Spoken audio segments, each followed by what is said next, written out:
Before sunrise, Mount Panorama roars to life in an endurance racing showdown like no other. This is a race that they all want to win. They come from all corners of the globe. International stars versus the very best of Australia's homegrown talent. Even the pros get excited at this stage. It's a 12-hour test of speed, precision and teamwork. And it can be decided by just one moment. The fiery young Japanese driver goes to the lead. There's contact, there's paint, there's dust and debris. He's going to have a look into the elbow. He's had the look. He's made it stick. Who will the mountain choose today? This is the LIQUI MOLY Bathurst 12-hour.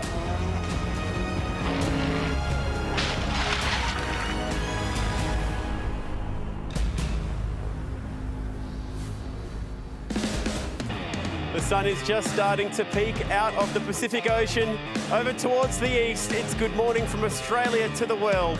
Mount Panorama Bathurst is the location. The campsites, they've been spending a very cool night here up on the mountain as we get set for a giant day of racing action. In the dark is where it starts. And there is just nothing like it watching sports cars race in these conditions. And we are set for what is going to be an exciting day where we have absolutely no idea what lies ahead. So exciting down here on the grid. Chad Naylor, joined by renowned morning person Mark Beretta and reigning Bathurst 1000 champion Garth Tander. Guys, good morning. Brett's nothing like being at the mountain in the dark. Chad, best morning of the year, and Garth is like a cat on a hot tin roof today.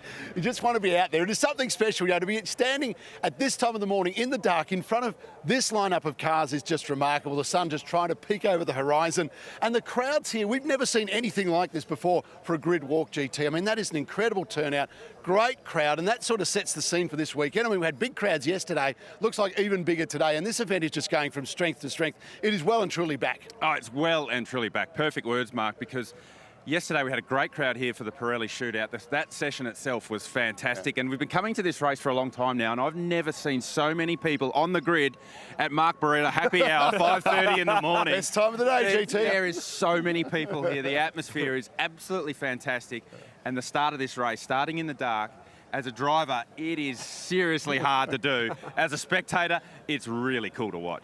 The big challenge was yesterday, Pirelli shootout, trying to get that one lap speed, and it culminated in a really exciting, probably 5 laps, real squabble between Brock Feeney, Chaz Mostert, and the star of the show, Mauro Engel, and they were absolutely attacking the timing screen with an axe yesterday, Garth. We saw the quickest ever lap here yesterday. Yeah, a very different shootout to what we're used to seeing here at Bathurst, where it's a 15-minute session. These cars take 3 or 4 laps to get the tyre into the right operating window, but once they were in that operating window, wow, did we get a show. Brock Feeney, I thought, was an absolute star. He was throwing it right up to the AMG factory drivers who put that super cheap AMG on the front row. But Mauro Engel, he delivered in qualifying itself, laid down the fastest lap time we've ever seen, a 2:01 flat. And we all questioned whether to go under 2:01, was that possible? And he delivered right at the last moment of the shootout, a 2:00.8. The fastest ever GT3 lap we've ever seen around Mount Panorama. That was seriously impressive to watch. That session always finishes on a high, and man, did it finish on a high yesterday. Yeah, they were blistering times, weren't they? Just say the timing screen was just smoking yesterday. It was burning up. And Brock Feeney, remarkable from him. I mean, there's a guy this is only his 5th time in one of those cars, and he produces a result like that against some of the best drivers in the world. Oh, his teammate, Shane Van Gisbergen, they chose to actually qualify Brock in that car. Coming into yesterday, Shane had the quickest lap ever in a GT3 car, so huge call, and he puts it on the front row. He's just 20 years of age, star of the future. Hey, this first session in the race, the first stint here, Garth, is going to be not just difficult because of the light that we've got here right now, but it's so cold. New Pirelli tyre, no one knows how it's going to behave in this first stint. Could be really sketchy, skatey conditions. Yeah, well, we've been seeing in practice and qualifying that tyre warm-up is taking 3 or 4, sometimes 5 laps when the sun's out and the track's got some warmth in it. No sun right now. It's the coldest the cars are ever going to run on the track this weekend. They've changed some tyre pressure rulings around how cold it is to help the teams get the tyre up to temperature. But watching the first 10 laps of this race, watching how the tyres come in, making sure you don't make any mistakes as a driver, that's going to be a real challenge. Oh, we love it. That's what we love about it, GT. And be at turn 1, because that's where you see those brake discs burning red hot. It is an incredible sight. Hey, we know this race is back in a big way when we've got 2 of our great international friends here. John Hindhaugh up in the commentary box and Shay Adam back in pit lane. Shay, welcome back. It's been too long. Thanks, Brett. Couldn't agree more. And Mauro Engel would agree with that statement as well. Back at the mountain, it feels like coming home again. You've won so many great races across the world. This one, a second place finish is the best result. How badly would you like to add that to your resume? Yeah, it's obviously one I and we would have liked to have won many years ago, but it's a tough race and you can't plan it. We'll give it a best shot today and hopefully it's good enough. How many times did you redrive that pole lap in your dreams last night? I was pretty tired, so I watched the onboard once or twice, and yeah, it was a great lap and obviously great qualifying yesterday, but now the focus is on the race. In terms of starting this race, pure darkness, we haven't practiced in these conditions at all. How difficult is it to go out there and not know where the track goes? Well, it's pretty cold. It's really slippery, so it's going to be a challenge to get tire temp at the beginning, but yeah, only I think about 15 minutes darkness, so hopefully we can get through that well. Thanks, Mauro. Enjoy the start. I know you will. Thank you. Cheers. Well, Thomas Preening here, just about to jump in the Porsche after a great job by Matt Campbell in qualifying yesterday. Thomas, a big ask today. This is a tough circuit. You're feeling good, ready to go? Yeah, I'm ready. A bit early. Still have 1 hour to wake up until the end of the stint. It's quite cold. It will be difficult to get the tires into the temperature window, but I think we have a great car. Matt did a phenomenal job yesterday to get us a good position on the grid, and I'm excited. Thomas, thoughts on this circuit? What do you like about Mount Panorama? Honestly, the top part is really scary, which is cool. We don't really have anything even remotely close to this in Europe, so it's always cool to come back. Okay, we'll let you get to work. Have a great day today. Good luck. Valentino Rossi has his very first start here at Bathurst for the Bathurst 12 Hour. Valentino, great start to the weekend, fastest in practice too. How are your expectations ahead of today's race? Everything is new, you know, but it's a great feeling. We are quite competitive, quite strong. We have a good position for the start. Will be a very long race, very demanding. We will see. We will see our speed in the race, because usually in the race everything is different. How have you found the circuit here? We love it here in Australia. What do you think about our Bathurst? It's a fantastic place. It's a unique track, very fast, very technical. You have to stay always concentrate, because especially in the mountains, all the walls are very close, but it's very funny when you drive. Thanks for coming down. Enjoy the race. Good luck today. Grazie, thank you. Ciao a tutti. How cool is that to have a guy like the Dr. Valentino Rossi here this weekend to race at Bathurst for the very first time. He's been here at Phillip Island many times, but never here at Bathurst. Okay, Pirelli Pit Bunker is where we're going to really break down the strategies across the course of the day, talk about the rules of the race. Very different to anything that we're used to seeing here in Australia. So let's get into it. We'll give you the race facts and a bit of an idea what might be coming up across the course of the day. And what we know is it's going to be running over 12 hours, so we're not exactly sure what lap number we're going to get to, but last year might give us a bit of a form guide. 291 laps around here is grueling. 1,800 kilometres. We're hoping to maybe even get to the first time ever, 2,000 kilometres of the race. That'll be about 320 laps. It's all going to finish at 5:45 p.m. Now, that's actually 30 minutes later than last year's race, so we're not going to get quite as much nighttime running before the sun comes up. The biggest change, though, for this year is no compulsory pit stops. Now, last year they had to get 8 or 9 stops out with a certain amount of pit stop time. That has gone this year, so it is a straight-up strategy race. Think about cutting it any way you want to get to the checkered flag. You could have 3 or 4 drivers per car. The fuel window, a full tank of fuel will get you between 30 to 40 laps. Now, when we talk about the rules of this race, the most important thing you need to be thinking about, and the teams will be managing this across the course of the day, is your driving time. Now, we have pro drivers and we have amateur drivers all racing in the field together. The pros cannot exceed 5 hours and 40 minutes of the race, so you can't just stick Shane Van Gisbergen in and go, good luck, mate, we'll see you when you get back tonight, and race for 12 hours. For the bronze drivers or the AM drivers, they have to do a minimum of 3 hours of driving in the race, so you can't just tell them to go out there, do 1 lap and park it up. What that means by the end of the race is you also have to see them driving at least 1 hour after the halfway mark. Now, the other thing to think about is fatigue, so there is a couple of rules around that. The drivers can't go for a certain amount of time within the car before making a pit stop. For the pro drivers, that's 150 minutes, which is 2 stints, and for the bronze drivers, 80 minutes. They cannot exceed that time. We saw that last year, and for Brad Schumacher in particular, that's what cost them a chance at the win. Got to have at least a 1 hour break in between it. So we'll be able to use this to talk about exactly all that driving time and the pit stop strategies across the course of the day. But the big thing to think about at the moment is just be there at the end of the race to have any chance of staying on the lead lap, competing for a win here at the LIQUI MOLY Bathurst 12 Hour. Thanks, Chad. Good analysis of how this race plays out, and it has every potential to be unrelentingly rapid today with the depth of the field and the quality of performance that we've got. Good morning, everyone. Richard Craill with you in the commentary box today. Warmer up here, Garth Tander. Good morning to you and to John Hindhaugh. John was just saying he should have worn shorts this morning.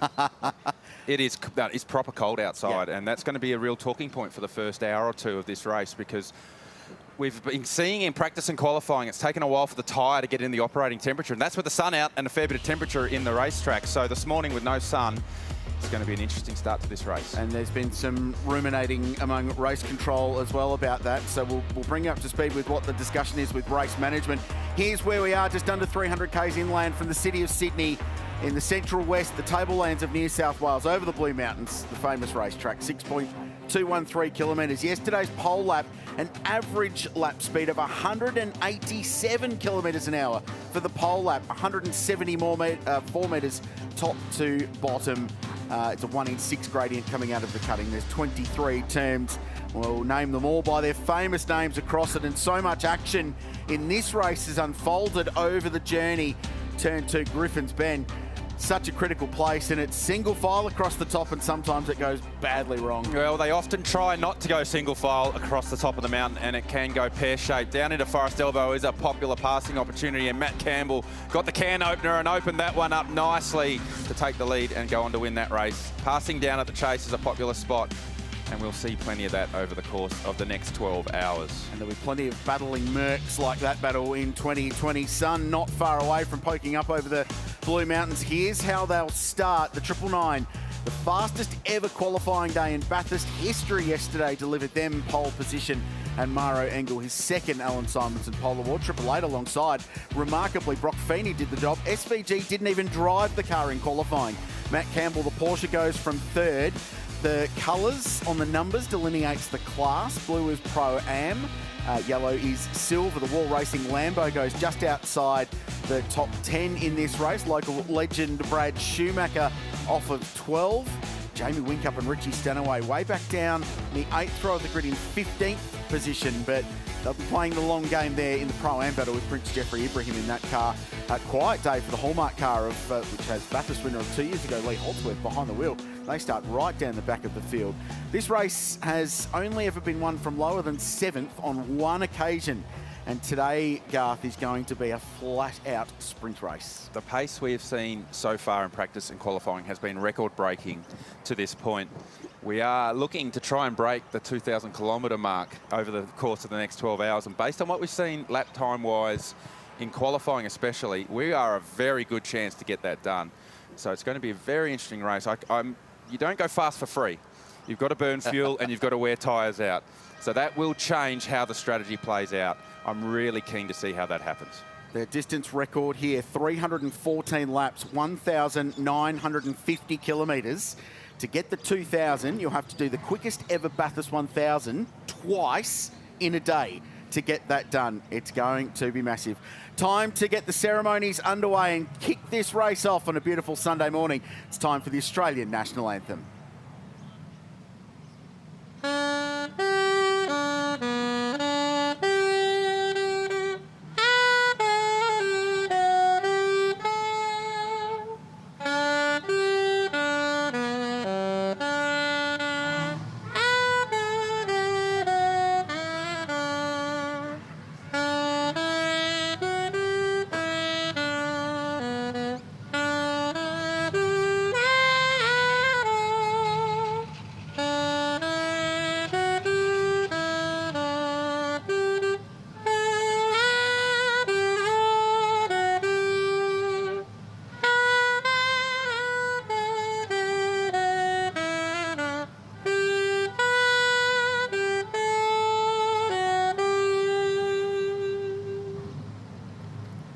Wonderful rendition from saxophonist Ryan Livings. That has to be the earliest a saxophone will have played at this place, surely, before 5:45 a.m. It depends on a Sunday if you're morning. coming out or coming in, doesn't it, really? If the party's still going on, a nice little bit of tenor sax there, I can take a little bit of that. That was lovely. And the atmosphere, perfect for the atmosphere. So many people streaming in.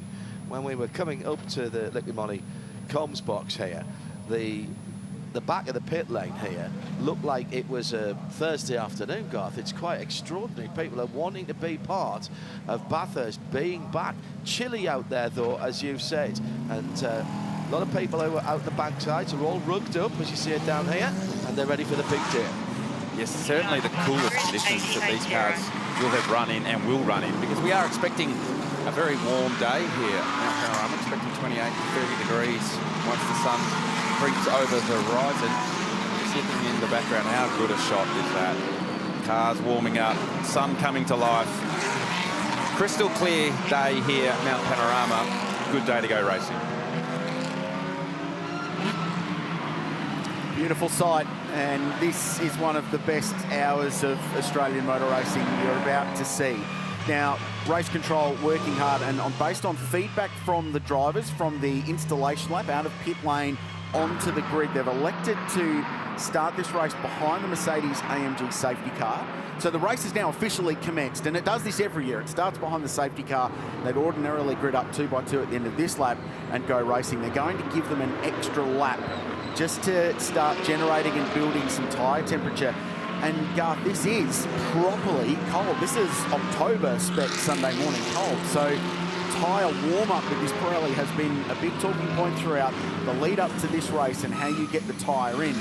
And a lot of drivers saying if you go too hard on the tyre too early, it can damage the compound and damage the beat of the tyre itself. So this is a safety matter, and they've taken into account the driver's feedback from the outlap, and they're the best ones to judge how it's performing. Yeah, certainly, and as you mentioned, Rich, the tyre warm-up of this new construction Pirelli DHF compound that we're using for the very first time here in Australia has taken 3, 4, 5 laps sometimes in the course of qualifying. So you tend to run a higher start but tyre pressure in qualifying to switch the tyre on to make the tyre perform earlier in its performance window. You don't do that in the race stint. You want the tyre to be nice and consistent over a full tank of fuel. So you'll always start the tyre pressure a little bit lower. But the problem with that is it takes longer to come up to temperature. With no track temperature, clearly, with the sun not being out, it's going to take a while. And I can tell you from experience, starting this race on a cold tyre in the dark, it is proper hard work. So those that have done it a lot more than me have said after the installation lap, hey, we need more time to get this tyre right. We got some fantastic experience though at the front of the field, guys. Mauro Engel starting the pole sitting car, Maxi Coates alongside in the second, the AMG GTs. Then Thomas Pine and Lucas Stoltz, Liam Talbot right up there in the Audi R8. Augusto Farfus for the number 46 WRT. Devian Pagliacci in 7th position in the 44 Mercedes. Philip Ellis, who I couldn't believe when he told me he hadn't been here before. I just assumed he's been everywhere, to be quite honest. He's very, very good, particularly in Nürburgring. Dries Vanthoor for the second of the WRT cars. That's the Shell Helix coloured car. And then Christopher Haase in 10th position, a little bit further back, I think, than that number 74 car and the rest of the team would have liked.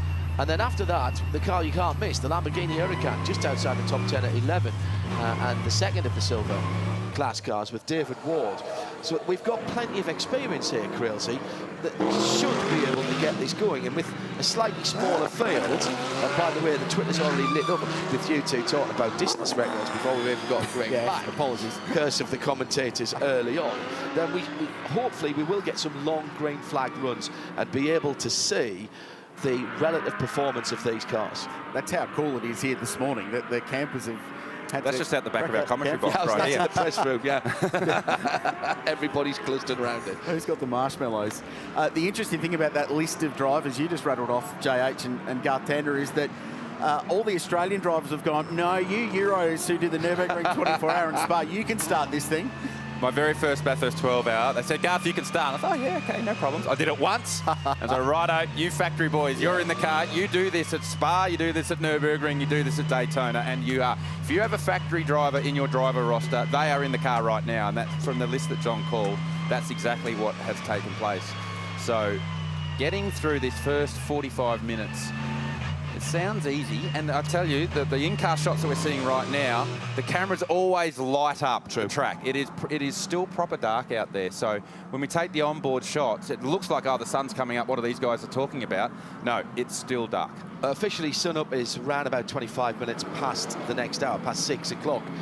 Beautiful full moon earlier on as well. So it's going to start getting a little bit light in around about 20 minutes, but it's still not going to be full light by then. Huge crowd. Bathurst and the LIQUI MOLY Bathurst 12 Hours is back.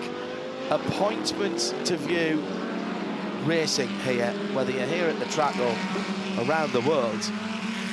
And there were 4,500 people waiting for the World Feed stream to come up at 5:30 this morning, and that will be added to massively by the time we get into the heat of competition in the heat of the day. What you seeing on the dashboard there, Just looking on the dash of the BMW, you look down to the bottom right corner of that dash, you see 4 red boxes. That, to me, now I'm not intimately fully knowledge of the BMW dash, but I would say that's tyre pressure. Yes. Because usually when the dash is red like that, certainly on the Audi, when the tyre is not up above the operating temperature, the readout will show red. And that's what we were talking about as far as getting the tyre up to temperature. This extra lap that we're on right now is an extra warm-up lap.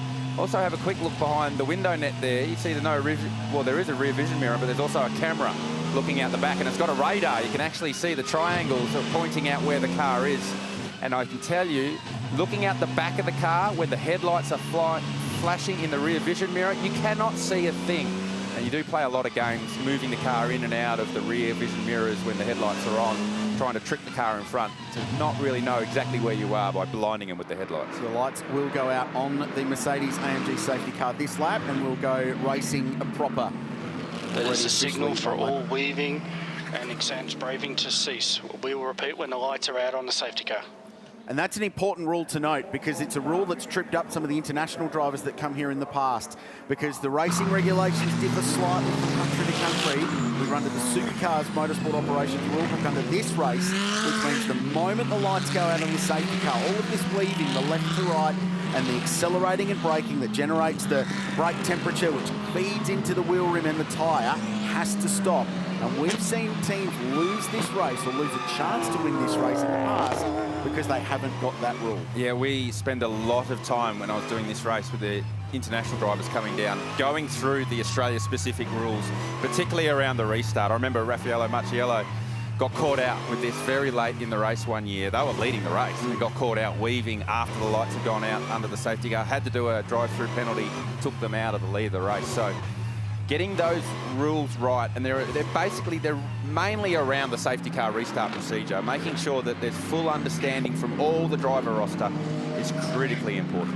Guys, we've been coming here for many years, and I have never seen anything like this. It is, what, about 10 minutes to 6 in the morning on the East Coast. Have a look at the crowd up on the hill at Turn 1. That is absolutely phenomenal, who have turned out here this morning. Give us a wave, you legends. How about that? Brilliant. One of the greatest things you'll ever see, and that's what makes this race so special. Yeah, the LIQUI MOLY Bathurst 12 Hour is back in a big way, guys. And not just here at the circuit either, televised across the region, and over 30,000 people tuned in to the world feed as well. This is Bathurst at its best. One of the unique features of the LIQUI MOLY Bathurst 12 Hours, this start in the dark. The only man in Australia that up at this time in the morning is Mark Beretta. We'll talk about the tyre being in the operating window. Mark Beretta's in the operating window right now. This is his sweet spot. This is his normal period of operation. Correct. Let's be honest, he's the only one who's used to getting up at this time. Been a long time since I did the breakfast shift. Right, one thing here, Krillsy, is, and Garth, will be starting single file because it's coming off the back of a safety car rather than going to the green flag. And do you know who that might be a relief for? Is Liam Talbot, who's starting the 65 car, so an AM driver against the pros. The first Bathurst 12 Hour was held in 1991. This is the 20th edition of a 12-hour endurance race at Mount Panorama. And after a tough couple of years, the world is back. And the LIQUI MOLY Bathurst 12 Hour fires into life on a stunning Sunday morning at Mount Panorama. lot of that going on over the next 10 to 15 minutes when these cars' brake rotors start to light up. You'll see the cars bottoming out as the tyre pressures come up to temperature. The car ride height is very, very low. You look, they're weaving as they make their way up Mountain Straight, continuing to try and build tyre temperature before they have their first run across the top of the mountain. We're seeing the guys in the late teens and the early 20s coming across the line off the back of the safety car 10, 15, 20 seconds quicker on that second safety car lap than the guys at the front of the field. So they're working their Pirelli rubber really hard early on. The guys at the front already heading up to the cutting for the first time.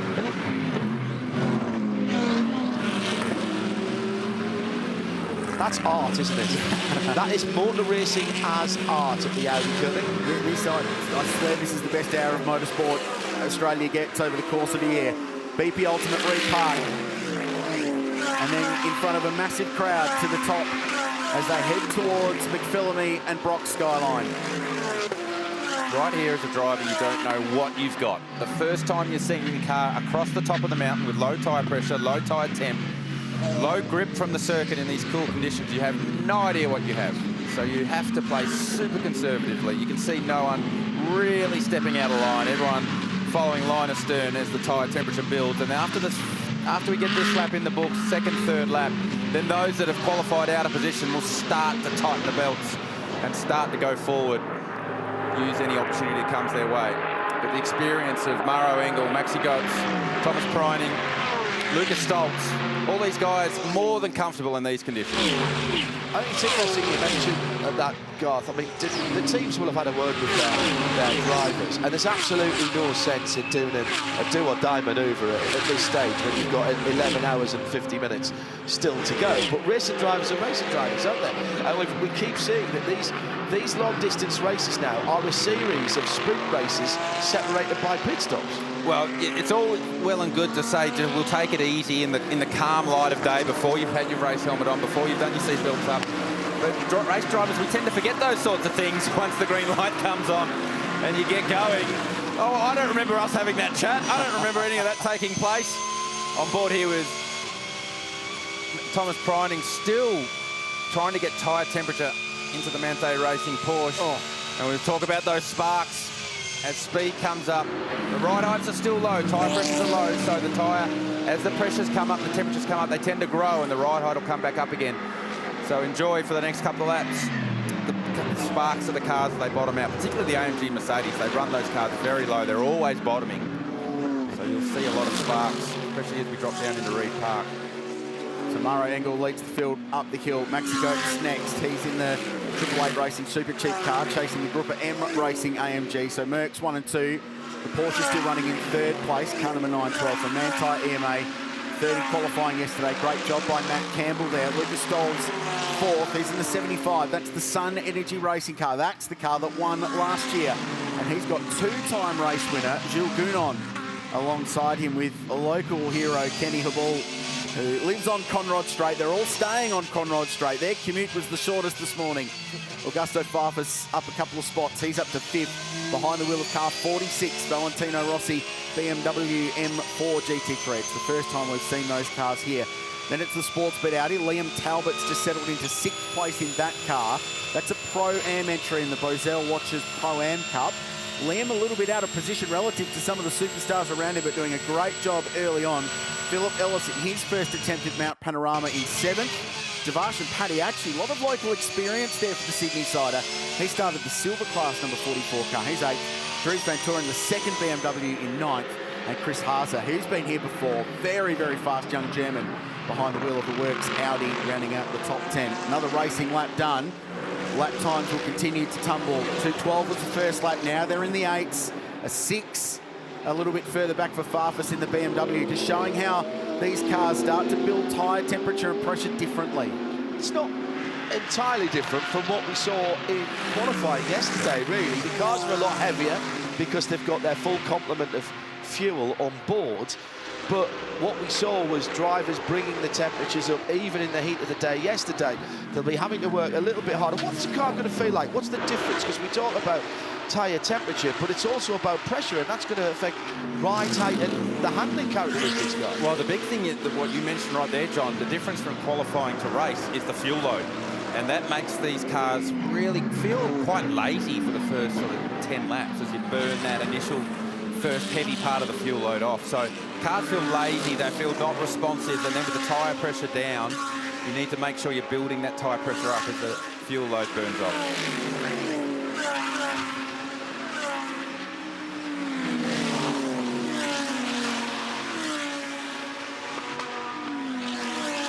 Liam Talbot with a freight train of cars and huge amounts of endurance racing experience locked up behind him in the Sportsbet Audi. He's got Philip Ellis right behind from Craft Bamboo Racing, then Devasha Padiachi, then Dries Vanthoor. He won the DTM Championship in Germany last year and has come across from Audi to BMW with Team WRT. Won this race in 2018 in dramatic circumstances. Then Chris Haase and Fred Vervisch, who's behind the wheel of the Fuchs entry with Schumacher Motorsport, Premier High Racing, making their debut in GT3 racing. And then David Wall, I think, is at the back of that queue, and Dylan O'Keefe. So it's a bit of a freight train here. And these can be those cork in a bottle moments that cause some angst early in a 12-hour enduro. So you mentioned Talbot, a bit of a cork in the bottle. Liam is a silver-rated driver, and he is up against factory GT3 drivers, gold and platinum rated drivers with international experience. And why, you ask, well, why would they put Liam in this situation and put him up against all these guys right at the start of the most difficult conditions that they'll probably experience over the course of the next 12 hours? Well, it's all about strategy. It's all about getting driving time done for the silver rated drivers in that 65 Audi. Liam Talbot and Fraser Ross, very handy steerers in their own right. But they have Chaz Mossett as their gun, and they'll be saving driving time for Chaz for the back part of this race. So they're wanting to use up some of this driving time for Liam, and I dare say Fraser will probably get in pretty early in this car as well, get some of their driving time done early.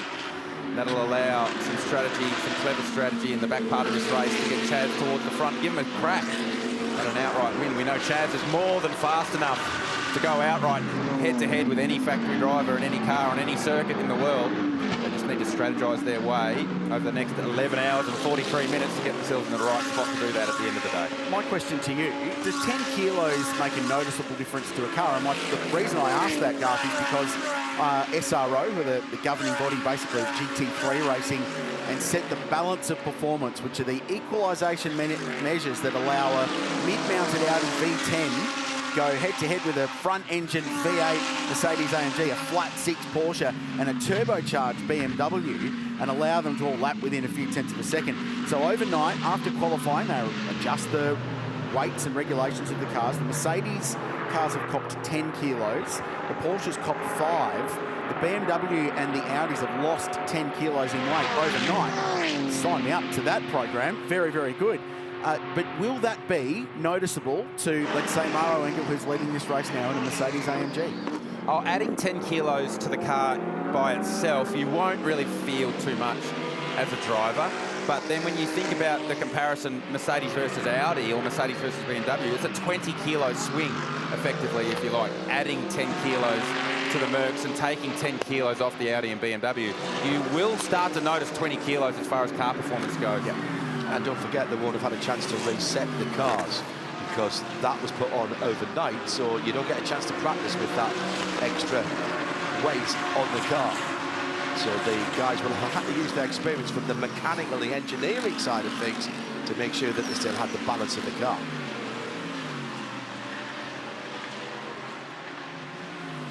What a stunning morning. Not far away from sun up.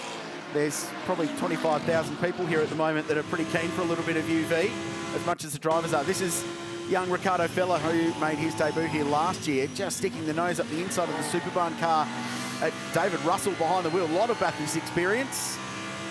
That's Griffin's Bend. Visit New South Wales corner. Oh, it's only sort of there. It's made a bit... Well, that's another move. That's the Grove Porsche, yeah. That's the Grove car that was up on the curb there. Brenton Grove on Alex Davison. Brenton Grove driving the number 4 Porsche, and Alex Davison in the 222 AMG Mercedes that he'll share with Jeff Emery, Scott Taylor, and a bloke called Craig Lowndes who's done a lap or two around Mount Panorama. There's a lot of experience between those two at this place to be doing that this early. Yeah.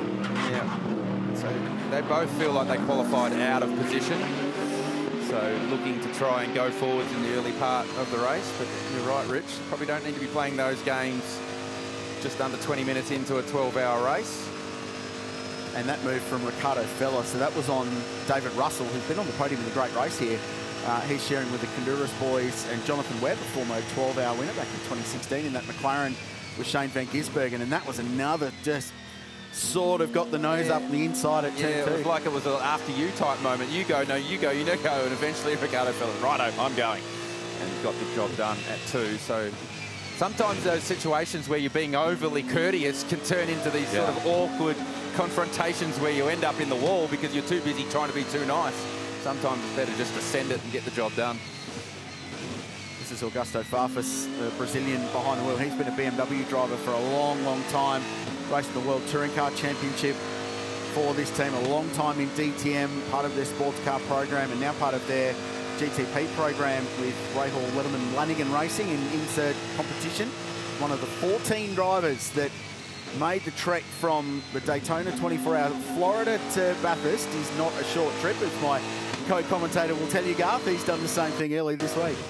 I think there's at least 2 that have done Dubai, the Raw, Daytona, and down here. All right, more overtaking now as people begin to get the confidence in the tyres. This one down at the chase, and that was nice and clean that time around. Audi on Audi action. Ricardo Fella going forwards again, this time over Dylan O'Keefe. And the New Zealand entered Audi. Had a chat with Chris Riker on the grid before this one started, and he feels like the BOP changes overnight will bring Audi back into the game. He basically said to me, there's no point us turning up yesterday. We didn't really have the tool to do the job, but he feels much more confident with the changes made overnight that the Audis will go forward. And what we've seen so far from Ricardo Fella, they are making their way forwards in the early part of this one. Fella up to 13th position now in what is a Pro-Am car. He's just got by David Russell and Dylan O'Keefe to the silver cars, silver class cars, as we documented for you. Down into the 204s now at the front of the field. Top 5 all down into the 2 minutes 4. 2 minutes 6 after that for Liam Talbot, with Philip Ellis right behind him. It's the Audi number 65 of the 77 Mercedes. Phil Ellis for the moment biding his time, and he won't want to let any gaps open up.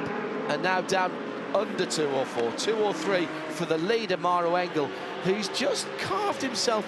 I wouldn't say it was a cushion, but it's a nice little pillow. It's a little throw, isn't it, that he's got there. 1.2 seconds that he's managed to pull away. A little duvet of a margin. Yeah, yes, just enough there. And there are a few little battle packs evolving now, and we're watching one of them. So Thomas Pointing in the Porsche, he did just set the fastest up the race last time by. He's dropped off the back of the 2 Mercs. He's got Lucas Stolz behind him, and then Augusto Farfus, and then there's quite a big gap. So 17 seconds already behind the leader now, this battle pack. And in a race that we think is going to be very, very flat out, lots of long stints. We've reset the longest green flag period 3 times in the last 3 years. So this is going to be a flat out race. Track position is going to be so critical over the course of the day, and we'll reference that for you. 17 seconds behind, 8 laps into a 12-hour race is a big, big margin. And I wonder if there might be starting to be a little bit of angst amongst the likes of Craft Bamboo in the 77, the 32 BMW as well, that they're going to have to get a move on at some point now to get after these leaders. And the other thing that's changed is that there are no mandatory numbers of pit stops this year. So for those of you who only watch once a year one of these races, that is a little bit of a change. So again, plenty of talent behind the wheel, but the big brains on the pit stands are going to have to work as well.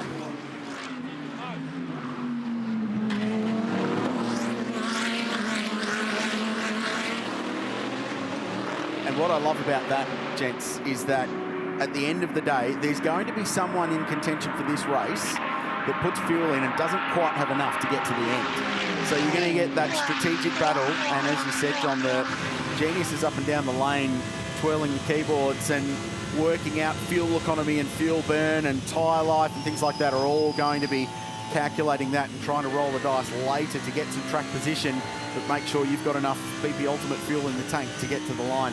This is Ricardo Feller. We're on board the 777 Audi at Ben Motorsport Park. Slices down the inside of David Wall at Murray's. Oh, that is a cool. Wow, that is a cool shot. Sorry, did somebody just put Gran Turismo on there on my screen? That is awesome. Can we clip that one, please, as a screen grab? Alan Prosser will be on that. He's the king of the screen grabs. That is unbelievable. I want to know, where'd they find a cameraman small enough to put in the side of the Audi there to get this shot for us? Pretty cool. Bit of extra downforce. Here it is from the outside. So textbook stuff. He's made some good moves. Ricardo, early in this race, as I said, made his debut here last year. Very clean. All of his moves have been decisive and clean. Just what you were saying, Garth. No messing about. He shows his headlights, gets down the inside well before the apex. All right, needed a little bit of help and respect there, but that's exactly what you want to see in your mirrors. Yeah, David Wall, a vastly experienced competitor in this race, and he knows that's not his battle. So let's Fella go back to the lead of the race, and that gap has opened a bit more. RO Engel over Maxi Goetz. Thomas Preining and Lucas Stoltz onto the back of the super cheap AMG Mercedes, and I feel like there's just a bit of just feeling each other out, these top 5 cars. They're not really racing. Let's just see what you've got, particularly the Porsche and the BMW, just seeing where the Mercedes are at, seeing what they have performance-wise. There's a massive gap behind Farfus back to Liam Talbot, and then that big queue of cars that are battling from 6th down to 12th or 13th. It's a bit like a heavyweight boxing match, isn't it? These are the very opening moments. There's a little bit of jabbing and bobbing and weaving, finding what you've got. That gap is now 17 seconds, 17 seconds from Farfus back to the 6th place car, the Audi of Liam Talbot. No panic required at this point, but what we have got, appropriate enough for round here, which has got such a railway heritage, we've got a freight train of cars behind Liam Talbot, who is doing exactly the right thing. He's hitting his marks, he's turning in, and he's getting things done exactly as he should do, trying not to let himself get flustered about what's going on. Nice move by Vantor in the WRT machine. And the flashes on, trying to move Devarshan Padiachi out the way. This from Ricardo Feller. So that's a position gain from Vantor. He's up to 8th. Feller will be looking to follow him through. So Padiachi a little bit out of position here as well, relative to the professional strength of the drivers around him. But he's a very, very experienced racer. Spends his time in Porsche Carrera Cup Australia and runs in the top half a dozen in that very competitive category. So that's a move. The BMW climbs up, and it now runs in 8th position. And at the top, just little fluctuating battles here, and Thomas Preining in the Porsche is catching Maxi Goetz in the AMG, and he's dragging Lucas Stolz, who we ride on board with now, along with him. So Mercedes 1, 2, 4 in this race. Porsche in 3rd, BMW next, the first Audi in 6th. But Liam Talbot has got an enormous group of cars. So Liam Talbot's 22 seconds off the lead, down to David Reynolds in 17th. There's only 27 seconds off the lead. So there's 5 seconds covering 6th to 17th position in this race. And it's got boiling point written all over it. It's important. Philip Ellis, Dries Vantor, Devarshan Padiachi, Christopher Haas, the first 4 cars in that queue behind Liam Talbot. Patience is the key word right here. The opportunity will come. Just have to wait and pick your moment and make sure you get it right. There we go. Talbot's actually got himself a little gap now as Vantor continues his move forward up the inside of Philip Ellis. So I felt like the BMWs had good speed. Just watching Augusto Farfus in that front pack, that looked like it was a very strong car. And Dries Vantor in the sister WRT BMW going forward in this pack as well. There's a bit going on in the background here, though. Vavish on Haasa, looking down the inside. The 2 Audis touching paint going into turn 1. Too early for that, boys. And Ricardo Feller looking into this as well. 3 Audis involved in a bit of paint trading there. Oh my goodness. Well, the gloves are off now, aren't they? I mean, we're starting to swing the haymakers, and we're barely half an hour into this race. Oh, fella around the outside of Haas, he gets it done as well.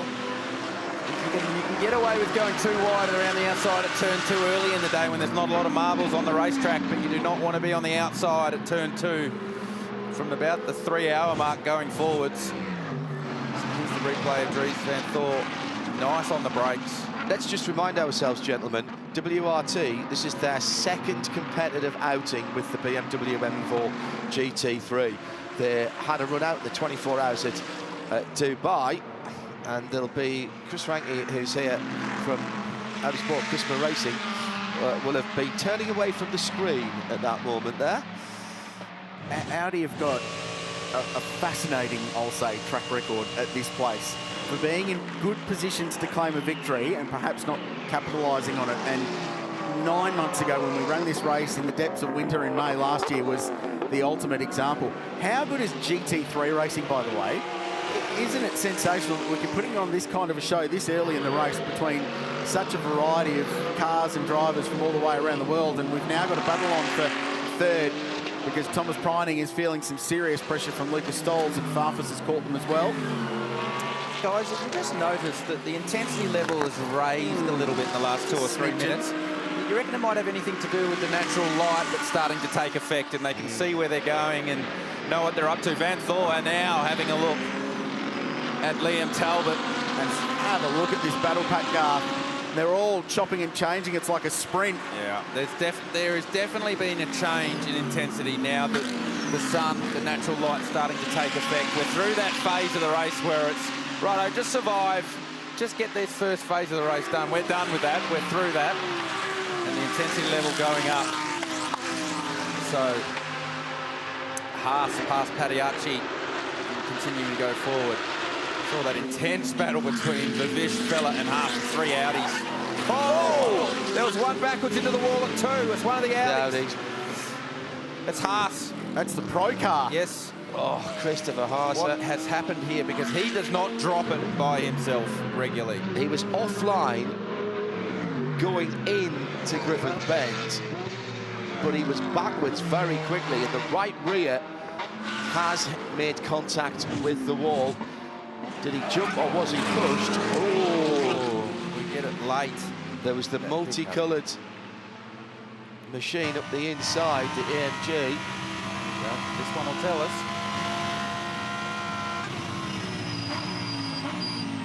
Ding. Oh, big contact. That's right rear suspension damage from the hit, I'd say there, Garth. Oh yeah, here we are on board with Haas. Oh, heavy contact. So big damage to the rear of that car. That'll take that car out of the event. As you said, John, big left rear suspension damage. The rear wing's gone. The rear wing end plates are all bent over. Wow, they're at 90 degrees to where they should be. Torn that wing off. Meanwhile, the racing continues. Fred Vivish gets down the inside of one and just gets it stopped before he crashes into the back of Liam Talbot. So all of that has teed off because there was this massive freight train caught up behind that Sportsbet Audi, and at no point did Talbot need to get out of the way. No. He is in the same car race as everybody else. It was up to the quicker drivers, if they were quicker, to go through. And Dries van Thor did that with surgical precision, but it was messy behind, and some drivers have been caught out in all that scrapping. So I reckon that was the 44. Padiacci, it was AMG, which seems, and sometimes the gods of racing don't seem to play very fair, seems to have got away with that contact. Another one at 2. That's Vivish looking up the inside of Liam Talbot. Talbot gives him room. You can already see the marbles and the junk offline starting to form there. That'll be something we'll need to keep an eye on. Oh, Vivish now having a look at the cutting. So I mentioned the word patience. That's gone out the window. We've used all that up. We're 35 minutes into it. Patience is up, is gone. You said the gloves were off. The only reason they were on was because it was so cold this morning. But from a racing point of view, they've thrown them away. I wonder if there would be any sense in Adam de Borre, who's engineering that 65 car. He works with Chaz Mostert in Supercars. He's getting on the radio and going, mate, we're going to end up in the fence with all these fast, experienced Europeans carving us up. maybe just let them go? Well, yes and no. I mean, this is not a new experience for the platinum drivers or the factory drivers racing against a silver-rated driver. That happens every weekend for these guys. They know it. It's not something that they should be getting impatient with. It's 11 and a half hours to go in the race. There will be safety cars. You will get back into the game. So yes and no. Yes, you could say jump out of the way if you're running the 65 car, but you don't have to. It's a car race. No, Liam Talbot's not doing anything wrong. He's not blocking heavily. He gave room at turn 2 if he needed it. So here's Haas has got the 74 Audi back to pit lane. You can see wheel off the rim, big bodywork damage to the back of that car. The thing that concerns me most about this car being back at the pits, guys, look at the rear wing struts. They are completely bent in the wrong direction, and normally those are not easy to change. They're going to worry about the gearbox, the suspension, of course, after a big hit. But this is Audi. They do not give up, and Christopher Haas staying behind the wheel, sitting in the car a bit solemnly. This race has not been kind to Chris. He's done it several times. Best finish of 9th. Patrick Niederhauser and Matteo Drudi both already staring at the car, realizing that their hopes of winning the Bathurst 12 Hours are gone for this year. And Shay, part of the other problem, Audi had a spare car here. Now, they do have a large spare parts cache in the trucks behind, but they did a deal with the Vantage Motorsport team to lease it to them after the KTM broke in practice. So a bit of their spare parts resources disappeared from the back of the paddock. They'll dive into the truck, hopefully get that car at least roadworthy and back in the circuit and circulate around and get those drivers some more track time here, but they'll be right out of contention in this one. We mentioned an opportunity to get a lap back that exists in this race from the commencement of the 3rd hour, end of the 2nd, right up to hour 11, literally up to the 11th hour of the race. Where the rule's just there, so we can say that. To the 11th hour. We'll roll that out a few times today.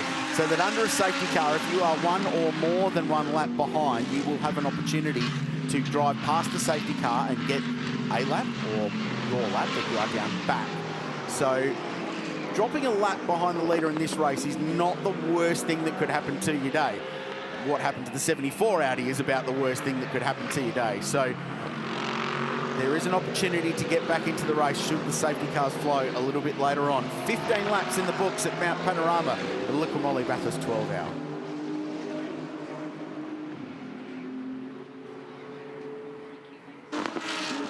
And it's being led by Maro Engel, 2.1 seconds back to Maxi Goetz in the 888 entry. Thomas Pointing in the Porsches 5 seconds behind the leaders. He's got Lucas Stoll locked up behind his rear wing of the Porsche.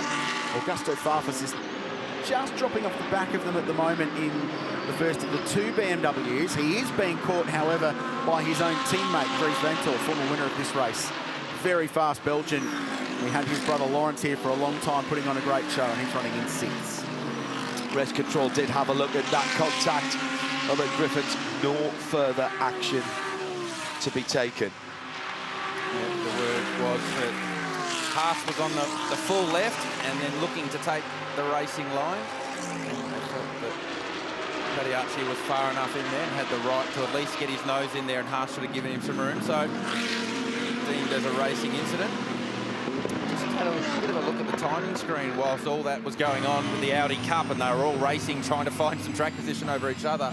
And the lap time that Maro Engel has just laid down, a 2:02.3, has sort of snuck up on us. So he's going very quick, as is Fred Verbisch, who's punched out a 2:02.7, and Ricardo Fella. So the Audis have good race pace, correlates with what the head of Audi Customer Racing, Chris Riker, was saying. He felt like they would have strong race cars.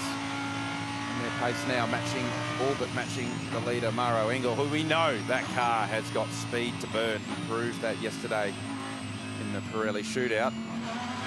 On board here with David Wall in the Lamborghini Huracan. Has done a huge amount of racing here in Mount Panorama. GT cars, Carrera Cup cars, supercar, vastly experienced. His own race team run this car and do a great job with it. I wonder if Grant Denny's going to be driving next. No, Grant just sits there with his helmet on in his seat. He spends most of his life like that. He's not due the car till 11. I caught up with Grant the other night. He's having a great time. They finished 6th in this race last year. It was the best performance by a Lamborghini in Bathurst 12-hour history. and they had a really, really solid day. Lap traffic now, one of the GT4 competitors. He's just such a cool person to talk to about racing here, and a bit like me sitting in the commentary box, he still can't quite believe that he gets to do it at this place, right, Daniel? He does not give himself enough credit. He's a very good race car driver, does Grant. He has a lot of fun, and he does joke about it, but takes it very seriously and doesn't give himself credit. He is a very good racing car driver. It's easy to forget that he was really a racing car driver first, and then a TV personality second. He's won Super 2 races. Yep. Like, he's very competitive. And last year, Bathurst had denied him plenty of times, and last year they got a podium in their class, and he was actually able to stand on that podium and wave at his friends and family who all live in the area. He said yesterday they've all come out to watch, but not him. They've all come to watch Valentino Rossi, but not Grant Denyer. We're looking forward to seeing how the Lamborghini goes in this year's LIQUI MOLY Bathurst 12 Hour. Well, once again, Mercedes has delivered in the form of safety cars and the chase car. Here with James Taylor, the race director for this weekend's LIQUI MOLY Bathurst 12 Hour. How important is it to have a car that's not only reliable, but fast to lead the field when everything goes wrong? It's really critical, especially for the safety car process here, where we have to vary the speeds if we have to. So you need a car that's got good drive, good power. The E63 is perfect for us because it's got four-wheel drive, great motor, great power, stability and handling. You know the officials that have the overview to drive the cars, they've got the best machinery around and performance to go with it, so it's really critical. And in terms of comfort as well, it's not a bad place to spend 12 hours. 12 hours, air conditioned, safe, seats are perfect for it.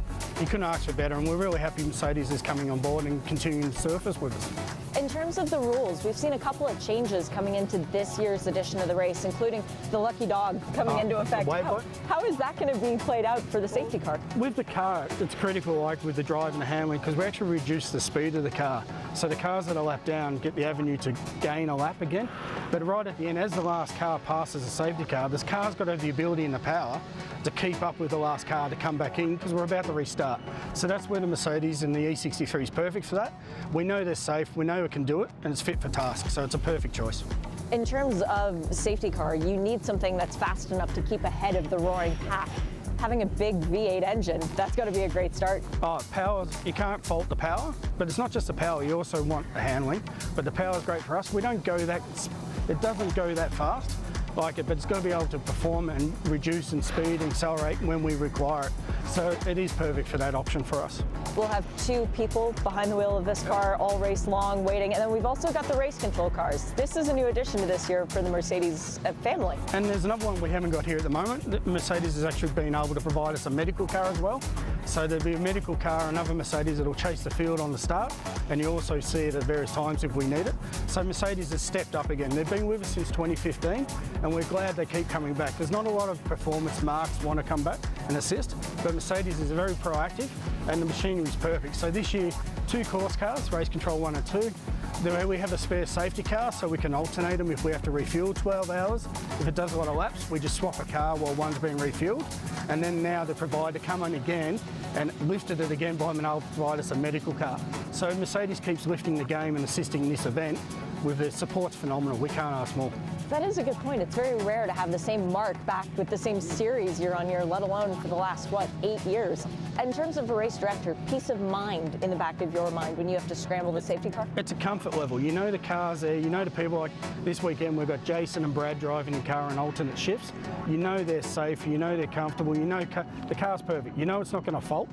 You don't have to worry about it breaking down or if it's under too much press. It's designed for what it wants to do, and it's perfect to have a mark at that performance level like that for us.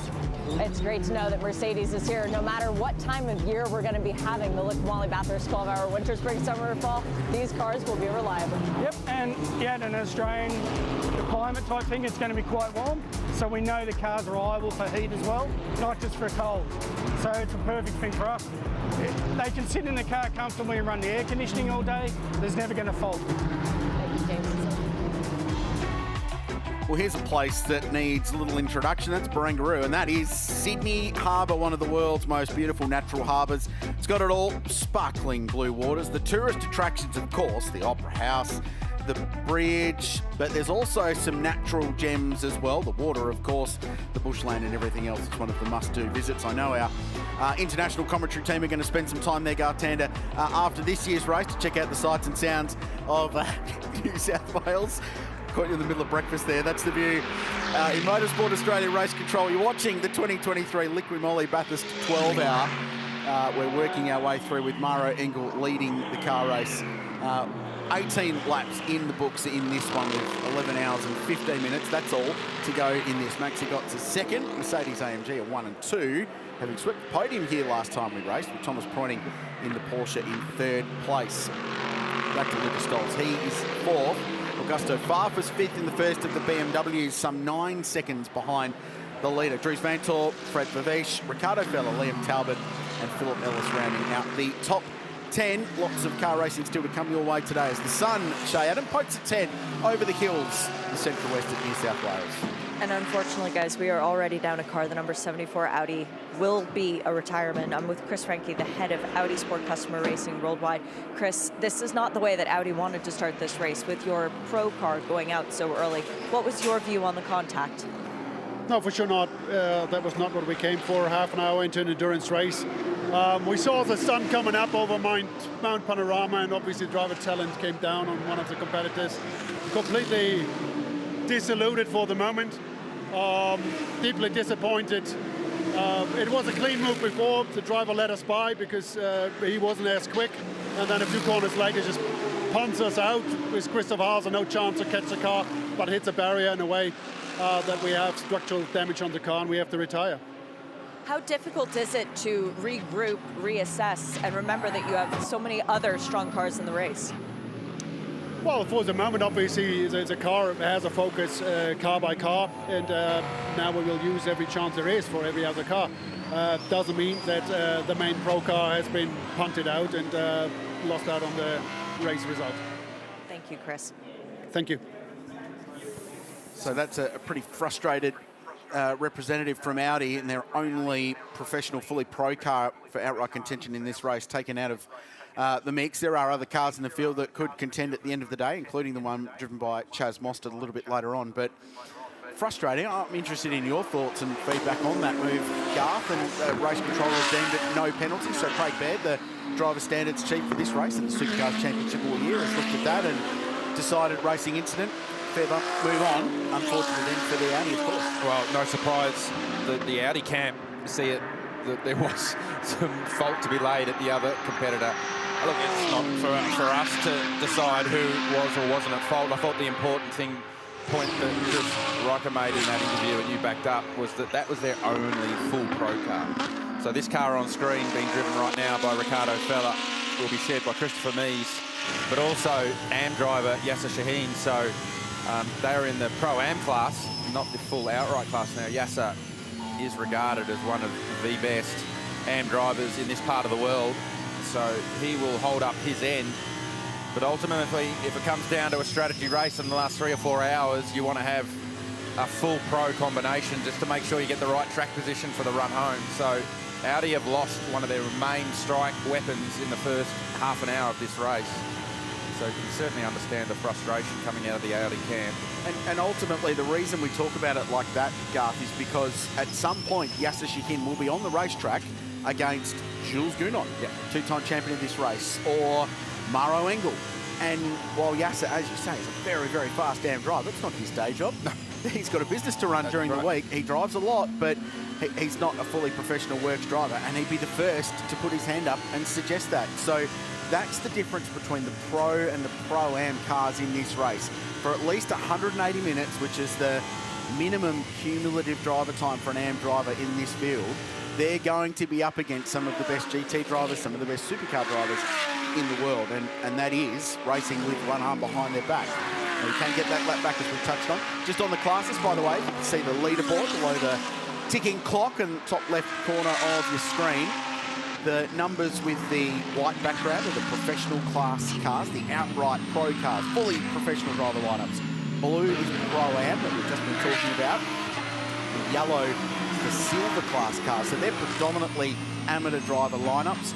And then the green cars, a bit further down the leaderboard, are the invitational class entries. should make the point as well that there aren't any restrictions about when the AM drivers can get in the car. You can start an AM driver if you wanted to. The only restriction is they have to do 60 minutes behind the wheel, at least in the second half of the race, after the start into the 7th hour. Right? So they have to contribute to the performance of the car the second half of the race. So you can't just burn Yasser Shahin's 3 hours up in the first 3 hours and then alternate between Ricardo Feller and Chris Meese for the end of the race. He has to play a role at the end of the day at some point. Hashtag B12HR, by the way, if you're on the socials, and plenty of you are at the moment. That was Lockie Hines who was asking the questions about the AM tank. And that's part of the strategy as well, of course, Garth. As much as when you double stint tyres, if you take short fuel, is getting that AM time done and dusted so that your gun drivers can run to the end. You can't do more than 150 minutes consecutively either. So that's all got to be balanced with rest periods, etc. Yeah, and that's one of the great things about GT racing all around the globe, not only here at the Bathurst 12 Hour, is that there's multi-classes, multi-different ways you can go about doing this race. So that obviously the full pro cars are generally the factory-supported race teams, and with fully supported factory drivers, and then the silver or the Pro-Ams. We have a couple of those, like you use the 777 car, Ricardo Feller at the wheel now, with Christopher Meese, both factory Audi drivers, sharing the car with an amateur driver in Yasser Shahin. So, you know, various different classes, you're racing against, you know, different cars, different driver combinations, different driver skill. Replay across the top of the mountain, lots of curb there for Murrow Engel, and even more, just take the shortcut for Maxi Goetz. You can't do that too many times. Race control tend to they don't turn a blind eye to it. They don't like it if you continue to do it. Many years ago, there wasn't that tarmac there, and if you got it wrong and went straight ahead at Skyline, there was a massive gravel track waiting for you, and you'd spray that gravel out onto the racetrack, and it made the run through the S's down to the dipper really, really treacherous. I thought he was stopping for his photo there, actually. When you do drive around here, and this is a public road for the rest of the year, of course, it's two-way traffic, it's 60 Ks. You can't do 60 Ks down there in a road car. You absolutely can't, it would be dangerous. But that's where everybody pulls off. And when you do that, because you have to when you come here, it's actually the law. You can't get out of the area of Bathurst without doing it. You look out over the top and you know why it's called Mount Panorama. It's stunning. I got 4 laps into my rental car laps on Monday at the speed limit, just sort of traditional wobble around, see what's going on. And on my 4th lap, I got to Skyline and started laughing. How on earth is this a thing? How do we get to have this in our backyard, and how does it exist? Maxi Goetz, this is his 5th start. He's been on the podium 3 times in this race. This is the first time he's actually returned with the same team. Yeah. He's raced here with Group M. He raced here with Stracker on his debut, British squad, but back in 888 Race Engineering. So 5 starts and 3 podiums, 19, 20 and 22. So he's become a staple at Mount Panorama. A little error, but he remains 4.2 seconds behind our race leader, Mara Engel, with 22 laps in the books.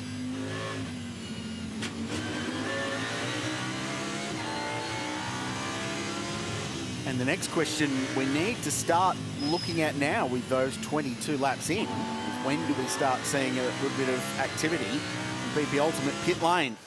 You ask, you just have serious pulling power up here in this commentary box. Richard Craill, so unbelievable. You asked for pit stops. Chaz Mostert whacks the helmet on, and he's ready and waiting because Richard Craill asked for it. Here's the car that Chaz will jump aboard, being driven right now by Liam Talbot, currently in 10th. Survived that early part of the race where he had a massive queue behind him, did Liam Talbot. Wasn't doing anything wrong, but he was going head-to-head with a bunch load of factory drivers doing their thing. Talbot, big moment as he turned in at the chase. I asked for pit stops, you give a driver a wrap. Give him a wrap, it drops it off. Drops it at the chase, does Liam Talbot. So, trying to clean the tyre back up again. Lost 1 spot to Philip Ellis through that. David Wall snuck through as well. Here we go, so just watching, all under control right here. Just dancing a little bit in the rear there was the sports bet Audi, and as he tipped it in, the rear tyre was disconnected from the road service and did not hook up as expected. I love the way you said disconnected from the road service. Does that mean he's out of control at that Yeah, point? means basically he's out of control. Yeah, okay, thanks. David Wall took that opportunity to slide past and grab 10th place. So pit stops in GT3 cars at Mount Panorama, how long can they go? Well, 30 plus laps is the answer. We've seen... Wally was having a bit of a moment there. He Sorry, was Rich. too, yeah, following. Mate, almost followed him off, didn't he, as Audi Sport Watch on. So in the past, we've seen Porsches go 39 laps. Now, there was some fuel save involved in that, but with the green pace that we've seen and the average lap speed for the leaders at the moment, the average lap for the race so far is in the low 204s. They're punching out threes with regularity at the moment. The fuel burn obviously goes up the quicker you're going. So, but it's beyond 30 laps as a fuel window, but they may not work to that because this is a race based on time as much as it is on distance. So working out driver time and when you want to put your drivers through the car can often play a role. But to finish that point, expect to see in a flat-out race somewhere between 8 to 10 pit stops as a really good scenario to win it. And just to finish off the conversation about driver times and the AMs, Kenny Bull is an AM driver, but the car's in the Pro class, so he doesn't have to do his 60 minutes in the second half of the race, and his drive time is reduced because he's being classed in a Pro car, and there's a different minimum drive time. Yes, I wasn't going to touch on that this early in the race, because frankly, I'm not awake enough to do it. But you're right. Audience wants to know. Correct. They've engineered it really well. I love what Sun Energy One have done. They are a Pro-Am car running in the outright class, which removes any restrictions around the minimum and maximum amount of time that Kenny Habul can spend in the car, save for the fact that the two pros can only do 680 minutes of a 720-minute race, 740-minute race. So outside of that, they have got a massive amount of flexibility, and they want to win this race outright back-to-back. Driver time, you need a 12-hour race to explain the various permutations around it. We'll unpick it for you. We've got Chad Nailon in the lane who will jump on the Pirelli pit bunker and work us through on the touchscreen as well as we get a little bit further into the race and start crunching numbers. But it's a massive part of it, Garth, and we've touched on it briefly, that last year it probably cost Audi, if not a podium, definitely cost them a shot at contending for one and potentially a race win, because they breached the minimum driver time with their amateur drivers and they copped a pit lane drive-through penalty for it. The end of the race was green all the way. They couldn't get their lap back. Yeah, there's a huge amount of, there's all sorts of driver windows and driver times that you need to fulfill. And, as you said, Rich, we'll need the next 11 hours and 3 minutes to go through it all to explain it. So we'll explain it as it plays out. But yes, there's a lot of rules that you need to comply to, you need to fulfill as far as pit windows driver times for the different classes. And you and I spent a lot of time in the week leading up to this race trying to unpick exactly how the Sun One Energy car were going about it with their strategy, and were they playing a bit of a blinder as far as how they classified themselves. Kenny Habul is a silver driver, he's a bronze driver. But they've entered him to go head-to-head with all the pros because it gives them flexibility in the driver windows. So will that play out as expected for them? We'll have to wait and see. There will be a period of time there where Kenny Habul is going head-to-head with the factory drivers, and will he be fast enough to keep them in the game for long enough so they've got track position when it matters later in the day? I love it. I think it's roll the dice. Why not have a crack at winning this race outright? It's very Kenny Habul way about going racing, isn't it? It's very cool. Morning, Chad. G'day, Rich. Had a bacon egg roll. Life's pretty good down here in pit lane, in case you're wondering. Just down to the Pirelli pit bunker. Wanted to talk about pit stop rules because we're not too far away, are we, from these first round of pit stops? We've just seen drivers getting their helmets on. So let's just hit my little pit stop tab. Now, the big difference from last year is there's no compulsory pit stops, which means there's no minimum pit stop time. So it's a flat-out race now in pit lane. The big thing to remember, it's very different to what we're used to seeing here in Australian motor racing. Refueling and servicing of the cars, as in changing tyres, have to be done separately. That's really a safety precaution to make sure that some of the teams up and down pit lane who don't do a lot of pit stops throughout the year can get them done safely. And you also got to switch the car off, which would, I imagine, Garth, be a very nerve-wracking moment for any driver to see the thing fire back up. 40 Ks, for those overseas, that's 25 miles per hour. Going over the pit wall, or the pit line in this case, to be able to service the car, you can have a car controller, you can have 4 people people doing the fuel and then also the tyres. After that, a driver assistant can help people getting in and out of the cars, do water bottles. And big one is also 2 rattle guns, so you can only do one side of the car, and that will come into play at the end of the day, guys, particularly when we get to the end of the race, when you have that big talking point. You do 2 tyres, 4, or maybe even 0 tyres at the end of the race to save a little bit of time. Green flag stops. I get the feeling we're going to see plenty of those today, so being slick on pit lane is going to make a big, big difference. Hey, temperature check, Chad. Is it slowly warming up? No, it's still very, very cold down here at the moment. It's got that feeling that, you know, that last little bite you get when it's just cold enough before the sun really starts to warm things up. I think it's about to start warming up, but at the moment, yeah, she's still pretty fresh down here. Weather app still says it's less than 7 degrees at the moment. Not too sure about that, but based on Chad's feels like, yes, it is. That bloke's got no padding though. Well, so that's probably right. not a He fair does judge. weigh 35 kilos wringing wet, does Chad Nailon, so he's got no thermal capacity to retain any sort of heat. He's the only person I know who has to move around in the shower to get wet. It's extraordinary, isn't it? Chad Nailon's thermal capacity. Very low. Very low. Debrief here. Disconnected tyres and no thermal capacity. You're knocking this one out of the park, JT. I'll tell you. Lots of people watching around the world. Got to send a shout out to South Africa via Germany with a group of expat South Africans and an expat Kiwi. So Kelvin van der Linde, who I imagine will be not happy about missing this race because I know how much he loves it. Jordan Pepper, who won it with Bentley and became the first South African to win a major race in this part of the world in here at Mount Panorama back in 2020.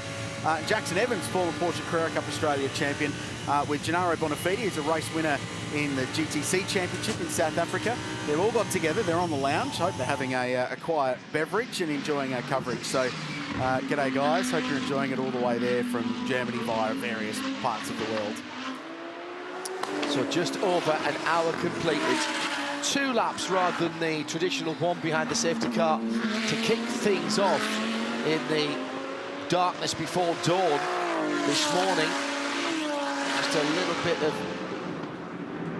a question mark over the tyre temperatures that the leading drivers were asking race control to give them one more lap behind. That was agreed to.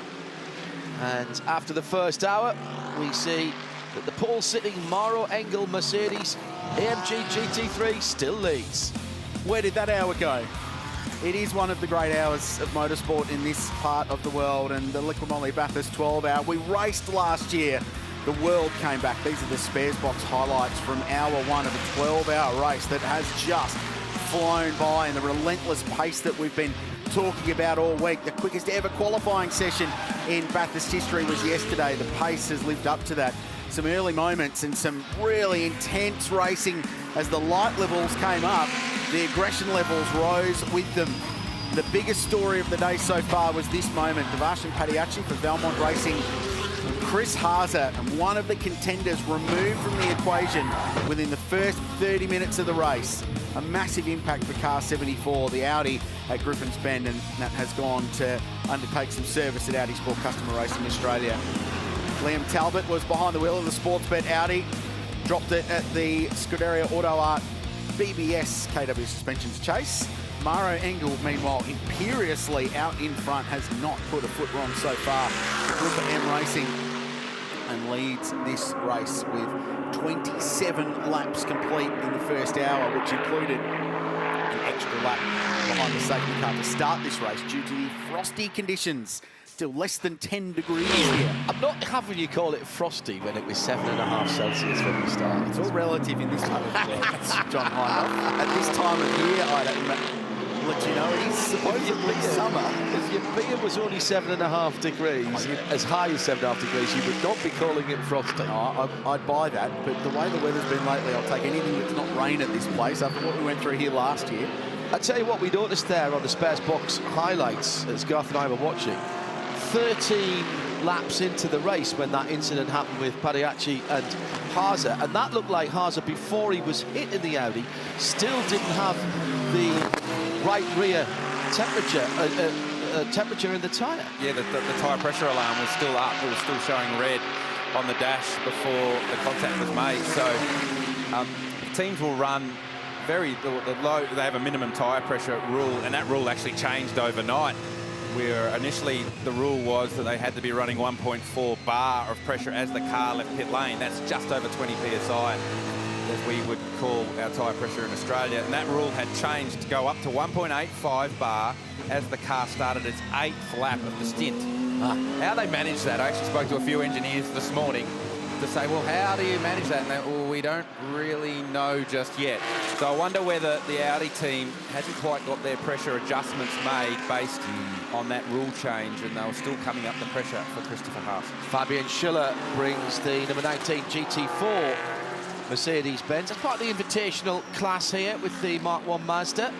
And this is the start, gentlemen, after, let's call it 65 minutes of almost green flag running. We're into the first trips down the lane here at the mountain for 2023.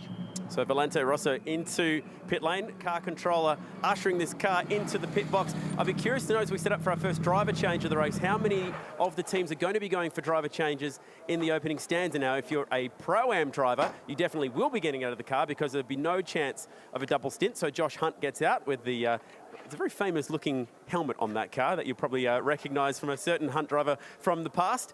But I'll be interested to see if we're going to see any double stints for the pro guys here, because we're just about ticking up to 70 minutes. You can do 2 70-minute stints and that'll get you to your 150 maximum continuous driving time. But you'd be putting yourself into a little bit of a hole if you did it, with safety cars potentially coming out in the second stint. So it'd be brave double stinting, given that we had such a big long green flag run.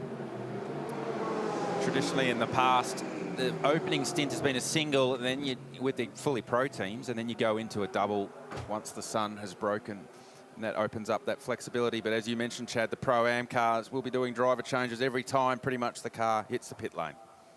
Well, guys, I've been doing a bit of snooping to try and find out the answer for that for you. Nick Grenier is going to take over the lead car. That's the 999 Group M Mercedes. Shane Van Gisbergen is helmeted and ready to go in the 888, the car running in second. And in third, another driver change. It will be Mathieu Jaminet taking over for Thomas Preining in the Grello Porsche. We've also got Yasser Shaheen ready to go in the 777, so Ricardo Feller getting a break after his fantastic opening stint.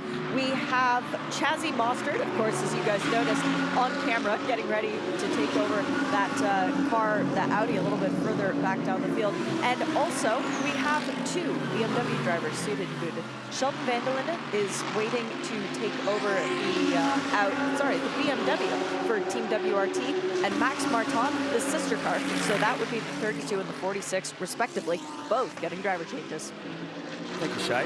The outlaps from these pit stops are going to be really interesting to watch, and we gave the field an extra safety car lap at the start of the race to generate some tyre temperature, but we're not doing that during the race just because you've made a pit stop. So I spoke to Matt Campbell about this in the Porsche earlier in the week, and he said that the first 2 laps were, in that car, absolutely critical, and at that point, do not hit a curb while you're going through the process of getting the Pirellis up to temperature and pressure, because when they're down low, it could damage the tyre early in the race, so early in the stint. So their opening and out laps are going to be absolutely critical, more so perhaps than we've ever seen in this race, and getting them right. Yeah, we call it bringing the tyre in. It's bringing it up to temperature and getting it into that performance window. And heavy contact with the curb, especially at the exit of turn 2 here, can damage the construction of the tyre. Using the curb at the exit of the chase can damage the construction of the tyre as well, and the exit curb at McPhillamy Park. So, to Matt Campbell's point, how you bring the tyre in, you've got to be very careful. Treat it with kid gloves, look after it. Not looking after it right there with Fred Vervish. He was trying to cool this tyre in the grass, I think Osley and Talbot. So there's a bit going on there, but yes, you need to be nice to your tyre. And one thing that we will need to keep an eye on in this first round of pit stops is whether teams decide to double stint the tyre. Yeah. Not necessarily double stint the driver, but double stint the tyre, because the pit stops are different to the Bathurst 1000, where you do tyres and fuel and driver change all at once. You can do your driver change throughout the whole pit stop in GT3 racing. We actually do your tyres and your fuel separate.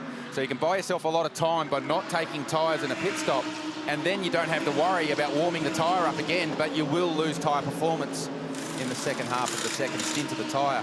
The drama with doing that at this stage of the race is you don't get the tyres off the car, you don't get a chance to look at them and understand the tyre wears. Remember, this is a brand new tyre that we've brought to Bathurst this year. We've never run it at the Bathurst 12 hours. So the engineers like to get the tyres off the car, have a look at the wears, have a look at how the tyre has worn, look at the tread pattern, the way that it's worn. You can learn so much about a tyre by just looking at it.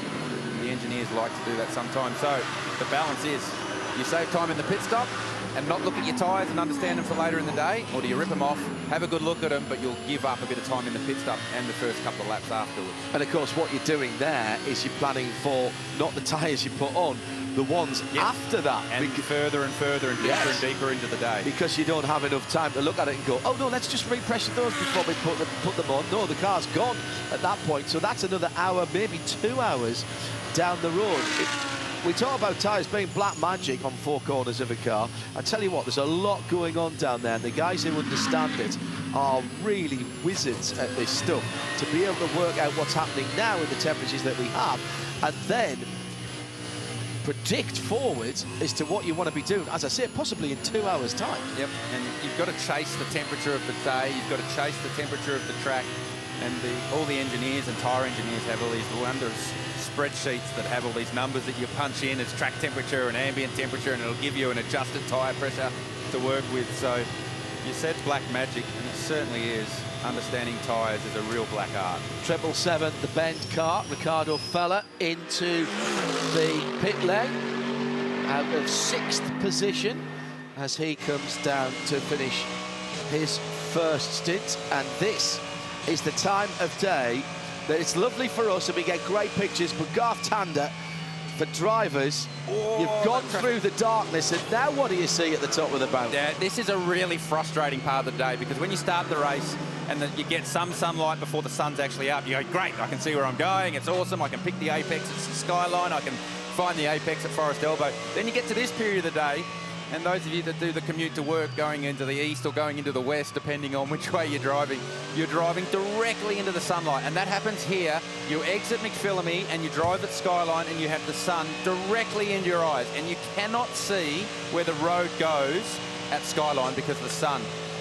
Yasser Shaheen jumping aboard the 777 Audi. Look at these glasses fogged up there. I can tell you from experience that driving with glasses on is hard work. I don't do it. I wear contacts in the race car for this exact reason. When you jump in, and on days like today, when your body's cold and you're jumping into a hot race car, they'll get better. They'll get better. Airflow will be going to his helmet, and they'll get better and better, and they'll clear up. But it is so disconcerting when you jump in and it fogs up. You can't see. You can't see your belt. You can't see the dash. And you can see Yas then was almost going to rip his glasses off. Yeah. And I can tell you, he needs his glasses. Yeah. But I wear contacts when I'm in the car. I mean, I wear glasses every other time. The only time I wear contacts is when I'm driving the race car. Because of that exact reason, the fogging that you get in the car. So that gives us the first real indication of where these outright cars are going on a fuel stint. So 31 laps for the 777 car. And Ricardo Feller was driving that car quite hard, making some moves, getting them to track position. So they've elected to put their AM driver in. There's a debrief. So head of Audi Sport, customer racing, chatting to the driver who's got out of the car. And with the gestures there, I'm wondering if he's just explaining. Yes, he's absolutely explaining what happened to the 74 car, to Chris Haase after that race, after that incident up at turn 2. So one of the bullets in Audi's gun is done. This is Liam Talbot again at the top of the chase. Not quite so far off this time. It's a separate incident. I've seen that a couple of times now. Oh, Dylan McKeith out wide there in the marble. So on board here, just tips it in and loses the rear. And I think that's a car balance thing for this car. We saw that from Chaz Mostert yesterday in qualifying, where he was really driving to the limit of this car, and he had the exact same moment grab his attention down at the chase. And I actually caught Maro Engel previously as well, our race leader, have a bit of a moment down at the chase as well. So just potentially the track conditions right now just proving to be a little bit tricky down there and catching a few out. Ricky Feller, that was a great opening stint for you in the Audi. You were able to actually pass cars when other people weren't. What was your advantage in getting tire temp? Yeah, actually it's difficult to say. I didn't watch anything from the race now. But I think in the end, if you're enjoying what you do, I think you're also good at it. And I really enjoyed that first stint. And the car feels very good, much better to the quali and the practice we had this week. So yeah, 11 hours to go. Let's hope it will be a good one. Good luck. Thank you. He said he hasn't seen much of the race. He's been behind the wheel for the opening hour and 13 minutes of the 12 hour of 23.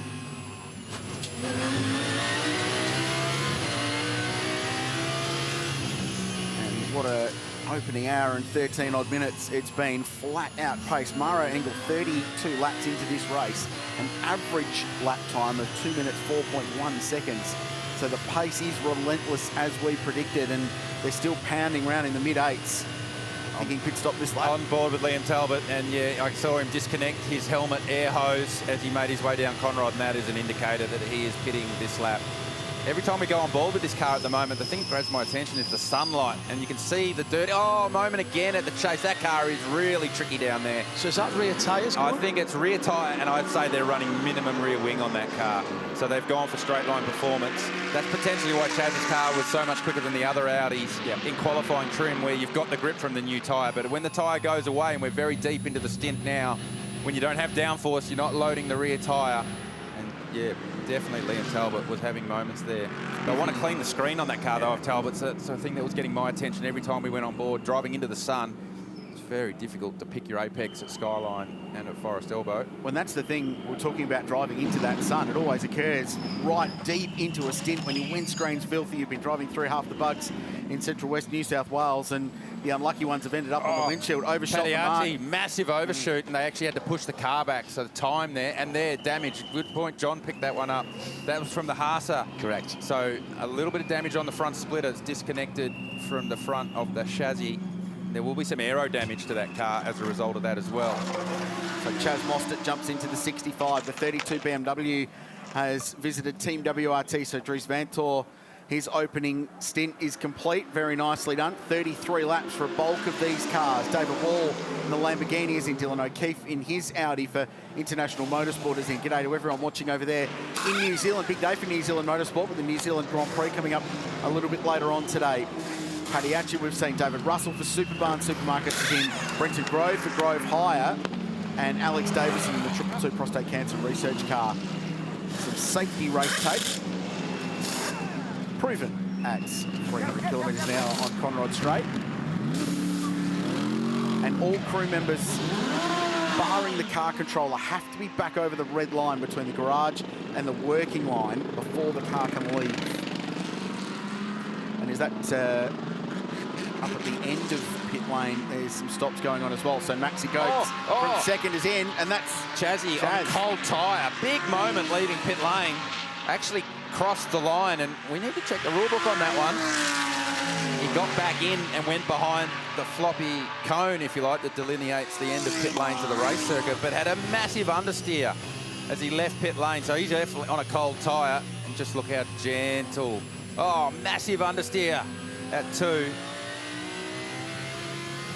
Very, very cautious. I think if he got there back on the driver's left of the floppy, he'll be okay, but they're going to look at that in race control. Crossing the blend line is a bad thing.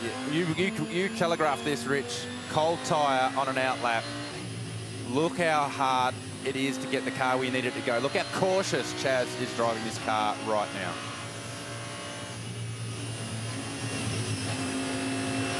Busy times at Mount Panorama, and Chaz Mostert driving an Audi with fingertips on cold Pirelli tyres with no visibility across the top, coming out of pit lane. And potentially a key moment here that race control will look at. Watch the blue Audi. Headlights go on, pit limiter off.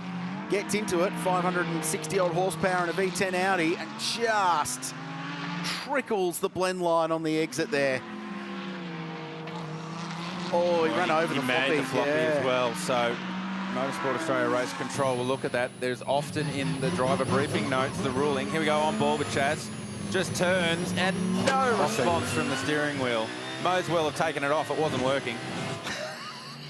And he's the leader. Into the lane comes Maro Engel after a very, very, very good opening stint of this race. Average lap pace 204.1 across the 35 laps. So the Group M car, as well as leading, it's been in clean air. They've been setting their own pace, and they've gone 35 laps into the race, 33 of them at speed.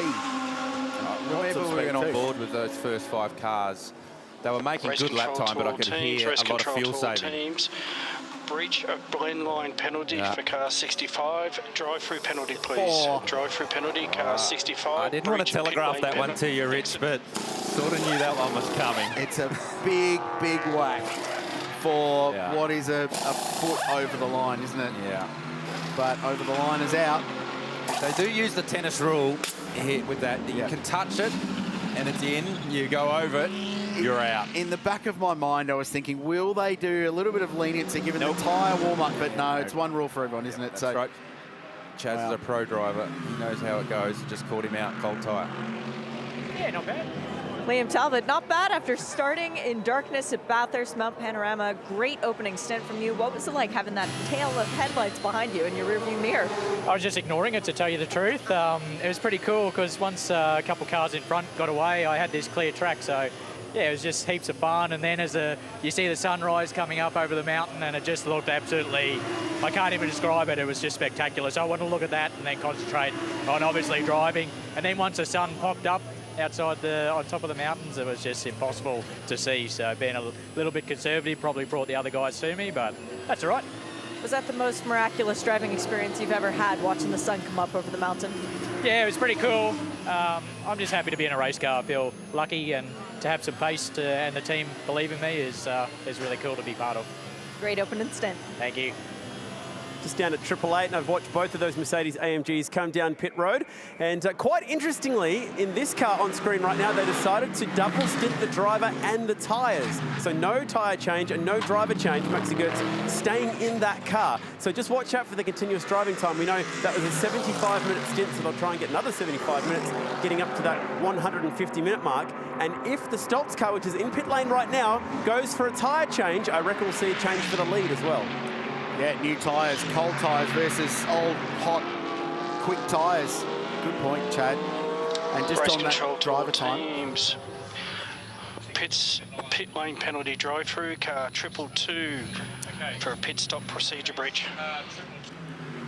So that's Alex Davison behind the wheel, and we understand it's for starting engine while refueling.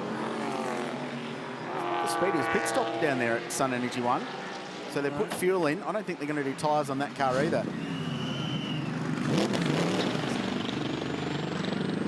Kenny Habul at the wheel of that one, and we just caught Chaz Mostert leaving pit lane right there. That drive-through penalty's put him down a lap. So with the 888 car not taking tyres, double stinting their tyres, a rapid pit stop, coupled that with a couple of outlaps for Chaz on a cold tyre and a drive-through penalty. That's now put him a lap down. That's not the end of the day, because once we get past hour 3, the lucky dog rule comes in, and if there's a safety car, you can get your lap back. But it does tie one hand behind your back in the early part of the day from a strategy point of view. So no tyres on the 75. They've plugged Kenny Habul into that car to get some of his drive time ticked off early in the race. That then gives them some strategic flexibility.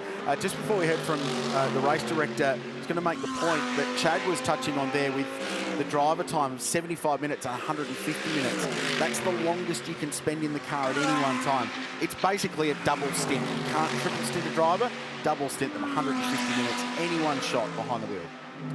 Guys, you talk about the perfect start. I think Murrow Engel might have got one today. That was a pretty good way to kick things off.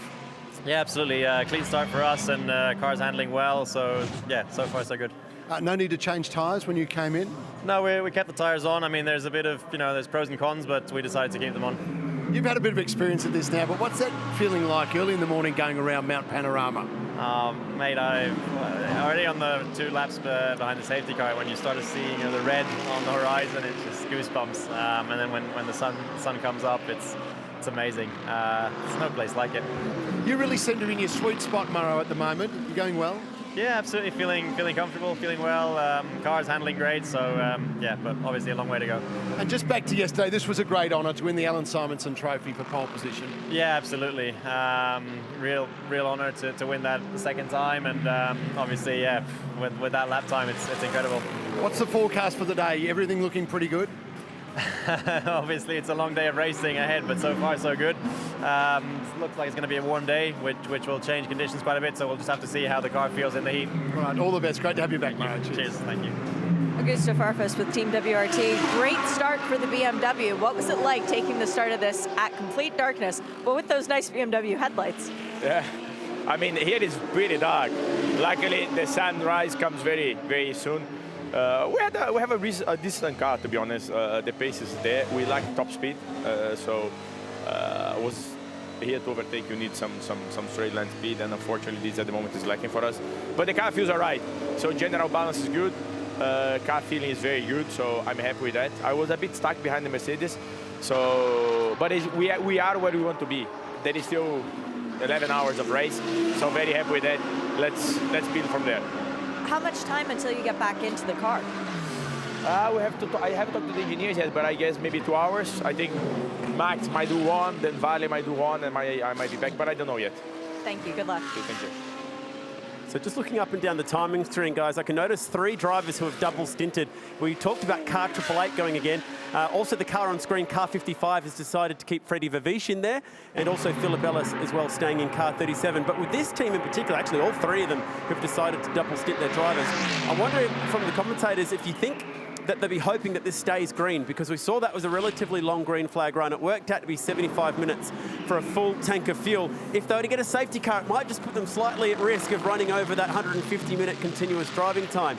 So I think the key here is that they hope it'll stay green flag. Yeah, I'd agree with that, totally. And it just may, if there is a safety car, may force their hand or compact the field and force them to pit under green when the field's a little bit more compressed. But it's worth rolling the dice, I think, this early in the day with the knowledge that it can come back to you later on in the program this early on. I don't mind it. It's the time of the day, sharp driver behind the wheel. We have seen tyres double and even in occasion triple stinted here as well. It seems like it's been a really smart decision to keep tyres on the car, especially the dramas that we saw for someone as good as Chaz Mostert struggling to get that car turned. Yeah, I mean, the tyre warm-up has been such a critical thing, and given how cool it still is, no real sunlight, direct sunlight on the racetrack yet. Yes, if you're ever going to double stint a tyre, the first into the second stint was it, because of the cooler conditions, less wear on the tyre. You're not heating the surface of the tyre so much. The only thing that I would have thought that may have swayed you into changing a tyre at the first stop is so you could get it off and have a look at it, given it is a new construction, new compound here for the first time this year. So just getting it off and having a good look at the tyre and understanding its wear pattern and its wear rate across the tyre. Some of the teams I thought would want to rip them off and have a look at that, but AMG clearly comfortable with where they're at from a tyre wear perspective, because they're all their main cars at the front of the field. They left them on. Certainly helps on the out lap, the first 2 laps. I was watching Chaz Mostert sector times as he left pit lane and trying to build tyre temperature, and he was 4 seconds off the pace to the end of the second sector on the second lap of the tyre. He's going fast right now, but it's taken him near on 8 laps to get the tyre where he needs it to be. And that mistake, leaving pit lane on a cold tyre, obviously was heavily costly. Is that going to have people up and down the pit lane now, teams up and down the pit lane now, Garth, as we... Oh, that's a nice piece of driving. That's really sensible. This is not the fight to have right now. Down at Murray's there. Is that going to have the teams up and down the pit lane talking to the drivers who are about to come in and say, right, we're going to have to do something different here? And might that make them consider double stinting tyres more often, which means you can't decide that halfway through a stint. You've got to do that. If you're going to look after the tyre, exactly right. If you're going to look after a tyre, you have to look after it from the time you leave pit lane and know that you're either going to use this only for an hour and 10 minutes, or you're going to be best friends with this tyre for the next 2.5 hours of your life. So you need to understand that very early in your driving window. Yeah, you can't make that decision in the last 5 minutes before the pit stop. The team radio in and say, oh, yeah, do you mind if we use these ones again? Because you would have used them up quite heavily in the first stint. All right, settle back, crank up the sound, and listen to what it's like to drive Mount Panorama in the early morning at the LIQUI MOLY Bathurst 12 Hours.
that, Mick? That's Mickey Grenier, our chauffeur for that on-board lap, and the leading pro car, the 999.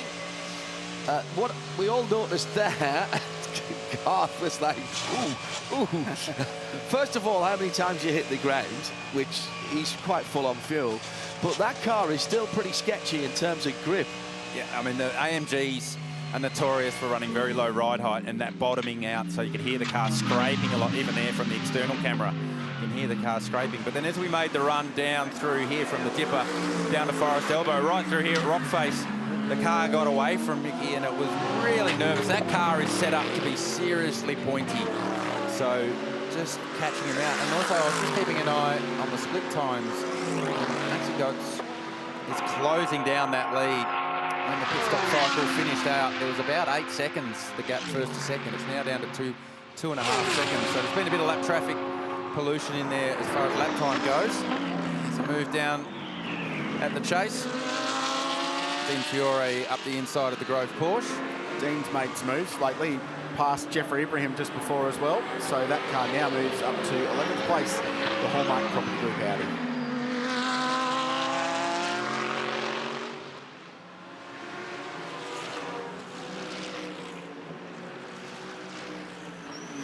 So with an hour and 32 minutes in the book, we're starting now at the oh, hang on a minute, bit of side-by-side, just when I think we've got a chance to discuss what's going on, side-by-side down Conrod Straight.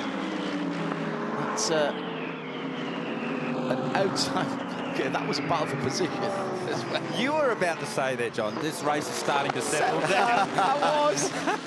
Wrong See, answer. we haven't worked together long, but you know me so well, GT. What I was about to say was settling down, and this is exactly what we want. We're gaining data to project ahead, and the teams are doing exactly the same. They're getting fuel burn numbers. They're getting more knowledge about this new Pirelli tyre.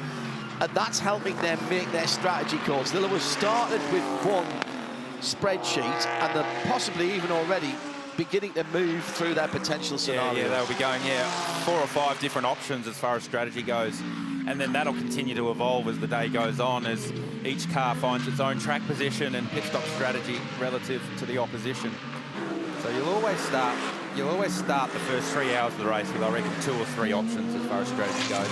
Then you'll get to hour 3, reassess, probably have another 3 or 4 strategy options ready to go for the next phase of the race, and continue to do that. And then you'll get to the halfway point of the race, and you'll then start working backwards and work backwards from the end of the race. You'll have a general idea of what your driving roster will do and when the drivers will be in the car at what stage of the race. But you need a degree of flexibility with that as well. This gap at the lead continues to shrink. We reported on the last lap it was 2.5 seconds, down to 1.5 now. So just the experience, relative experience of the track conditions right here, right now, with Maxi Goetz double stinting up against Mickey Grenier, who's in the car for the first time this morning, only done about 5 or 6 laps. Has enabled the Super Cheap Auto AMG to close down on the Man Filter AMG at the lead of this race. Yeah, Grenier, first time here, 30-year-old from Quebec in Canada. Just spent some time as an IndyCar tester in the early part of the last decade when he was a young kid coming up through the ranks, but forged a decent GT career since then and was drafted in to join this all-star lineup really at Grupa M Racing with Raffaele Marciello and of course Mauro Engel. Those two did the job in qualifying yesterday, and we had Mickey in the press conference yesterday. So, well, how was your day? He said, I didn't actually do that much. I did a practice session in the morning and sat and watched these two go to work. So this will be a good opportunity to get some laps, but yeah, he's being reeled in at the rate of 0.7 or 0.8 now by Maxi Goetz, who's obviously not only got the hot tyres, but heaps of experience in this place now. It's a fair point that Krilsey makes there, because for all the amount of time that we've had, there's not actually a lot of trap time to circle through 3 quality drivers, particularly when one hasn't been here. Yeah, you're right, and it just adds to the storyline, doesn't it? We love the varying contrasts of these drivers. Well, there's always been a lot going on around the precinct here at Mount Panorama, on and off track. It keeps getting bigger, and Chad was there.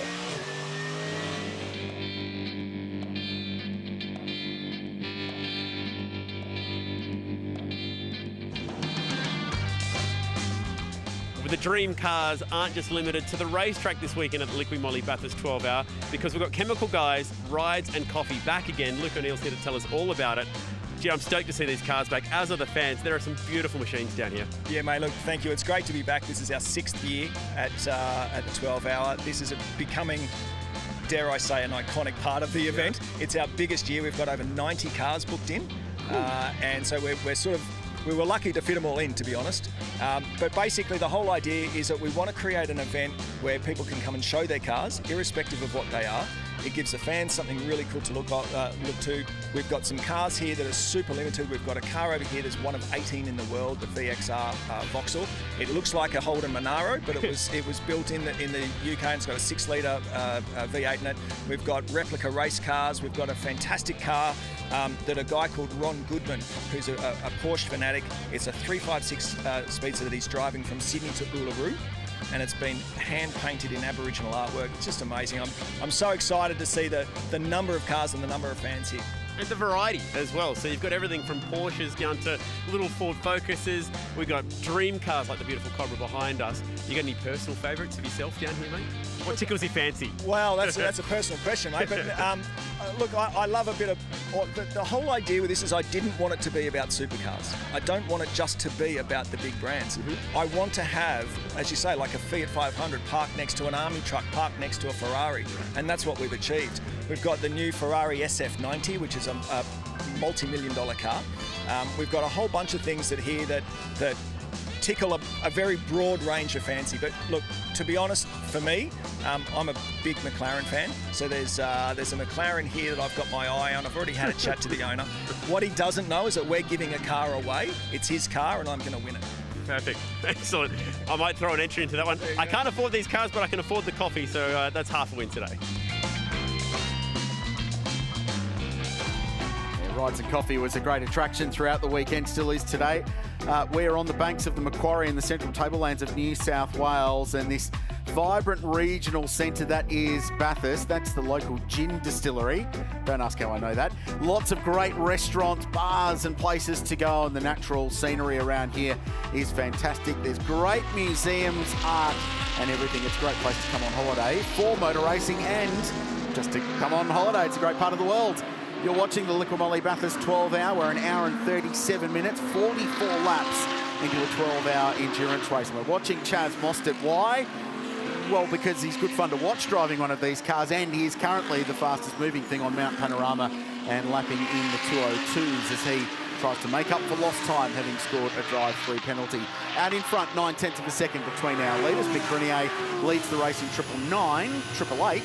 Just behind with Maxi Goetz, the German, behind the wheel. The Porsche of Mathieu Jaminet runs in third, 26 seconds off the lead, and he's being chased by Maxime Martin in the first of the two BMWs. With Fred Vavish, former co-driver of our co-driver up here in the commentary box, Garth Tander, is running along in 5th place. Richard Krall, Garth Tander, John Hondoff with you up here in the box. We've got Mark Beretta, we've got Shea Adam and Chad Nolan in the lane. All the angles covered.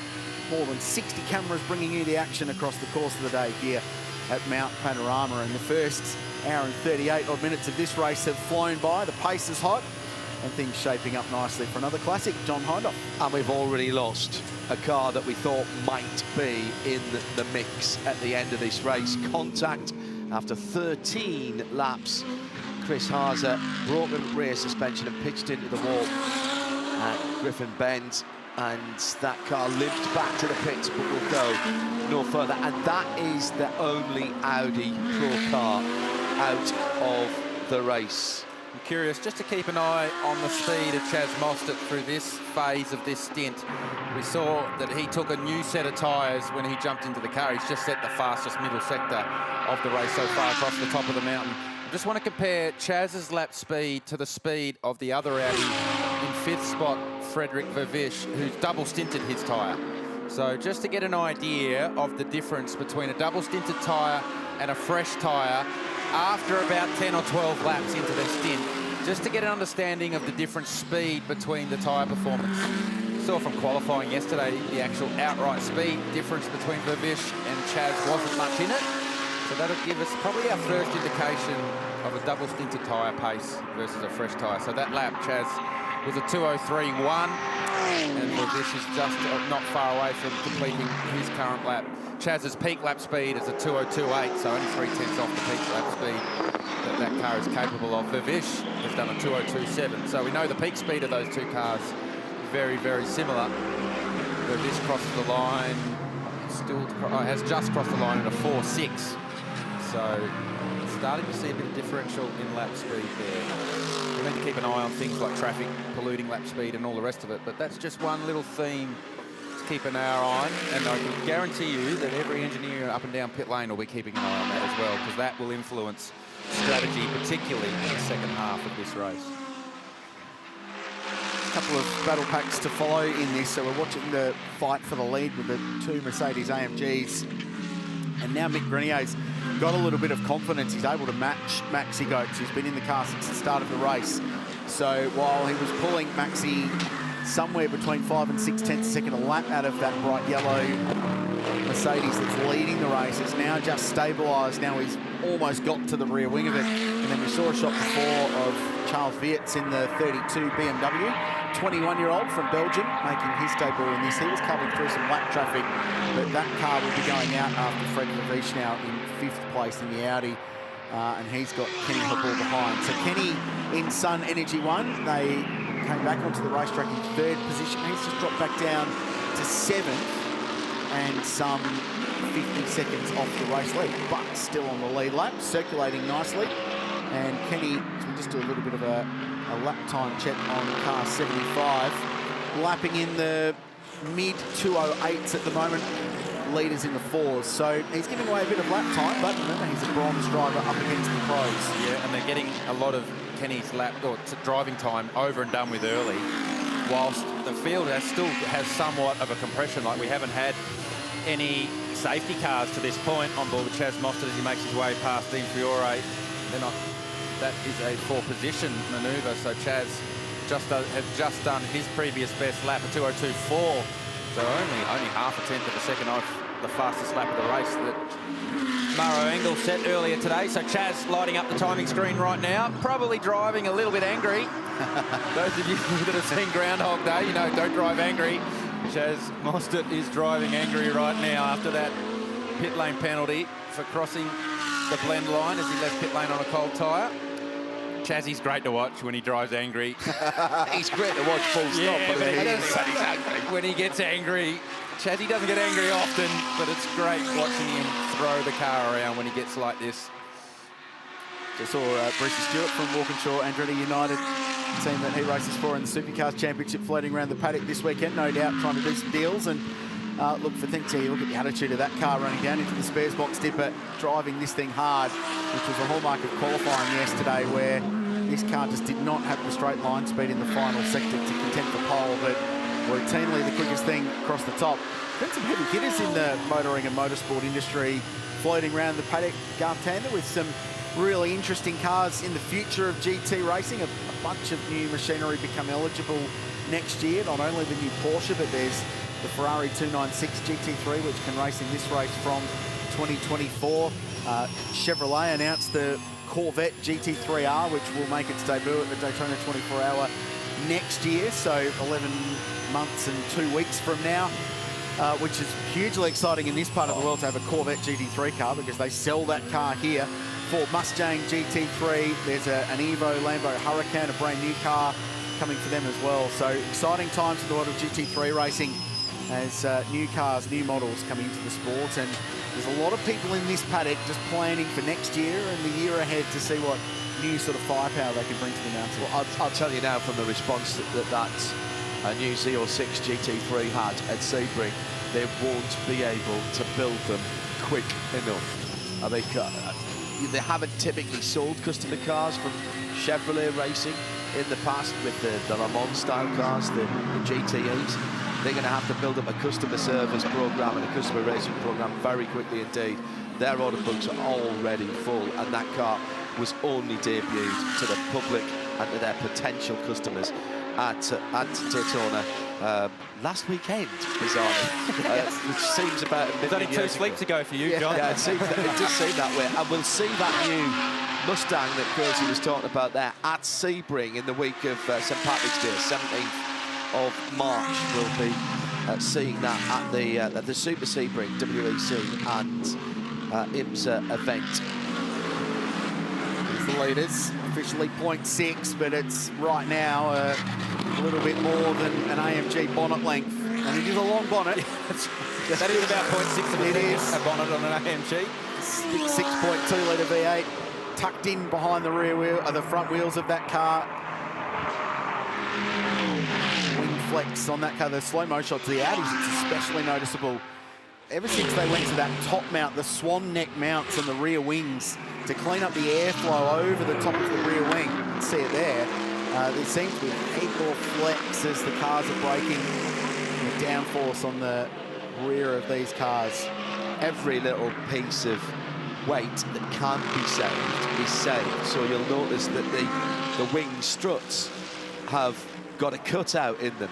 Now, why would you do that when the regulations state that the car has to be a minimum weight? Because you want to put the weight guard where you want the weight, and you certainly don't want it up high. Yeah, you want all the ballast in the middle of the car. You don't want it hanging out the back or up the front of the car. You want it right in the middle of the car. That's why you move the driver towards the center of the car for safety, but it's pretty handy as far as weight distribution goes as well. Yes. So you can see where they've cut out or milled out the rear wing end plates on the AMG. It's the same on the Audi.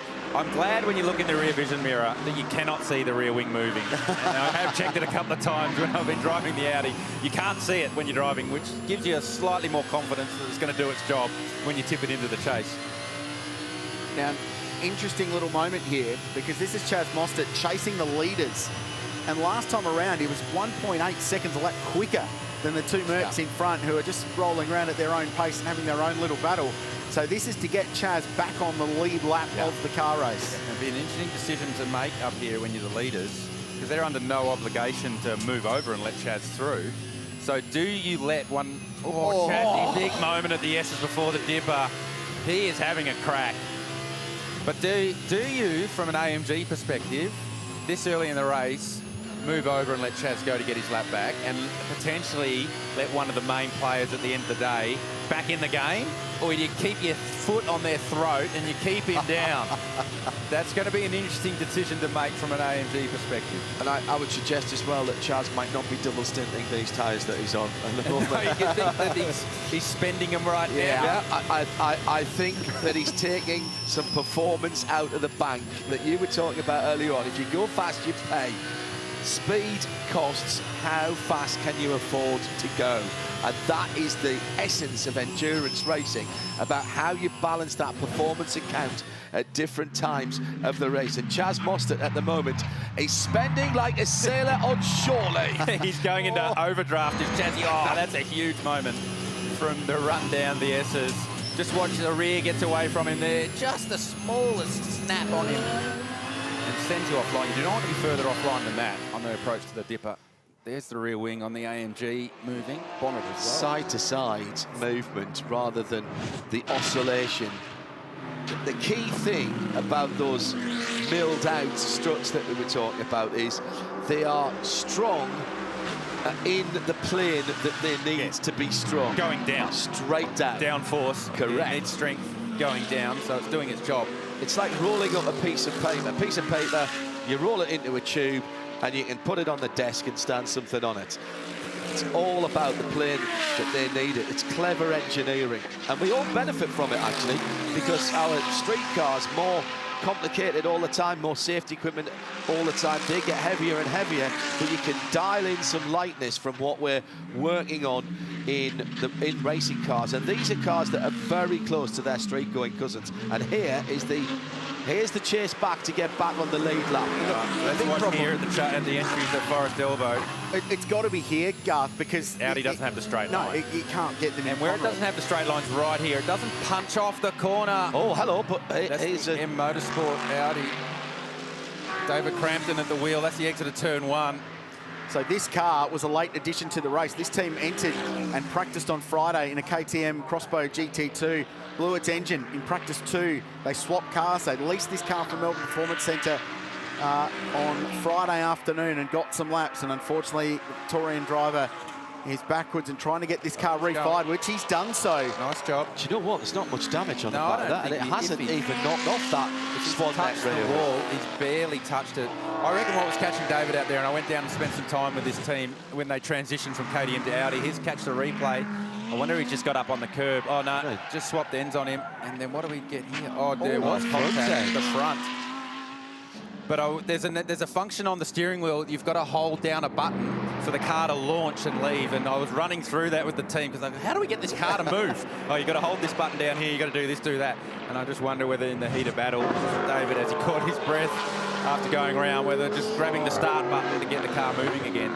Remember, this is a rental, effectively. This is a rental. Did they take out the insurance? Yeah, CDW.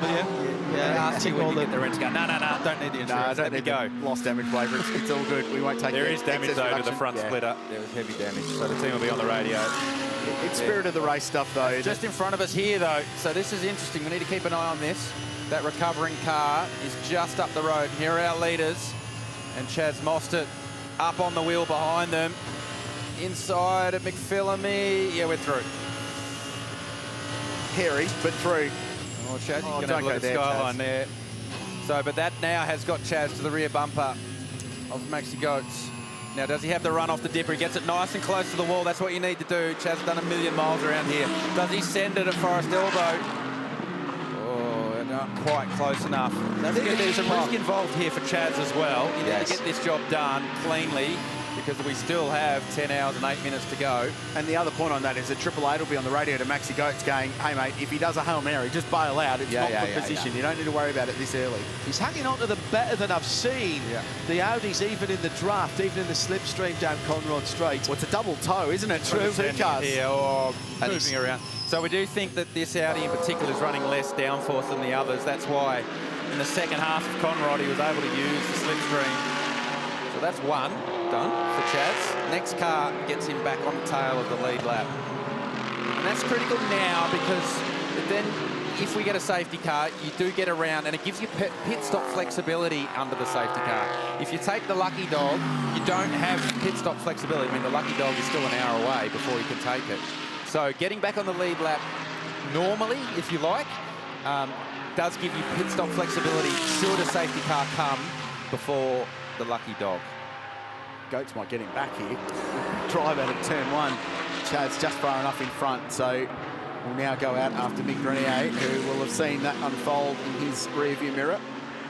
Those AMGs do punch a fairly decent-sized hole in the air, and to get two of them, that was just the extra toe that he needed. And at the speed trap on Conrod, Chaz Mostert 272k last time round. Wide at the cutting there. Adam De Boré in the middle of shot, sitting down. Fraser Ross right of screen. I'm surprised the AMGs just didn't park side by side, to be honest. They would never have been able to get around. They are quite wide cars, these GT friends. Daniel Gaunt watching on as well. Traffic now with the Mark Cars Master over the top. Jumps out of the way. Nicely done. And the same scenario as the previous lap. The AMG in front just balked slightly at the run down from Skyline to the dipper. Chazzy takes that narrow line, which is exactly what you need to do. Does he send it now at Forest Elbow? Grenier's probably not experienced this before and actually covers the line. Smart play. Chazzy's got a good apex.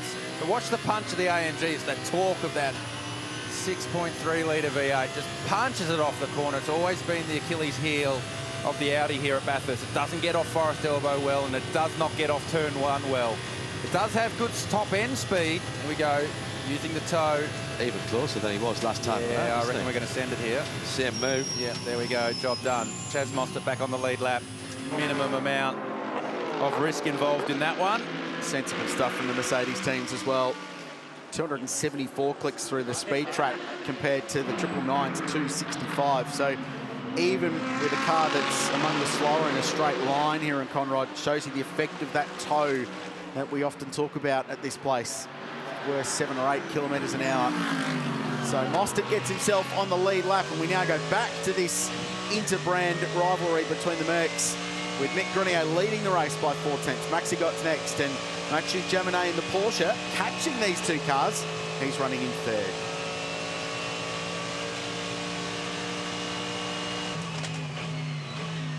Last time round, Jaminet was 2 seconds quicker than Maxi Goetz as they were dealing with Chaz. So the Porsche now, as we work into the middle phase of this second stint.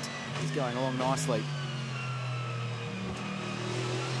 Gemini is a vastly experienced young driver. He and Matt Campbell have spent a lot of time racing together, and Thomas Koenig as well. This is our race leader. Led the race since the outset, 52 laps into this race now. Coming up on 2 hours in.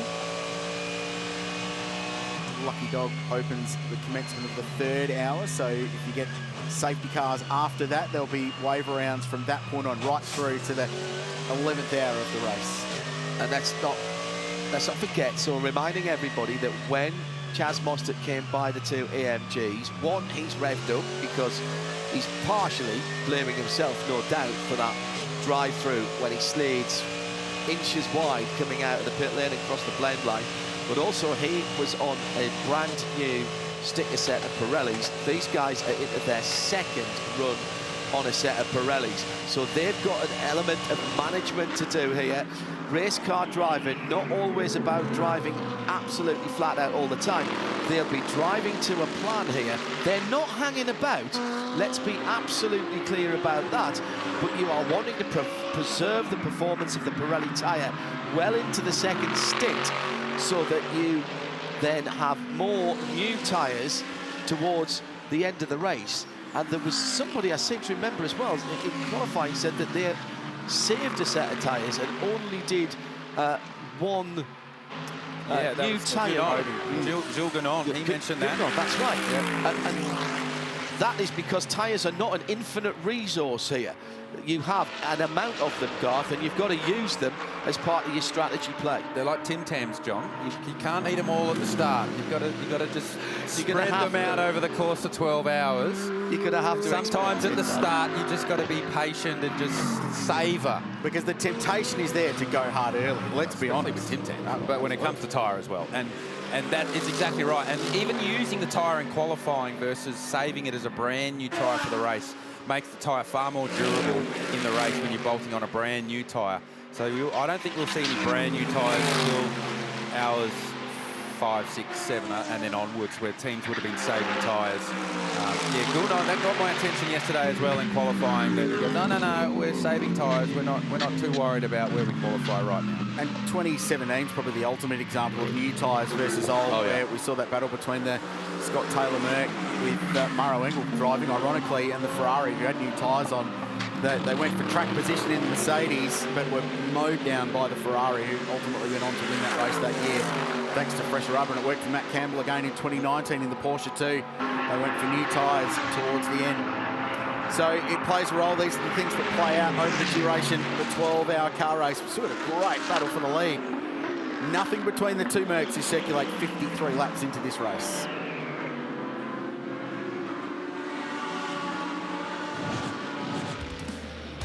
We work our way into the 3rd hour. These are the spares box highlights so far. Start is always a highlight of this race as the sun pokes its head over the hills, and a spectacular hour of motor racing. Contact early. Scott Taylor car got away with that one with the Groves.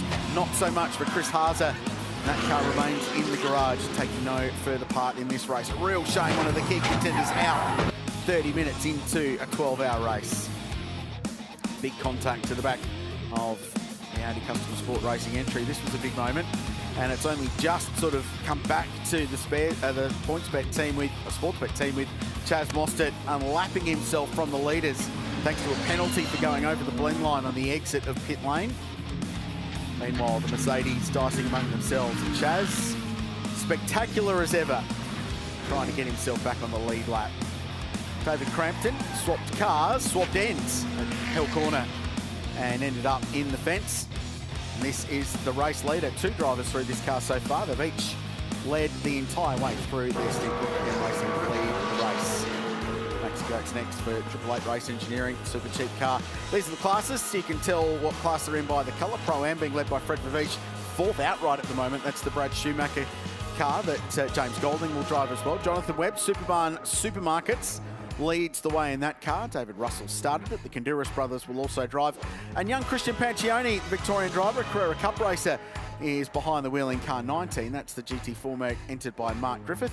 and they're leading the Invitational class. And that is how the overall leaderboard sits. 10 cars remain on the lead lap of the race. Just 6/10 in it between the two Mercs at the front, with the Porsche taking about a second a lap out of them at the moment. Mathieu Jaminet going along nicely.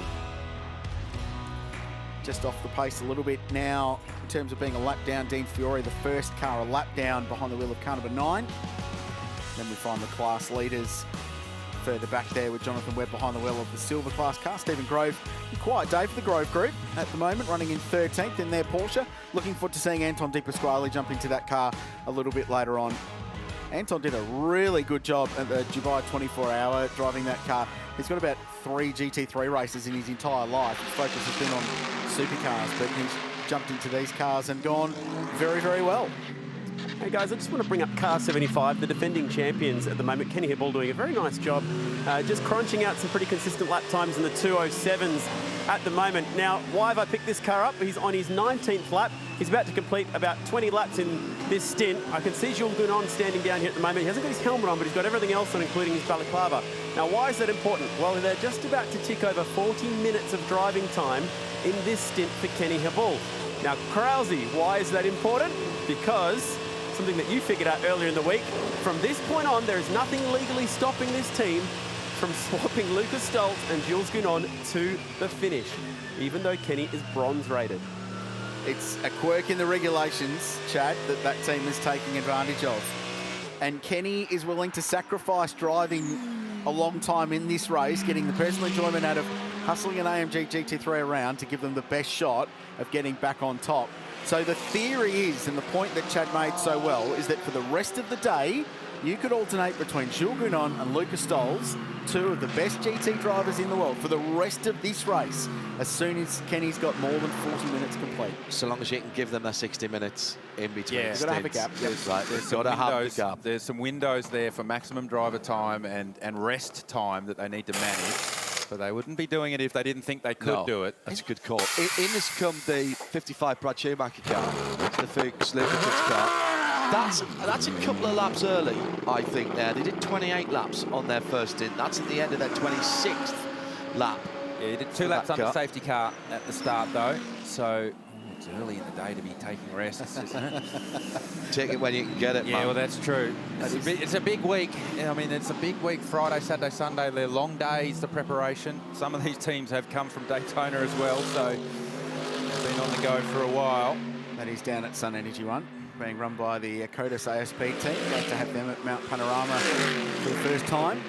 It's run by Triple Eight last year, so a change in the preparer behind the Sun Energy One brand.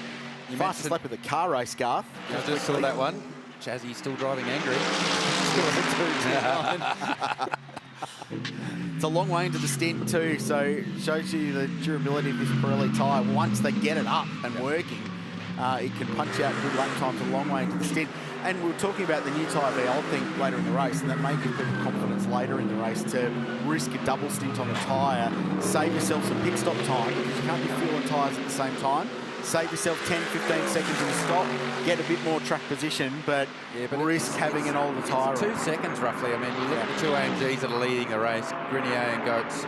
They're in the mid-4s at the moment, and Chaz is punching out low mid-2s. So it's 2 seconds, the difference. So even though you might get track position, you might save 15 seconds or 20 seconds in the pit stop. You'll get hauled in. At 2 seconds a lap, that's 10 seconds and you're back in the game. 10 laps and you're back in the game. Correct. Just to finish, John, the final point on the Kenny Hibball thing. At the moment, he's only, minute and 11 off the race lead. Half a lap. So he's half a lap. He's still a long way from going a lap down. Correct. Doing good lap times. If I was them, they're probably thankful that I'm not them. I'd leave him out there a little bit longer, because the longer you keep him in the car now, the more strategic flexibility you've got later in the day. It opens your windows. Correct. Absolutely. It absolutely gives you more choices. He's comfortable. He's doing good lap times. He's still on the lead lap, going along consistently. He's not in a battle, so the risk element is low in that respect as well.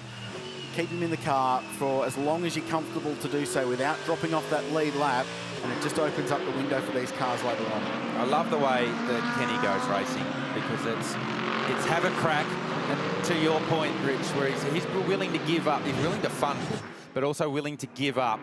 Having a crack is Chazzy up the inside. That's Tony Bates in the 24 Makita AMG, and oh, put up the back wheels touch the there? wall? Yes, and it got it with the rear wing, so they need to be careful with that car. We were talking about those rear wing support braces, and when they get damage or they get contact going sideways, got to be careful. So just snaps on Batesy there, gets the tank slapper going the other way. There's just a little crown on the road there that's really hard to see.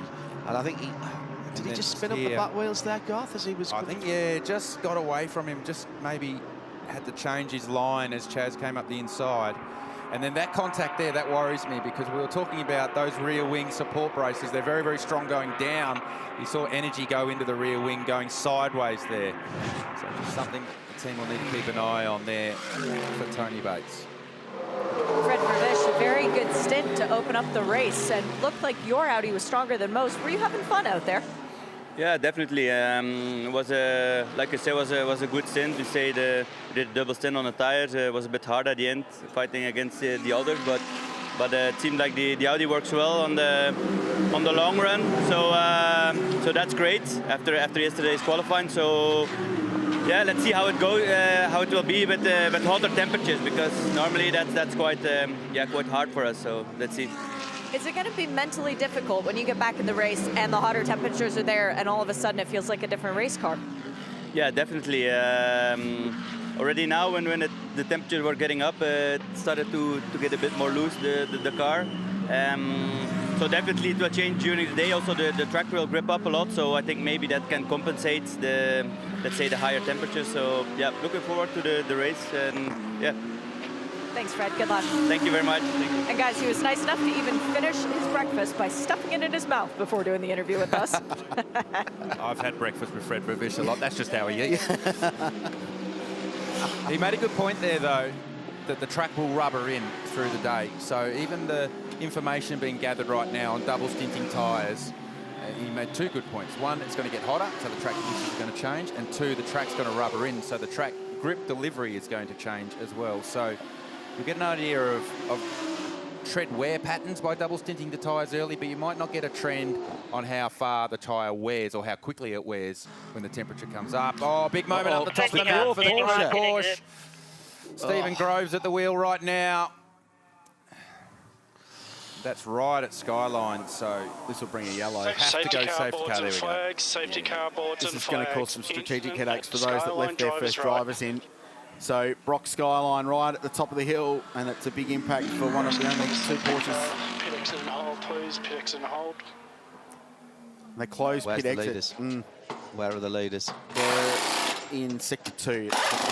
Right. So that's closed for a while. Let's just check out the replay before I add the update from down in pit lane from on top of Mount Panorama. It's a bit filmy, and it's in backwards for Stephen Grove. They had a big one here last year. Oh, it's got both sides and the front. So just about every single corner on that Porsche banged up, which is a real shame to see for Stephen Grove. Put so much time and effort into his racing. I was standing in the 888 garage, guys, when that safety car got scrambled. Shane Van Gisbergen was there, fully suited, and had his helmet on in the off chance that we caught a safety car. So they were prepared for it. Like we mentioned, it wasn't an ideal safety car for them because they still had a good 10 laps of running at least in the tank, but so did the other teams that pitted with them. It was the only difference in driver time. But it's not the end of the world. They did catch it at least towards the end of the pit stop window. Generally, teams, once you get halfway into a stint, a safety car comes, you take it. Yeah. That's just generally the general rule of thumb. So all the drivers would be suited and booted, sitting there waiting. The teams like doing that to race car drivers, having there with your helmet on unnecessarily early. Here's David Crampton jumping out of that M Motorsport Audi that we saw have a moment at turn 1. You like that, John?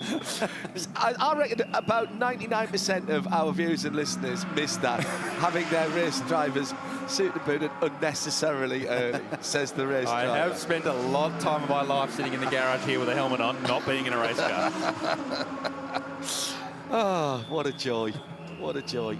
So in they come to the lane. We see in the background there the Porsche of Mathieu Giminet. Maxi Goetz is in. Shane Van Gisbergen's going to jump aboard this car. So near on 1 3/4 stints for Maxi Goetz. His job's done in the morning. Got the car through the dark in a good spot. Valentino Rossi jumps aboard the 46 WRT Audi for his first laps in the actual race. So first and second AMGs in. Maxi Goetz had 25 laps on that stint under his Pirellis. Then 23. Well, they've kept the 999 out, which I'm kind of surprised by. Although they did swap drivers, remember, so they're not critical on driver time with Mick Grenier for that 150-minute, 2.5 hour maximum stint at any one time you can be behind the wheel is 2.5 hours. This site, just right of screen, will follow that up. Valentino Rossi behind a racing car at Mount Panorama Bathurst for the first time. It's a cool little moment. Pretty cool. Yeah. I learnt in last year's race, Rich, and I would have thought you would have too, don't question pit strategy. Because you remember the Craft Bamboo team had 47 pit stops in 12 hours. They did. And found themselves at the front of the race. It was 23. It wasn't far off 47. It felt like 47 because every time I looked up, that car was in pit lane, and somehow they were at the front of the race. So the Grouper M team clearly knows something that we don't. It's going to be quite a long race safety car, because that car needs the rollback up there. That isn't going to flat toe. No, they put it on the flat tray, that one. Sure. So that's got to get up there. It's got to get in position. This is a good news for Chaz Mostert. Remember, we were talking about him unlapping himself, and the lucky dog scenario is not engaged yet. That only comes into play at the 3 hour, past the 3 hour mark. There's some interested onlookers. They would have VIP tickets here at Mount Panorama. They're here all the time. What's that, Skip? Safety car? Yep. AMG. I think Chaz is looking good.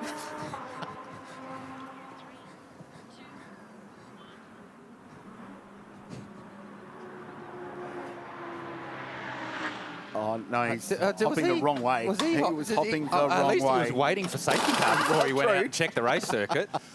Sergio Perez in the lane. This is the Belmont racing car, and I noticed that Sun Energy One brought the 75 through as well.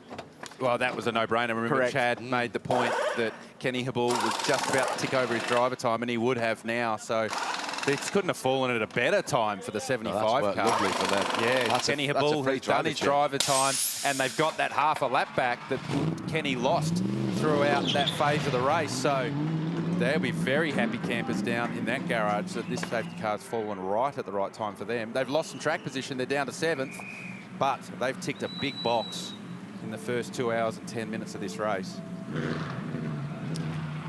So just to qualify that on the wave around, we call it the lucky dog. It's where it came in NASCAR. It's the commencement of the 3rd hour of the race. So we're into that 3rd hour. Oh, okay. So the wave by is in effect. This is important, Rich. Yeah, they fell nicely in the Sun Energy One car for the safety car, but is that over the line? Oh, didn't clip the cone this time. Oh, yes, he got the cone. Yeah, he got the cone. But it was over the line too. We didn't need the... You watch here, he was actually adjusting something on the dash and got the understeer as well. We saw that with Chaz Mostert. So, history will tell us that the 75 Sun One Energy car will make its way back through the lane. Now, here's the leader coming in now. What went wrong there? Communications error? I was looking at everything that we've got access to try and work out why that would have been a good idea and to stay out. And now he's going to drop right to the back of the line, isn't he? I did say I was surprised they didn't bring him in, but I'm more surprised they've now brought him in with the whole queue having caught up. Well, yeah, I mean, realistically, if you find yourself at the front of the queue and you've got no dance partners that have taken the same strategy as you, you're a sitting duck. Correct. Because you've got 10 laps or less than 10 laps and you're in the lane and you're out the back of the field. So now, just fuel to this point. There won't be a driver change.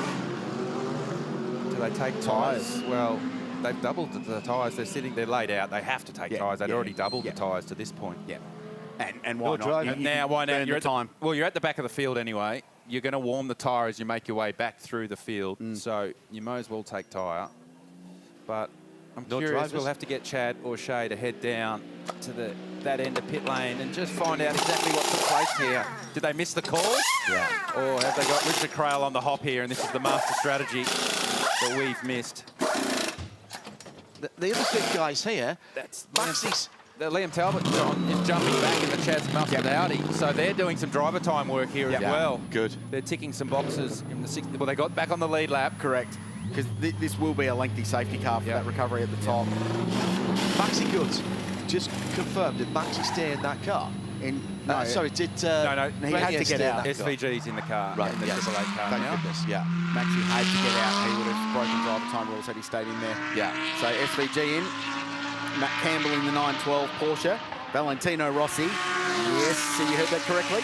Behind the wheel of car 46, running in third position at the moment.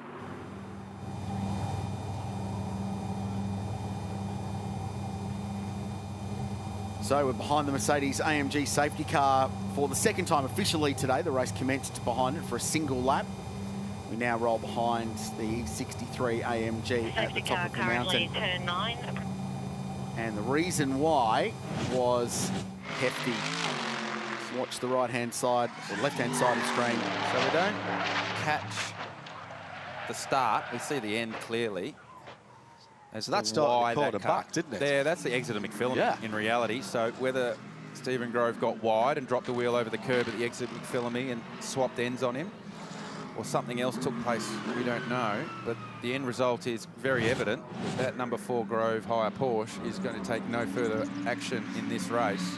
It's such a shame for them because they had a great Dubai. They were disappointed to be fourth at Dubai behind 2 WRT Works BMWs and the Herbert Porsche, which in that particular form of racing has been the absolute gold standard, even though it's a Pro-Am car, for about 5 years, and they were disappointed to be fourth. They throw so much at their motorsport, to the Groves. They, especially their GT program, big supporters of GT racing. Are going to do the entire Intercontinental GT Challenge. Steve and Brenton Grove won't actually be here for the Bathurst 1000 as it conflicts with one of those rounds. But it's taken us 2 hours and 15 minutes. But I feel like the race is just about to light up. I do. I mean, yeah, we got through that dark phase and there was a bit going on, but now the field is genuinely scrambled right now. So got a couple of fast cars at the front through this pit stop cycle, but some of the red hot contenders find themselves in the middle and the back of the pack.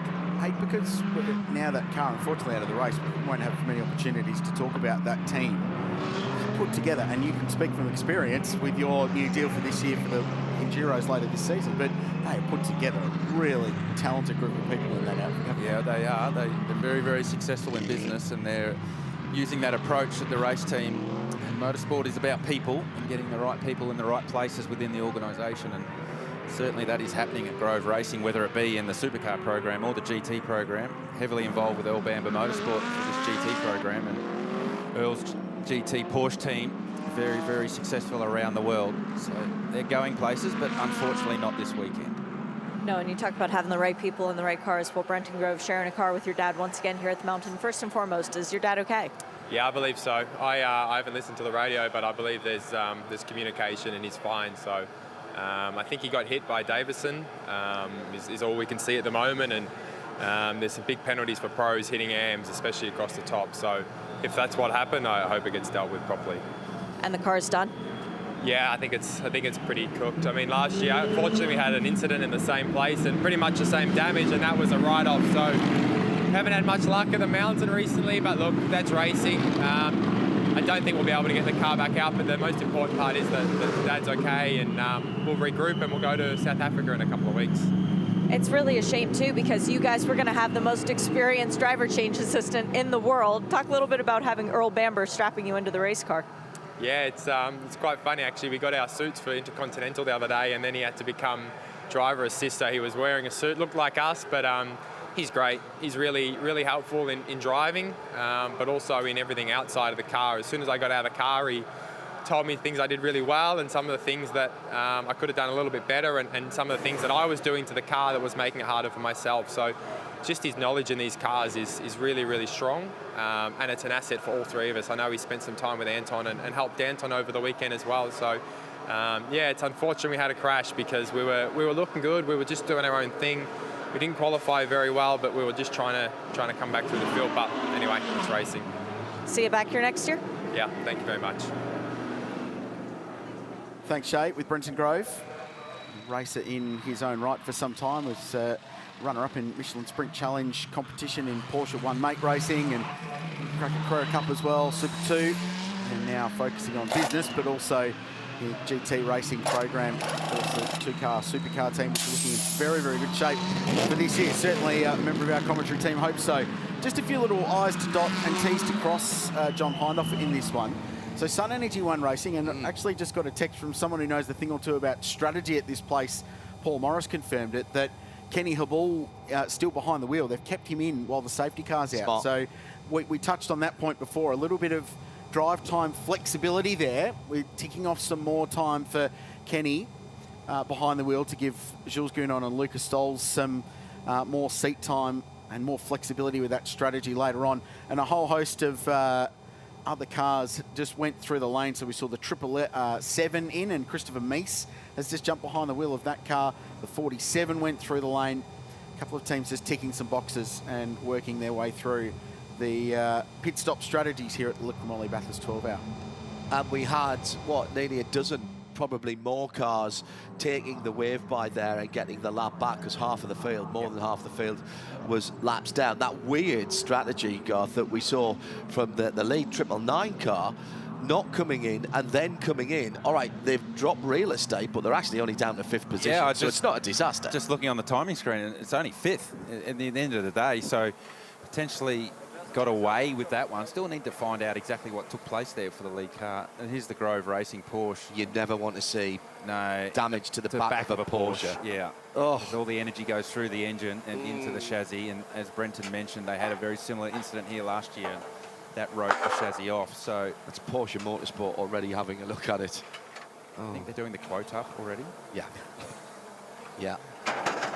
And just to put a final point on this incident, so the understanding is that there was contact from the 222 that caused this, and why we're watching this again is because race control are going through this process. And there are hefty penalties for pro drivers making contact with wrong AM drivers. And that's set out in the international rules for GT racing. So if it's found to be, and Alex Davison is rated as a pro driver, Stephen Grove a bronze driver, an amateur driver, so that falls into that category. Should that be the case, and race control find that is what took place, that'll be an interesting one to keep an eye on. Hey guys, we're down to Group M to just get a final word on exactly what happened with the 999 and the curious case of pitting that one lap later. I got passed around to 5 or 6 different people before I got an answer, but the answer was that it was planned. That was no accident. They wouldn't tell me why, but that was much information. Chad, come on, Chad, today's not your first day. Chad Naylor, I'm just reporting what I do. You are not getting brushed off like that. So what was the advantage then? I'm blind if I know, mate. Just get back in there, Chad. Throw your weight around and get us an answer. It took me 5 or 6 people to get that out of them. But it's strange, isn't it, Chad? Because they've given up 4 spots in track position when they could have come back out in front. Oh, and Van Gisbergen's going to blaze away, unless they're thinking about some driving time further into the race, but they didn't do a driver change. Nothing about that made sense. Anyway, Jamie Whincup got back into their car, by the way, so Richie Stanaway was all suited and booted and then stood down at the very last second. And you guys are right on the money, or should I say Paul Morris is right on the money. The reason they didn't put Jules Gounon in, even though that the 40 minutes had been done for Kenny, is they fueled him up to get Kenny to the end of his 80 minutes continuous driving time. Control to safety car. Race control to safety car. We will have a wave-by process happening on this restart. Going to wave around some of the lappers. So, yeah, getting him to the end of his 80 minutes gives them way more flexibility in the strategy later on to go Stoltz and Jules Gounon to the finish. Yeah, that makes a lot of sense. Especially with this safety car closing the field back up for Kenny Habul. We reported it would have been about 1:20 that he was off the lead prior to this safety car. He's currently 5.3 seconds off the lead. Perfect. Yeah, with a full tank of fuel. And the old adage of safety cars. Safety cars breed safety cars. Okay, let's get it out the way. Yeah, so they've been given a free kick to the tune of 90 seconds in that race, and that gives them some flexibility. I like that. I'm still a bit befuddled by 999, but we'll work our way around that. What you were hearing the race management channel in the background talking was the wave-by process. So the lights on the safety car will go out at the exit of the elbow at 19.2 is the flag point. They go past the Bathurst Light Car Club at the top of the hill, and then the cars that are 1 lap or more down will be able to pass the safety car and go by. All teams, please make sure your drivers are aware. We are reducing speed to 60 kph at turn 10 to compress the field to allow for the wave-by procedure to commence from Forest Elbow, turn 18. James Taylor's doing your job. Yeah, oh, that's great. He's got a good voice. I'm just talking about his job, but yes, he is. Thank you, James. And then the field will go by. Then the lights will go out on the safety car. Yeah. So it's a wave by, yes, but you only get about 40 seconds back. You're back on the lead lap, but you don't go all the way around and get to the back of the train. So it's not a massive free kick. It gives you your lap back. You still got to work for it, and you may get caught by those leaders once again and put that lap down again. I noticed that Race Control didn't read out a whole bingo card full of numbers there. It was on the timing screen. The teams will know. It's up to them to tell their drivers, and they should know the procedure. And anyone who gets it wrong, punitive penalties for doing that. Also from Race Control, by the way, that incident between the 222 and the Grove Porsche under review, and what will happen there as part of the judicial review, there is a control camera chip in the cars, and they'll look at that at the next stop. Yeah, oh, well, they'll be down at the Grove, down in the Grove garage, and they would have got that camera.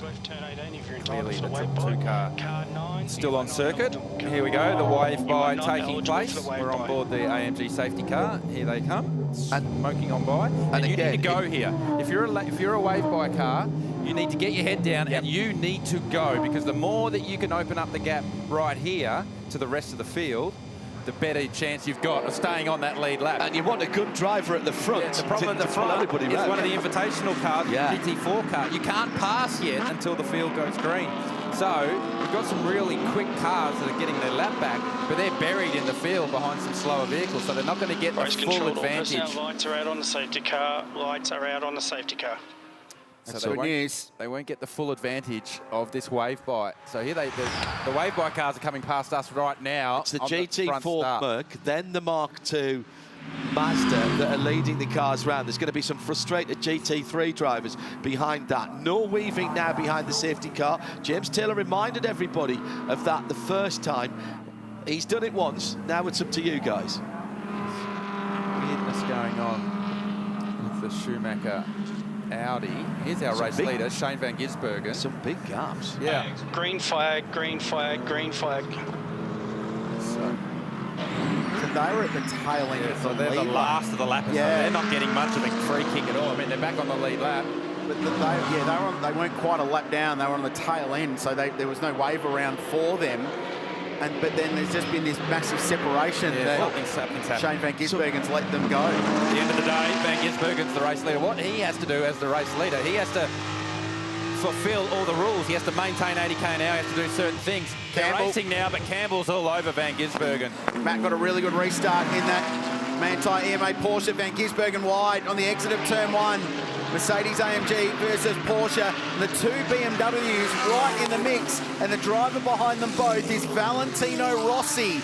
What about this for your first Bathurst racing experience? The Merc's coming back as we get to the end of the mountain straight. The Porsche had its nose ahead for, what, a third maybe? A mountain straight Porsche didn't look at race, but he's done the over and under.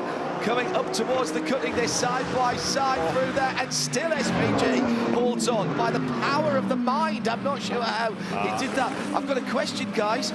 Is he going to get a penalty for dropping too far back behind the safety car in the safety car chain? Actually, that's a good point, because those two cars in front were on the lead lap, so they had every right to be where they were. Why he did it, he didn't want to be caught up behind them. Yeah, no, I don't know. I mean, you need to understand, because the leader of the race, or the leader of the queue, needs to maintain 80 kilometres an hour until the green flag is waved. Now, depends on the speed that the Schumacher Audi was doing, the 55, who was on the tail end of the lead lap, the first car. And then it also depends on the speed that Van Gisbergen's doing. I think Van Gisbergen was maintaining his 80k an hour, not to breach the safety car rules. The 101 AMG Mercedes is around at the final corner. Oh, and Marcus and Adrian Dietz in that one as well. He gets himself going. I told you, Rich, safety cars breed safety cars. Still green, we're still green. Yeah, but I've been watching Van Gisbergen on a cold tyre. He is parking Matt Campbell everywhere. We see this all the time in supercars. he takes his time to bring the tyre up. So he's defending here. He'll park it at the apex. He'll slow him right down. He did that at turn 1, he did that at turn 2, he did that at the cutting. That's brought the BMWs into the game. But is there any better driver in world motorsport in any category than Shane Gisbergen at preserving his tyres? Whether it's in supercars, GT3 racing, or even on iRacing. Car 75 for a breach of pit exit lane 1. Okay, that was the earlier one. They'll be doing them chronologically. So don't think that things haven't been looked at. They're still looking at that one from earlier on. Is there any driver better at preserving his tyres, even in virtual racing? I call him the tyre whisperer because he's always got grip when other people don't. Let's just unpick this moment, little at Murray's corner. So the Boost mobile car got into the back of Ross Palakis. Mobile car. That's a pro on a man. He's not had a good day, Jamie. Mindful of that, and then separate to all that is Adrian Dietz. Makes his way into the gravel trap. They both on their way. Ross, unfortunately, copped a $15,000 fine, and that car's hit the fence. Been in the separate. This is at the top of the mountain.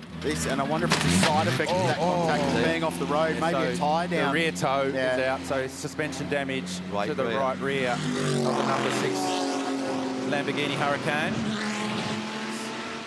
So up through the cutting. Audi Sport cutting. Oh, comes into the cutting too hot.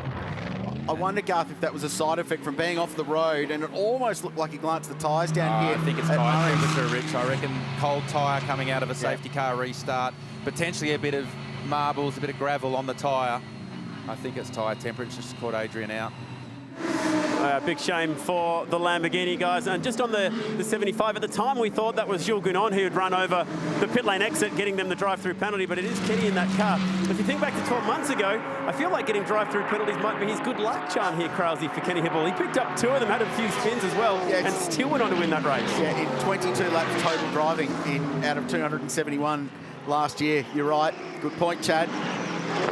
So he'll need to do a tour through pit lane. It's hanging on to the back of these cars. I was going to make that point. It's not like they've dropped him. John was making the point at this safety car restart that Van Gisbergen's very, very good at maintaining the tyre. And it was the work that he was doing in those first 2 laps as we went green. He wasn't going fast. He was actually holding Matt Campbell back in the Porsche to bring his tyre up to temperature at the rate that he wanted to bring it up. Wasn't letting Matt Campbell dictate the pace and pushing Van Gisbergen along. Van Gisbergen was effectively holding the Porsche back until he was comfortable the tyre was in the window that he needed. And that buys him better tyre consistency in the back part of the stint. We see it all the time in supercars. He's using the same trick today. He's just incredible at it. I joked once, he's the same, by the way, in virtual racing. When we had him in the IMSA Pro Series in 2020, he had grip when no one else had it, even the virtual one. I made a joke that he actually slightly levitates the car off the ground by power of his mind, and that's why he's not wearing his tyres. He does it very, very well. He's got the cheat code unlocked at the moment in his career. Everything he touches turn to gold, including a certain 161 lap race at this place with our mate a couple of months ago. He won a sprint car race recently as yes, well. He did, yeah. Of course he did. Yeah. He scored points in the World Rally Championship Rally last year, for crying out loud. It's utterly ridiculous what he's achieving. So let's just settle all this out where we're running now. Now everything's up to temperature. Van Gisbergen by a second over Matt Campbell in the Porsche. BMW third with Rossi. A really good job in front of Charles Vietz, the young Belgian, in 4th place. Mick Grenier in 5th. And if you were looking at the timing totem on screen, wondering where the 999 was, there's a little timing glitch in that car, and it had dropped down the leaderboard, but it's back there now. They are 5th, so right in the mix of this race. They've got the 75 with Kenny Hibbell. We're riding on board with him now in 6th, but he's got a drive-through penalty to serve. He's got 3 laps to serve that, by the way, having been notified. And if I was the team, I'd be taking on the 3rd lap, because you've got track position here, you're opening up. You don't bury yourself so deep in the field, with the field being compressed after the safety car restart. And he's got a reasonable carrot in front of him to get truck along behind. So does not come to the lane this lap. I'd be certainly no more than 3, but I'd be taking it on lap 3, that's for sure. It'll be next time by. It'll have to be, otherwise the penalties just get worse. Yeah, it gets worse. Your day gets worse and worse. Yeah. There's the number 6 Lamborghini back in the lane. Adrian Dix has got that car back. Hopefully the team can go to work and get that car back on track, but it's certainly out of the running for the day. So up all weekend about how well this is fast, going. that car. They've never gone as quickly as they've into the low threes. Tony D'Alberto were wrapped with how good the car was.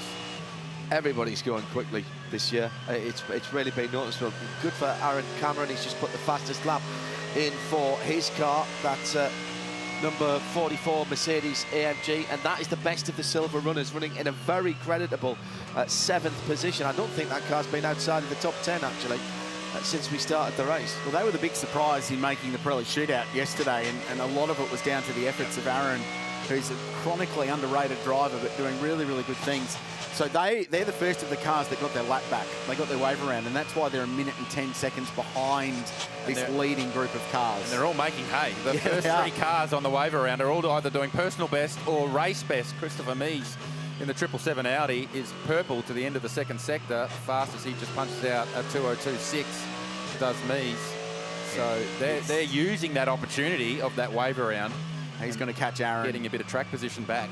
Yeah, and then the next safety car that comes along, all that time will be gathered up. They'll be back on the lead lap and right into it. So what we've gone is from having 10 cars on the lead lap to 15 of them, right down to Brad Schumacher, who was behind the wheel of that 55, following a really good stint from Frederick Leviche at the start of this race. So SVG leads the way at Mount Panorama. I feel like we've told that story before.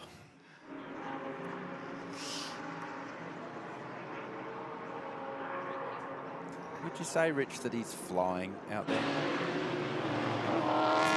Yeah. Too early for that. Too early? No, it's Come good. on, it's That's 20 past 8. The night still. 20 past 8, I'd be doing the school drop-off by now. You know you've just slid into the commentary career when you start rolling out witty stuff like that. Drive-through then being attended to by the Sun Energy One guys. And Kenny. I think he's wound himself up a little bit here.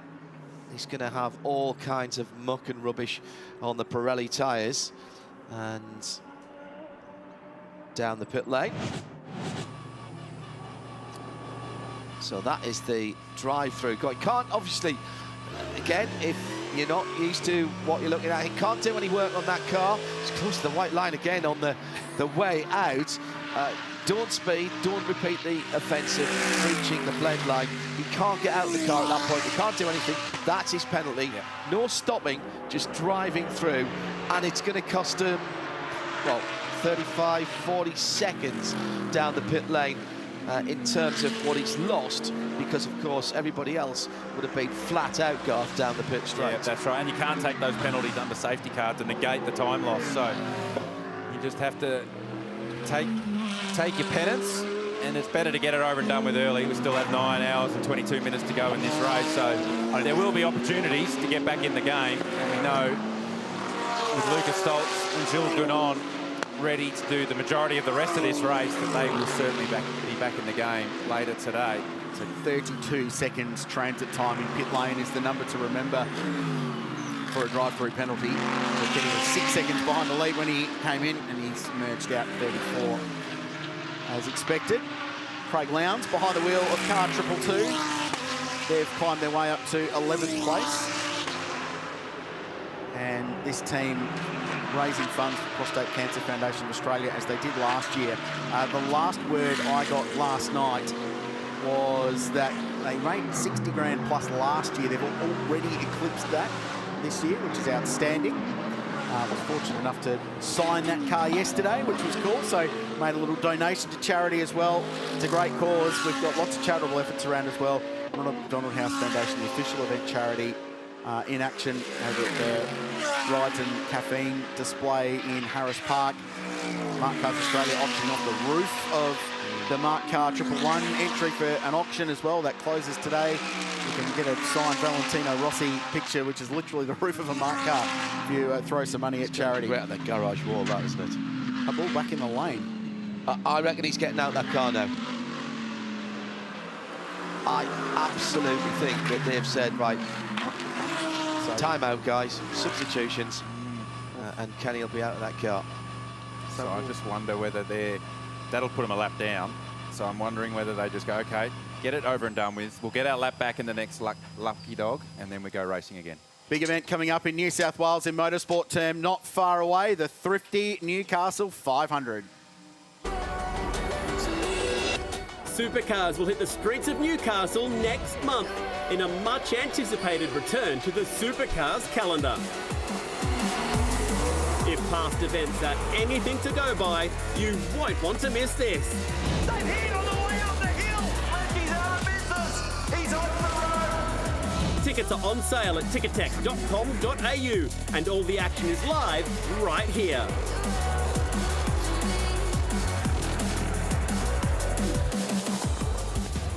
Anyone who was at Newcastle for that showdown a couple of years ago will remember that for the rest of their lives. This is the National Motor Racing Museum. It's located just behind Murray's Corner. Look for Brocky, look for the King, and you'll find it. There is an amazing array of vehicles, 2 and 4 wheels, and some stuff you wouldn't expect. There's a Team Australia Champ car in there, a Reynard Champ car, the really good looking one. As you walk into the display, amazing stuff. You can go in an array of memorabilia, books, model cars, the whole lot, Mount Panorama caps and T-shirts. Get down there. Some incredible history from Australian motorsport. A couple of former 12-hour winners in there as well, John Honda. Yeah. It's a very cool place. You spent about 4 hours in there earlier in the week.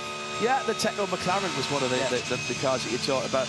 Also had Wayne Gardner's Honda World Championship winning 500cc machine, which looks incredibly current given when that actually happened. If you forget about all the wings that we've just started getting in MotoGP and World Superbike, absolute must-do if you're around the area here.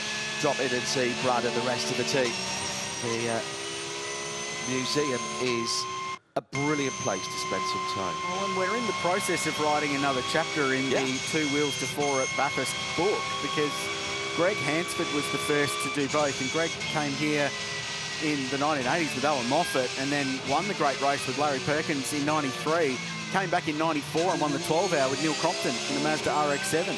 So the last of that initial era of 12-hour run the Easter long weekend in 1994 in that amazing BP Mazda, which is still around, by the way, that car. He was a bit of a legend. And then Wayne Gardner, of course, the 87 world champion who we were just talking about, made the switch to 4 wheels, raced here. Scored pole position here, I remember, in a wet shootout. It was a Tickford Ford, wasn't it? 2000. Yeah, that was a good year, wasn't it, Garth? 2000 for that one. Yeah, really, really wet shootout. So the history of 2-wheel champions coming in and succeeding on 4-wheel here is long and storied, and right now there's a bloke called V. Rossi doing the job in 3rd position. And there's a guy named G. Denyer who is in the garage for Lamborghini once again with Wall Racing. Unfortunately, not under the best circumstances right now, but the good news should be a pretty quick fix to get this Lamborghini back on track. Yeah, it's a real shame, Shay. Like, we've broken the right rear toe link, and I feel really bad for Adrian. There's many people that do this race for many reasons, and that's what makes the Bathurst 12 hours so special. You know, you got car owners who are lawyers by day like Adrian is, you got Europeans and full-time racers, V8 supercars, and occasional game show guys like me. You know, so he was really living his dream out there, and it's just cold tyres that caught him out, and it's really cool out there at the moment, and these cars are really, really, really tricky on cold tyres. It's taken a few laps to bring him up, so it's just caught him out, and we're heartbroken for him because he loves this sport. He bleeds for it. But it's just a broken toe link in the right rear. That shouldn't be too long of a fix, and then get back out there and keep pounding around, right? Yeah, I guess 15 minutes or so, we'll get back out there and do it for Adrian, you know, lift his spirits back up. Like I said, he's a lawyer by day, so his head is down in contracts and doing boring stuff like that. So we want to see a smile back on his face. He's been kind enough to give, you know, Tony and David Wall and myself a ride. So you never know, we might end up on the podium. This is a long day and a nasty old mountain. Good luck. Thank you. He's such a good interview. I mean, he's a professional TV presenter, so he should be, but it's so cool to hear from Grant Denyer, and I feel for that team. They put their heart and soul into this race every year. David Wall runs a really good little race team. They often sort of fly under the radar in the customer sports style racing teams in this part of the world. Big outfits in Melbourne and Queensland, but they do a really nice job out of their Sydney base. I know the TCR Championship last year with Tony D'Alberto, always competitive in Carrera Cup, outstanding little squad, and they'll get back in the show. And look, John, with the field the way it is, it's not the biggest field we've ever had. It's a long race. You could still get yourself up the leaderboard and maybe have a look at a podium in class if things go your way. Battle for the lead is close back up again. Matt Campbell has target acquired with Shane van Gisbergen as they're working through some traffic through to the end of the chase and coming on down to Murray's under the LIQUI MOLY Bridge with the Ridges Resort and Hotel on their right-hand side. That's the give and take of endurance racing.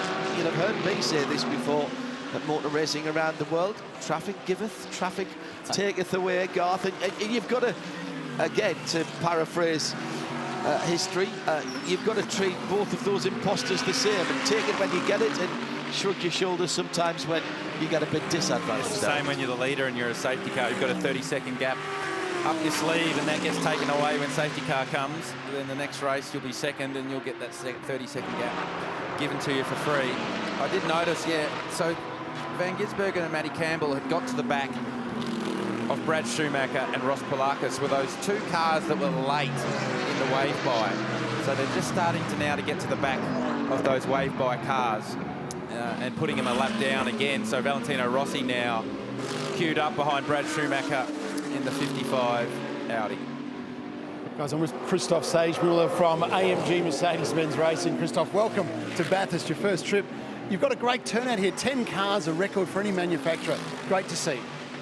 Yeah, so thanks for having me. I mean, it's a pleasure to be here for my very first time in Bathurst. It's incredible to experience the track, to see the crowd around here. So heard quite a lot about the track, and it's fantastic to enjoy it for the first time here. And as you already mentioned, we have plenty of teams here in Bathurst, record-breaking with 10 cars.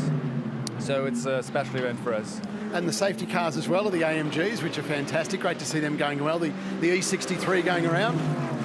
Yeah, so it's a very, very fast car. So as you could see, so yeah, we're happy to have it here. Expectations for today? Love to see 3 big silver stars on the podium at the end of the day.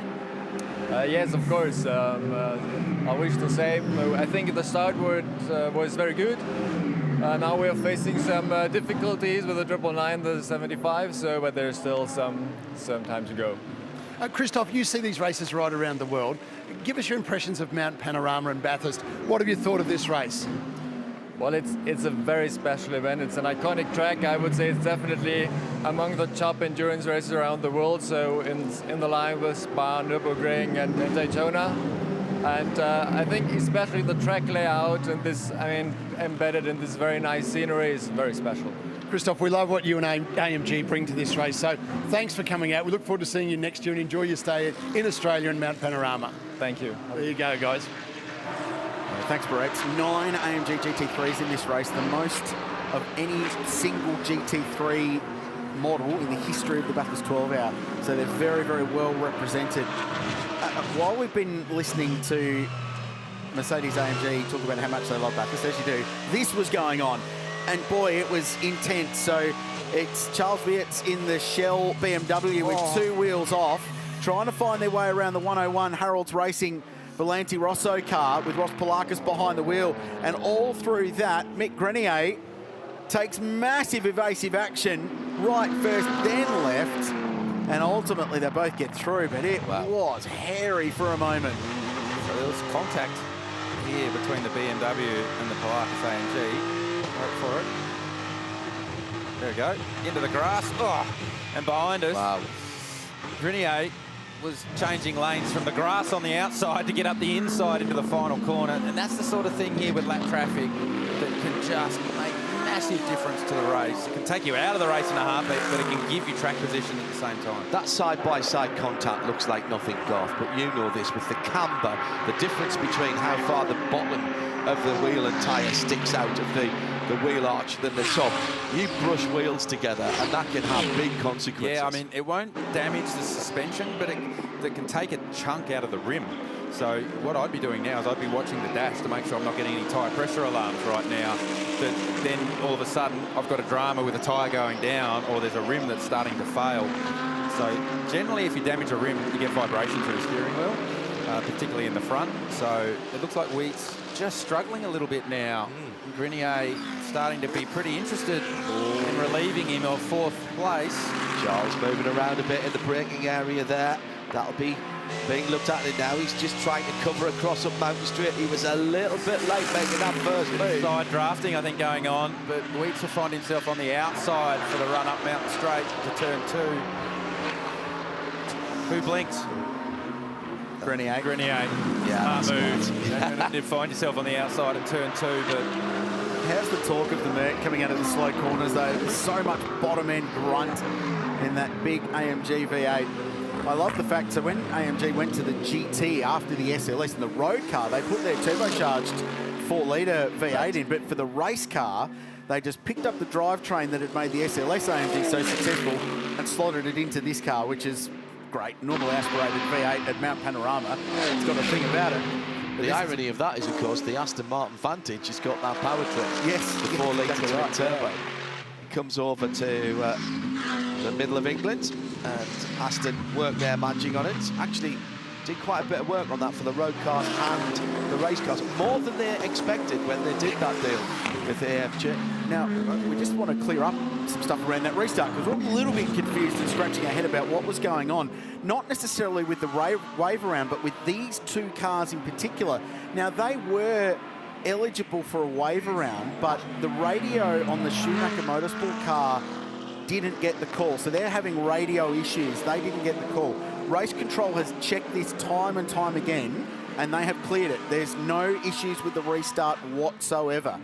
So that's all clear, but there was just a missed radio call that hurt for car 55, and that it's cost them quite a lot of time, and now it's put them a lap down. Yeah, so they didn't go with the pack, Correct. the wave arounds. Exactly. So you're further up the road when the restart comes. So that radio, that missed radio call, I mean, we often talk about radios in endurance racing, what a critical part they play about communication, and just missing small little things like that can ruin your day, really ruin your day. And by the way, before you start tweeting in using the hashtag B12HR, B12HR, the reason that the leader, Shane van Gisbergen, could weave on the way down to Murray's is that the call for green had already happened.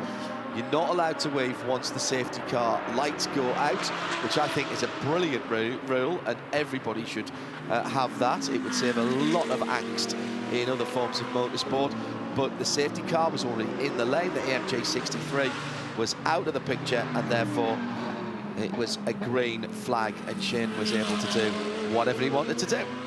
Always love talking to this guy, Kenny Harville. Kenny, great to see you back out of the car. How was that stint this morning? Pretty brutal with the sun on here.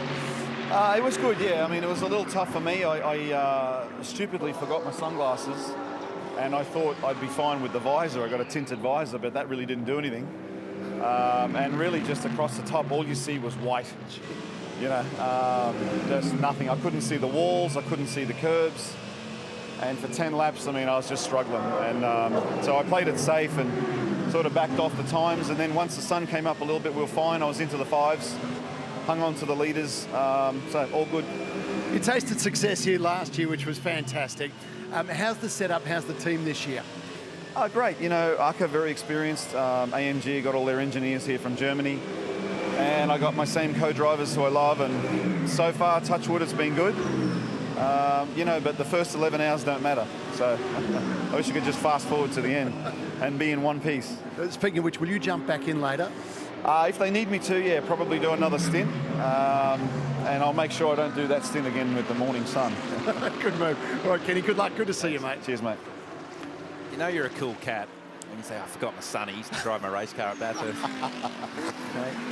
It's not a short, it's only a short walk to go back home. Could have stopped out of his driveway and picked them up. I was going to say, someone driving by, somebody could have pinged them in, couldn't they? Just pull over for a couple of seconds. Debris safety car for Sonny's on the circuit, just pegged at him as he drives by, running down Conroy. How Australian would that have been? Very. That's cool. Interesting to hear that Race he'll get back in the car control if they need him to. All teams, bad sportsmanship flag, car 55, ignoring the blue flag signal.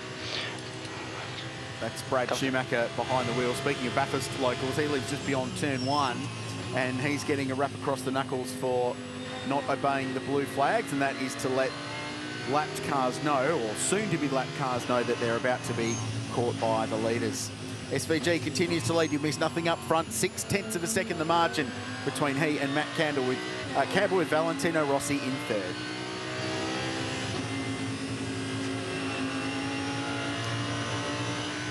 Between Brad Schumacher, Kenny Habul and Grant Denyer, we've got a fair real estate holding in Mount Panorama, Correct. Bathurst now, haven't we? Correct. Well, and Krilsey's taken over that huge area down there. But Yeah, when we just saw before the his change. It's Yeah. Robbo's Called place. Richard Crail Park now. It It's is called. Robbo's place. No ownership stake. Krill Paddock. whatsoever. Krill's paddock. Yeah, Krill's I like that. That's got a good ring to it, actually. Yeah, did you like that? You were down there last night signing that, Yeah, he had an autograph session down there. Did Yeah. Richard Crail. That's Yeah. enough from you too. Thank you. Thank you to the Shakedowners, actually. You were great supporters of endurance racing around the world. About 150 of them. Don't here. encourage them. Don't encourage There them. we go. There we go. Let's see a shot of the number 6 Do we get Lambo, to- can we please, buy Brian, those, because can we buy those banners anywhere, Richard? I just the want numbers- Signed that one now. That one's signed. there's a car race on, gents. The number 6 Lambo's back on the racetrack, which is great news. So we'll get some laps from the Lamborghini Huracan, which is excellent. They're back down in 22nd place. And proper uncomfortable with that, weren't you, Rich? really Properly uncomfortable. uncomfortable. Great to see this car back on the circuit, though. We heard from Grant Denyer that it was only a toe link rear suspension that they had to fix on that car, and Adrian Dietz back behind the wheel. So great to see the Wall Racing team have got the Lamborghini back on circuit. Adrian just slowly making sure everything is A-OK. Yeah. Who'd have mates when you've got you lot, eh? Just, it's all right, Rich, we've only got 9 hours to go. I'm surprised, frankly, that it lasted this long. Well, they'll systems check on that car and make sure it's okay. And Adrian just feeling his way through, letting Trent Harrison through in that number 50 Audi. That's the car we saw spin on the exit of turn 1 earlier in the race today. I hesitate to say this because I'll get the hashtag blame Hindy. But despite what we've had so far in terms of the safety car extra at the start and that slight neutralisation to recover the Grove car, we're pretty much spot on for distance. When you said, I hesitate to say this, that's the point at which you stop, I think. Okay, right. Because it always leads to something that will unravel for us later on. No, I like where you're going. 2,000k. It is genuinely a realistic option for today. 9 laps more than the record is all we need to get to 2,000k's in 12 hours. And before that safety car, we were pretty much 5 laps up on where we needed to be. And the pace of these cars, we had the fastest shootout we've seen. This is a quick race this year. This is going to be a quick race. Well, the 2020 race, which set the distance record at 314 laps. Teams, pit lane penalty drive-through, car 55, ignoring blue flag signal. So the rap on the knuckles, and that's So I the think tension. that comes back to the radio. Yeah, it does. Because we got the warning. So usually the radio would have come in saying, hey, blue flags. Yeah. Clearly the messages are not getting through to Brad Schumacher. Next question is, does he get the radio call to come in for the drive-through penalty? Well, hopefully they've got the backup pit board to wave at him frantically as he comes through. So this is the Porsche, Matt Campbell.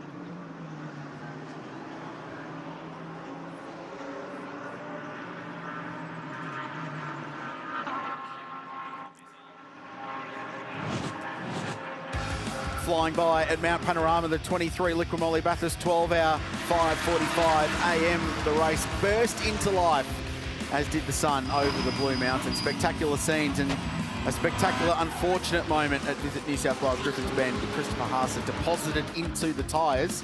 No penalty from race control on that, and the 44 Valmont racing car continues on. And a big moment from Tony Bates. Garth Tander, John Hindhaugh, lucky, it has to be said, to get away with it. Yeah, one that didn't get away with, though, was Stephen Grove in the number 4 Porsche. Heavily into the wall at the exit of McPhillamy, the run down to Skyline. And then we saw the curious case of car 999 pitting out of sequence with the rest of the field. We went racing again, and it was on early between Van Gisbergen and Matt Campbell. The 101 AMG Mercedes went around, as did Adrian Dietz, getting caught out on cold tyres at that restart. And then again here at the cutting and heavy contact with the wall. Outlawed in NASCAR, that move now, so it didn't work for him there either. That's the Chastain move, isn't it? Current leader, though, Shane Van Gisbergen at the front of the field. Matt Campbell, half a second behind as the race continues on into its 4th hour.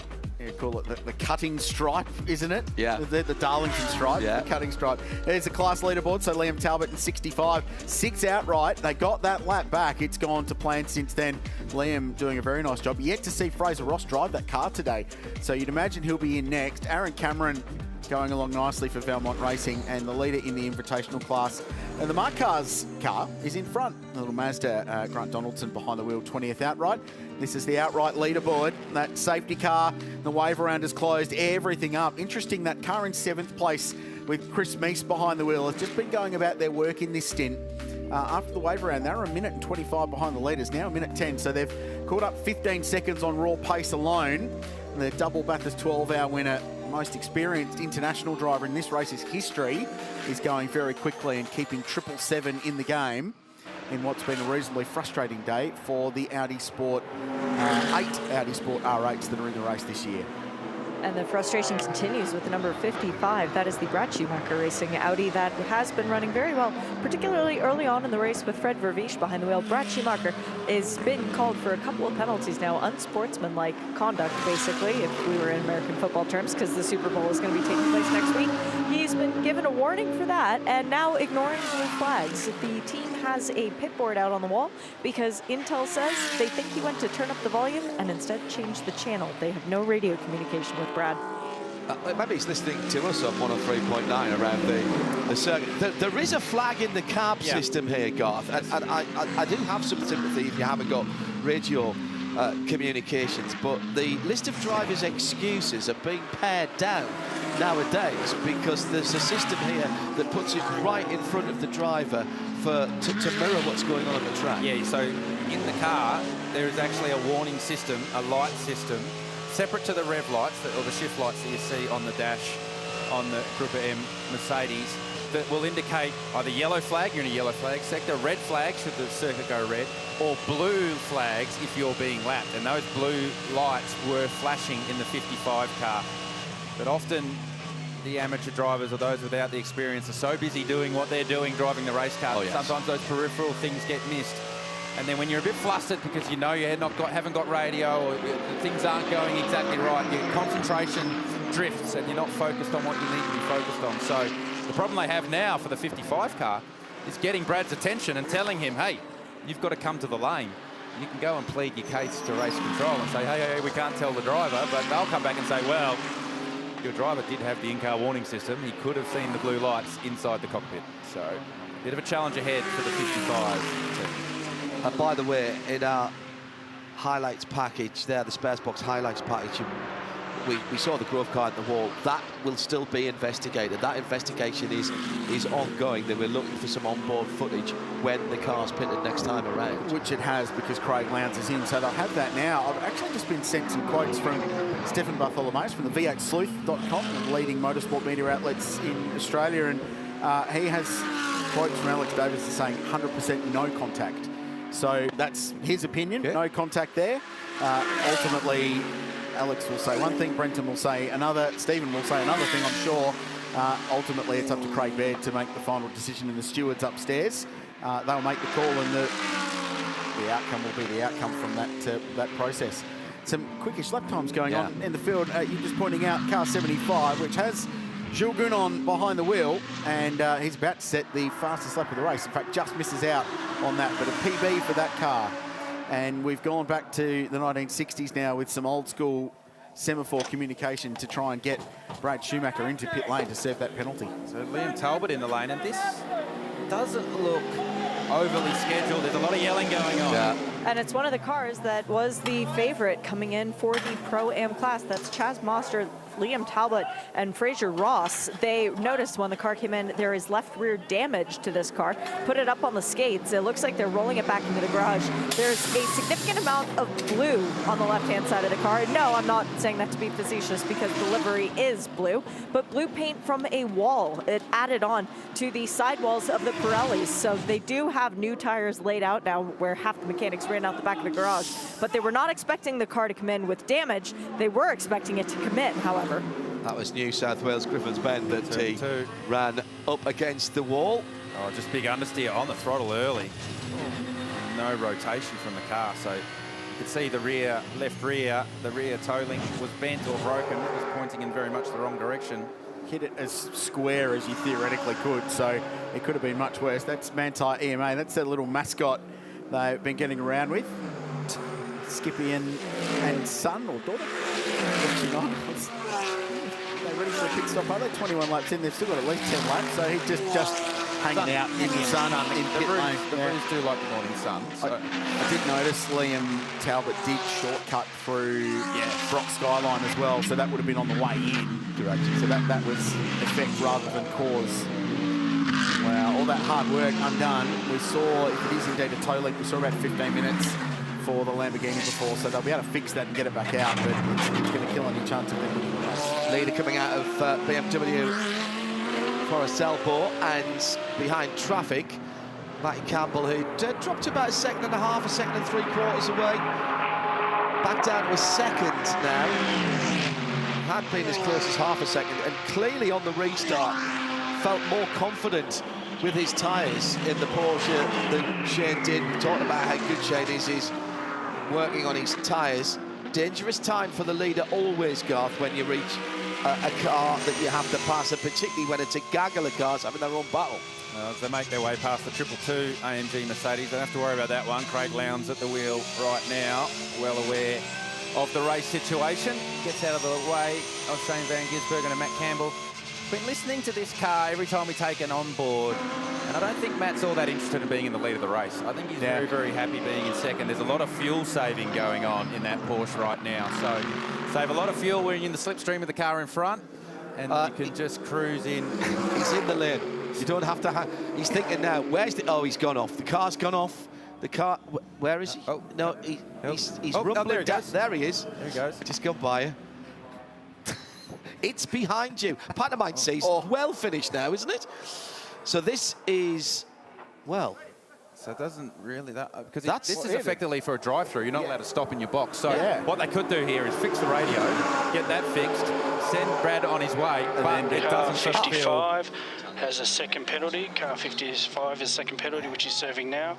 2 minutes stop and go for failure to comply to black flags. Car 55 is still yet to serve the drive-through. They're going to get pinged again because the penalty will start from the moment the guy that was leaning in the driver's door stopped touching the car. It's a 2-minute stationary penalty and not allowed to touch the car, have to sit there. And the moment he came in, the door flew open, and I think someone's dived in to try and fix the radio. Yeah, Brad almost ran over his car controller as well. So he's asking now, why have you brought me in? Because it just said box. So he doesn't know. He probably thinks it's for the radio. They're running, excellent. Nick Damon will be so happy with this. Got the stopwatch out on the mobile phone, essential. But he's still going to have to attend to that and fulfill that drive-through penalty. And he's taking the second penalty first. Yes. And then he'll have to take the first penalty and still do a drive-through. It all comes back to that communication issue, the radio not working. What they could have actually done is turned into a proper pit stop and added 2 minutes to the end of that pit stop. Yes. And then do a drive-through penalty where you can't work on the car. There's a bit of negotiating going on. Yeah, there is. Pit lane, I think it's the safest way to call it. Yeah, a bit of Sunday market trading going on there, gentlemen. The gentleman in the white hat, black jacket was Paul Martin, who's the Supercars Motorsport Operations Chief, who manages all of the motorsport side in pit lane for the full championship and indeed here at the 12 hour as well. So he's the one policing that. We're watching a very speedy Christopher Mies up on the wheel. German driver, won this race in 2011, won it again in 2012. Officially the lap record holder at this venue in a D-restricted version of an R8 at Challenge Bathurst a couple of years ago. And this year making his 11th 12-hour start. He's done a few laps around here now. That's Mies. Last time you reported on the gap to the lead of the 777 car to the lead was 1:11. Yeah. It's 59 seconds now. That car has got speed. So there still has to be some time where Yasser Shaheen, the amateur driver, has to drive the 777 car. But with Mies and Ricardo Fella also part of the driving roster in that car, if they can negotiate that from a strategy point of view, Audi is still in the game. They lost their full pro car very early, but the 777 car's got good speed right now. I like Ricky Fella's attitude at the start of the race. He played himself in nicely and then made some very smooth, very clean, very decisive overtaking manoeuvres. He was probably one of the first guys, I think, Garth, to start moving forward. Yeah, we saw a lot of positions start to change once the sun came up. But Fella was getting it done early. They were out of position after qualifying, did not qualify where they should have. So got some track position, got themselves in the game. They've had Yasser Shaheen in that car once already, got some driving time done for their amateur driver. And now Mies is on a tear, closing that gap back to the leader. And the Audis have seemed better today in race trim than they were in raw, outright qualifying trim yesterday. So, yes, there was a little BOP give back of 10 kilos, but as a race package, they do seem better. And if anyone's going to make the most out of it, it'll be Christopher. It's cool to have him back. He spent a lot of time here. He came down and raced at the Velo Adelaide 500 at the end of last year in the sprint round, driving with Yasser Shaheen. Loves racing in this part of the world. Have you ever shared, you wouldn't have shared a car with him? Yeah, we pros. did a You would have. 12 hour a couple of times together with Chris for Mies. Yasser's done around about an hour and 8 minutes so far. Note the tape as well, the racer tape on the what should be the baby pink front end of the Mercedes, number 44 car. And that was the car that had the little whoopsie earlier on with Christopher Haase in the Audi. And I think they were just worried about that. It was barely pulled apart from the front of that car. It's quite a big front clip on that car. It goes back into the fenders, into the wings. I think they were worried about the aero. Yeah. You're going quick down here. You do not want body parts peeling off. Well, you don't want it to come apart. Yeah. Aaron Cameron at the wheel of the 44 AMG Mercedes, getting past Fraser Ross on the freshly repaired 65 Audi. Saw that car make contact with the outside wall at turn 2. They fixed that car and sent it on its way.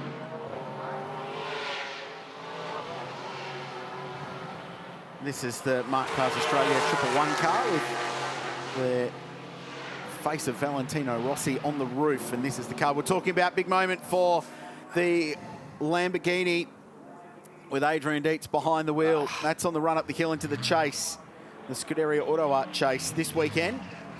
And with that car having been repaired, now I could hear the V10 running. Some big damage to that car though. It's pulled a lot of bodywork. The splitter, the front splitter, the rear diffuser, the rear bumper is hanging off that car. These cars are very good at going forwards through the air. They don't like going backwards. Oh, do not approach the chase like that. So right rear suspension damage. I think that looked like it was tucked under. That'd be the other side to where it was damaged before. Yeah. There's the Craft Bamboo car in front, Nicky Katzberg behind the wheel, just running around in 10th position. Last car on the lead lap. So remember, these guys lost quite a few laps early. They're 69 laps into the race. The leader's 84.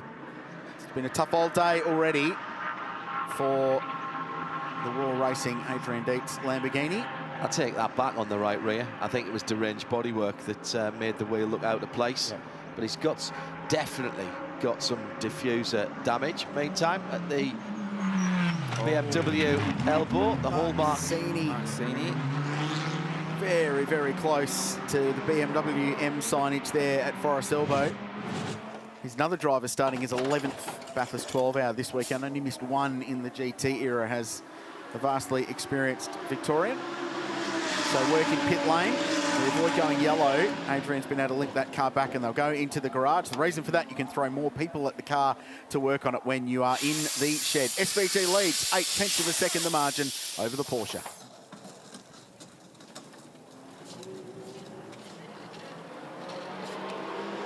How about Valentino Rossi?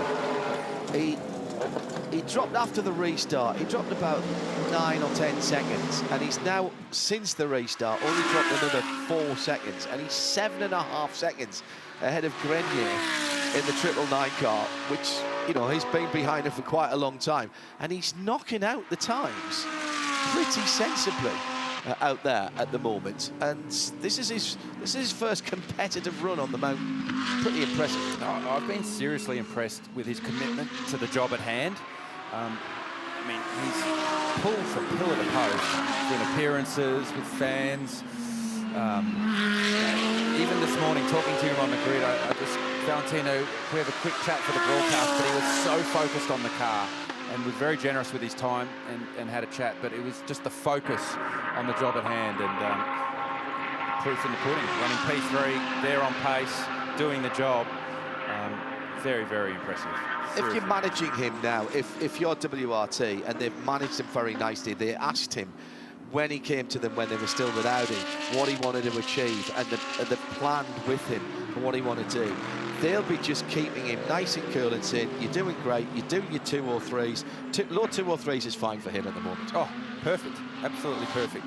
Now, this is the frosting on the cake of the day that it has been for the 55 car. This is a drive-through penalty for Brad Schumacher. This is penalty part 2, having already served 2 minutes stationary. Oh, they're actually going to go and do a... They're going to do a driver change. Yeah, okay. How long's Brad been in the car? So Brad didn't even want to do the penalty. He's going to get out and... Did the crime, but not going to do the time. I think James Golding's going to have to serve his penalty for him. That's tough, isn't it? Well, he's the boss, I suppose. This is a bit of a JV this weekend, a joint venture between Schumacher Motorsport, Brad's own team. This is his car, and Premier High Racing, who have burst onto the scene in circuit racing in recent times. I haven't seen Peter Gibberis around. I'm sure he's here, but last weekend won his first ever round in the Australian Top Fuel Championship at Sydney Dragway in front of a massive crowd there. Really good for the Premier Top Fuel team.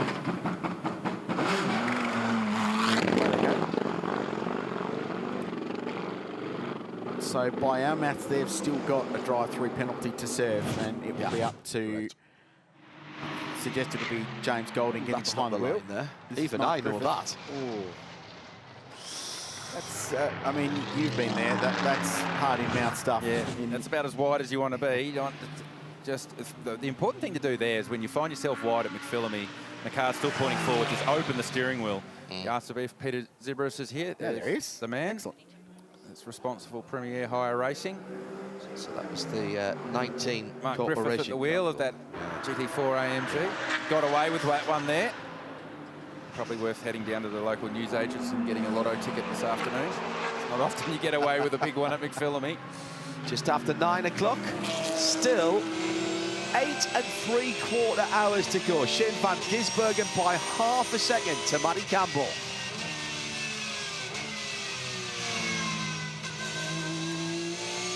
Valentino Rossi, we've mentioned he's another 15 seconds further back and leads a pack, but this is not Valentino holding up Grenier, Verts, Mies, Whincup. No, no, no.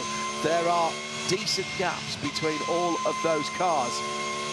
And at the moment, Van Gisbergen doing what SVG does, and Matty Campbell doing what Matty Campbell does. It feels as though there's a little bit of stalking going on here between the Porsche and the leader in the AMG. Garth, a little bit ago you mentioned that, I'll come back to that, we'll get down to Shay first, but I just want to talk about Matt's strategy here. Shay? Well, guys, I was going to jump in for a quick conversation with Brad Schumacher, but he's just gotten out of the 55 Audi. Very heated conversation with the officials about blue flags, and he's actually said no, not up for a conversation at the present time. It's very difficult for him at this point because the flashing blue on the screen, that does count as a blue flag in the minds of the officials. To him, not so much because he wasn't seeing the blue flags from any of the corner workers. But with this race, the blue flag in the car counts just the same. Thank you, Shay. Appreciate that. And from one pit reporter to a new member to the team today, let's go down to the Sportsbet Audi team and say hello to Chaz Mostert. Morning, mate. Tough all day at the office for your crew so far. It was going great guns till about 15 minutes ago, I think it was. So, yeah, Liam lost the car a little bit. I think he just damaged a wheel. So I think we got away with it. Pace is starting to come back into the car now. But yeah, I think we're 3 laps down now. So yeah, if we can pray for a couple of cars to be bogged and get back out, a couple of safety cars, a couple of lucky dogs, you know what this race can be like. So yeah, we're glad to have a straight car. We're still going, so that's positive. Well, the important thing, Chaz, is your car is still straight and it's very, very fast. When you jumped in the car, the timing screen lit up. It looked like we were seeing angry Chaz out there when you were behind the wheel after that little moment on the cold tyre, leaving pit lane and crossing the blend line. Tell us about the cold tyre and bringing that in, and then tell us about the car balance once you got the tyre up to 10.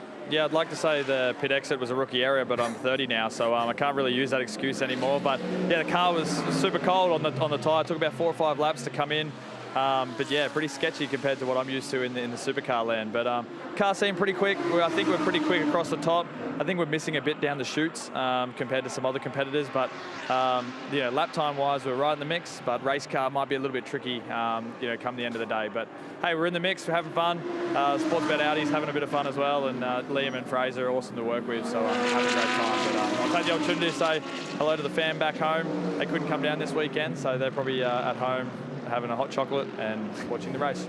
Chaz has signed off here in the booth. We were speculating that you might have been driving a little bit annoyed. I know it takes a bit to get you annoyed, but my goodness me, you were hanging it out over the top of the mountain there after that drive-through. And I mean, on pace, you got your lap back. You didn't need the lucky dog. Well done, mate. Yeah, thanks. It's like anything. If you stub your toe, you're going to be pretty angry, and you cross the line on pit exit and you get yourself a drive-through, you're going to be pretty angry. So I've been driving pretty angry this weekend. You pointed it out. Yeah, but yeah, the car's obviously pretty quick. I was probably lucky in that stint that I had a fresh set of tyres. We opted to change tyres for that one. Pressure's just got a bit too high, and I think that's what really brought us back into it. So the car probably made me look better than what I actually am. Chaz, you're in the car at the start of last year's race when we were driving through mist and fog and all of the craziness going on then, but the ambient temperature this morning, I reckon, was even colder than it was in last year's race. How difficult was that opening stint and just getting those Pirellis working early on while you're in the middle of that pack? I have no idea. I didn't start the race. So, oh, you didn't, did you? Liam was in the car, wasn't he? Liam was in the car. Got it easy. Liam did an absolutely amazing job. So, yeah, we got the Super Am in there. He did a good job. He stayed on the lead lap. And, yeah, look, I think it was just part of our strategy today that we have to kind of run to. Liam's a real safe set of hands, and we'll just we'll see how we go towards the end of the day. Chaz, you've done a few miles around here in the Audi now, and we know that straight line speed is not one of the Audi's strengths here at Mount Panorama, but it looks to me like your particular Audi is a little bit quicker than the other Audis in a straight line. Do you know whether you guys are running slightly less downforce than the other Audis, and potentially to give you more of that race ability that you think you might need later in the day?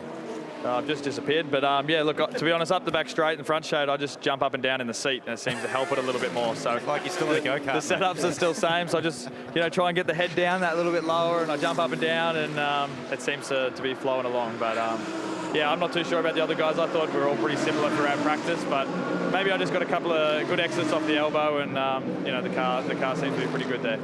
Not long till Newcastle, mate. Is this seat time good, handy, just to keep you sharp before the opening round of supercars? Yeah, this was very important for me to do this race. I felt like when you have 2 months off, you get a bit rusty. So to come to one of the hardest tracks in Australia, in different machinery, really tests you out and gets you up to speed quite quick. So I'm really glad I've done this weekend.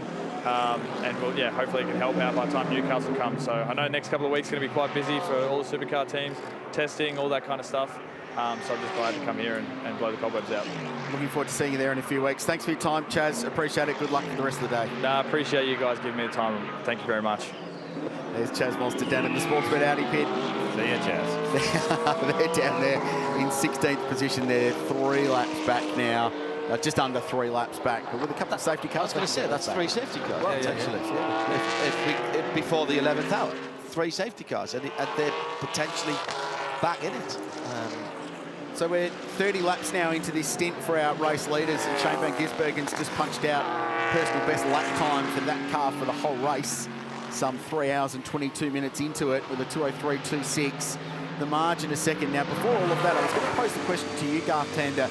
Made a comment before that you felt there wasn't much impetus from Matt Campbell to actually try and pass Shane Van Gisbergen.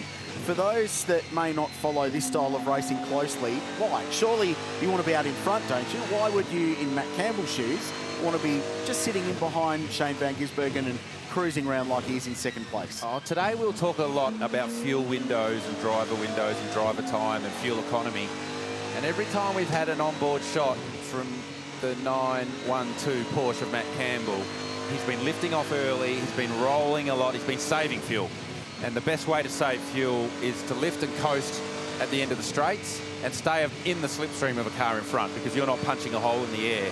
So for me, it looks to me like Matt Campbell's saving fuel, and that might not be necessarily for right here, right now, to go a lap later in this stint, but it's to understand just how far you can go on a tank of fuel. So if a safety car comes late in the race, within the last hour and 20 minutes, for example, And if you think you can do only an hour and 15 minutes on a tank of fuel flat out, could you save some fuel and stretch it to that extra 5 minutes of running that you need if the safety car falls just at the right time? So they're gathering information right now, effectively.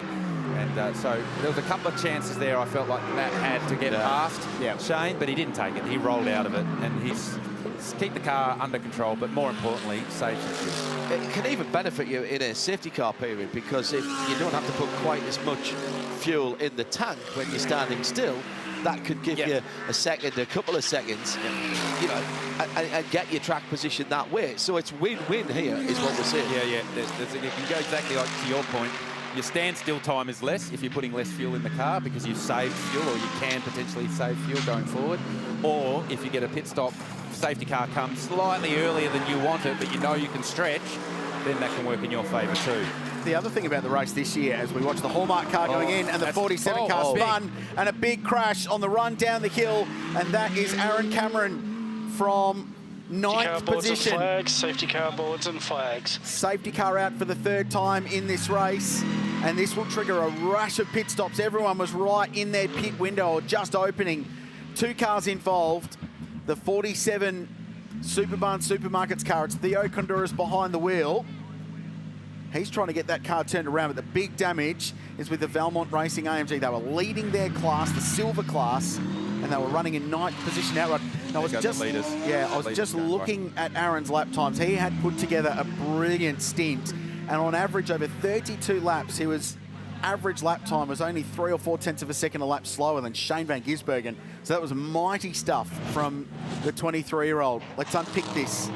The run into the spares box dipper. Oh, they're both backwards. Oh, who was that? Who just picked their way through? I think that was the 24 AMG. Jordan Love at the wheel of that one. But when they both approached in our shot, both cars backwards.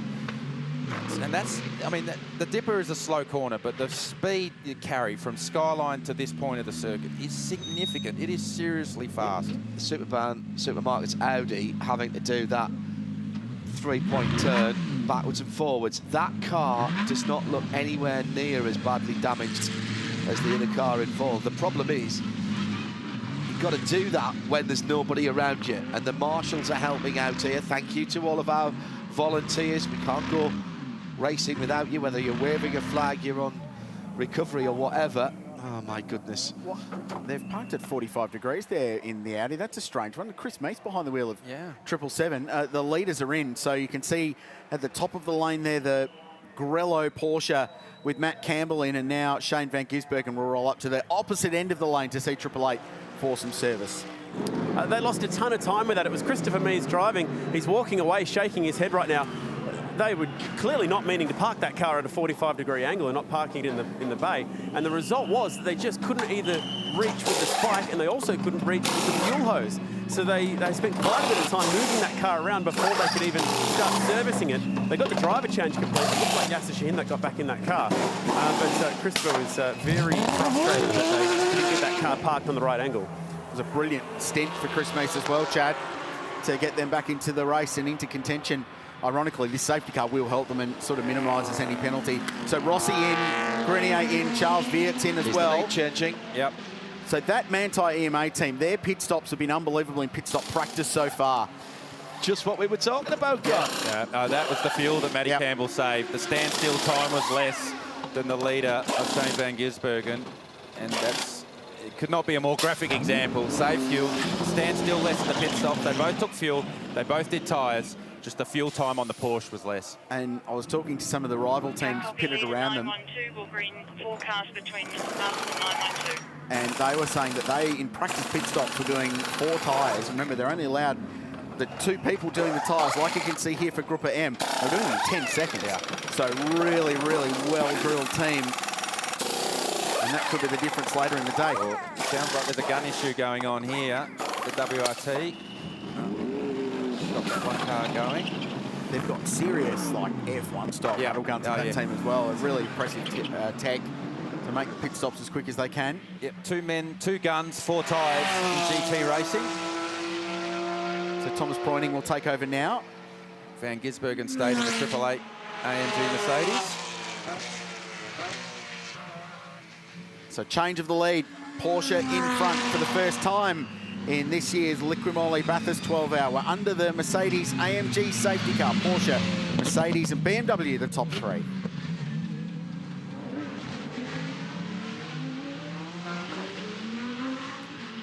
Meanwhile, big damage to the Valmont Racing AMG. What a shame for that team. It built a really nice weekend. That car's just had a big upgrade to full Evo specification before the weekend.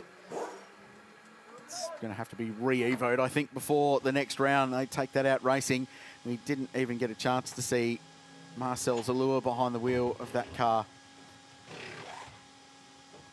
Quick driver change. So this is Sun Energy 1 going to work. Gilles Gounon was behind the wheel in that last stint, and this safety car again helps them. It makes up for that drive-through penalty, brings them right back into the mix.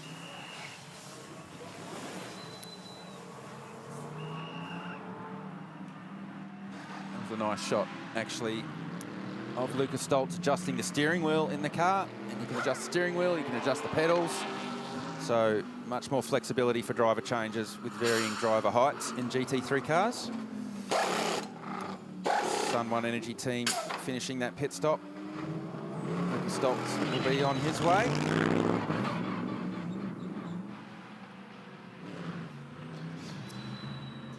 Got to keep your cool about you in this. Easy to make mistakes in the pits and will cost you. That little choreography. Those little mistakes already. Yeah. Cold tyres crossing the blend line on the exit. Radio not working. Then the multitude of penalties on the back of that for the Schumacher Motorsport Audi team. So just small, seemingly insignificant things can have massive consequences in this race. And you're going to have mistakes. Yeah, 12-hour race. They're going to be mistakes. It's about minimising them and about how you recover from those mistakes. So, are you a driver that can just go, right, that's gone now, let's move on, turn the page? It's a skill you need to develop. You absolutely have to develop it. Early in my career, no. I held on to them. Later in my career, I was going to say, develop that skill where it's just, okay. That might have been a loaded question. I can't change the past, but I can influence the future. I was going to say, answer carefully. I've seen it all. But how many times have we seen people make a slight mistake? Half a spin or whatever in a long race, 10, 12, 24-hour race, and they're trying to make up all the time they've lost in the next three corners. You make a bigger mistake. Correct. Yeah, and you end up shunting the car and you're out of the race. I remember talking to Ron Fellows, Corvette driver, and about making overtaking manoeuvres and saying, look, you're going to lose time behind people sometimes. You've got to get that in your head as you're an endurance driver. You lose a couple of seconds in a lap. That looks terrible on the timing screen. But there's nothing, even with his brilliant pit crew, that can be fixed in 2 seconds. Yeah. So that's the balance, isn't it? Absolutely has to be looked at. So Porsche lead the way in the LIQUI MOLY Bathurst 12-hour for the first time today. Shane van Gisbergen second. Augusto Farfus were behind the Mercedes AMG safety car for the third time today. Earlier this week, Chad caught up with Maro Engel, though, who's had a good day for a chat about the recent exploits and the brand new Mercedes AMG C43.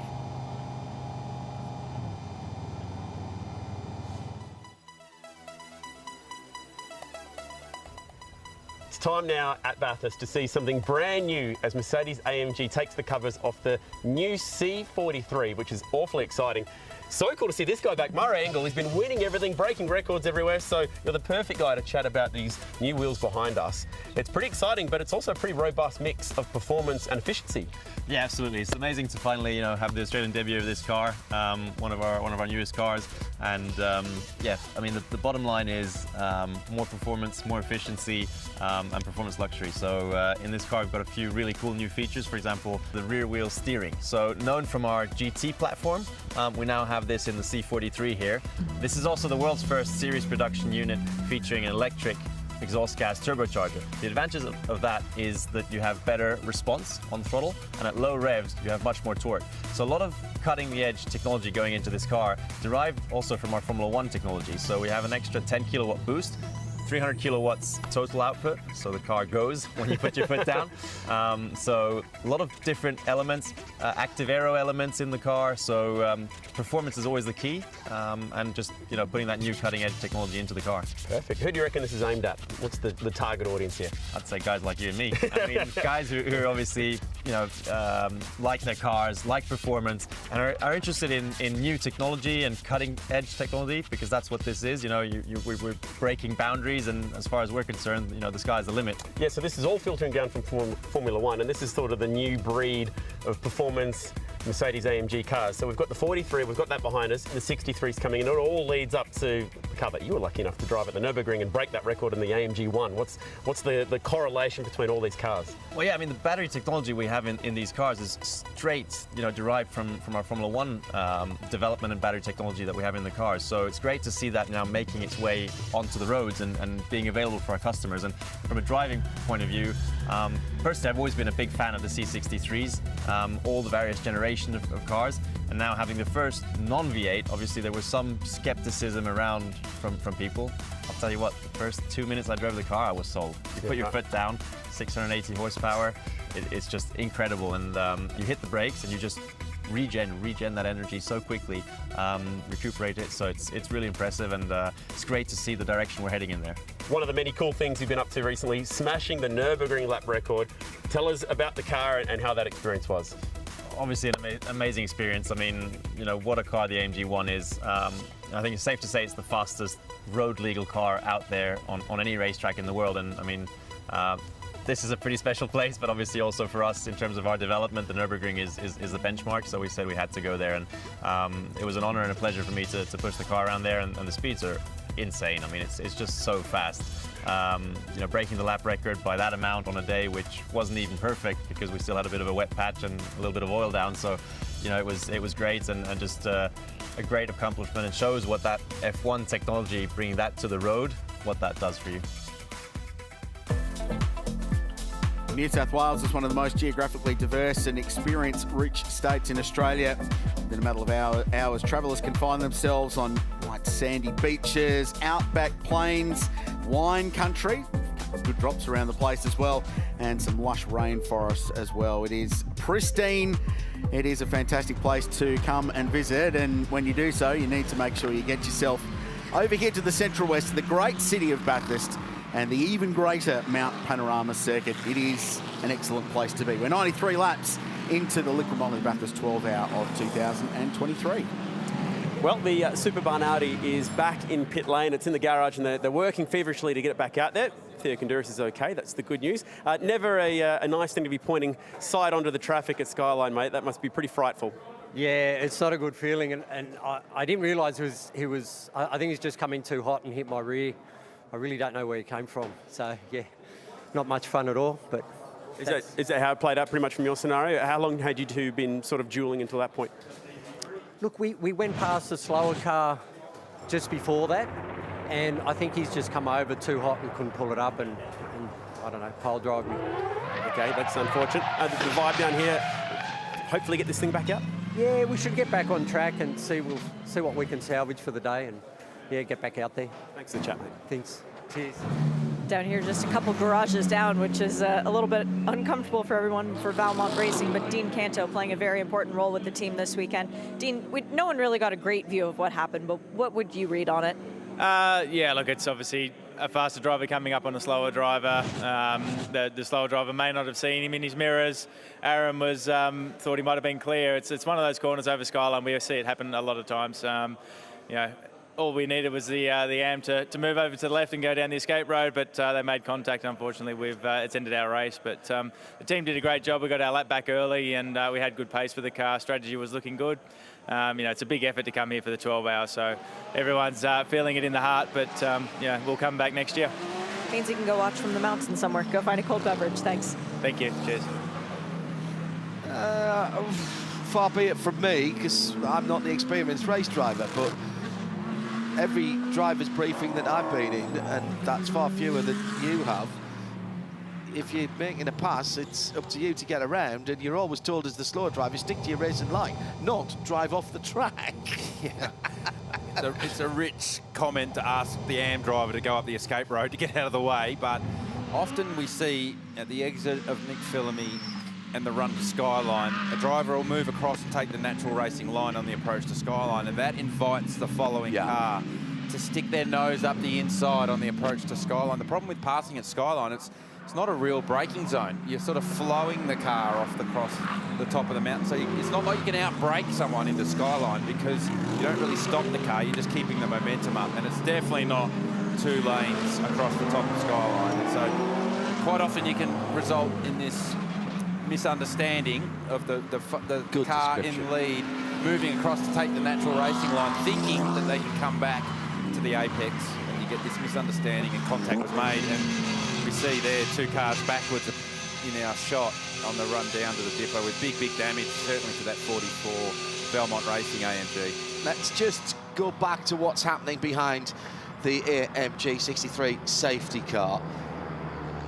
Slightly quicker turnaround by the Manthey 912 Porsche team. Installed Austrian driver Thomas Preining into that car. Very well thought of as Porsche, this young man. And probably with that little bit of saving that Matty Campbell had done, there you go, that was in the bank. And he's turned around and he's out in front of the previous leader, the 888 of Shane van Gisbergen.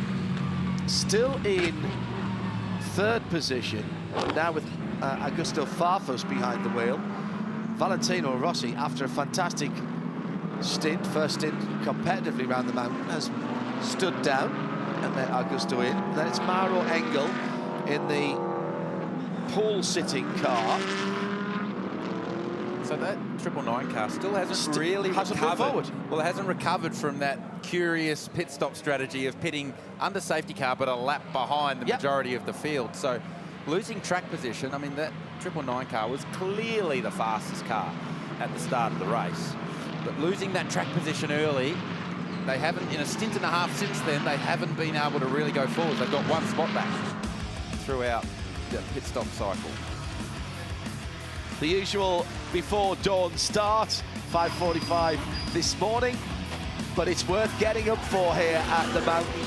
Early problems for Christopher Haase and the Audi, pitched into the wall. Then it was the Grove Porsche at the top of the mountain that brought out the safety car for the first official time. The Chastain move round the Audi cutting didn't work, and that was the first of a number of incidents for the Wall Lamborghini. That car back in the garage now, and most recently a 2-car incident, and again the number 44 AMG involved with another Audi. This car, that car's very well damaged at the back of the car. 94 laps down, Thomas Preining leads. This is how the field stands as we work our way towards hour number 5 of this race. They're the classes. Jeffrey Ibrahim behind the wheel of 99 assumes the lead in the Pro-Am class, and quite quietly they've climbed their way up into the top 6. So this has been a really good little stanza for the second car from 888, the Boost Mobile car. Silver class now led by the Kiwi entry, Andrew Fawcett behind the wheel in 11th outright. The Invitational leader is down in 20th. Jeff Taunton behind the wheel of the Mark Cars entry. This is the leaderboard. Porsche on top for the first time today. Highlighted the efforts by Valentino Rossi. That car 3rd for that entire stint. It's now got Augusto Farfus behind the wheel. One I did want to touch on was that Nicky Katzberg went 36 laps in that stint. So it's about the longest we've seen today from a fuel economy point of view. A couple of laps of yellow involved in that, but he spent the longest time of anyone. 37 laps, correction, it was, in that stint. So the BMW is showing some decent fuel economy as well as some decent speed. And we have heard from race control the lights will be out. The wait by process will start. So the first car 1 lap behind is David Reynolds in car number 24, which is the Makita Tony Bates Racing Mercedes AMG. So Dave will be able to go through. Fraser Ross behind the wheel of 65. So they're going to get 1 of their 2 laps back. That's really positive for those guys. 1 more safety car and they're back in the game. And Lee Holdsworth is another who will get the wave around. Hey guys, I just noticed that the 75, the Sun Energy 1 car, pitted twice during this safety car period. So I came down to investigate. Jules Gounon has got out of that car, and Lucas Doles is back in there doing his job. and it was because it was overheating, it was actually sucking in a little bit of grass and stuff into the intake, so they just wanted to clean it all out. Kenny said that the car had no air flowing through the cabin as well, so just took that extra opportunity behind the safety car to blow it all out and make sure it was clean and good to go. Interesting that Kenny Hibble mentioned that there's no air coming through the cabin. That air, cockpit air, is taken from the front of the car and ducted past the engine. So clearly some blockage in the front of that Sun One Energy AMG Mercedes. One, for the driver to keep cool, but more importantly, to keep the engine temperature under control. And we are expecting a warm day here this afternoon at Mount Panorama. Here's the wave bike, guys. Now let's see if everybody gets this right this time. Remember, there was a couple of cars that were a little bit tardy. The number 55, Fuchs Lubricants Audi with no radio, was rather disadvantaged, and that set in motion. Car's gone past wave bike. That set in motion it. Copy, confirming lights out at 19.7, return to pit lane. A set of events that's put them 3 laps down. They get one of those back now. So as soon as the lights go out, no weaving behind the safety car. Remember, the other thing that's been pointed out is that 888 and 75 both executed a brake pad change during that pit stop shuffle as well. So they've just ticked that box nice and early to get fresh pads into those cars. Those of you that follow the Bathurst 1000 supercar race will know that there's a mandated brake pad change in that race. No mandated brake pad change here, but the AMGs have decided that they will do a brake pad change early. I saw the 888 team doing a lot of pit stop practice with brake pad changes. Green flag, green flag, green flag. Here we go. Restarts today have been somewhat feisty. So let's see what this one brings. It's Thomas Preuning who brings the field back to green in the Grello Porsche. Behind them, Shane Van Gisbergen, who stayed behind the wheel. The Porsche goes and just picks his timing perfectly. Augusto Farfus next in 46. Maro Engel behind the wheel of 999. So they're back to 4th. And Sheldon van der Linden now is behind the wheel of the 32 BMW. He's 5th. Remember what happened on the last restart, guys. The Porsche got up to temperature with the Pirellis quicker. We know Shane Van Gisbergen's very careful with his tyres. Thomas Preuning perhaps saw that and is making his bid for freedom here. What, he's pulled out his second and he's not at turn 2 visit New South Wales Griffin's Bend yet, Garth. I thought when he came through the final corner at Murray's, I thought he'd sent it off the road. He was carried that much speed relative to what Van Gisbergen was prepared to do. Now Augusto Farfus finds himself right behind Van Gisbergen in that 888 AMG Mercedes, but Thomas Preuning, he's gone. Like, that gap now continues to open. So we saw this earlier though. Van Gisbergen was prepared to wait to bring his tyres in gently at the restart. He's very canny in positioning his car in just the right spot so he can hold those behind him that want to get on with it earlier behind him. And then I actually watched Shane's lap times late in that stint, and he was very far at the end. So you give up a little bit now, but you get a big reward late in the stint. Farfus, though, is sniffing blood here, and Augusto Farfus has never been backwards and coming forwards, and maybe this is the time for the pole-sitting car. Garth, you were saying in the rundown that it hasn't moved forward very far, but Maro Engel behind the wheel of that car is right there and trying to get on turn. So 2nd, 3rd and 4th, the bright red AMG, the mainly white BMW, and then the highlight the yellow AMG, that 2nd, 3rd and 4th, and the little green speck that's disappearing in the distance is the Grello Porsche. Thomas Preuning is a great young talent, part of this massive cadre of junior drivers that Porsche have got on their books. He's a 24-year-old from Austria. He's been here once before in 2020. He was in a car that was in the mix in that race right to the very end. Absolute Racing were running the 2 factory entries that weekend, the Chinese team, and they ran that car very long and extricated lots of fuel mileage out of it late.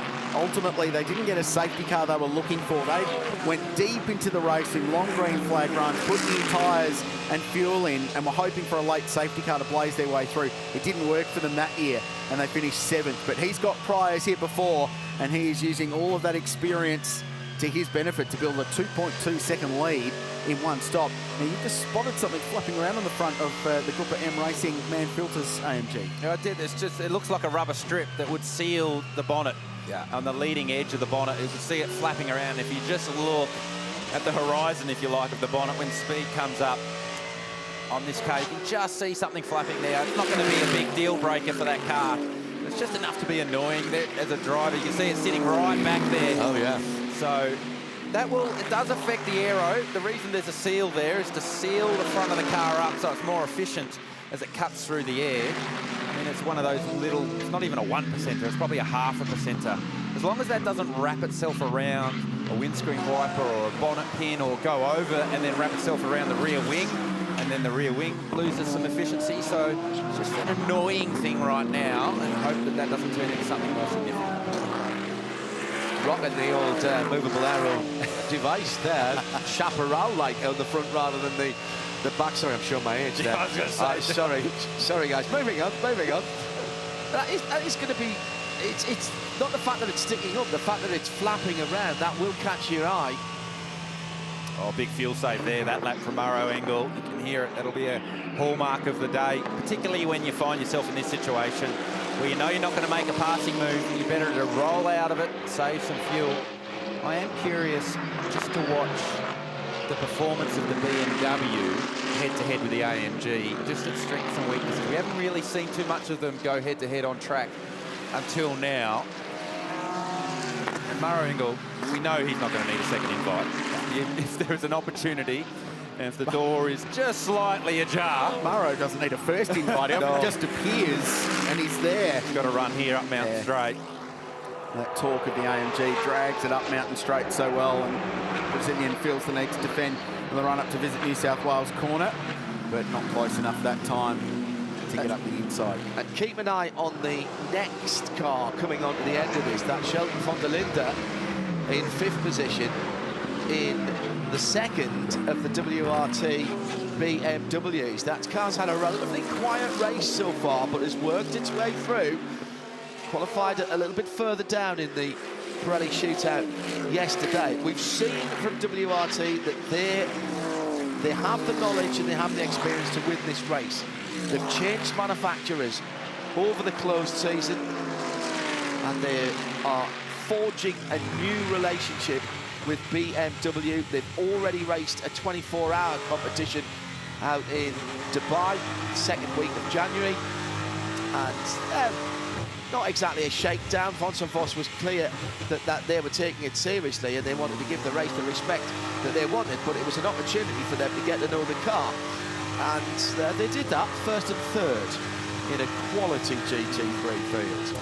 There's no real speed at the front of the field right now. The last lap by, they were all in the 5s. The fastest car on the previous lap was Lucas Stoltz. He was a 3.6. So there's a bit of cat and mouse going on at the front of the field here now. Greining's got that 2.5-second lead, but there's not record pace right now. As you would appreciate, one of the great things about this race is the factory support for the cars out on the track. And from Audi Sport Customer Centre, Chris Reinke joins me now. Chris, amazing support that you put up here for the teams. And how are you enjoying the experience? You've been here many times now. Yeah, absolutely. We always enjoy, coming down to the Mount Panorama, down to Bathurst. Great crowd, great venue here, good racing. So that is for sure exciting. If we look at the loyalty of the customers who flies the Audi Sport flag all year round, win championships in GT racing, to have them all together here in the Audi Sport customer racing family at the Bathurst 12 hours is absolutely exciting. It's a very impressive turnout. Now I want to talk about your RS, beautiful car. Did it set a lap record around here for an electric car? Absolutely, yeah. We brought this time around the RS e-tron GT along. And, in the here and now, customer racing is about combustion racing for sure, and GT3, our main product, very successful here around the mountain. But obviously there is a future, and the future mobility will be electric, and therefore we were absolutely excited when we got the chance to bring the RS e-tron GT along, sole, pure production car. And we took it around, and Christopher Mies set the record for electric vehicles on the racetrack of Bathurst with a 228 yesterday. And that got us very excited because Christopher Mies also holds an absolute record here for the GT3 that we set in 2018 was a 149. And now to put him, on tomorrow's mobility on the e-tron car and once again set a record. Exciting venture. A couple of impressive records to have as well. Can we see an Audi on the podium at the end of the day? How are we tracking? Absolutely, we hope for that. Obviously, our main contender, hopefully for a win, was punted out early in the race. Unfortunately, we are still all a bit heartbroken and disappointed about it. But the race is still on and a long way to go. And I think especially with the 777 car, I think we have a good chance at least for the podium. We are very focused now to keep that car out of trouble and exactly, somehow sweeps up what others might leave behind. It's a long race, Chris. Hey, always great to see you out here. Great to have your support for this race. Thanks for coming. Well, thanks a lot to everybody out there. All the best. Thank you. Awful lot of people around the world will be listening to what Chris Wanke, head of Audi Motorsport, was saying. Audi customer, Audi Sport Customer Racing, to give him his proper title, is saying that a little bit of uncertainty about the future because the Audi R8 that is running here, we don't know what the replacement for that car will be. And the race cars have to be led by the road cars. But good times for Audi have been had down here. Let's hope they continue. And there's clearly a problem for this 777 car with their radio as well. Yes, there is, guys. The message being communicated. We hear you. We know what you're saying as Yasser Shaheen gets on the radio, but the team unable to communicate with him verbally. They've reverted to the good old-fashioned number board that hangs out the side of the wall with all the numbers counting down as to how many laps left in this stint before he will pit once again. So the team being very ingenuitive to try and figure out a way to keep their driver out on the track and also well informed of what's going on. As we've got a car off in turn 1, I think that was the 19, the Invitational class Mercedes GT4.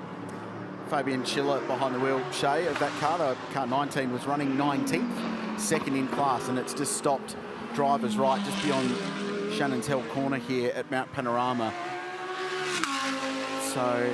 Is that in the runoff? Yeah, it is. Escape road. Yeah, straight up. Yeah. Race control will manage that. Safety car aboard. They're managing it with a safety car. Off at turn 1. Even though it is up the escape road, it is up the escape road at a heavy braking zone. Only 8 laps into this stint for just about anybody. Everybody on the field pulled in under the last safety car. That car did not go into their underpower. Had a couple of tweets from people down there using the hashtag B12HR that was dead stick coming in there, coasted to a halt. Car 912. Richard Crale, you're a strategy guru. Do you pit or do you stay? I wonder if, it's only been 8 laps. That's the problem. So it's a third of a stint, effectively. It is, true. And we saw earlier in the race, 75 took themselves off sequence, but then that safety car when everyone stopped. I don't think it's soon enough. 75 come in, so they're the ones that have been rolling the dice and have seemed to be more willing to roll the dice. Now, we heard from Kenny Habul earlier in the race that he may jump in if they need him to. I wonder if you take this opportunity to put him back in the car, free up that driver time for Jules Gounon and Lucas Stoles later in the race. Let's see. At the very least, top the car off and you're going to be 8 laps better than anybody else in another green flag run. And that's going to depend how far your driver's through their stint, because if they are already going to be going to the end of a double in their 150 minutes, there's no point in extending that. Well, but I suppose if there is, it'll take less time at the next stop. So there's a school of thought from some teams. And if you're rotating 2 drivers from here on in, the more flexibility you can get in when they're in the car now is better later in the day. Ice cream headache stuff.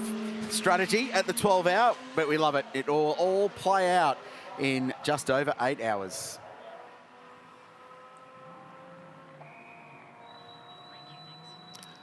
There is a school of thought that if you can get a free fuel stop, even if it's a third of a tank, take it. Then you take it. Yeah, I guess it depends on what track position you lose. We saw that with the 999 car. Once they gave up track position, they still haven't got it back. They still find themselves buried in 4th spot after commanding the race for the first stint and a half. So you don't want to give up too much track position. I mean, it's still early days. We're 4 hours into a 12-hour race, 8 hours to go. But you don't want to you don't want to bury yourself in the field and find yourself caught up with another incident that may not be your doing because you're deeper in the field than you should be. This is the number 24 Makita Tony Bates Racing car run under the Valenti Rosso Motorsports entry. David Reynolds is behind the wheel, so he's catching the safety car. He got a wave around last time, so they're 1 minute and 30 seconds behind. Just seeing that this car is one of 2 under investigation for safety car restart procedure, which will be for the last restart. Yeah, David Reynolds, when he gets out the car, is going to come and join us up here. in the Liqui Moly Global Broadcast Centre. Yeah, we'll rotate some drivers through up here as well over the course of the day to get that input into how the track is and how the car's going and how their race is playing out, and probably not shed any light onto their strategy, because the general answer is I'm not going to tell you, or I don't know, and the truth is somewhere in the middle of the two. We're coming up to another hour of racing having been completed. A third of the way through the race, John, already. Yeah. And we've got 100 laps on the board, guys. 100 laps on the board. So even with the neutralisations, what we're seeing here is when we're running green, gentlemen, we're running very quickly indeed and clicking those laps up very well indeed. Even if they're only running at the 204, 205s, that is getting this job done. Didn't seem like that long ago that race pace was 6s and 7s. Yeah. Whereas now we're talking about, we're only doing 4s and 5s. Sorry, I had Krillsy's script from qualifying. I know. We're hard taskmasters, yeah, that's for sure. I've copped grief for that when I was disappointed with a 2:01.9. Yes, that's right. But that's just the way this race has evolved. I'm curious to see how Van Gisbergen goes about this safety car restart, because the previous safety car restart was on a fresh tyre, newly put on the car, had no temperature in it. Now there is some heat soak that have gone through this set of tyres. We've used them for 8 laps now. So does he use that same technique of bringing the tyre in gently, or does he take the opportunity to have a crack at the back of the Porsche? So I'm curious, one, whether he has that same level of approach, and two, if the opportunity's there, does he pass the Porsche, or does he just sit in behind the Porsche and do to the Porsche what the Porsche did to him on the previous stint? Bit of reverse psychology going on at the front of the field. See how this all plays out when we go back to green. That Mercedes is recovered, and we should be back to green very, very soon. Speaking of green, the supercar season starts in just a few weeks. It all happens on the coast in the great city of Newcastle.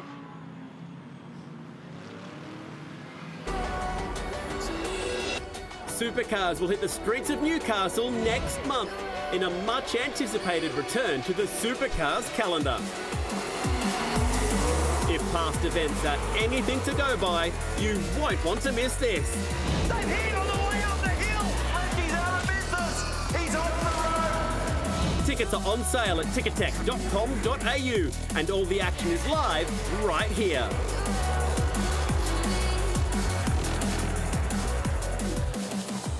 Bathurst is a crazy place to watch racing cars. The streets of Newcastle are a crazy place to watch racing cars. It's an amazing street circuit there, right on the foreshore in a really cool city. So the opening round of the Supercars Championship not far away. Looking forward, in the new era with Gen 3 coming very, very soon. Looking forward to that.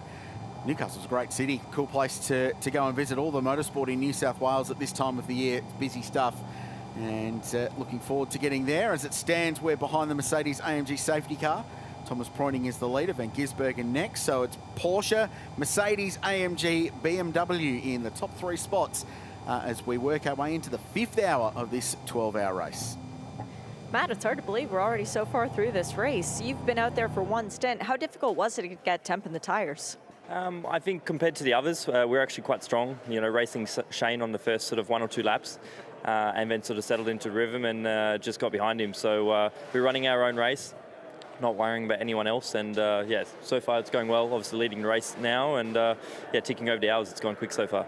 You guys were Supercars teammates a few years ago. How cool was it to battle him across the mountain here? Yeah, it's cool, and obviously the cars, the way we make the lap time is very, very different. So you know, racing hard at points and trying to get ahead, but nevertheless, I think both of us are smart enough. It's early enough in the race, and we're just running our own races until the end. So let's see what happens. Thanks, Matt. Long way to go. Thank you. Cheers. And guys, he was nice enough to come away. He's looking at data in between every possible second that he can get in the car. Never stop studying, that boy. Well, he's got a big future ahead of him and a big couple of years with the Porsche prototype program. Porsche synonymous with endurance and GT racing. This is the 60th birthday year of the venerable 911 on its 8th iteration now, the new 992. We don't have that car here, not available for homologation to SRO quite yet. So still, this is the last run for the Type 991.2 GT3R. And, Matt, part of the team, along with Porsche Penske Motorsport, that are racing the Porsche 963 at the front of the IMSA classes. Race control all teams, safety car and and the field, and WEC as maintaining well. drivers right. All cars for wave by to drivers left, please. So a couple of cars taking the wave by straight away. And here's another lap back then for the 55 Schumacher car, going through at speed this time, making sure they had no issues this time around. I reckon that's 2 of the 3 they've had back, isn't it?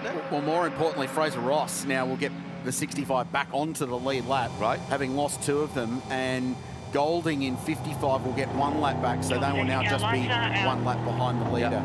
But 65, for the second time today, have raced their way back basically into the lead lap of this race. Yeah, it didn't seem like that long ago we were talking to Chaz Mostert. They were 3 laps behind. Correct. And here we are back on the lead lap after some dramas. So the wave around rule working nicely for that team.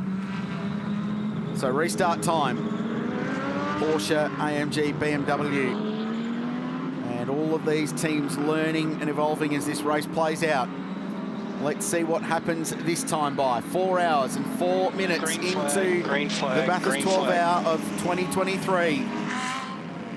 It's been flat out when we've been under green. The pace has been hot. Temperatures coming up locally as well. We started at 7 degrees. It's now 16 degrees locally and getting warmer. Top summer in the high 20s today. So that will play a role as this race plays out. Back to green. Prony didn't quite get the advantage this time by that he got on the last restart. So SVG was aware to that and went with him.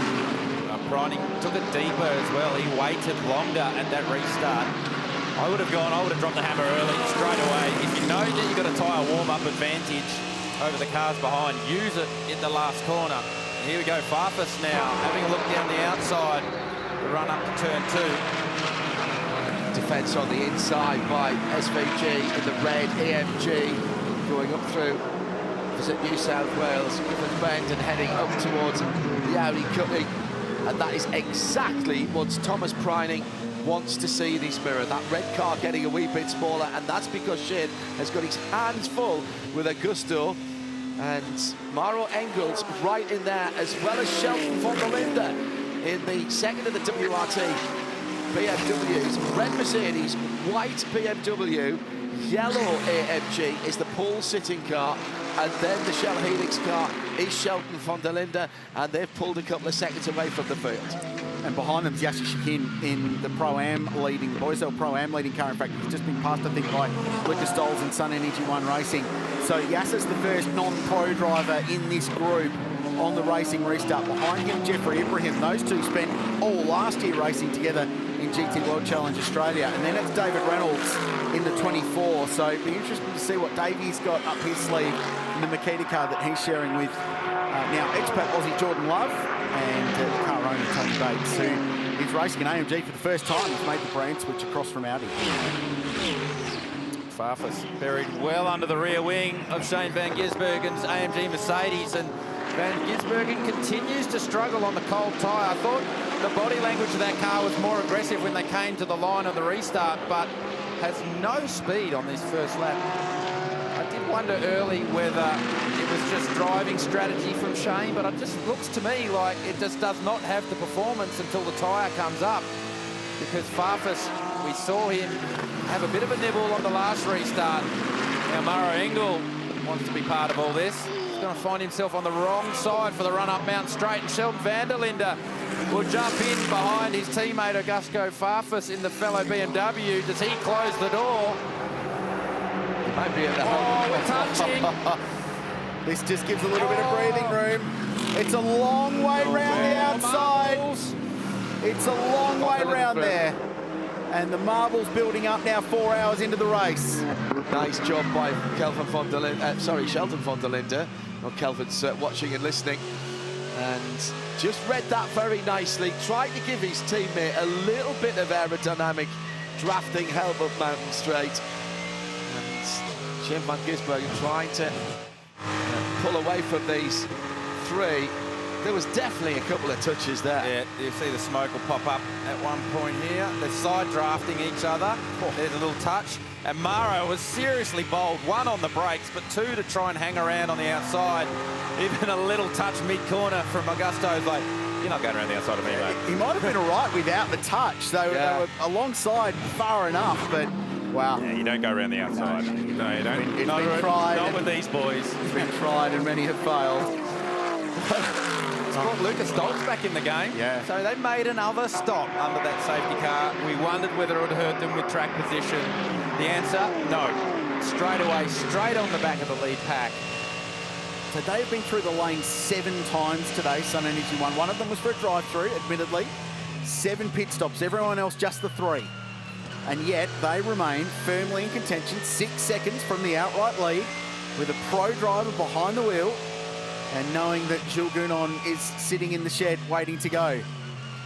Earlier on, we saw the Grove Porsche backwards at the top of the hill, and the stewards have pulled the judicial camera footage from inside the cars. There will be no further action on that. We heard Alex Davison saying, had the quote from him to V8 Sleuth, wasn't it, that he felt there was no contact and there is no further action from Motorsport Australia Race Control. Heard on the in-car from Maro Engel, as soon as he found himself back behind Sheldon van der Linde, it was into massive fuel save mode. Big lift and coasts. So as soon as you lose the battle, you try and win the war and save the fuel and think about the future. Tactical withdrawal, sir. Yes, I think so. Very clever, that. It is very clever. And we saw, didn't we, at the previous safety car deployment, what that can mean in terms of the pit leg. Yeah, it was very evident, the work that Matt Campbell had done saving fuel in the Porsche to jump Shane van Gisbergen and now give Thomas Preining track position and leads the race. 3 seconds. Yeah. That's turned into a 3-second lead by saving a few litres of fuel. It's the battle for 9th and 10th. Jeffrey Ibrahim and Danny Juncadella, both in AMG Mercedes. Juncadella keen to get on with it. That's 3rd in the Pro-Am, and Danny Juncadella in the Pro category, of course. David Reynolds and Yasser Shaheen, by the way, are 1st and 2nd in the Pro-Am category. And they're slightly further up the road, starting with a quick lane. The 101 AMG Mercedes Kevin C makes his way into the lane. As this battle rages on for 9th and 10th, and just behind them is Jeff Emery. And they find themselves on the lead lap still, so using the wave around rule nicely in the 222 Scott Taylor Motorsport AMG Mercedes. Juncadella makes his way past Prince Jeffrey Ibrahim on the run into the chase. Guys, our winners this year will take away a very special memento of their time here at Mount Panorama, thanks to Bossell, who are presenting them with a special commemorative watch for winning the race this year. Aaron Coote is with me. Aaron, tell me about this special watch.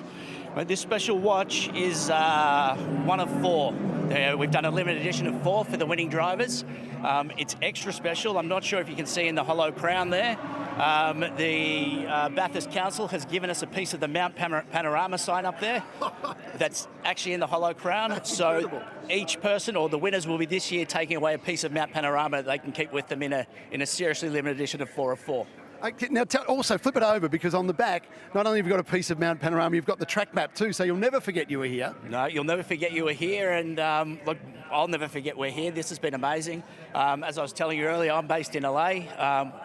We're an Australian brand, and driving in here from Sydney, I just could start to feel the energy as I got close, and then you add 10,000 odd people and some international competition, and I'm home. This is pretty special, isn't it? Tell us about Bossell. So this is an Aussie watch brand taking on the world. Aussie watch brand taking on the world. We, that hollow crown that we just show allows us to tell some meaningful stories, and we put something super important. And with the Royal Australian Air Force, we were their 100th anniversary watch.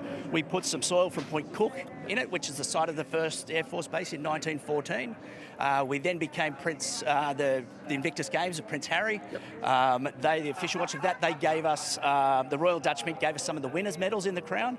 And then we're now the official watch of the US Army, and we've got a project over there in the US helping get veterans off the street. So the watches over there are designed by veterans, assembled by veterans, and then a percentage of all sales going to helping veteran charities. It's just, I need to talk to the Australian Army. Aaron, you've got a great story. Thank you very much. We're really proud to have Boss L watches here. That is a beautiful prize for our winners, and thank you very much. We're very grateful to be part of it, and thanks to Bathurst for having us. Thanks, mate. And just to be clear, that is the big white Mount Panorama on the side of the hill that you see from about 15, 20k back that was in the crown of that Brazil watch. Just want to make sure that there's still 4 watches left after Mark Beretta finishes that interview. Well, the 3 watches for the winner. The 2, just the guy who's crossed the line. So a little bit of the sign at the top of the hill. Thanks to Bathurst Council for allowing that to happen. That's very cool. Nice synergy there too. The Australian brand taking on the world. Exactly what's happening on the racetrack right now. Australians taking on the world at their own game, GT3 racing. Did you enjoy that challenge? Because in your career in supercars, you get to race your contemporary supercar drivers, but very rare you get that opportunity to go head-to-head with the plethora of Euros that come down here. Yeah, I did. I really did enjoy that challenge. It was something that you don't get the opportunity to do all that often, certainly not here in Australia. So whenever this race came up, and I was very fortunate to be paired with the Audi factory drivers, so I was able to look at their vision, look at their data, and did a lot of studying and a lot of work to get myself up to speed to match those guys in their cars. And it was a real challenge, absolutely a real challenge. I really enjoyed it. You look at now, Chaz Mostert jumps in an Audi and is as fast, if not faster, than the factory guys around here. We know how good Chaz is in a GT car. We know how good Chaz is in any car. And it's cool to watch that happen. It's really cool to watch. So the Paul Sitting car carving its way through traffic as the leaders deal with the Mark Cars 111. Not the best weekend for them. Keith Kasulke with a rotor brake disc failure coming through the chase. And that car out earlier on in the weekend. But they've pulled up their socks. That car was in the wall actually at the first corner and required a bit of remedial work as well, but they pulled up their socks and worked through to make sure that that car is back out and running and sits at the head at the moment of the invitation class.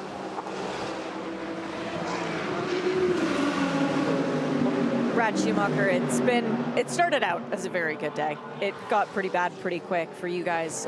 Just something little within the radio that ultimately made you lose communication. Yeah, the day started out really well, but unfortunately I had no radio. It made me look really silly, in fact, and yeah, I felt really bad about it after I got out of the car. But for me, with no radio, I got sent out in a good position after Frederick handed the car over, and then we had the safety car, which left me at the front of the train. And at that stage, I didn't know if I was to go past the safety car for the drive-by or not, which I didn't, and everybody else did. And so, not knowing whether or not I was still on the lead lap or not, after that safety car, I assumed I was still on the lead lap. Of course, I had good pace running in the 204s, and the pros that were behind me were struggling to overtake. So I was racing those guys, and I wasn't getting blue flags at every checkpoint because I was able to gap them across the top. And yeah, so it's just a complete mess up on our behalf with the radios. It's the 1%ers that get you all the time. And then so even when I came in for the drive-through, I actually didn't know it was a drive-through. I thought we were just doing a compulsory pit stop, and yeah, we're back to a lap down now, and yeah, it makes me look really silly, but you know, we'll get the radio fixed and hopefully move on. There's a long way to go today. And with this wave-by, the lucky dog in effect, it's not over until it's over. You guys had something special on the back of your car for this weekend. You've got the Chad written on the rear wing for our own Chad Nylon. You gonna take that off because clearly that's bringing all the bad luck? You know, I put it on because we did the ad with Supercars and Chad, and I was worried about the commentator's curse, and there you go. Maybe we will take it off in the next ad break, in the next pit stop, and no, look, I think that's surely got to be our bad luck for this weekend. It put us 4 laps down. It was a shocker. The worst part about it is I felt I drove really well, you know. Yeah, being able to drive with those top pro guys and keep up with them was a good effort, just not in the right circumstances this time round. Hey, we're only a third of the way through. There's still hope. Absolutely, no. We've, plenty of hope. It's a long race, and we've got all of the local support on our side here, obviously, is the Bathurst team, so we'll be fine. We'll see where we're at in the last hour. Nothing but good luck for your team from now on. Thanks, Brad. Thank you, Shay. Much appreciated. And with the wave around, now only one lap back off the lead. Yes, correct. So, look, they'll get it back. Fraser Ross, the 65 car, were 2 laps down at one point, and then a lap down earlier as well. So, yeah, it's not impossible in this race to get yourself back into the mix. And they've shown with Fred Vervees that they are very much capable on pace of running at the front of the field. He was running 4th outright earlier on today in that Audi R8.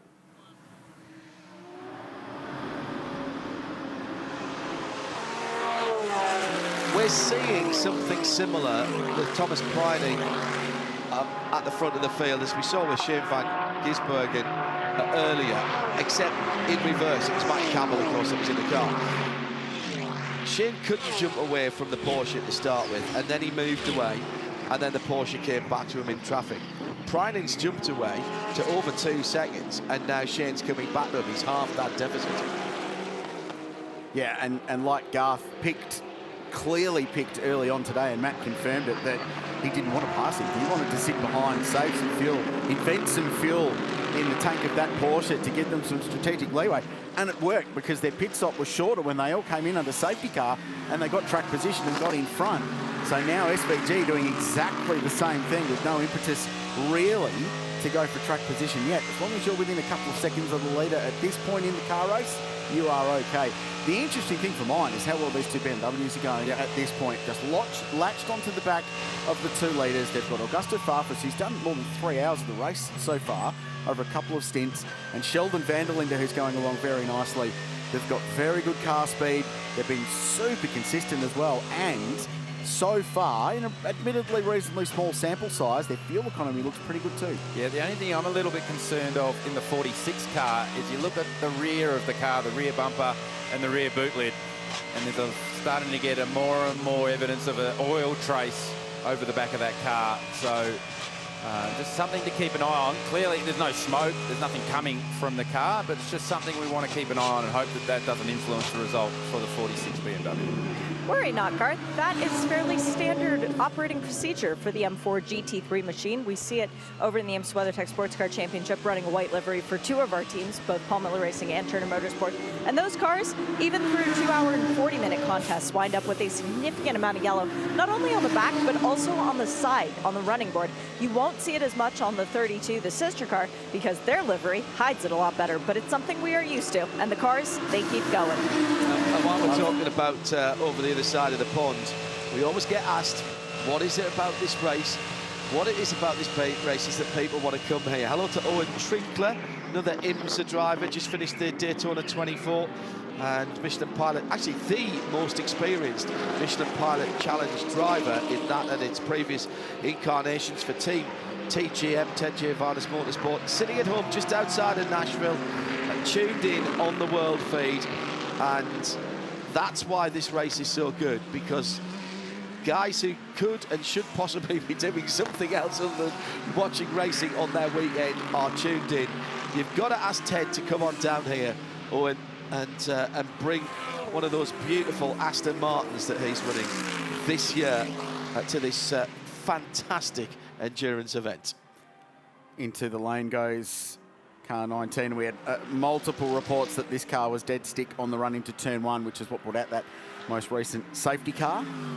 Mark Griffith and his team just enjoying themselves running around in the invitational class in what is a GT4 class Mercedes.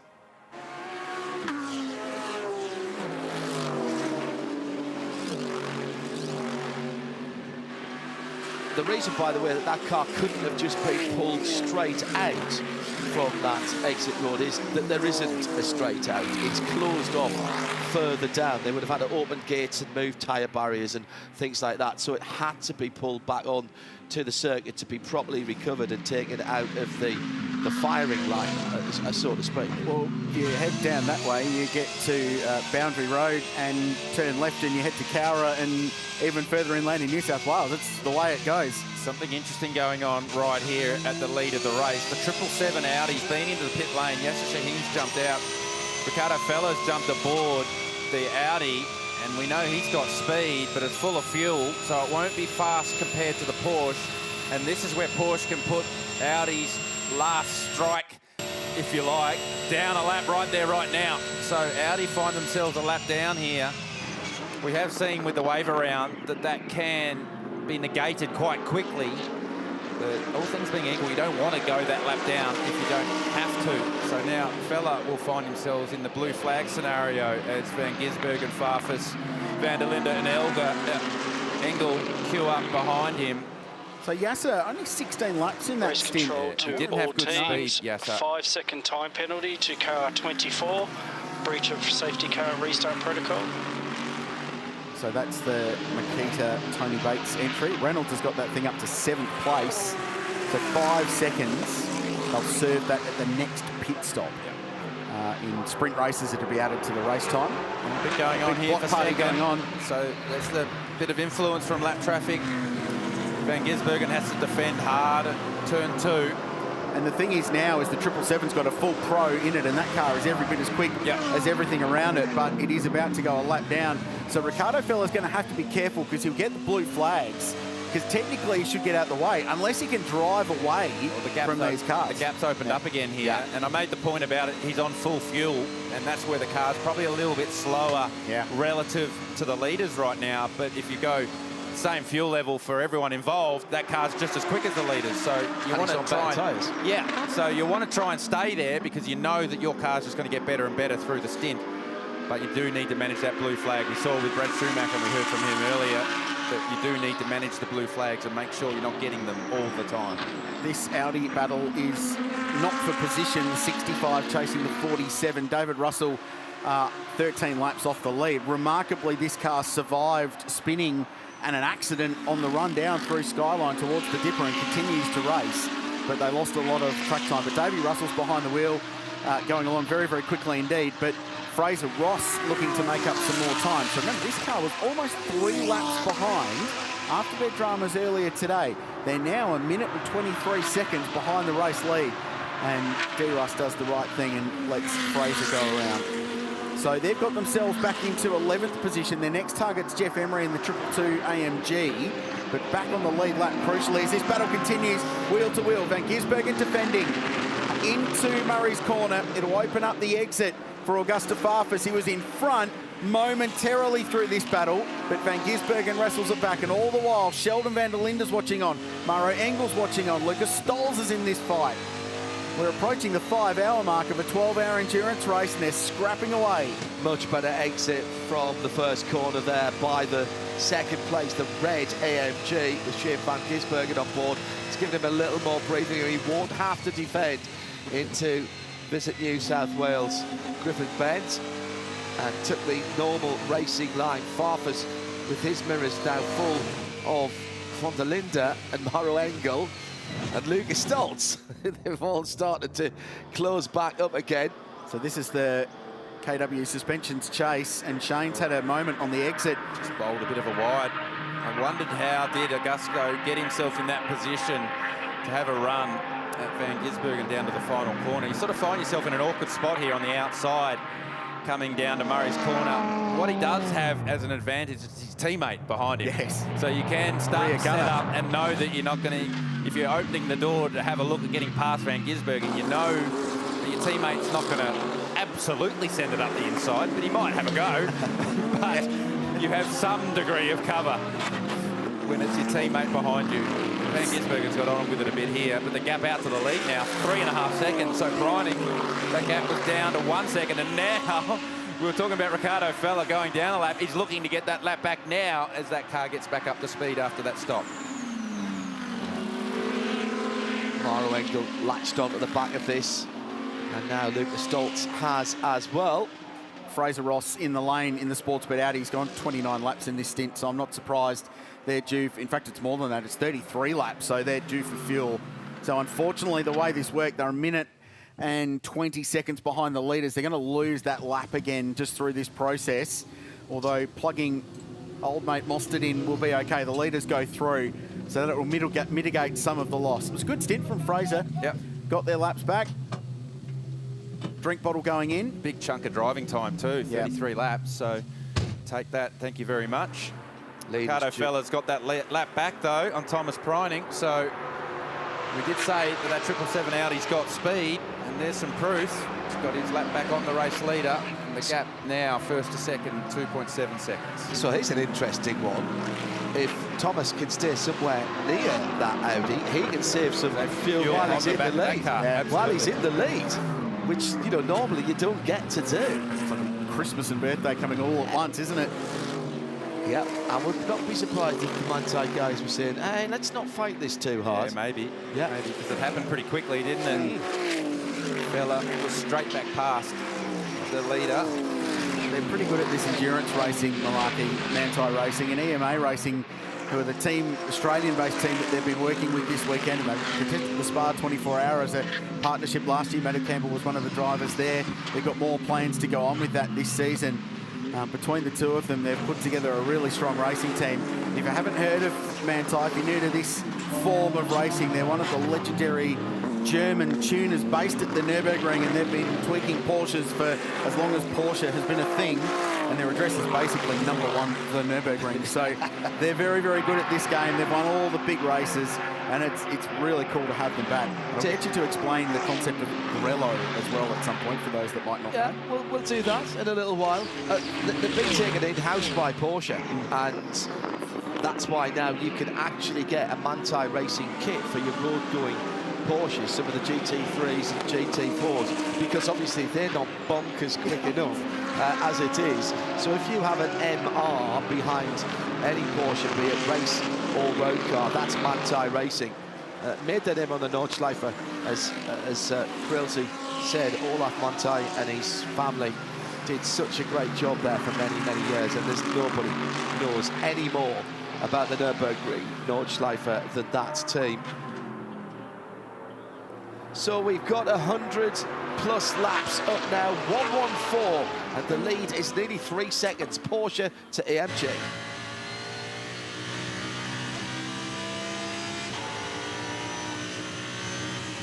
Fastest car on track right now is the car we're aboard, the 777 Audi of Ricardo Fella has just got his lap back, went down a lap after a pit stop, got the lap back from Thomas Preining, and is the fastest car on circuit as he looks to extend that lead away from Thomas Preining and hoping for a safety car so they can close up to the back of the field. That camera on the sill is incredible. Shows you how close they get across the top to the walls there at Metal Grate. The compression and then the run over Brock Skyline. Just looking back at this young man who made his debut at this race last year. Chris Meese, really good stint in this car earlier and dragged them into the top 6. Not been without troubles today. They've been through the lane 4 times compared to the 3 for the majority of the leaders, but they're on strategy, and at the moment they're on the lead lap. And as long as they can stay in and around that, by the end of the race they know that they've got 2 super quick drivers in the form of Ricardo and Christopher Meese to plug into that car and go quickly. 99 in the lane now. And where's Prince Jeffrey Ibrahim coming in from? Well, it's 10th position. Solid stint for a member of the Johor royal family who have been great supporters of motorsport, and they've built a really cool racing program. They've been contesting GT World Challenge, GT Series here in Australia and indeed in Asia as well. Lots of lap time. And last year had a great win, Jeffrey, with Brock Feeney in the 3-hour endurance race. Put tyres on the Boost Mobile racing car as well. Maxi Stanaway jumping aboard this car for the first time today. So here we are, 4.5 hours into the race, and I don't know who Richie conned last night, but he got the good sleep in today. He's fully rested ahead of the rest of this one. 7.5 hours to go. A bit of a drama getting the right front off the 99 Boost Mobile AMG. Getting that done. Car will fire up. When you're plugging a driver in this late in the race, Garth, it's a general indication of who's probably going to finish, and you get the suggestion it may well be Richie Stanaway. Richie has a lot of driving time available to him, so I dare say he'll be using a lot of that in the last part of this one. Probably do a single stint here, and then maybe a double to finish off later today. Strange weekend for the 99 side of the 888 garage, hasn't it? They've I don't want to use the term anonymous, although anonymous at this place can be a good thing, and you want to be non-anonymous in the final hour. That's brilliant. But yeah, it's been a strange build-up, but they've got some driver time under Prince Jeffrey's belt now as well. Jamie Whincup was in the car earlier, and the knowledge that Stanaway has the ability, and he's been the quickest of the three drivers comfortably all weekend so far. So in the knowledge that you've got that fast Kiwi to plug in to bring the car home later in the day means that if you can get that car on the lead lap in the final 2 hours of this race, then they all of a sudden become as big a shot as anybody. So 4 hours and 33 minutes into the LIQUI MOLY Bathurst 12 hour. Porsche remain on top, the margin 3.8 seconds.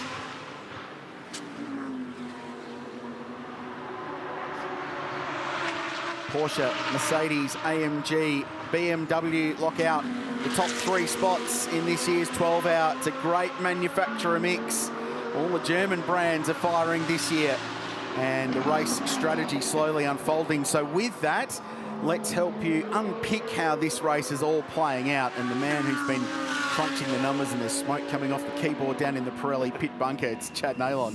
Yes, Krause, we've been feverish down here, and I wanted to try and sneak this in before the next round of pit stops and all the strategy changes again. So this is something that we've loved to be able to do over the last few years, break down the strategies here in the Pirelli pit bunker. So for the first time today, let's click on the strategy tab. We're going to build our strategy graphs as we go. That's a Pro-Am strategy from the last few years and what it's probably going to look like towards the end of the day. But let's get into the live strategies. Now, as we do, Krause, John and Garth, I've picked 5 for you here at the roughly front runners in this field so far, including the race leader. So you guys pick a tab, I'll click on it, and I'll tell you how the race is panning out right now. So, boys, pick a number. Well, let's look at the leader first. Okay. That seems logical, doesn't it? Let's start with 912, the Porsche. They're playing a very similar strategy to what the Bentleys played here back in 2020 when they won the race. So single driver stints, and they've used all 3 drivers so far, and they're trying to get to the top of a tank. So pretty simple strategy, this one. Run it out of gas, put another driver in. Run it out of gas, put another driver in. And in doing so, if you can, that would be a safety car pit stop, that one, then make it happen under safety car. But we're going to see lots more green flag stops. So they're just going to keep going like this all day. So the white was Thomas Pryning. He's in there now. Jaminet did that middle one, and then Matty Campbell. And you can expect towards the end of the race, where the checkered flag is, you'd be expecting to see Matty Campbell in there a bit later on. While I'm on this one, it's a very similar strategy for the BMW that Valentino Rossi is in right now as well. So almost identical strategies between the Porsche and the BMW. Who's next? I'll take the 999.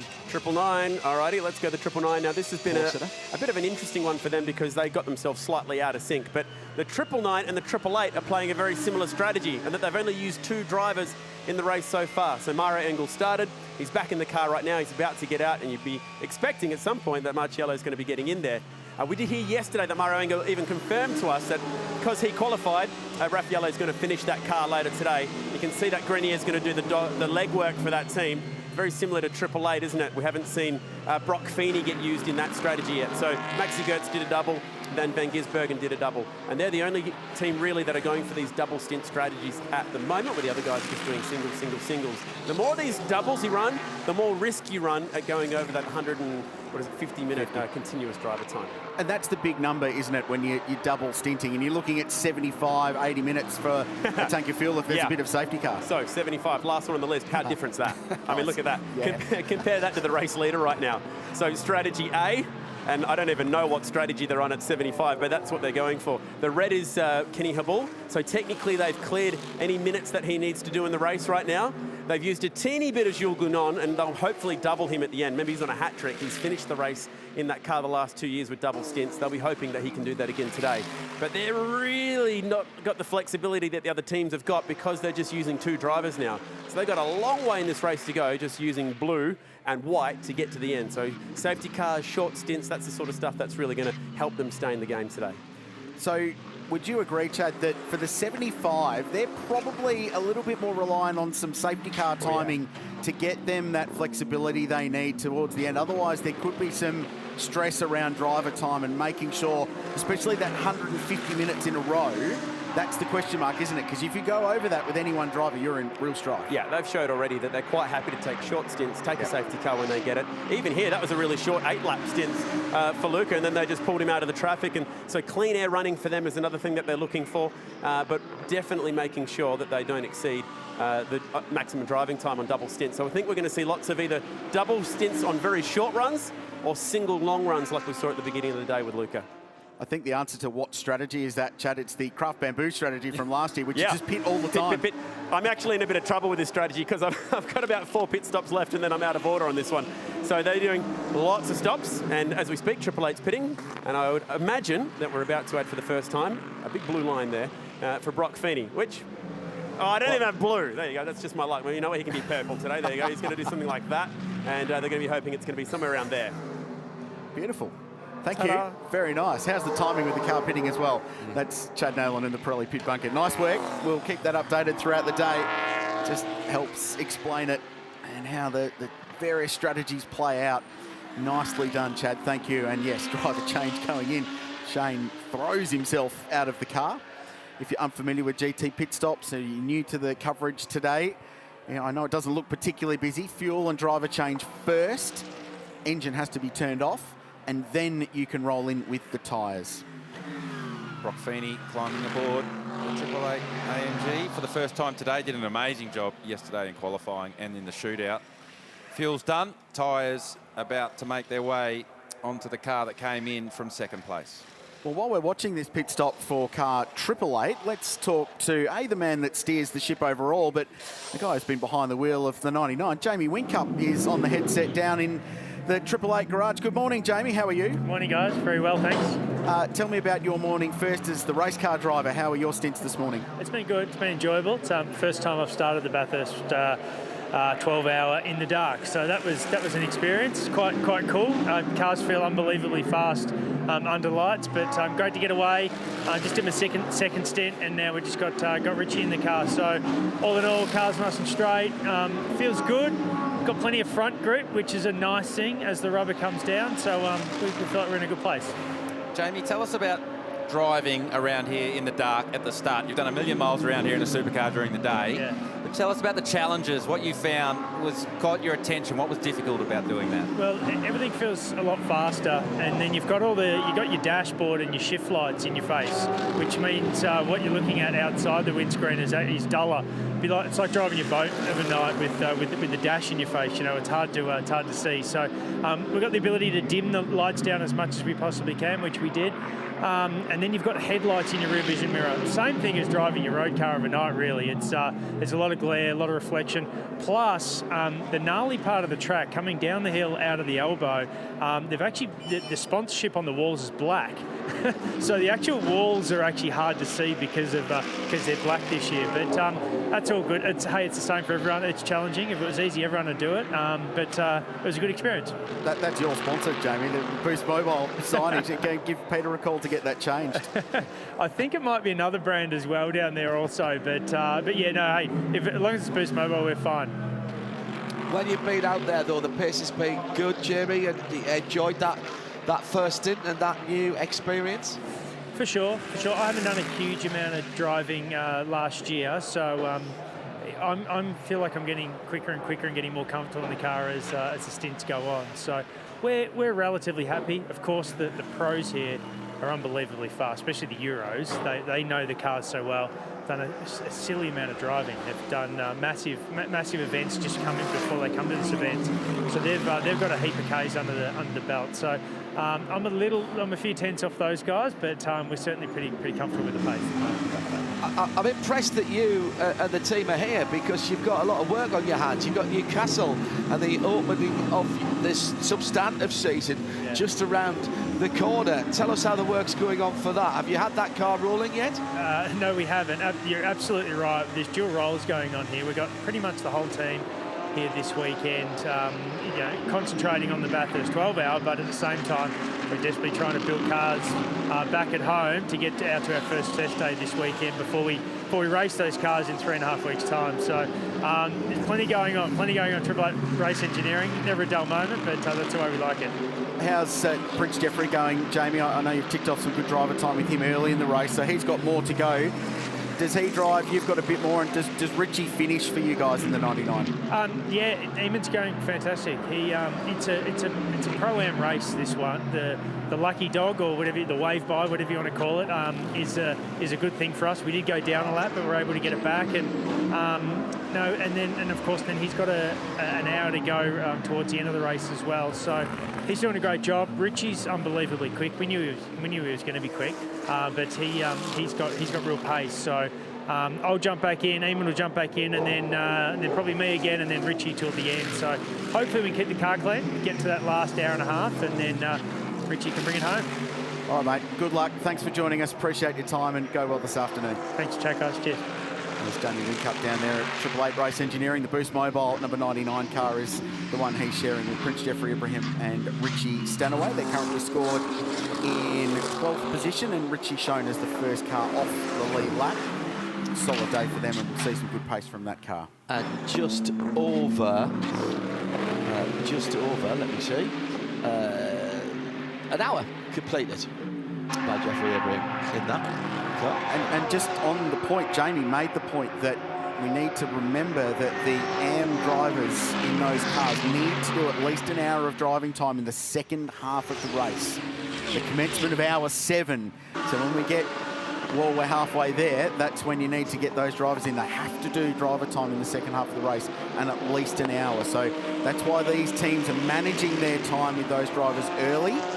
I would suggest that's why they pulled Yasser out of the 777 after only 16 laps as well, with that in the back of their mind that he's still got at least 60 minutes behind the wheel as this race goes on. It'll be a little bit more for Yasser, actually. That will happen immediately. As soon as that window opens, all those AM drivers in the Pro-Am entries will be in the car, tick that box, and then it's up to the pro drivers to bring it home. Exactly what Jamie said. He'll jump in, and then they'll stick Richie in that car towards the end, as Richie being the faster of the three in that car. And that's how all the Pro-Am entries will stagger it.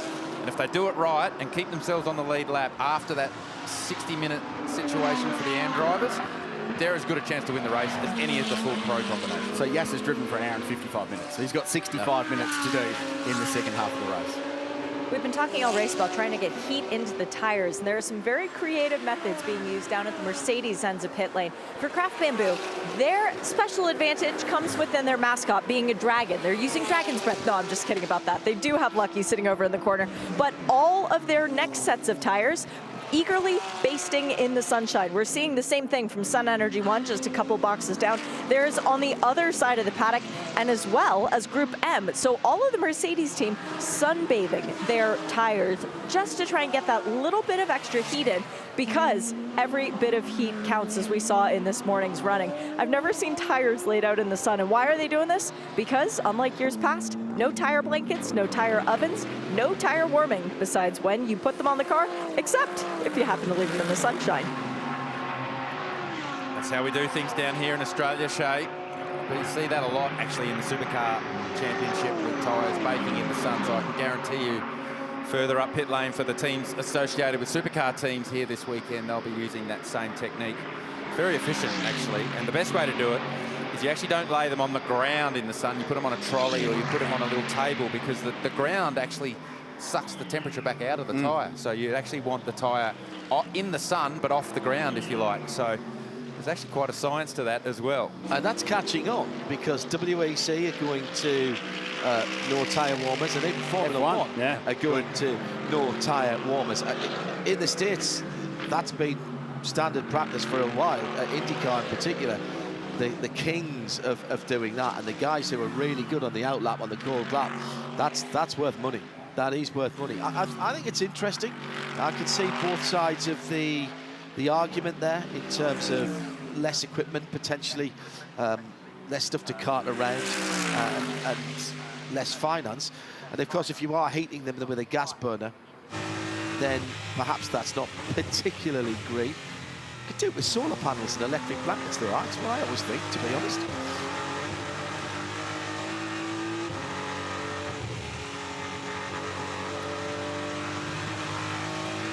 This is the view from BMW M4 GT3.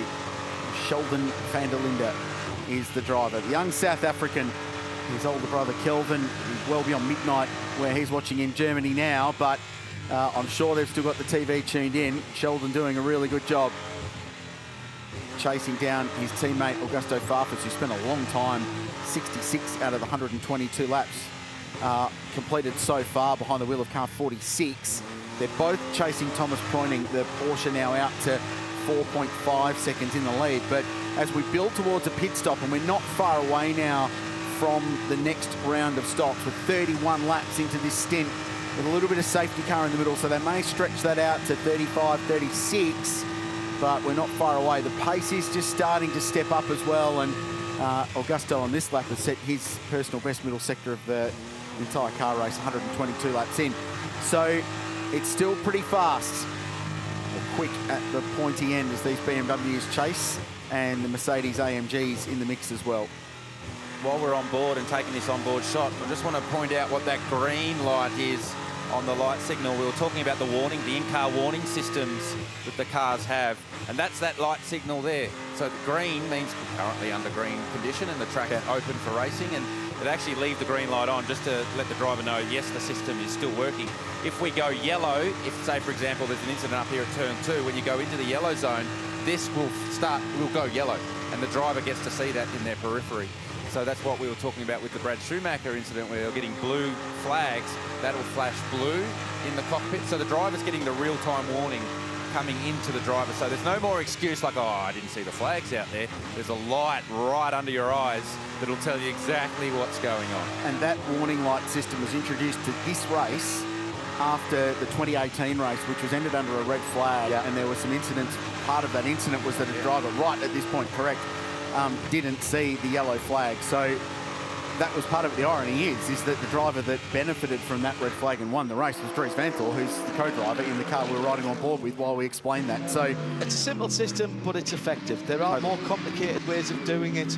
I've seen them and worked to help calibrate the ones in the WEC that they brought in a few years ago. There is actually a graphic representation, a little box, it's like a little sat-nav box display on the top, and you know, you can get black flags, you can have car numbers and all sorts of stuff on there. That's just a really simple version of that and how to do it, and it's the colours they use to see it, isn't it? That's the thing. And one of the important things to know is that system's regulatory as well. So if you see a yellow flag in your car, you pass under yellow, you're in trouble. So it's actually regulatory, the same as the way the flags work. So that system works really well. It's simply just, it's called a shift light module. It's the same shift light module made by an Australian-made company, Motec, here in Australia. And they just piggyback it into the car and they get a GPS signal from around the racetrack, and that's how it works. Yeah, very good. Very good indeed. All helping to make racing safer. It's been a cracking opening to this race, just over 7 still to go. These are the spares box highlights of the LIQUI MOLY Bathurst 12 hour. We're 4 hours and 51 minutes in. Spectacular scenes this morning at 5:45 in the AM. Not so much if you're an Audi fan, with Chris Haase after just 13 unlucky laps, as it turns out, in the fence at turn 2 and out, and then not that much longer. Stephen Grove with a big crash up at Monochrome Brock Skyline. A glance of the wall for Adrian Dietz. Unfortunately, that was first of a couple of issues for the Wall Racing Lambo, and they remain well and truly in the garage, having completed only 70 laps. And then huge impact were Aaron Cameron behind the wheel of car 44 for Valmont Racing and rode up the wall. That's why they put the catch fence there on the entry to the spares box dipper. Aaron is okay, but that was a very big impact, and it's removed that car from the race. When we go back racing, it has been properly feisty. This was Maro Engel trying to sail around the outside at turn 2 of the BMW, who was having absolutely none of that. As it runs, the Porsche is in front with Thomas Preuning behind the wheel. BMW second and third. Here's how the classes run, thanks to Boycell, with Porsche in front. David Reynolds leads the Boycell Pro-Am class, and they're having a good day at the moment in car 24 in 6th. Dylan O'Keefe in the Kiwi International Motorsport Audi leading the way there in the silver class, and 15th outright, and Mark Cars Australia, Darren Curry behind the wheel of the Invitational class car, and 18th outright. Class leaders in the 12-hour as we race our way towards the halfway point. This is the overall leaderboard with the Porsche, 2 BMWs, and then a plethora of Mercedes AMGs. In fact, they're 4th, 5th, 6th, 7th, 8th. And then we find the first Audi, which is Ricardo Feller behind the wheel of 777, and that is the last car currently on the lead lap of this race, with Chaz Mostert back in 10th place. They're a little bit out of sequence in strategy though, car 65. I think they'll be okay to get their lap back as this race progresses. So there's still plenty of contenders. There's still plenty to play out at the LIQUI MOLY Bathurst 12-hour, and there is a massive crowd here this weekend. Packed yesterday, packed today, enjoying this race, which has 7 hours, 6 minutes, and Chad Nailon, 30 seconds to go. No. I'll see if I can fit this into 30 seconds, because we're actually out the back of the WIT garage right now. Of course, this is the home of Valentino Rossi and the BMW. You mentioned the crowd. Well, have a look at how many crowd members are down here out the back cheering on Valentino. Valentino's in there right now with his helmet on, so he's not far away. I want to give all the viewers a bit of a tour of this garage and show you some of the beautiful parts they've got laid out here for all cases. We're actually getting set up for a pit stop, so it'll be perfect timing. Have a look at this front bumper part down here, the front splitter with the incredible detail in these headlights, fully stickered up and ready to go. Valentino's just walking out into pit lane. No, he's not. He's actually sitting here. We'll give you a quick peek of the doctor himself. Not going to disturb him right now because he's obviously getting his head in the game, getting ready to get onto the track. But come around the other side and I'll show you some pretty cool stuff. We've got some spare BMW doors. These aren't as stickered up, but they've got the only sticker that matters here this weekend, which is the big 46. We've got some Pirellis lying around. The sister car on the other side of the garage, of course, has their bumper ready to go. I saw some brake calipers on the other side. But I wanted to give you a little bit of a background onto some of the shock setup that they're using here this weekend. You can see the different colours behind me. They represent the different spring rates with these shock absorbers. But since KW Suspension are a sponsor of the 12-hour, I'm actually in a position to be able to show you one of the setup ones. Now, ignore the numbers because they're definitely not what they'll be running in the BMW, but there's some pretty cool things about this KW shock and the damper package that they run here. It utilises solid piston technology, which is incredibly versatile for all conditions, but if you do need to make some changes to it, if you check out nice and close, you can see it's got 18 clicks of bump, 18 clicks of rebound, so a ton of adjustability. It's got 12 clicks for the blow-off as well, which is very handy on Australian tracks that might have big curbs. So if they ever decided to bring them to the Gold Coast, for example, you'd be definitely working on that one. And these are the shocks that have powered this team most recently to a first and a third at Dubai for the 24-hour. Outside of that, they've had success 9 times at the Nürburgring 24-hour. They won last year's DTM Championship with Sheldon van der Linde. 2019, when they're in the Porsches, they won here as well at the Bathurst 12-hour. So KW Suspension have done a very good job melding with this team, and those are the shock absorbers that are powering Valentino Rossi to hopefully a podium here today. If anyone's wondering, they go for about $10,000 to $11,000 each. You've just ordered 4, have you, Chad? Well, I could potentially pick up 3 freebies right now because they're about to do a pit stop, but no one's looking. Nice work. Just looking at the sector times, guys. We're heading towards half distance in the race, so coming down to 7 hours remaining at least. It's Ricardo Feller who has the best time in Sector 1, Chaz Mostert in Sector 2, and Maxi Goetz in Sector 3. If you add all of those together, now bear in mind they're not all in the same car, a 2:01.0 is a pretty decent lap time around here in race conditions. Far away from Maro Engel's pole time yesterday in the pole shuffle of a 2:08, so I'm sure that we'll see anyone string all 3 of those sectors together at this phase of the race, but potentially later as we get towards 5:45 local time and the end of the race is coming, the track's rubbered in, the sun starts to set, we might see some seriously fast lap times. 35 laps into this stint, we're riding on board with Maro Engel, still fuel saving. The 222 is heading through the lane. That's Craig Lowndes serving a drive-through penalty for a pit stop infringement. The engine was running while refueling, which is a big no-no. So that car will serve a penalty to running 15th outright raising funds for Prostate Cancer Foundation. Most pit lane penalties are safety related. Yeah. And there's a reason for that, because they don't want the car moving around, somebody maybe knocking it into gear and it moving whilst the fuel hose is engaged. And I do like the fact that it's fuel, then tyres here, and not at the same time. I do not like to see cars going up on the jacks when the fuel hose, or down when the fuel hose is engaged. The other car that pitted recently was the 24 Makita Tony Bates racing car, run out of the Valenti Rosso stable. So David Reynolds jumped out of that car in 6th. They plugged Tony Bates into that car, a former Pro-Am champion in Carrera Cup racing here in Australia. Very experienced guy. Been racing Audis for many years here and has decided to make a bit of a brand switch and try out the Mercedes AMG. So he's jumped into that car and they're now shown in 10th position, a lap back. But he's got pretty good company because in front of him is Chaz Mostert. Behind him is Richard Stanaway. Lap traffic at the worst possible place of Mount Panorama and the run through the S's. We're going around the outside of Forest Elbow. It's starting, we're 5 hours into running now, so marble's starting to form all the way around the circuit. I saw Lucas Stoltz lose a huge amount of time, having effectively getting shuffled to the outside of Forest Elbow. Richard, I'm just curious, the only car in the lead bunch to pit early was the 888 Super Cheap AMG Mercedes with Shane Van Gisbergen at the wheel. They've stuck Brock Feeney in the car. Brock's going along nicely. Last lap was a 2:03.5, but they've given up a lot of fuel and they've short pitted effectively at the prior to the 5 hour mark, whereas the rest, the Porsches, the Porsche, the BMWs, and the other AMGs at the front have stayed out stretching this fuel run. So I'm curious as to why they've decided to do that now with still 7 hours to go in the race. 7 hours to go. It's a bit of a track position play though, isn't it? Yeah. Because what's going to happen very shortly, the first 4 or 5 cars are all going to pit. So Pointing Farfus, Van der Linde, Engel, Stolz. Actually the 75 is slightly out of sequence. So further back, there's a few different strategies playing out. The first 4 cars are all due to stop more or less now. Stolz and Juncadella in the Craft Bamboo Racing 77 are on the same lap, so they're 28 laps into this stint.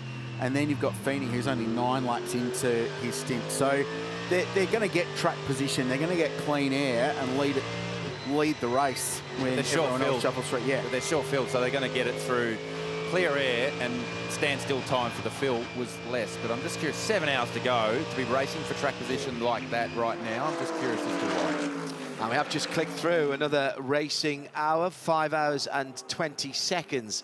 So we're through to just under 7 hours. Plenty of fans here. I'm delighted to be back, and clearly all the fans are as well, as we've brought back Bathurst and the Liqui Moly Bathurst 12 hours to its traditional time of year.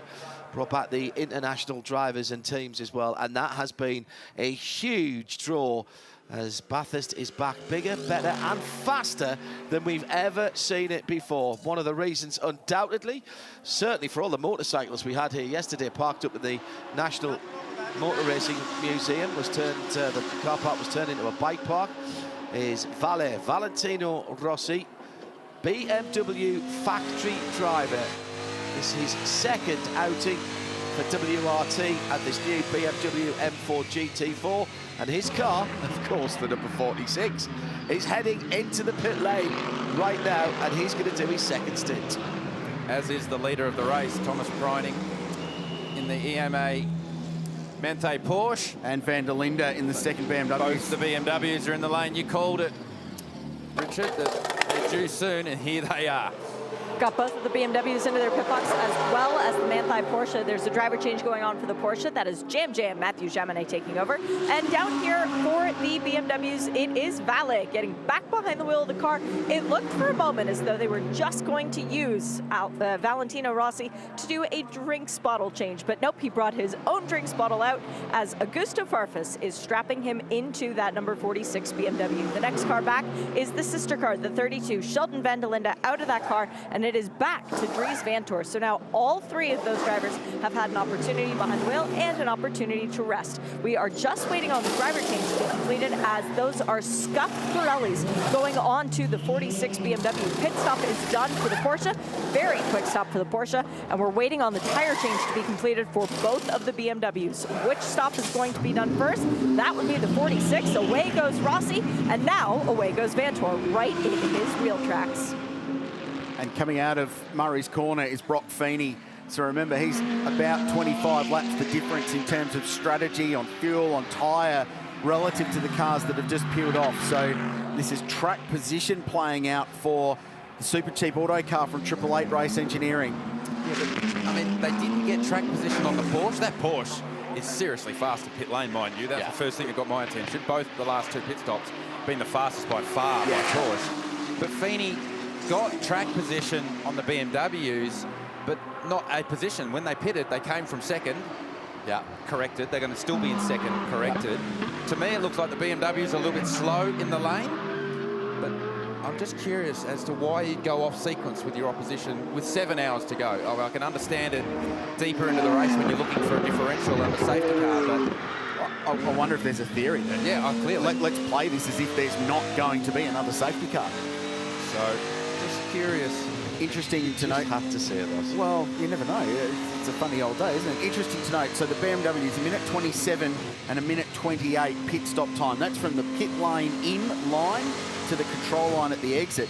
The Manthey EMI Porsche was 8 seconds quicker through the entire pit stop process, in to out. If we get to the end of the race and it comes down to a pit stop contest between those cars and the Manthey Porsches in there, they could win themselves 8 free seconds later in the race. That's an enormous amount of time. You generally don't make that up on track, even in this race. You scrap for ages to make up 2 or 3 seconds, tenths of seconds on track, and to be able to find 8 seconds on a... Now that is a full fuel stint that was going into those cars.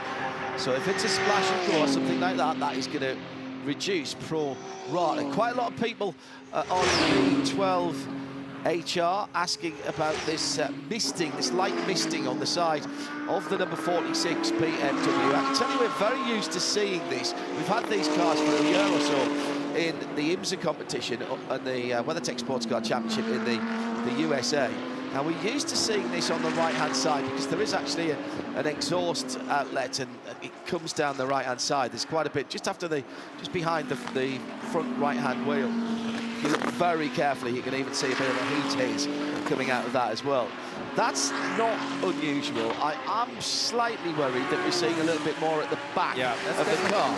Definitely getting worse at the rear of the car. Now that's obviously been dragged under by the underbody aerodynamics and the diffuser at the back. That's, if you can get underbody aerodynamics, floor and diffuser, that's not exactly free downforce, but you're getting it without as much drag as sticking a big wing up above the back of the car. So that's getting dragged from somewhere else.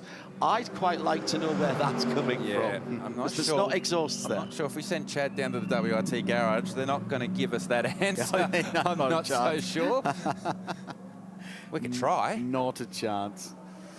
As Maro Engel pits for Gruppe M Racing. So he's done... So that car stretched an extra lap. So clearly, while Maro was sitting in that pack, saved a bit of fuel, bought himself an extra 6 kilometres fuel range.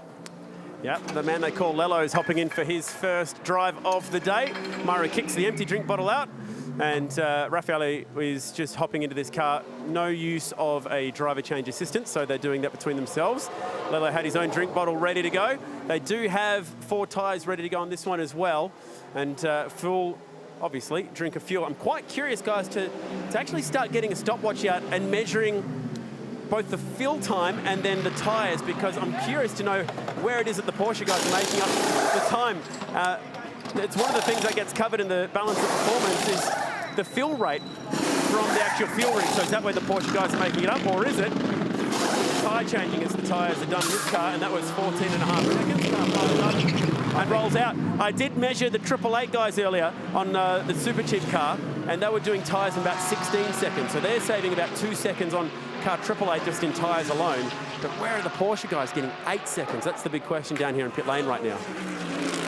And in honor of Kelvin, hello, Sheldon Van de Linde. You were a little bit starry-eyed after doing practice session here. Now you've had a race stint at Bathurst. Is it still your favorite track in the world? Oh yeah, I mean, even more so now in the race conditions. I mean, me and Augusta had so much fun in that stint. I was following all the time. We had the Mercs right behind us, so I knew we couldn't do something silly and try and battle each other, because I think Mara was right behind us. But incredible stint. I mean, the concentration it requires in a stint like this to manage the rear tire, to fight other guys, to follow so closely when you're going at like 250 through a corner is incredible. So for me, this is by far the best track I've ever been on. Were you noticing the back of the 46 BMW getting a little bit dirtier through the course of that stint? Oh yeah, I mean, I couldn't even see the Shell logo on the back anymore. So yeah, I'm sure they're not going to be super happy about that, but otherwise I think it was a good stint for both of us. Car's running well, we did a good pit stop now, everything's running smooth so far, but you know in Bathurst it's only up to the last 2 hours, so we've got to keep ticking, not take any risk right now, and then hopefully in the last 2 hours we have a chance. Enjoy a little bit of a break. I know you'll be smiling in your next stint too. Thank you so much, thanks. Heck of a pit stop there for the 999 car. They've turned that car around very quickly indeed, and now we've got a battle between 4th and 5th, but that will turn out to be, Grillsy, for the front of the race. This is effective lead here. Yeah, so once Lucas Stoles pits the 75 and Juncadella the 77, they're still 6 or 7 laps away from peeling off into the lane. They're off sequence with the cars we're watching. Indeed, these two cars are off sequence with each other. So Brock Feeney has been out there now for 13 laps. Mathieu Jaminet only the 2 in the Grello Porsche. So it's net race lead, but it's still got a little bit to play out before they actually get to that point. Yeah, the strategies are fascinating. To Chad's point about where Manthey especially are pulling their time, they've actually got the smallest restrictor in terms of fuel flow in the BOP. It takes a long time. Yeah. So a 29mm fuel restrictor, so it restricts the amount of fuel that can go in a certain amount of time. As we watch this battle down Conrod Straight on replay. This was position, this one. Stanaway on Tony Bates. Stanaway moves himself up to 10th. I think it's in fuel economy for the Porsche, and the way they're driving the car. I mean, it got my attention very early when Matt Campbell was at the wheel of the Manthey Porsche that he was saving fuel lots, and I think they've put a lot of work into that in preparation to this race throughout practice to make sure they have the economy they needed, and that's where they're making the time. Their standstill time is much, much faster than the other cars when it comes to just putting fuel in it.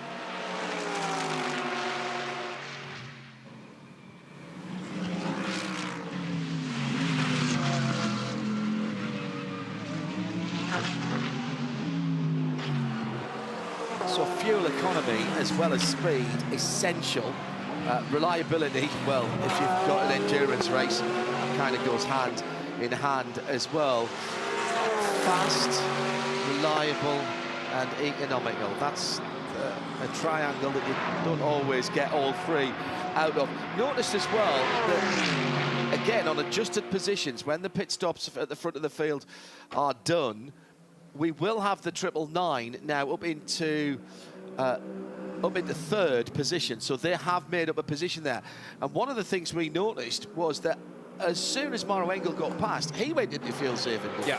He was lifted up. It was Formula E type of lifting course that he was doing, and that's moved them back up. So they lost that track position early for that planned 1 lap longer pit stop. Yep. Post-rationalisation 101 there, I think. But hey, okay, we'll go with it. If that's enabling them to save fuel, then move back up and they will exit this pit stop cycle, Garth, in 3rd position, which is as high up as they've been since that first pit stop. Yeah, and jump both the BMWs through the pit stop cycle. So BMW probably looking the most vulnerable when it comes to pit lane time at the moment. So that'll be something that they'll need to look at should they want to contend for the podium in here on 7 hours time. So I was impressed. I was impressed with the Group M guys, how they managed to work that out and get that pit stop cycle done. They were looking like they might pop out in the lead there on a cold tyre when Marciello left pit lane, and it was only just that Jaminet and Feeney got around them. They would have taken Marciello a couple of laps to get the tyre up to temperature. The gap now 5 seconds back to 3rd, but still a net gain of 2 spots. get a safety car, that 5 second goes away, and you're right in the game for the lead of the race. So they managed that pit stop cycle beautifully well. The other car that's just playing themselves into this gradually is Craft Bamboo Racing, the 77. Daniel Juncadella, oh wow, driving through a dust storm at the top of the mountain is Valentino Rossi, who dropped wheels off. It's Juncadella directly in front. Let's have a look. So that's the Mark Cars Australia Invitational car. He's bowled it wide, really wide. Keep your foot Ed. Excellent job. And then, yeah, Juncadella and Rossi arrive, and they both did the exact right thing, get right out of it. You can drive through it, Cole. Yeah, no, you don't drive through it up there. You back right out of it. So here's Valentino Rossi. Flashing the lights at Danny Juncadella. Oh, he was on the podium here last year. Speed in a straight line, that BMW. They send it at the chase. Now look, the doctor. Clearly feeling very comfortable in the car. He's got Dries Vanthoor just behind his teammate in that yellow and red Shell BMW as well. Juncadella defending hard, covering down the inside into Murray's. This is costing the BMW's time here. They lost out in the pit stop cycle. Juncadella's off sequence with the rest of the field. Yeah, he's just come out of pit lane, Garth, so he's battling, trying to get these tyres up under serious pressure. And then some lap traffic as well.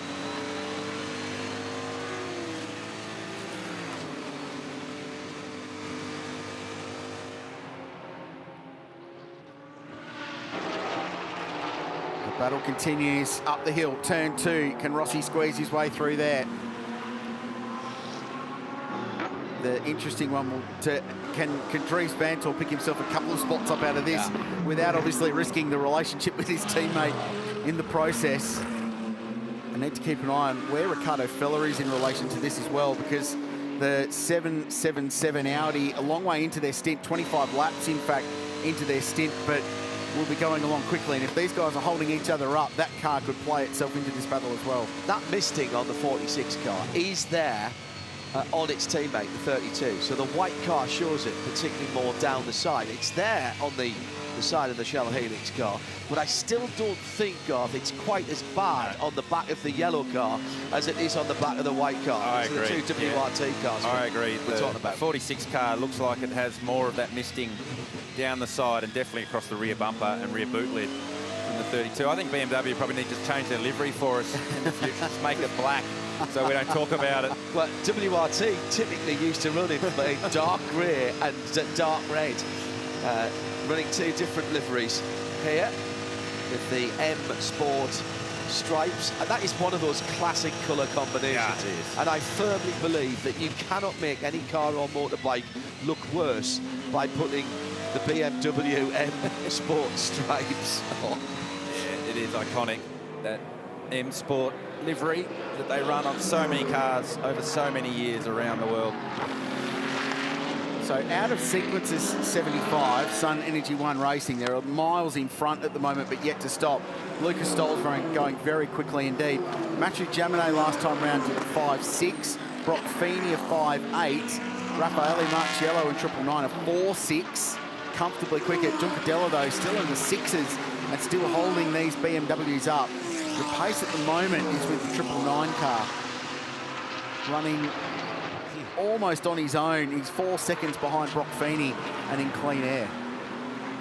Somebody's gone quicker in one of the lap segments as well, because our ideal lap time is now 2 minutes 0.91, and I think that was Chassis Mustard last time around. Did a 30.2 across the top, and that number 65. Very impressive indeed. If they do a 0 in the race, John, no room will contain the level of excitement that would give me. He's asked for something again. Crail's demanding something. It must be hopeless coming up to Christmas. His Christmas list you must have to write it on toilet paper and so long. It's just nothing. We can't. No pleasing this man, is there? He's like an excitable 8-year-old, isn't he? Oh, I'll have one of them. Oh, can I have that now? Oh, now I've been given one of those. I like bright, shiny things. Yeah, bright, and the timing monitor when they go purple. I like it. Chaz Mostert, by the way, has just gone purple in the middle sector and punching out low 3s in that Audi. first car off the lead lap at this point.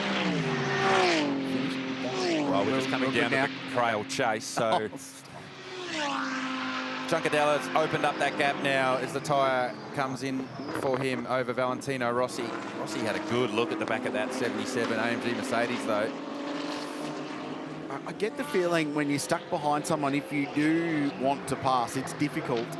I feel like Brock Feeney should have better pace at the moment, especially relative to Jaminet, because the fuel load's coming off.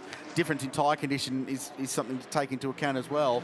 They're back down into the 3s now, so a 3.7 for the Porsche and a 3.8 last time round for Brock Feeney.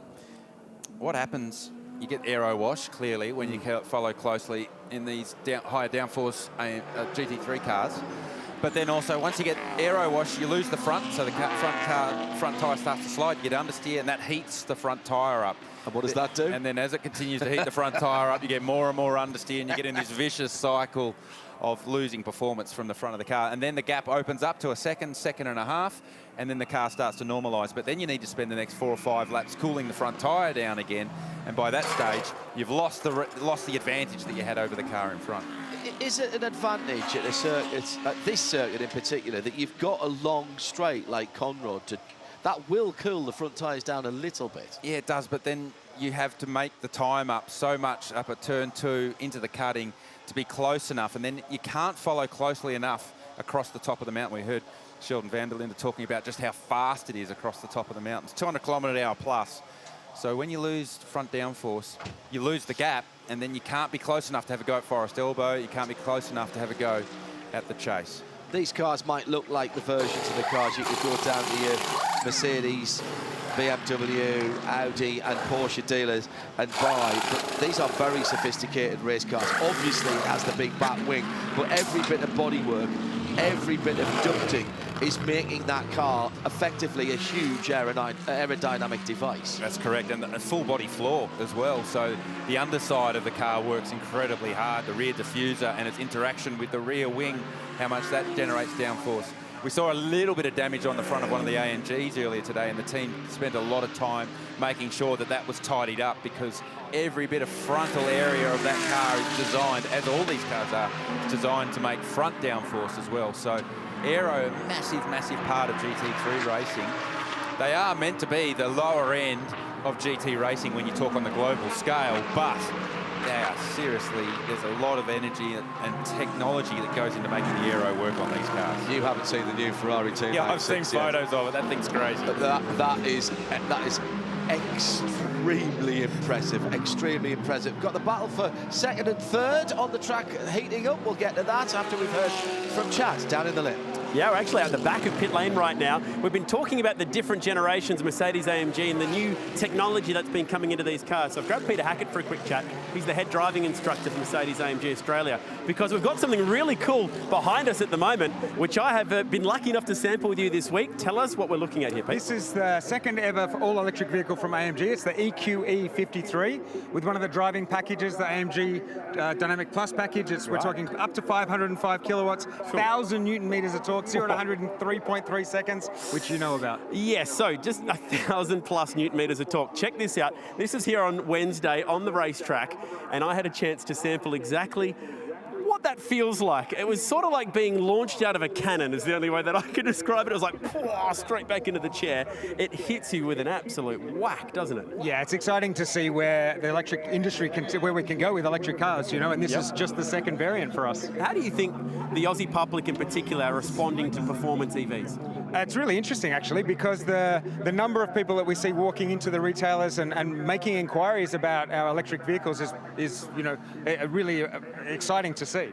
Yeah, right. And I suppose there's no argument when it comes to the numbers. I mean, big time 0 to 100 numbers, doesn't matter if it's EV or not, that's something never to be scoffed at. Yeah, the performance is amazing, and you know, we're looking at a car that uses renewable resources for part of its construction, and it's just an exciting time to be part of the automotive industry. I will say, when I was sitting in there getting absolutely slammed against the back of the seat, It does sound very different. Now, obviously, Aussies, they love the V8 sound. That obviously doesn't happen with an EV. But what is Mercedes-AMG doing about that? Well, sound's a big part of the experience of driving an AMG. So our engineers have worked really hard with the AMG sound experience. There are two variable soundtracks, effectively, the authentic program and the performance program.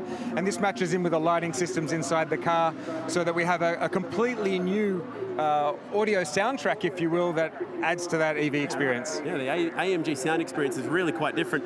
It felt like we were sort of in Star Wars or something. The sounds that you're hearing in there were quite unique. Yeah, we're using speakers and specific vibrations and also a sound generator to create the types of noises that our customers are expecting both inside and outside the car. Well, there you go, fellas. The future is definitely here. We've got a very different Mercedes-AMG racing on track. We've also got the safety car here this weekend, but the future down up close and personal, and certainly sitting in the passenger seat was something to behold.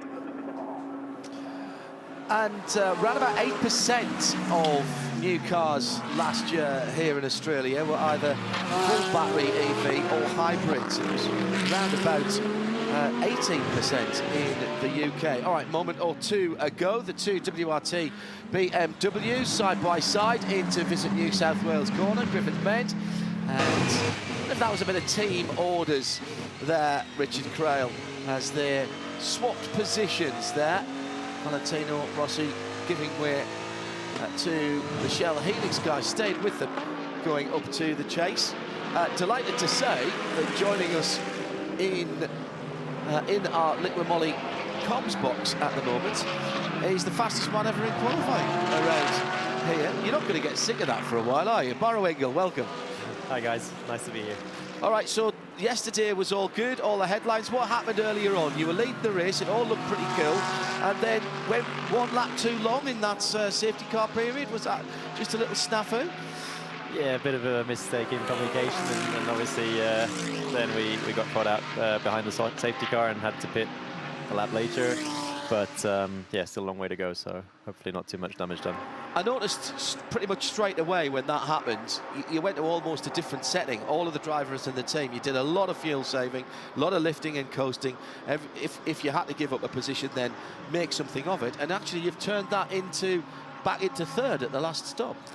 Yeah, I mean, it was really hard to overtake the BMWs. There are no real chance. They're just too quick on the straight. So so the only chance was fuel save and try and overcut them. So that worked, but obviously still have some work to do to get back to the front. How's the evolution of the track going? It's still pretty quick, to be honest. I mean, this morning wasn't super quick. You know, you'd expect very cold conditions, but I think it was almost too cold for the tires. When I was looking at the tire temps, it was they were still a bit chilly. If we could get all the three, and it's Ricardo Feller, Chas Boster and Maxi Goethe who've got the 3 sector times at the moment, that would be a 2 minutes 0.7 in race trim. That's insanely quick. I mean, obviously 3 different drivers, three different cars, but do you feel that there's still some pace out there if you could get a clear lap off a restart or something like that? Yeah, maybe.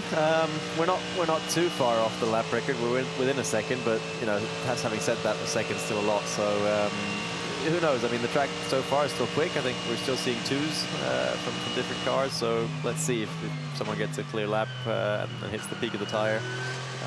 Who knows? This feels like a bit of an economy game at the moment. You're trying to stretch these stints as long as you can to work back from that last stint. Now, we know that Lelo's going to finish for you guys, but how do you feel like your position on economy? You can tell us, we won't tell anybody else, I promise. We're yet to find out, to be honest. I mean, you know, we're doing what we can and sort of kind of see what can the others do. I think we won't find out until later on in the race. Just one quick final question.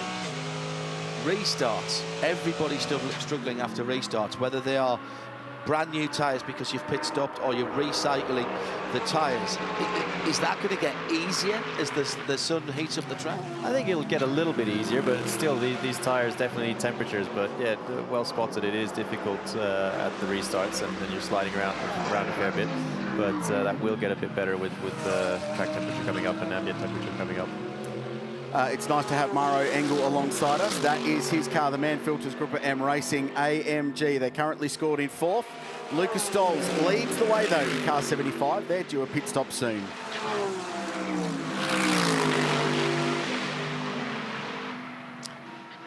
...140 laps completed. Lucas Stoltz in that number 75 Sun Energy 1 machine. Coming down over the top of the mountain is the car that was quickest and started on pole position. Interesting little battle pack just on the back there. Raffaele Marciello with Brock Feeney and Mathieu Jaminet ahead. We've got Rafa's teammate here, Mauro Engel. Just the one factory Porsche here, but it's a Manthey Porsche, so you've got to take it seriously. Are you noticing that that car's got any particular characteristics? You said how difficult the BMW, two BMW WRT cars were to pass. I haven't been close to the Porsche, but from what I heard from my teammates was that it was also a little bit quicker than us on the straights, so expecting that to be difficult to overtake. Probably one of the reasons why Brock Feeney's sort of stuck behind, but not making any inroads. We'll see. I mean, that's the part of the game, part of GT3 that you know, all the different cars have different strengths, and it balances out more or less over a lap. How was the morning?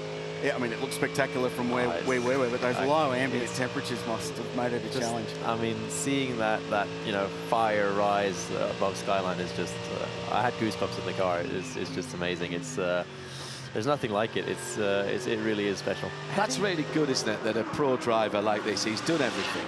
He's won everything. He's got every T-shirt there is going, and that still moves him. You're not supposed to be looking over the top of the skyline. You're supposed to be looking down to the tippy. You know that, don't you? I couldn't help myself, mate. Well, how do you explain this place? And you're unique in that you've got much more experience here than a lot of others, not just in this race, but you spent a full-time season here racing for Erebus. How do you explain this place to your colleagues, your friends, your fellow racing car drivers or teammates when you go back home? What do you describe it as? And remember, you're live on national television, yes, exactly, so no expletives, please. That's a joke. He's too professional. Beep, beep, beep, beep, amazing. Yes. Yeah, no, it's just incredible. I mean, I tell them you can't really believe it until you've been here. Even just seeing the place, you know, walking the track and seeing the elevation uphill and downhill, just here, for example, the Dipper, so steep down, and the wall obviously so close. And what makes it amazing is that you have this really nice, beautiful flow to it. You know, it's a very flowing circuit, and that just makes it really, really nice. So you guys are currently in 4th place. Now, can you stick around for a little while?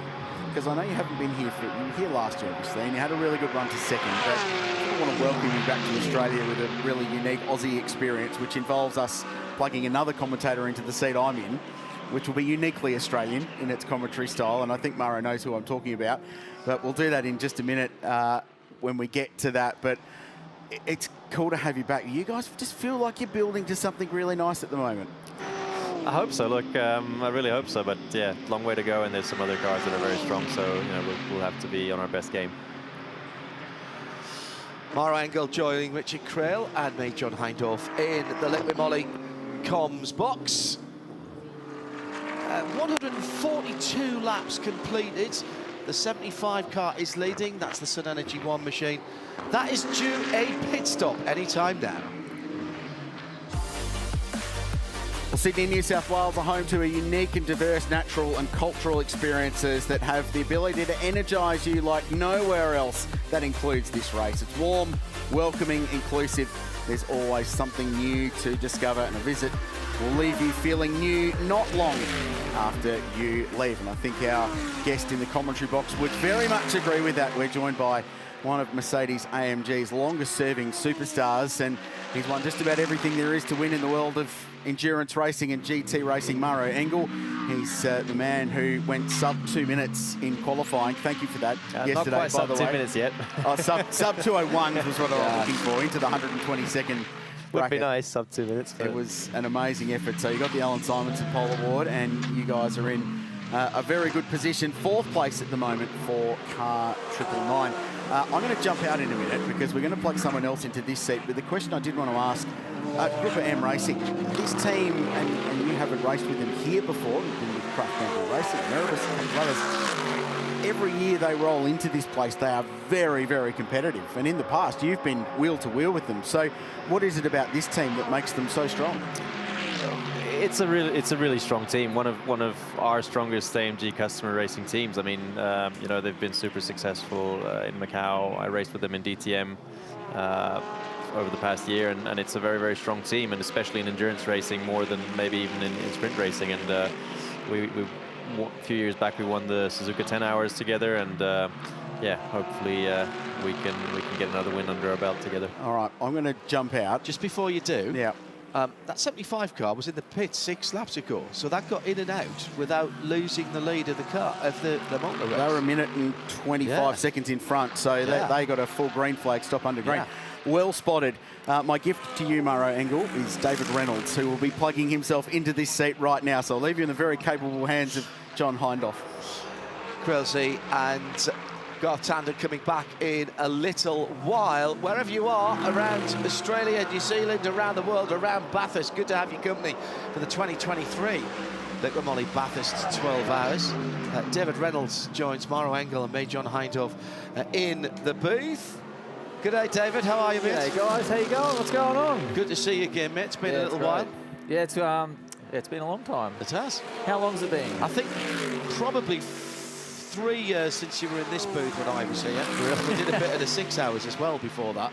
So how was the early going for you? So yeah, I was assigned to do the morning stint, which, you know, I somehow get roped into do every year, and I don't really enjoy it, to be fair. I don't like driving in the dark, and I don't like driving with sun in your eyes.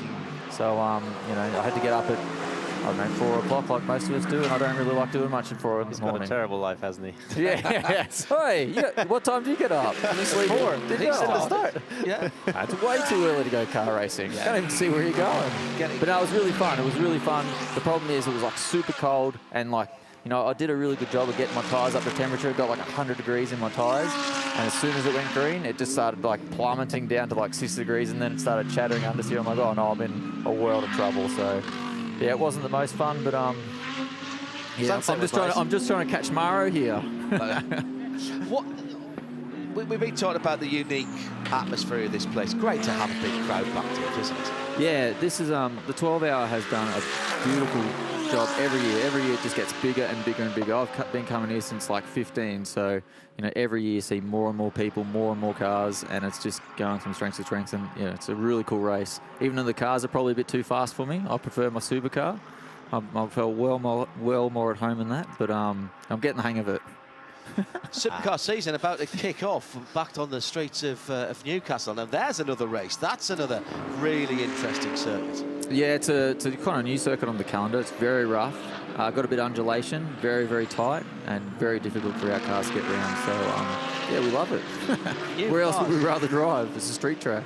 New cars this year, so a reset for everybody. Often a rule change or a change in formula stirs thing up a little bit. Yeah. The cream always rises to the top eventually, but an opportunity for some different faces at the front, maybe? Yeah, possibly. You know, back I was part of the series when we went to the Car of the Future, and you know, there was a huge turnover in winners. We had like 10 different winners or something for the first year, and then, like you said, the cream rises to the top, and you know, the good teams are always the good teams, and they'll win the most races. But at the start, it's kind of I love the unknown races where you don't know who's going to win or what's going to happen. So you know, I'm really looking forward to the year. It's going to be completely different cars than what we've had. So yeah, it's a big challenge. Just keeping an eye on what's going on the circuit at the moment. We're in that lovely phase towards the middle of the race where little battles are breaking out. This one just on the outskirts of the top 10 for 11th and 12th. Tony Bates and Dylan O'Keefe in respectively are the Mercedes, the red Mercedes, and the darker coloured car is the Audi sitting behind it, and they're having a good old scrap over the top of Brock's Skyline and down towards the dipper. Follow my leader down this part through the spares box dipper and down towards the BMW. Doesn't that Nikita car look beautiful? It does. Good defence, Tony. Well done. That wouldn't happen to be. Oh, that's your car. That's my car, yeah. Go, Tony, you legend. Strengths and weaknesses of that car, then, David, around here to what you've driven before. Yeah. So you know, the supercar, it's very different. The right-hand drive car, these are left-hand drive car. They've got ABS, traction control, heaps of aero, really good tyre, which is the opposite to a supercar. Well done, Tony. Let him past. Yeah, that was planned. No, he's in a silver class. Doesn't matter. And Dylan's a pro driver, so still a great around the outside of there. That's pretty impressive. Yeah, it's not bad. But for me, it's just so different to the supercar. So every time I come here, I have to relearn everything. Your lines are different. The way you sit in the car is different. So it just takes a little bit for me to get the hang of it. And over the top, is where these cars line up. Yes. Is that just a big deep breath, basically, as you're coming up out of the running and through McLaren? It can be a lot of fun when you get it right, but it feels like you just put the knife in the teeth and just hold on for dear life. It's so fast. It feels really fast. Mauro Engel with us as well here.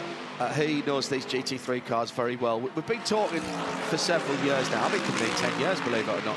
Now, we'll come back to that in a second because we've got the blue Audi Sportbet 65 car into the pit lane. Keep an eye on that one. I've been coming here 10 years now, and we always talked about the advantage of the local drivers knowing the track and the advantage of the internationals like you knowing the cars. Well, some of these local drivers, the regional drivers, have been driving GT3s a little while. Is that experience curve beginning to intersect now? Yeah, totally. I mean, it's you know, the internationals are getting more and more experience here at the mountain, and the locals obviously more and more experience with the GT3 cars. So it's kind of merging together, and I mean, what you're seeing is a super competitive field, and you know, the best of both worlds. I'd still prefer to know the car than the track. You know what I mean? Really? Yeah, I think it just takes too long, for me anyway, to understand the car. We gotta get you over to Europe and do some more GT3. Get me along. I'll do it for free. How's that? No, you Hang on a second. I'll get you a deal and I'll take a car. Yeah, cool. You can be my manager. Mauro, the manager. Is that about knowing the car as it gets to and on and over the edge of adhesion to it? Yeah, definitely. Like for me, I just don't know what the car's capable of, and I don't really want to go exploring when there's massive walls either side you're doing 200Ks. So, you know, you got to call on a bit of experience, and you know, in the race you can sort of do a few laps in a row, 30 laps in a row to really understand the car a bit better. So, you know, I feel like I'm a little bit more up to speed, but I'm still probably not on a few tenths off these guys, I think. Well, we talk about the 1%ers all the time, don't we? Incremental changes that makes the difference. And knowing that little bit more about the cars, Mauro, means that you can just push your luck a little bit, perhaps. Yeah, look, it's a definite advantage, you know, if you're in this car or in the same car, you know, week in, week out. I mean, it's like Davey for him in the supercar, you know, he knows exactly, he knows what the car's going to do before it even does it, and that's basically the advantage we have for sure, just knowing those cars in and out.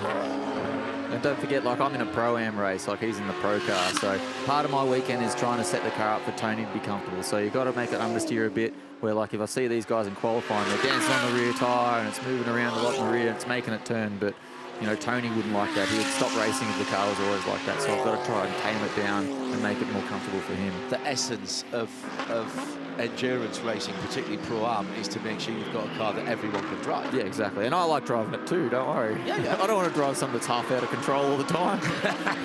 Particularly not when you're in there for, what, an hour? 12 hours. Yeah, an hour and 10 minutes at a time. Mauro, how do we see this race panning out? The Stoltz car here, the Sun Energy One guys, defending champions. They've just come over, like a number of us from Daytona. They've managed through good strategy to get themselves in the lead at that last pit stop, 10 laps ago.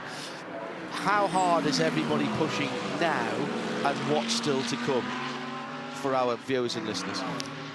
Yeah, they definitely did a good strategy there. I think they pitted under the last safety car, basically, where some of us didn't pit, and that played out well for them. So obviously still just over 6 hours to go, so we're not even halfway yet, so still plenty of racing to go, but it's looking pretty tight between the top 4 cars already, and I wouldn't discount the BMWs. I mean, on some instances, the straight line speed seemed surreal. So yeah, just definitely not going to count them out. Oh, really? They're that much faster? They've got a fair bit more grunt down the straight, yeah. Listen, I'll just leave them. I'll take my headset off and just leave them. Got an interesting couple of minutes coming in up for Matt Jaminet and Brock Feeney, who are just half a second or so apart in second and third in the bright Grello 912 and the 888, which is sitting in third position at the moment. That's Raffaele Marciello and the Harvey Norman on board for the Group M racing car. All right. Critique your teammate here. Talk us round this part. What are you going to critique when Lello's he's right with them now. It's, second, third, fourth. That's the 2 cars. The green and the red car ahead is second, well, third, maybe fourth. Down to he the can teach me how to go faster. Yeah, well, that's what I was going to say. I can do this bit. Put your foot down and change up when you get a blue light. Right? I can do that bit, but It's pretty easy, guys. I mean, keep it on the black stuff. Don't touch any walls and use all the space available. Yes. Okay, coming down into the chase, and this is easy flat through here, and where's your braking point into the left-hander uphill? It's about somewhere between the 100 and the 150. Sort of depends on, you know, have you got clear track ahead? Have you got the full downforce? Or are you in a slipstream? Have you got fresh tires? Have you got a full tank? Are you an empty tank? He's saving fuel. Well, I would hope he would. No, that's what he was talking to. How close are you? How close do you need to be, or should I say, how far away before you're starting to feel the aerodynamic advantage in a straight and the aero wash disadvantage in corners? I think when you're within a second to a second and a half, you start to feel a bit of wash, and when you get under a second, it really starts to affect you. Wow. Across the top of the mountain's obviously very fast, so there you definitely feel it. It's good to know. Thanks for telling me. I think you... I really haven't been around How's the aero wash in supercars? Oh, it's terribly bad, yeah. We don't have flat bottom floors, so it's probably a bit harder for us, so, you know. This is the battle for second, third and fourth. The leader's 15 seconds up the road through the Audi cutting and onto one of the most impressive parts of any racetrack in the world. That little seal that was pulling off the front of the bonnet is now come off one side altogether.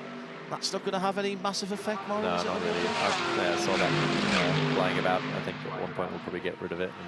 Did you do the morning stint? Yeah. How'd you go?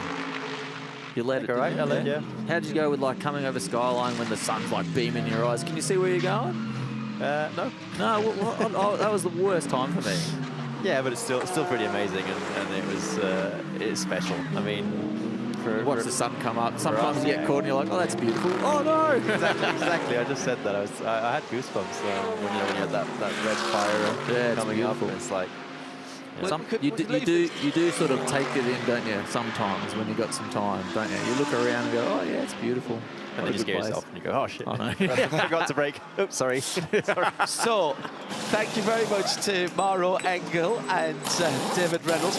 I was told by a racer once, you don't have to worry about the sun in your eyes because the racetrack hasn't moved since the last time around.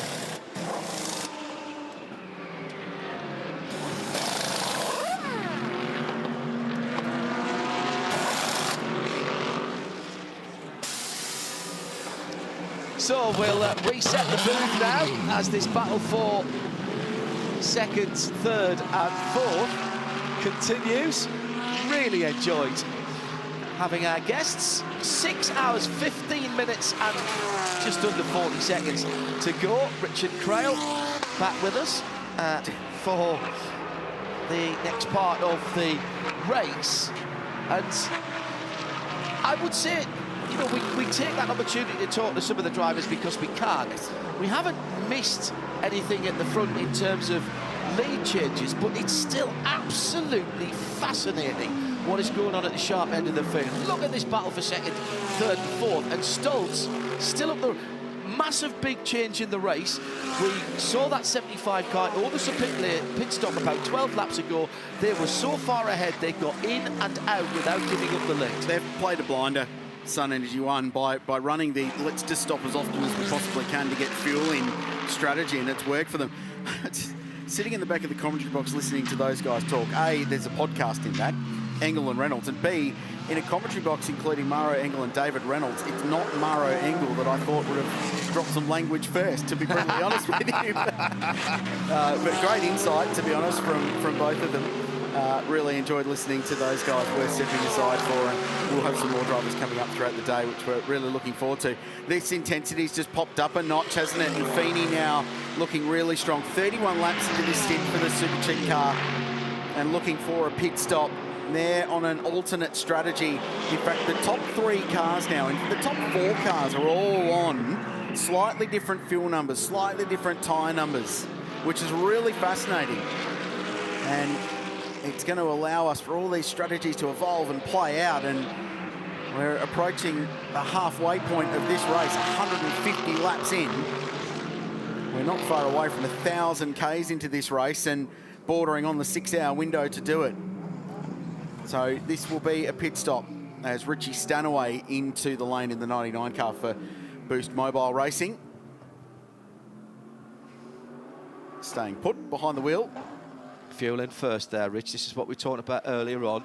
Other series do it other ways, but it's fuel, and the car stays on the ground until the fuel hose comes out.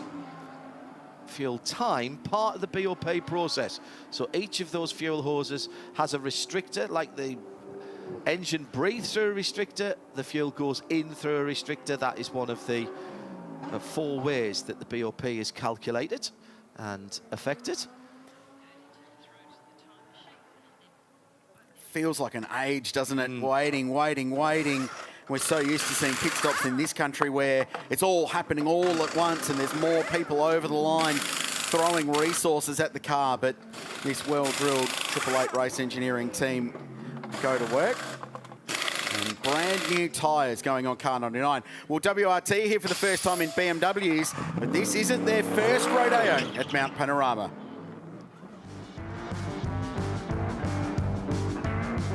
And Audi have won the 2018 LIQUI MOLY Bathurst 12 Hours.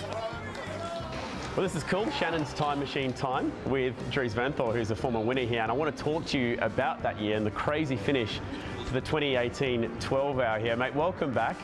Your memories of that crazy day and the crazy finish? I remember it was the first time I raced against my brother. He unfortunately passed me on the back straight. That was, let's say, the worst part of the race. The best part is, yeah, of course, having the victory with a spectacular end at the end. Unfortunately, it was a big crash, but everybody was luckily okay. And but also for our side, luckily there was a red flag because we were going to run out of fuel.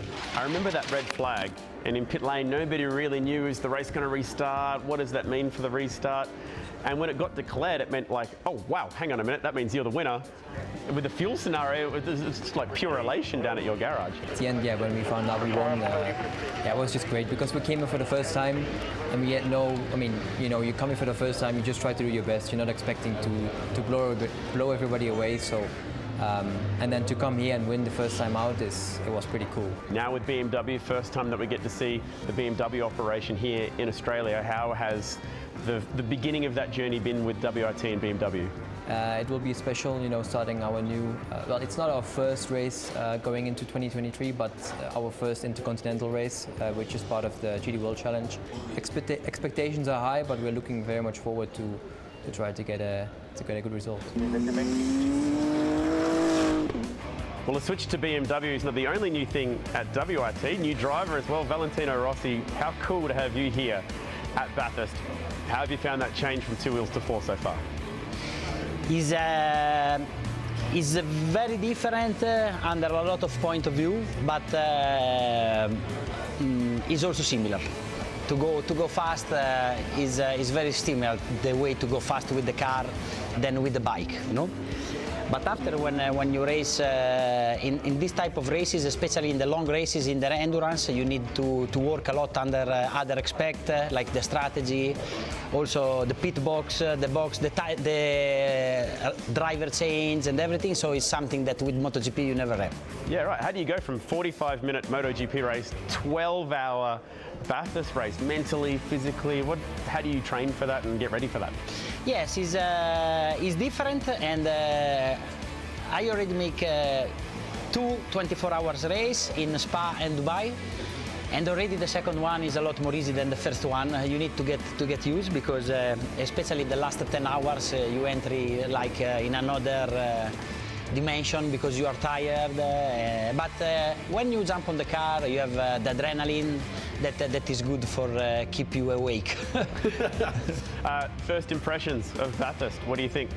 Incredible, and I always play with the simulator in this track, but come here in the reality is very different. It's like a dream, you know, because I always think maybe one day I will go. So now we are here, and I'm very happy to be in this team and to race with the BMW because the car is very, very strong, and also all the people push a lot. And I feel good. I feel good with the car, but you know, we will see during the weekend my level. Can you believe they used to race motorbikes here? No, no, because you don't have enough space. It's not good for motorcycle. Better with the car. Well, it's very cool to have you here. Best of luck this weekend. Can't wait to see how you go here at Bathurst. Enjoy. Grazie. Ciao. Ciao.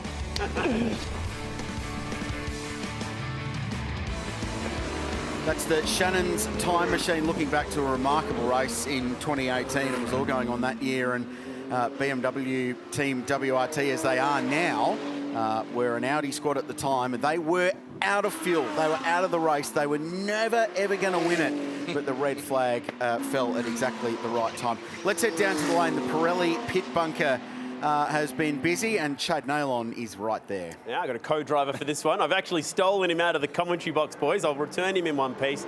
Garth Tander, welcome down to the Pirelli pit bunker. We just heard Valentino Rossi talking about what a magic location this is. So no good me talking about the track. Let's get the bloke who won Bathurst last year, the 1000, to have a bit of a chat about it. We actually did this last year, and for those who missed it, it's a really cool way to learn the differences between GT3 and a supercar around here. But let's just start by looking at this famous bit of road, Garth. Oh, it's the best bit of tarmac that we have here in Australia, 6.214 kilometres of undulation, commitment, desperation, everything that you want. If you were going to design a racetrack, there's no chance if you design this racetrack now to get past the safety standards. So that makes it so cool, is that the commitment required, particularly once you get out of the cutting here at turn 4, from turn 6 to turn 18, so from the tree to Forest Elbow, the commitment doesn't matter what you're driving. You could be driving a supercar, a GT3 car, a Formula Ford, a rent-a-car when we're out here with you, Chad. The commitment required to get around here is immense, and the speed across the top of the mountain, particularly in a GT3 car, is significant. We'll get to that in a moment. I just want to highlight the lap records here. So 204.7, that was Chaz Mostert a few years ago. 201.5 in race trim, Shane Van Gisbergen. That was pretty rapid. So it's quite curious. When you look at that, you go, well, there's a pretty big difference there in race speed. So where are they making that time up, mate? I'll bring up the corner numbers. You might be able to pick out a few spots for us. Yeah, well, the first thing is the supercar's much, much faster in a straight line. So up Mountain Straight and down Conrod, the supercar makes its lap time by top speed and acceleration off the corner. The punch off turn 1 and the punch off Forest Elbow is immense in a supercar, and that's where it makes a lot of its lap time. Whereas the GT3 car, the run across the top of the mountain is seriously quick. Okay. Like, that's much, much faster. So we talk about top speeds into Conrod Straight. There we go. Can you push your button for us, Chad? So supercar near on 300 kilometres an hour. It's 297 kilometres an hour. Whereas a GT3 car's only 280 k an hour. And there's a big difference in the braking area at the Chase too. In the supercar, it's around the 170 metre mark from 300 k an hour. Whereas in a GT3 car, at 280 k an hour, you're braking at about the 110 metre mark. Right. So that's the advantage of car being a little bit lighter, a bit more downforce, and having ABS. So the run up Mountain Straight as well, the supercar runs up there much, much faster as well with a pull up the mountain. So across the top, you mentioned through the shelf, this is where they're going to make up their time. Let's go McPhillamy. And this thing really doesn't like me today. There we go. That's a pretty big difference. Yeah, big difference. I mean, you're a gear up in a GT3 car to start with. Yep. So 5th gear from basically Reed Park through McPhillamy to Skyline, whereas in the supercar, it's only 4th gear. 25 k an hour difference. Wow. Where the really big difference, where you really notice it as a driver, and it took me a long time, every time I came here in the GT3 car to get back up to speed, was Reed Park, the drop down into the grade. That in a supercar is 4th gear and a bit of a dab on the brake pedal. In the GT3 car, it's keep it flat, pull 5th gear, and just roll out of it a little bit, and then get back into the throttle again. So the commitment required in the GT3 car across the top of the mountain is massive, and that's where, as a supercar driver, it takes you a little bit of time to readjust your brake. Yeah, right. 220 k's through McPhillamy. I would never make light of it, but the incident that you had there a few years ago, that highlights exactly why that was so serious. All right, let's take the corner numbers down for a second here, and I want to talk about maybe some passing opportunities, because we've seen plenty of passing here today. These look like the regular spots. Yeah, that's the same, basically. Same as what we would see here in the Bathurst 1000 weekend, the same passing opportunities. Up the inside at turn 2, it's easy to defend that one. It's a risky move trying to get up the inside of the cutting at turn 4. The same down at Forest Elbow. It's probably a tougher move in a GT3 car to get past down at Forest Elbow. That's where we saw the famous Matt Campbell move. Yeah, that was a big move, and I think that's one of the best passing moves we've ever seen at Forest Elbow. Where the GT3 cars are better, it's slipstreaming. You get a better toe in a GT3 car, so we're seeing a lot of passing down into the Chase already. And then if you defend at the Chase, you can get set up and passed into the final corner. So there are plenty of passing opportunities, and to your point, Chad, we have seen plenty of passing already. And when we get into it at the last couple of hours of this race, it'll be on. It'll be on right down here at the Chase and at turn 2. It's going to be on there. What grabs me there, from turns 4 to turns 18, that's almost no passing opportunities across the top. All right, hot spots. Where are we going to see drama? Where are we going to see potential safety cars coming up later in the day? Yeah. Well, the whole bit that you said at single lane raceway, that's where the drama is. There is some drama, obviously out braking yourself down here at the Chase and getting caught in a gravel trap or having some dramas down there. But we've already seen it. We saw it with Stephen Grove having his moment across the top of the mountain and contact with the wall. And we have seen it year on year in this race where there's always some drama across the top of the mountain. But in reality, Chad, you could just get your pencil out. Yep, there you go. And you could start... Hang on. I'll get your nice yellow colour. There you go. You can start here, and that could be the hot spot for safety cars around here, especially when it comes down to the last hour, when it's all on the line to hang it out and try and get track position so you can try and succeed at the end of 12 hours around this race. No place is safe at Mount Panorama. Yeah, I'm also going to put a few little, just some kangaroos around the place as well, guys. There you go. You never know where they're going to come out. Maybe an echidna appear somewhere during the cutting. We've seen everything here. Would not surprise me. You never know, boys. Yeah, thanks, Chad. Thank you, Garth. And yeah, just circle the whole racetrack, potential for drama area. As we watch our race leader, Jules Gunon, the double winner of this race, one of only a few handful of drivers to have won back-to-back, not just Bathurst 12 hours, but endurance races at Mount Panorama. This doesn't happen that often, and even less so doing it 3 times in a row. Let's go back and have a look down here at AMG Corner, Murray's, and this is the 65 Audi with Chaz Mostert behind the wheel, just slicing down the inside of Dries Vanthoor. So for the second time today, gee, the BMW on the brakes a lot earlier than Chaz, who's driving this car very hard, not that long out of pit lane. He has once again trying to race himself back onto the lead lap. Meanwhile, Gunon has had just use that curb on the inside there on the run down through the S's. Watch and listen. Just a lift and waggle on the steering wheel, and he drives out of it. So the Merc's actually been very good over the top for much of the weekend. Very stable platform. Just a quick note, our leader now is 18 seconds to the good. Jules Gunon behind the wheel of the 75. Oh, big slide for the Valentino Rossi driven number 46 WRT BMW. Well, that's just getting it on the rear wheel and the smoke pouring off, isn't it? Just a bit of turn the handlebars. We've seen that before. It's nothing different. So, car 46... Actually, the steering wheels now aren't wheels anyway. Well, no, exactly. Really close to the handlebars. Yeah, absolutely right. 1.3 seconds between second and third, Chamonix and Marciello. We had that stop a few moments ago for the Triple Eight car. Brock Feeney came in, took on some racing fuel and left without a new set of Pirelli tyres. Double stinting.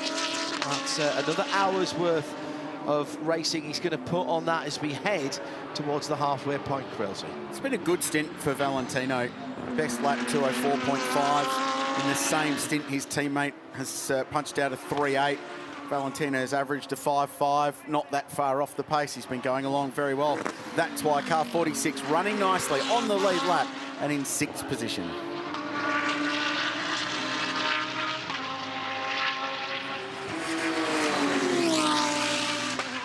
And has a decent margin to Brock Feeney back in 7th position. And we just saw that car in pit lane, so it was a fuel-only stop for Triple Eight. Brim, the AMG GT3, and they're good for another 35 or 36 plus laps before they stop again, so they've gone out of sequence.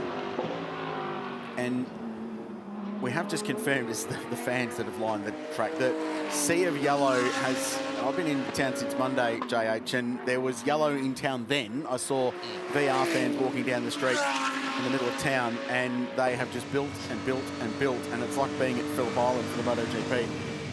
They have come out in their thousands to see this guy tackle the mountain for the first time. Do you know what impresses me as much as anything else we've talked about? We've talked about him sponging everything from his teammates, from learning, from taking it at the pace he needs to do. Never mind the skill involved in driving a GT3 car quickly.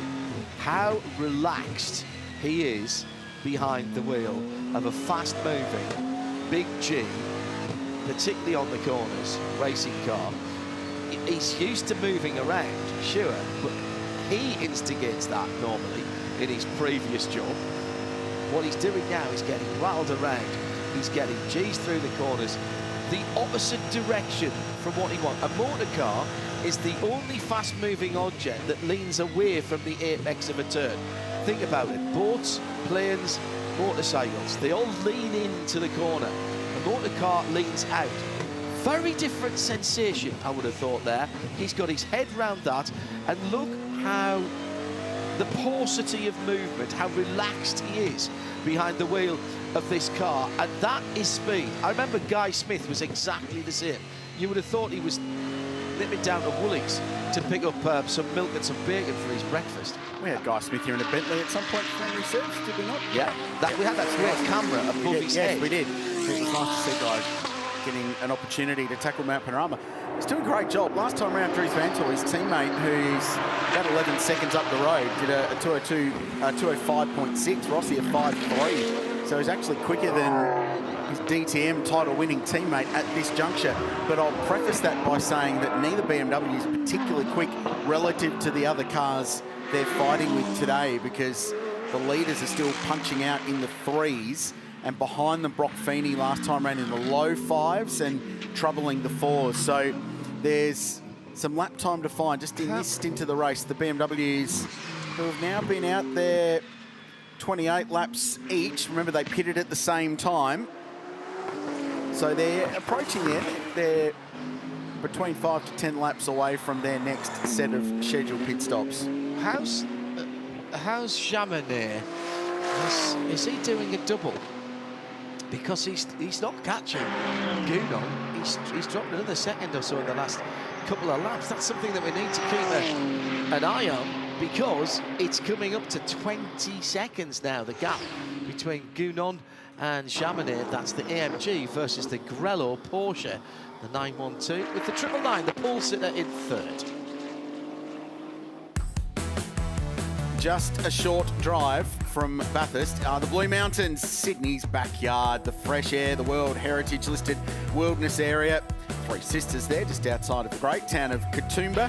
It's one of the most popular day trips out of Sydney, but you need a whole weekend or longer to fully appreciate its wonders. And while you're up there, head to Katoomba and Catalina Park, a classic old racetrack. You can still go there and wander around it. It's a great place to stop. Katoomba's got some great restaurants and cafes to check out while you do so. Catalina Park. Mark it down in your diaries. Let's have a look at the spares box highlights. We get very close to rolling into the second half of the LIQUI MOLY Bathurst 12-hour. It's been brutal at the start. Oh, big hit at the top of the mountain for the Grove Porsches, taking that car out. That was the first real safety car. One or two people playing fast and loose with the walls, including the Grove Lamborghini, and that started off the Wall Lamborghini, excuse me, started off a bit of a nightmare for them. Coming together through Brock Skyline, so two cars in the wall, and the number 44 Mercedes not coming back from that one. Well, the Audi did, though, in fairness, and got back to the pits. Scary moments at the top are all part of Mount Panorama, and the leading Invitational Class Mark Cars machine just finding the outer limit. Jules Gounon leads the motor race by a full 20 seconds now. We've got 159 laps completed. And if we're going to do 2,000 Ks at this hour, we needed 161. Here's the Bozell class leaderboard. Chris Meese is the best of the Pro-Ams. Daniel Gaunt behind the wheel of the number 10 Miler Team IMS silver class leader, and Grant Donaldson in that Invitational Class 111 Mark Cars Mazda shaped machine, 18th position overall. And Crailsy's got the look at the overall. 159 laps in, we're almost at 1,000 Ks of this race, and Jules Gounon leads Mathieu Jaminet and Raffaele Marciello. So 20 seconds the margin, and then 5 seconds covering the next three cars, but everyone's a little bit out of sync in when they're going to take their final, or their next round of pit stops, building up to that final couple of hours of this particular race. The BMW is 5th and 6th, we've just been talking about them.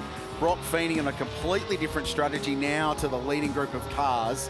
So 888 might be running 7th, but that's not indicative of where they really are in the race. It sort of keeps building to this point where those final round of pit stops are going to be absolutely critical in terms of pit stop time and how much fuel you're putting in the car, especially if we keep this green flag running that we've been enjoying today.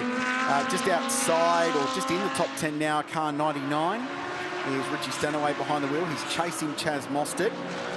And just in front of them, Chris Meese in 8th position, who's the first car not currently on the 160th lap of this race. We're there or thereabouts for that 2K. and we certainly are en route at the moment for the 315 laps that would be a distance record. These cars are clocking up times that are very impressive indeed. A few years ago, 5s and 6s, talking about this earlier, weren't we, Grills, and people joining us all the time. 5s and 6s race time would have been impressive. And now we're getting a bit disappointed if people are running down in the 4s, the high 4s, to be honest. Yeah, it'll need to be a rapid second half of the race to get to 2,000 Ks for sure, but it's certainly possible. Well, our team's been busy. We've got the Pirelli pit bunker, and we're also fortunate to have Mark Beretta, who's out and about here at the LIQUI MOLY Bathurst 12 Hour. Oh, apologies for missing from the lane for a minute, but I had to come up here. You could not come to Mount Panorama on a day like this and not come to the top of the mountain and enjoy this amazing view and the great people up here. El, what brings you up here? The cars, the atmosphere, the beers. Where's home? And who have you got here? This is the whole family? I've got Dad, Mum-in-law, Father-in-law, and the wife. It is a family event, isn't it? It is a family event. How's the racing been? It's been great. Cars are number 2 at the moment, so hoping we stay there. You're going good, going good. This is a little piece of paradise, isn't it? It's beautiful up here. It's a place to be. God's country. It is. Where else would you rather be on a Sunday morning? Well, do you know what you miss here? If you could only find a cool drink, I think a cool drink would really cap this off, Al. I just think this is great. You've got the view. You've got the sun. We can sort you out. Yeah, look at that. Jeez, I don't think I've emptied the bag. Cheers, guys. We'll enjoy this. Hey, keep working hard down there. Oh, I need to renegotiate my deal. It's all the good gigs.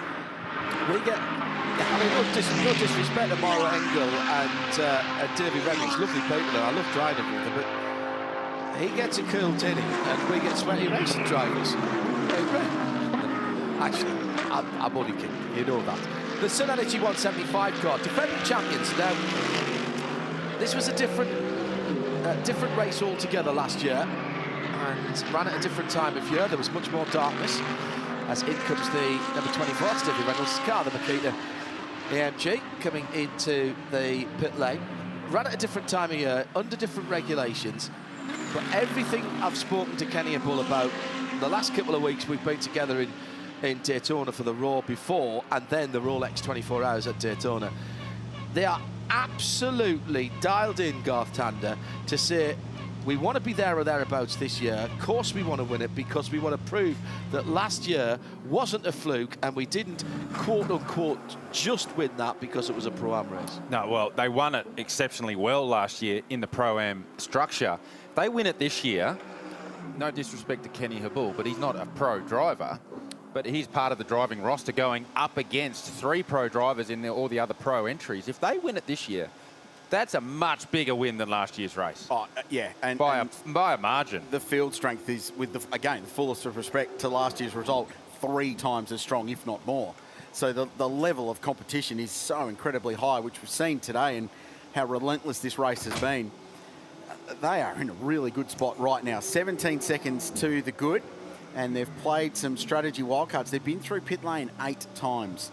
The car in second place, the Manthey EMA Porsche, just the 4 stops so far. It's a lot to play out. We've just ticked over 161 laps, by the way. It's a milestone at this place, 1,000 kilometres, and it happened in under 6 hours and 10 minutes. So the quickest 1,000 on record, 6 hours and 1. That was 2018. Craig Lowndes and Stephen Richards. So it's up there in the quickest 1,000 Ks ever covered, in 161 laps at this place. So to go 2,000 Ks, they're going to have to do another Bathurst 1,000 in 5 hours and 50 minutes. So they'll have to go under the supercar 1,000 K record. We've had a few safety cars in this one. Started under safety car, so that extra lap, well, they had about another 3 minutes to the race, well, to take it out of the race time, if you like. So Richard Crail's been on the 2,000 K train for a while here, so he's had a fair bit of pull this weekend. What he's asked, he's got. So he's got 6 hours to come good. If we stay like the same colour as the grass, which we've been over 2 hours for that now, i.e. not the colour of custard, then we will get close to that. We will get close to that, because even those early ones, we were on course to be able to get very close to it. The 912 Mante Racing EMA Porsche is in pit lane, so they now take their 5th pit stop, and this has got to be the world's most economical Porsche when it comes to GT3 racing at the moment. The way that they've been driving the car and managing fuel, managing the pit stop cycle, the stop time right now while they're filling the car has been exceptional. So Matthew Gemini's on 33 laps there. Look at this pit stop, because this is where some teams think that Manti is gaining some advantage and some time. That is rapid fire stuff. Everyone has to be over the line before the car can go. It's rapid and impressive, but it's not standout for me. Yeah. And that was 4 tyres. Yeah. I wondered earlier on if they were only doing 2 tyres, and that was where we were seeing that 8 second. But I don't think that's enough of a delta between the two. For me, it's not in the tyre change phase of the pit stop. It's in the fueling. I think they're saving fuel better than anyone else during the driving stint, and the economy of that car seems to be exceptional. It's a minute 18 total pit stop time. So fuel 4 tyres and transiting pit lane, which is 32 seconds. Remember, BMW's last time we tracked that was 28. a minute 28. Yeah. 10 seconds to the better. Well, the last Porsche pit stop was a minute 20. Correct. So they've gone 2 seconds faster than their last pit stop. So it's not getting it. The story's not getting any better for the opposition. Correct. And that extra 2 seconds would be the fuel time that they've been saving in this stint. Yeah. Just extraordinary stuff. The new car, a lot of people asking about the new Porsche. That is the 992 body shape, debuted at Daytona. Hasn't been through the SRO BOP process yet. That's why it's not here. It's tradition, because this race is so early in the calendar that we see the new cars in the following year.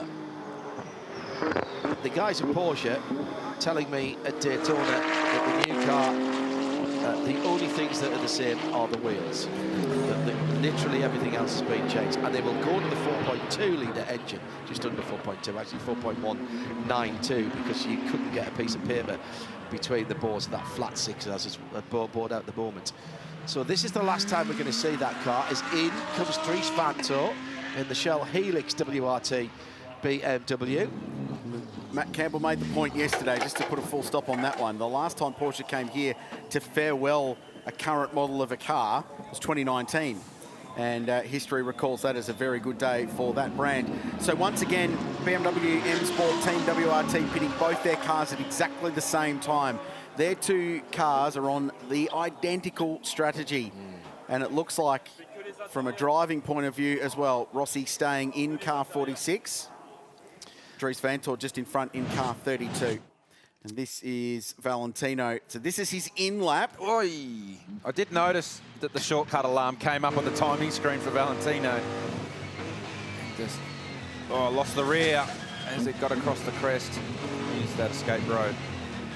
Well, you always want to optimise your in and out laps. I'm not sure shortcutting the track is exactly how you want to do it. Valentino staying in the car, so he's double stinting. He'll have done well over 2 hours in this car by the time he gets out of the Beamer.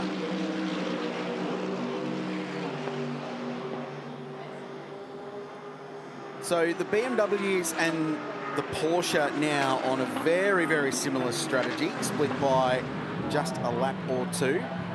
That gives us an indication of where they're at. We've now got Matt Campbell behind the wheel of car 912. And also on that strategy is Craft Bamboo Racing, who have been flying under the radar today, completely under the radar. Last year, they were well overt in how they were playing the race by stopping at every single opportunity they could take and then making some more opportunities to do so as well.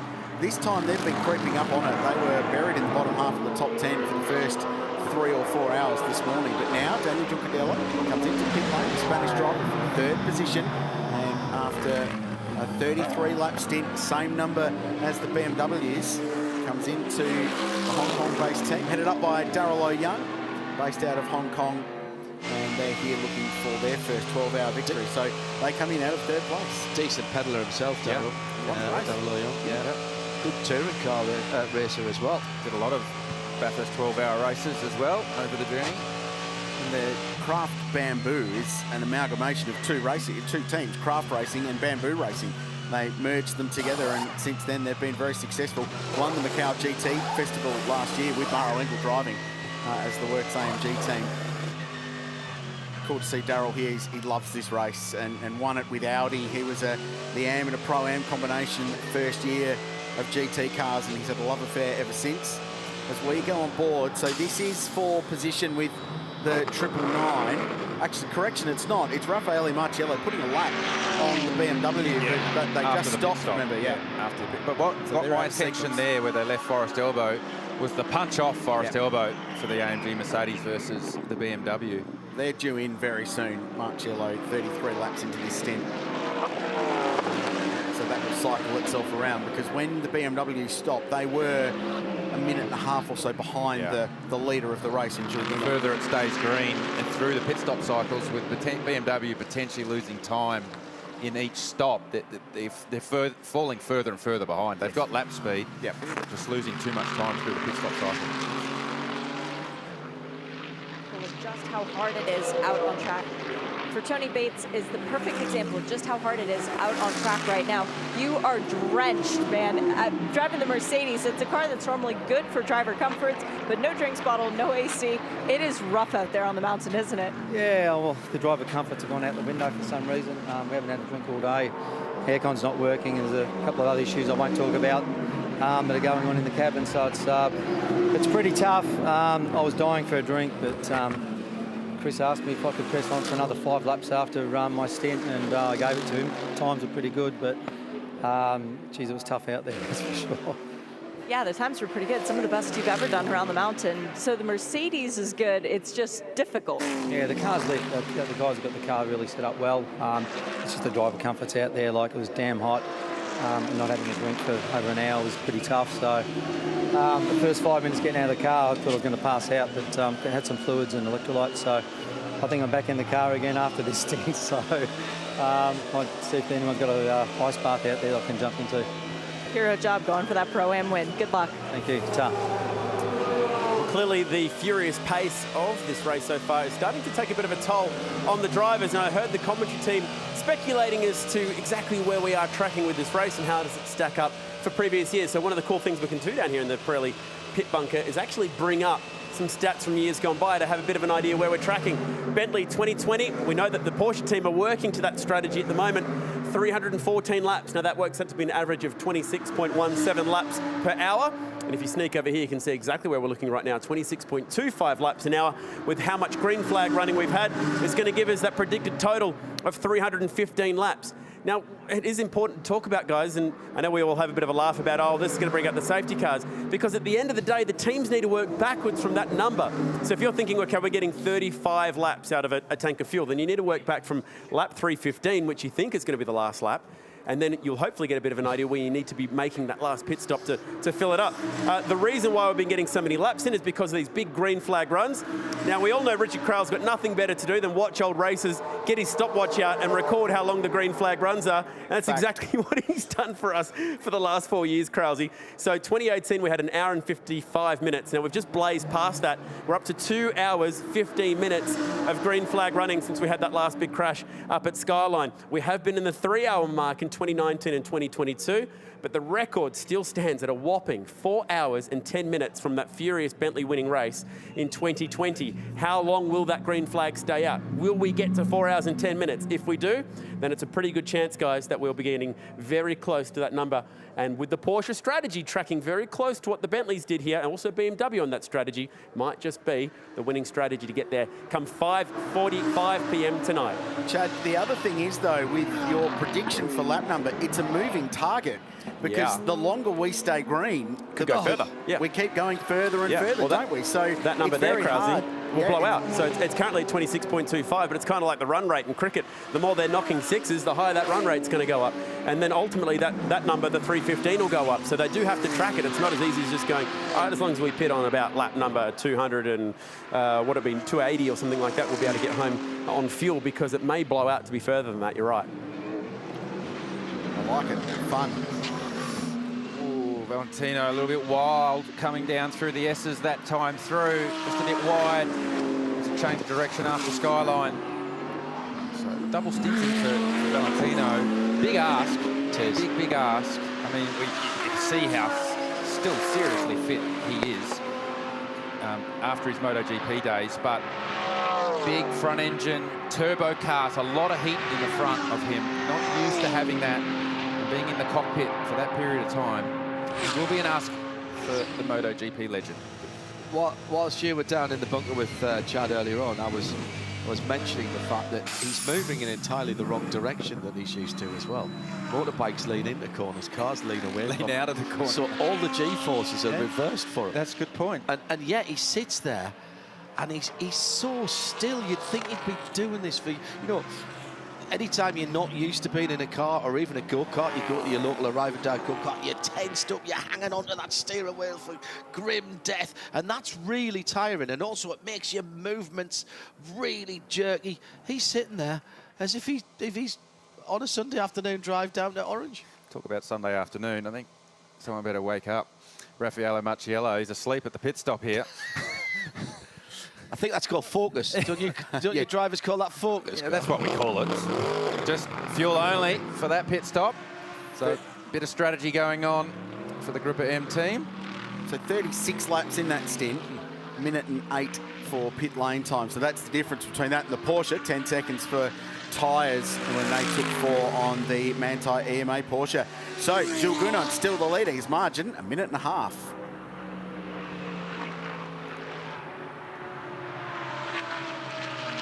But yet to stop, and only a couple of laps away from seeing 75 back in the lane. So 30 laps Jules has been in that car, pounding away out in front.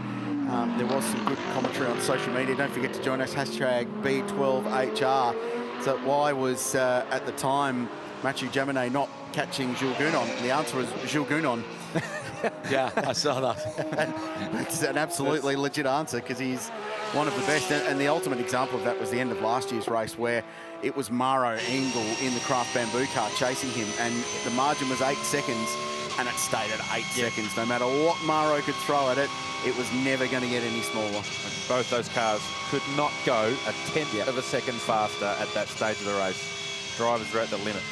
On board with the Porsche here again with Matt Campbell, and straight into fuel-saving mode again as he crests Skyline. So we've been talking about it all day, how fast they are in pit lane, but it's the work they're doing here in the race, in the stints. They are lifting and coasting so early in this car, but maintaining lap time. So clearly a lot of practice, a lot of preparation has gone into this strategy throughout the course of practice in the lead up to today's race. And I feel like Porsche are well in this race when it comes to strategy, and they've got the speed if they need it as well. Just listen here, flat here, and lifts off at the 220 metre mark, and probably hitting the brake at about 100 metres. You can brake a little bit later when you lift and coast. That's how you maintain your lap time, by using less fuel. You'll lift and coast again here, off at the 150 board, braking at the 60 metre mark.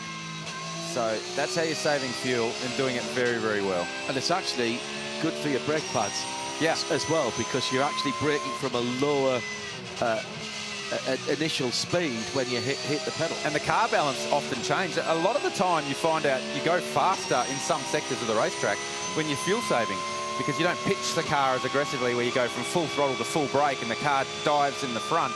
When you're doing the lift and coast style, we'll hear it again here at the end of Mountain Straight, off at 180. Wow.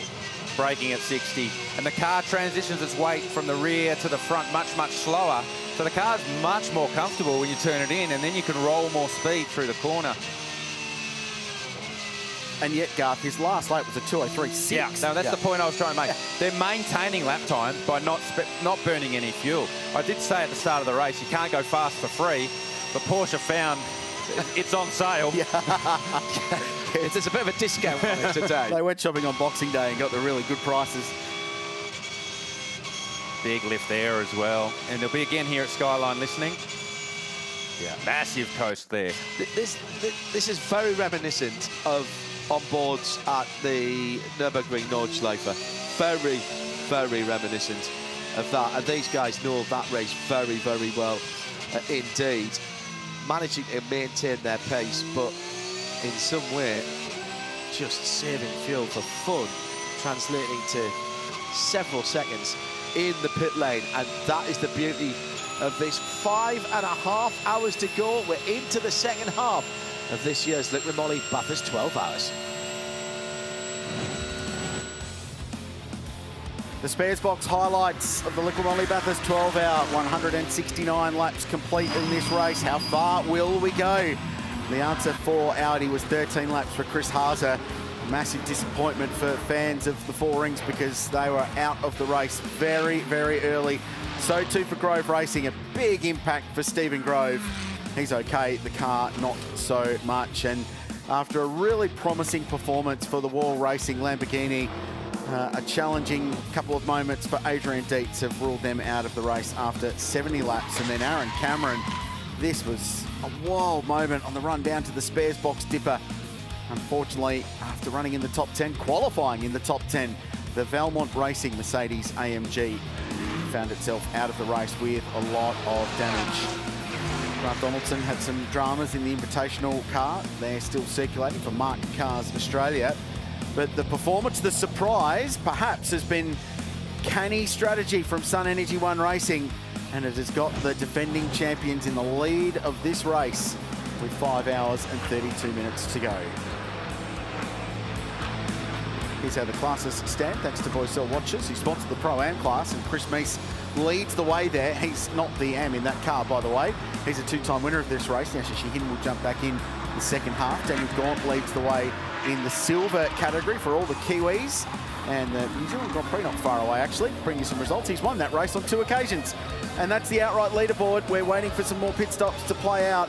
But the lead at the moment for Jules Gounon, who's due a pit stop soon, is 1 minute and 30 seconds. He could conceivably pit again under green flag conditions and resume in the race lead for the second time in a row, which would be amazing. He leads Raffaele Marciello and Matt Campbell, both of whom we've just seen in pit lane. Ross Belucas out of the number 101 Mercedes. It's been a good, quiet race for you guys, just going along, doing your stuff. Is that how it feels from behind the wheel as well? Oh, for me, not so much. It's my first time here, so you can imagine it's quite intense. My first session was, a lot to get a handle on, but the second session I felt a lot better and, going faster and faster. So setting personal best time, so I'm happy with that. Now, you guys have 4 drivers. Does that make it any easier with rest time? You getting more time off? Yes, in the first stint, but now I'm only getting an hour off. But look, it is good, but it's also good to have that experience there. I said, being my first time, but having the boys of Valente Rosso, Josh Hunt, Kevin C. and Jonathan Hui, they're just fantastic. So I'm learning a lot from them. Is this your first endurance race? My first 12-hour. I did the 3-hour at Bathurst last year with Jordan Love, but yeah, my first 12-hour, and I'm loving the whole weekend. So we'll see you back here next year then? Definitely. Good luck. Thank you very much. Thanks to Shay Adam down in pit lane, patrolling the lane with Chad Nalon and Mark Beretta. Good to hear from Ross Polakis. He's a lovely guy and really invested in this sport, building the program with Harold's Racing, working with Josh Hunt and Chris Papadopoulos down there at Valente Rosso Motorsports, Sydney-based team. There is the 101 car, just saying g'day. So I wonder whether there's a bit of an issue with the AMG cars with that front lip on the bonnet, because we saw the seal come out of the Group M 999 car, and that's obviously the same area. So whether there's just something with the way the cars move through the air, probably in that dip right in the bottom of Conrod, there's an air pressure change and the AMG car's not liking it, because you wouldn't want your car flapping like that again there. You can just see on the Harold sign on the 101 AMG, it shouldn't be flapping around like that. So just something to monitor. It's not going to hurt them in any way, but just something to keep an eye on. The 888 car was doing it too. Something in the design of that car when it's at VMAX speed and all the aero on the front. I wonder whether the seal's actually gone from this car, and then that's why this one's flapping. So yeah, that's air coming out at the back of that, i.e. just over the top of the sponsor name on the front of that car. There's a lip, a join there, because that front part doesn't lift, and then the bonnet, the hood, is behind that.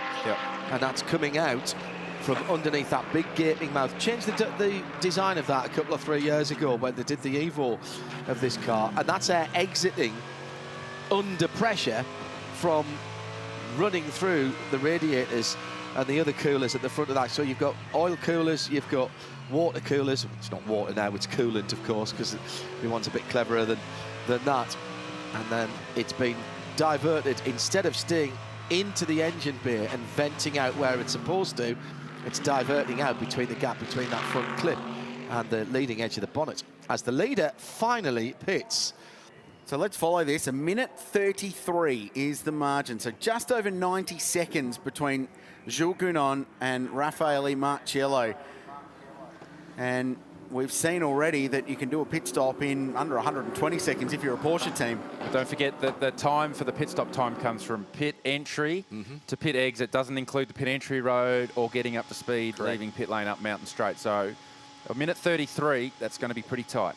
35 laps, that stint.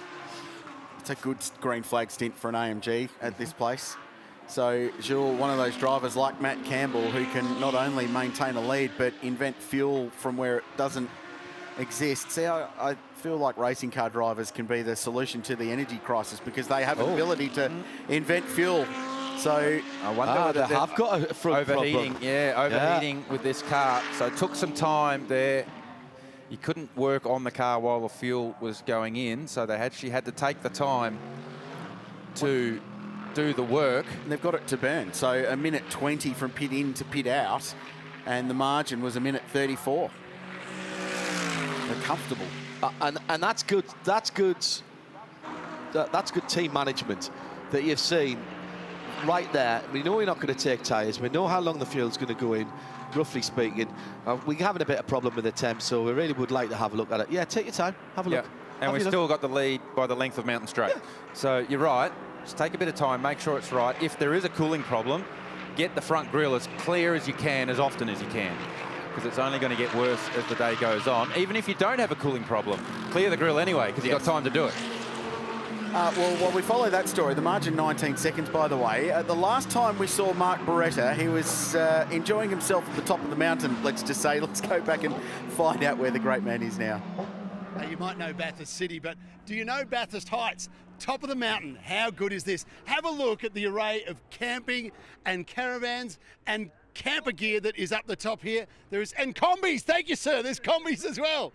And of course, it can get cold here overnight, but not a problem when you BYO firewood. Have a look at that. And if you need to cook, well, it's all here. Everything is set up. These guys are completely self-contained. And when it comes to the crunch, have a look over here. Racetrack, McPhillamy Park is right there. And check this out. I love this. When you get hungry at night, the pizza place is right there. And we've lost him for the rest of the day. No, he's not coming back. No. To be fair, why would you? Just over 20 degrees, beautiful day, sun shining. He went to the corporate box, he got a watch. Now he's gone to the top of the mountain, he found a beer. Got pizza for lunch. Yep. I reckon he'll probably do a story on shade at some point to find the right vantage point for the last 15, 20 minutes of the race. Scheduled at about 3 o'clock, he'll work his way up to the champagne suite at the end of pit lane. I think I could book that in right now. That man knows how to motor race. He does. Mark Beretta. It's inspirational stuff. So 19.3 seconds, the margin, first to second. Jules Gounon over Raffaele Marciello. So Sun Energy One were able to complete that pit stop, clear the debris away from the front of that car and get them back out whilst not losing the race lead. And that's all just come about making those stops under yellow and playing the track position game early in the race. If you looked at just the pit stop, one of them, I think, was a penalty, wasn't it, that they came down? One drive through. Yeah. But you normally look at a motor race and you look at how many times the car's been down pit lane, and you would look to the ones that had the fewest pit stops. Well, they've got 9 against everyone else around them at 5 or 6. They're not actually leading the leaderboard of the actual race. They're leading the pit stop count. Yeah, as well. Yeah. The next best, they have 9. The next best is the 55 Audi of Schumacher Motorsport at 8, and they had to come in for about 5 penalties. Yeah. So it goes to prove how much strategy plays a part here, Garth, and working with the driver in the car at the time, your track position, how far through your stint you are. But, you know, normally you'd say, 9 pit stops, he's had a bad day. And you need the drivers to buy into it. So you need the drivers to understand what you're going to achieve at various stages of the race. So the drivers need to be part of that. They can't just call it on the run. Here we go. Matt Campbell trying to get past Yasser Shaheen, who's in the car during the AM phase of the race in the second half of the race. Remember, we mentioned it earlier that all the AMs in the Pro-Am class have to do at least an hour in the second half of the race. So Yasser Shaheen aboard the 777 Audi. Matt Campbell getting by, and now comes up on Jeffrey Ibrahim, who's aboard the 99 Boost Mobile 888 run AMG Mercedes, who are fulfilling the same regulation of him doing his 60 minutes past the half hour or the half race point. The other team who've worked the strategy pretty well is the 999 car, which are back up to second now with Rafa Marciello. Ooh, coming out of Visit NewSouthWales.com corner, Griffiths Bend. I think that car's gone behind the wall.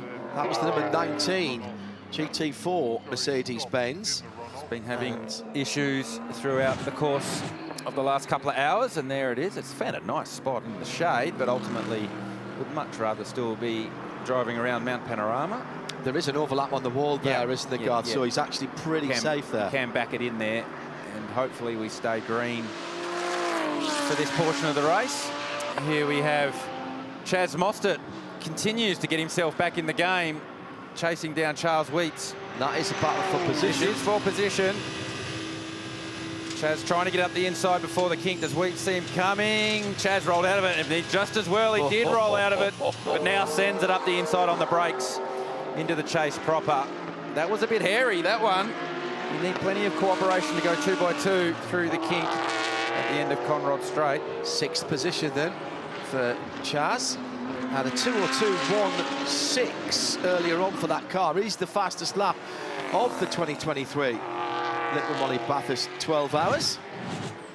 Clean as you like, eventually. I think there was some very quick decision making. Yeah, I think the heart rate went up instantly right at the kink, and then Chaz changed his mind and sent it up the inside as we got on the brakes down into the chase proper, and that was for position. Mostert now finds himself in 6th place, on board with Yasser Shaheen getting past, well, attempting to get past the Boost Mobile AMG Mercedes of Jeffrey Ibrahim. As they run up Mountain Straight on their way to Griffiths Bend. What happens here? Who blinks first? Start the countdown. There we go. Around the outside, takes the racing line, does Yasser Shaheen, and continues on his way. That was for position. 9th for Shaheen, 10th for Jeffrey Ibrahim. We're rolling more guests in and out of our LIQUI MOLY Bathurst Global Broadcast Centre here as Rafael Marciello comes down to the final corner to complete another lap. It goes past us right now. Welcome to Craig Lowndes. Lounsey, how you doing, man?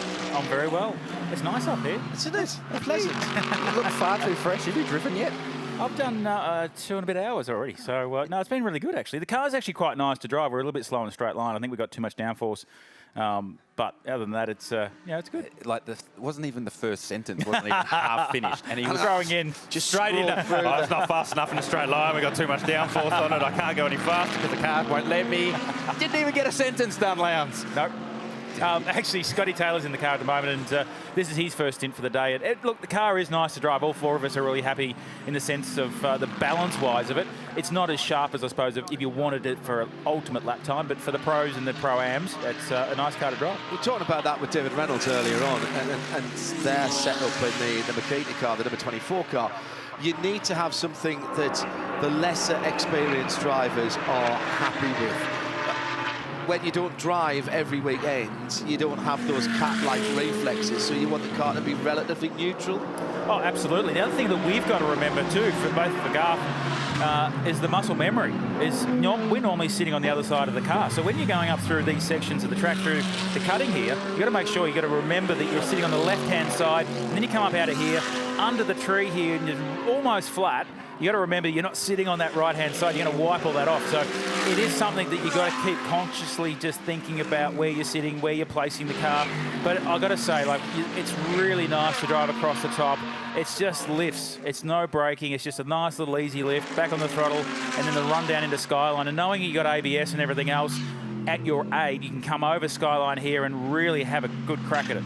You're racing, and that's great, but you're also raising awareness as well for the Prostate Cancer Foundation, raising money for them and raising awareness globally, actually, because you're talking to a global audience now, and I can tell you the Twitter's been going mad on B12HR.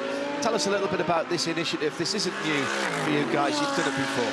We did it last year, and it was something that actually Scotty Taylor, about 2 weeks out of last year's 12-hour race, rang us up and said, look, I've got this idea. We want to run a charity car and have you involved, so it means 4 drivers. And then we ran it last year, and it was a bit of I suppose, a hurry to get it all together.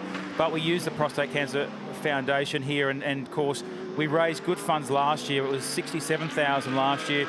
And then we had a bit more time this year to plan it. Of course, we're running the Mercedes GT3 of Scotty Taylor's. It's a little bit of an older generation aero kit, but everything, of course, the engine, everything else under it is the same. But Scotty again wanted to run the car with the Prostate Cancer Foundation on it, and it's been fantastic. It's had great awareness, and we've had a lot of people come into the garage, sign the car, which is what we wanted to do for a donation. But it was really all about getting that awareness out there, and especially for myself, because my brother and my father have gone through it. So for me, it's now 5 times more likely at some point in my life that I may contract it. So it's just as easy as a blood test. The hashtag is get checked. And the point you've just made there, this is not an invasive procedure anymore. It's no need to get embarrassed about it. It's as simple as going down and giving a little bit of blood. Absolutely. And of course, when we get our motor racing license here in Australia, we have to get blood tested and everything else. So on part of that is the PSA. We put that on, and we just monitor that year in, year out. And at the moment, I actually rang the doctor a couple of weeks ago after I got my test, and it's all normal. So, it's just about awareness, getting the message out there and getting checked. We're still raising funds at the moment through the race? Yeah, absolutely. How do we get involved? Well, you can get on the website. There's barcodes out the back of the garage. But at the moment, I think you've got the total figure, because as I was walking here, I got told it. And of course, as race drivers, we don't remember it, but it's 53,742 so far. And it's something that really, it's as I said, it's just for a great cause. Scotty's loving this. We're in the Pro-Am class. But, really, for us, it's just about having fun, getting Scotty. This is the first time Scotty's actually raced his own race car here. So this car's raced here many a time. We're in his Cup car last year, but this car we ran here many years, or not many years ago, about 3 or 4 years ago, as the Vodafone car with Jamie, Shane and I.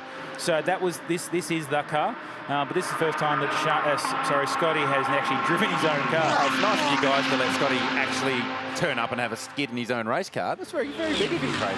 Well, yeah. Well, we're going to have to see what he's like after this stint. You'll be checking the stint average, will you?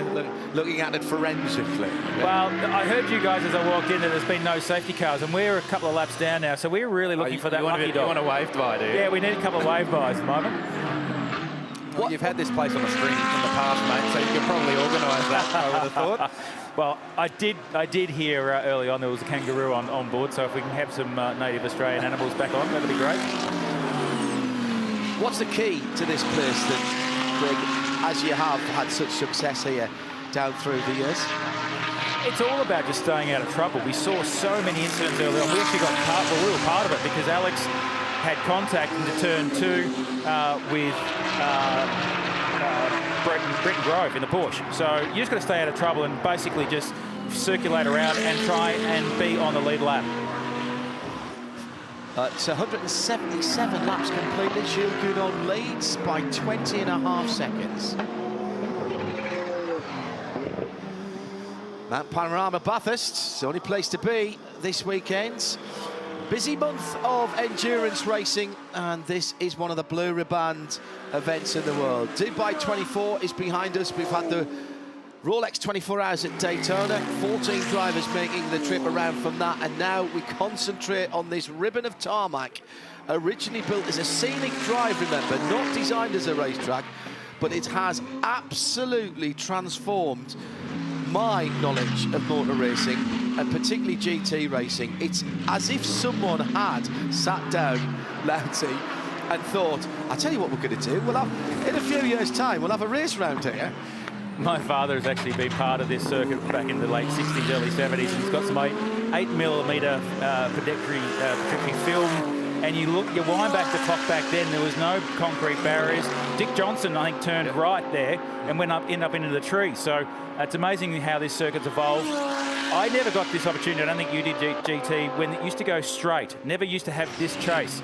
It used to go straight down into Murray's Corner, and you talk to some of the older generation that race on that, and they used to talk about the cars getting light and getting airborne over that second hump. So it is amazing, and it's also great to have like a Valentino Rossi that wants to come here and race.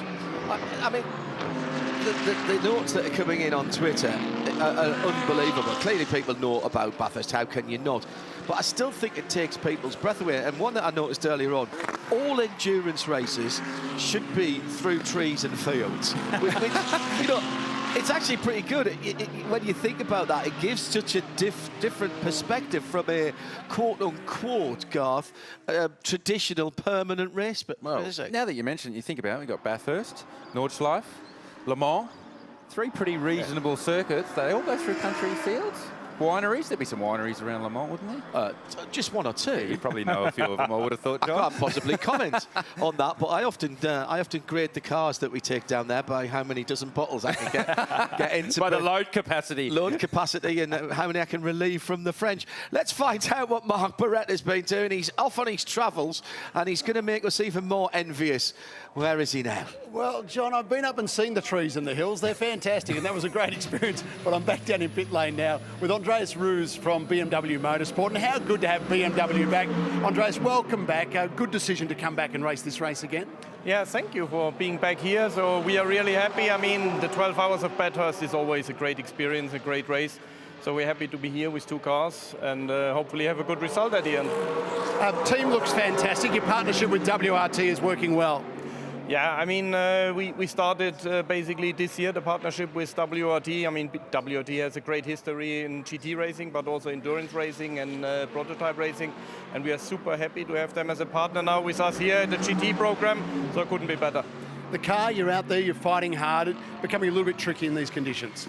Yeah, at the moment in the morning, in the night, or when it was still cold, it looked really good for us. We were on the pace, we were fighting. At the moment, we were dropping a bit back. At the moment, we are on P7, P8, but still a long race. We hope that we can fight back and at the end have a good result and maybe end up on the podium. And Andreas, great driving team. Valentino Rossi has been a tremendous addition. Yeah, to be honest, our driver lineup here is fantastic. When you see the guys, they are doing really a perfect job, no mistake, nothing. And Valentino is perfectly fitting in. He's on the pace of the others, so it's really nice to see how everything works together. Andreas, you see these races around the world. Give us an idea of where this race, the Bathurst 12 Hour, fits in. I mean, it's really an incredible event, and the racetrack, I mean, when you go around the racetrack, it's really fantastic, especially the mountain section. When you see it, how narrow it is, and how the track moves, I mean, it's fantastic. We also race on Nürburgring Nordschleife, but this comes close to it, or it's even quite close. I mean, it's shorter, but it's not less of a nice track. Yeah, it's very exciting, we know that much. Hey, Andreas, great to see you here. Great to have BMW. Welcome back. See you next year. Thank you very much. Thank you.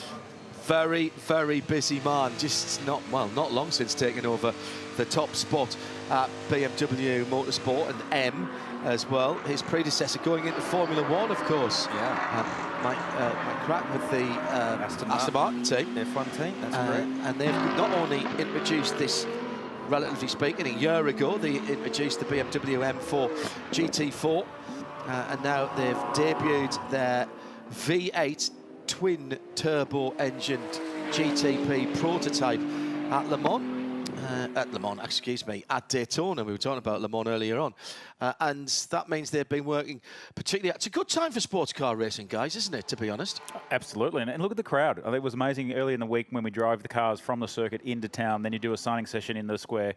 It was amazing to see how many faces and how many people here that have come out. And I'm sure Valentino's part of that, but it's just great to see motor racing back on the calendar and able now to have international drivers and teams come to Australia, vice versa. You know, the Groves have been racing Abu Dhabi 24-hour. So for us to now open up the door again to go back overseas and do some more racing. We've talked about this a number of times, but it's true that this race has given the opportunity, Garth, for the regional drivers to show their skills to the world, because nobody else drives supercars. It's not like you go and do the European Supercar Championship because it quite simply isn't what, you know, the UK Supercar Championship. Oh, hang on a second. Knock Hill, Alton Park. Oh, dear me. Brands Hatch short circuit. Oh, yes, please. But you haven't, you know, until we had these crossover races, there wasn't the opportunity for people to say, hey, these guys actually really can drive. Yeah, for Australian drivers to measure themselves against the international drivers. I think the best case that we've seen so far this weekend was Brock Feeney's performance in qualifying yesterday. Put the car on the front row, just missed out on the lap record. Actually did break the lap record, but just by not enough, because Maro Engel was able to do it. Out-qualified Gilles Gounon, who was well renowned as one of the best Mercedes AMG GT3 drivers in the world. So for Brock to have that opportunity to showcase his skill set in his on his home track, in his home environment, in a foreign car, was a great opportunity for him. Yeah, absolutely. And I think that also, too, that we know this circuit, we don't know the cars. So there's actually a balance there of knowledge of cars. And you see Maro Engel in qualifying, he just knew where to extract that speed that he needed just to break into that 2-minute bracket, which was quite amazing to think only a few years ago we were nowhere near that time. Craig Lowndes is going to get back to the team. We thank you for coming to see us, and good luck with raising all the money for hashtag Get Checked. That's what you need to do. Go drive a race car, Lowndes.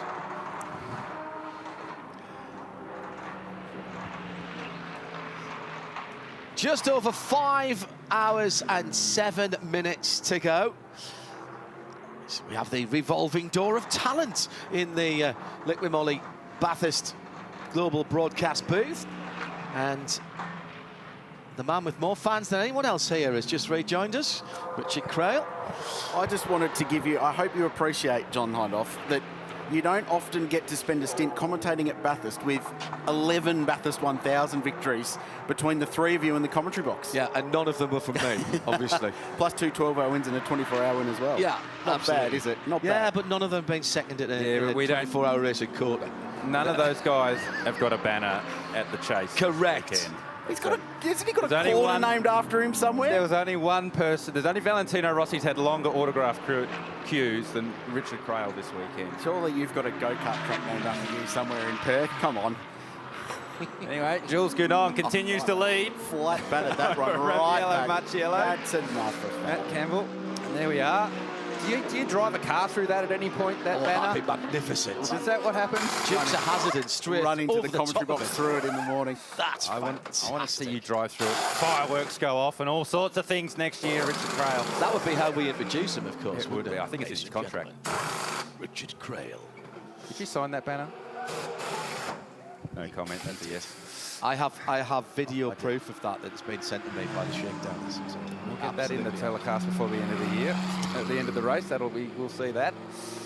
7.5 seconds the lead. Gounon then doing what Gounon does in this number 75 car. It's been a typical endurance race in terms of the guys at the front and getting that balance between strategy and speed and reliability and fuel mileage. And the guys at Sun Energy One have simply just done better than everyone else. And when you say that and you see the teams and drivers, Garth Tander, that are behind them, that is a massive credit to that number 75 team. Oh, one in the wall. Oh, it's right in front of the leader. No. It's Lowndes' car. It's Scott Taylor in the 222 AMG. When you see that dust come up from the run from Skyline to the dipper, you hold your breath. And the 222 AMG has got away from Scott Taylor. That's a terrible shame. We're just talking to Craig Lowndes about the wonderful work this team is doing to raise awareness for the Prostate Cancer Foundation of Australia.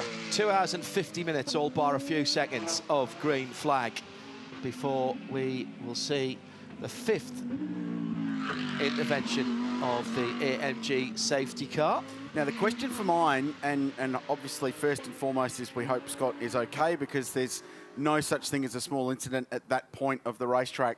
We saw the Valmont car go in there earlier today, so that was a significant impact. But this is going to have quite a significant impact on the race and the way it was all playing out as well.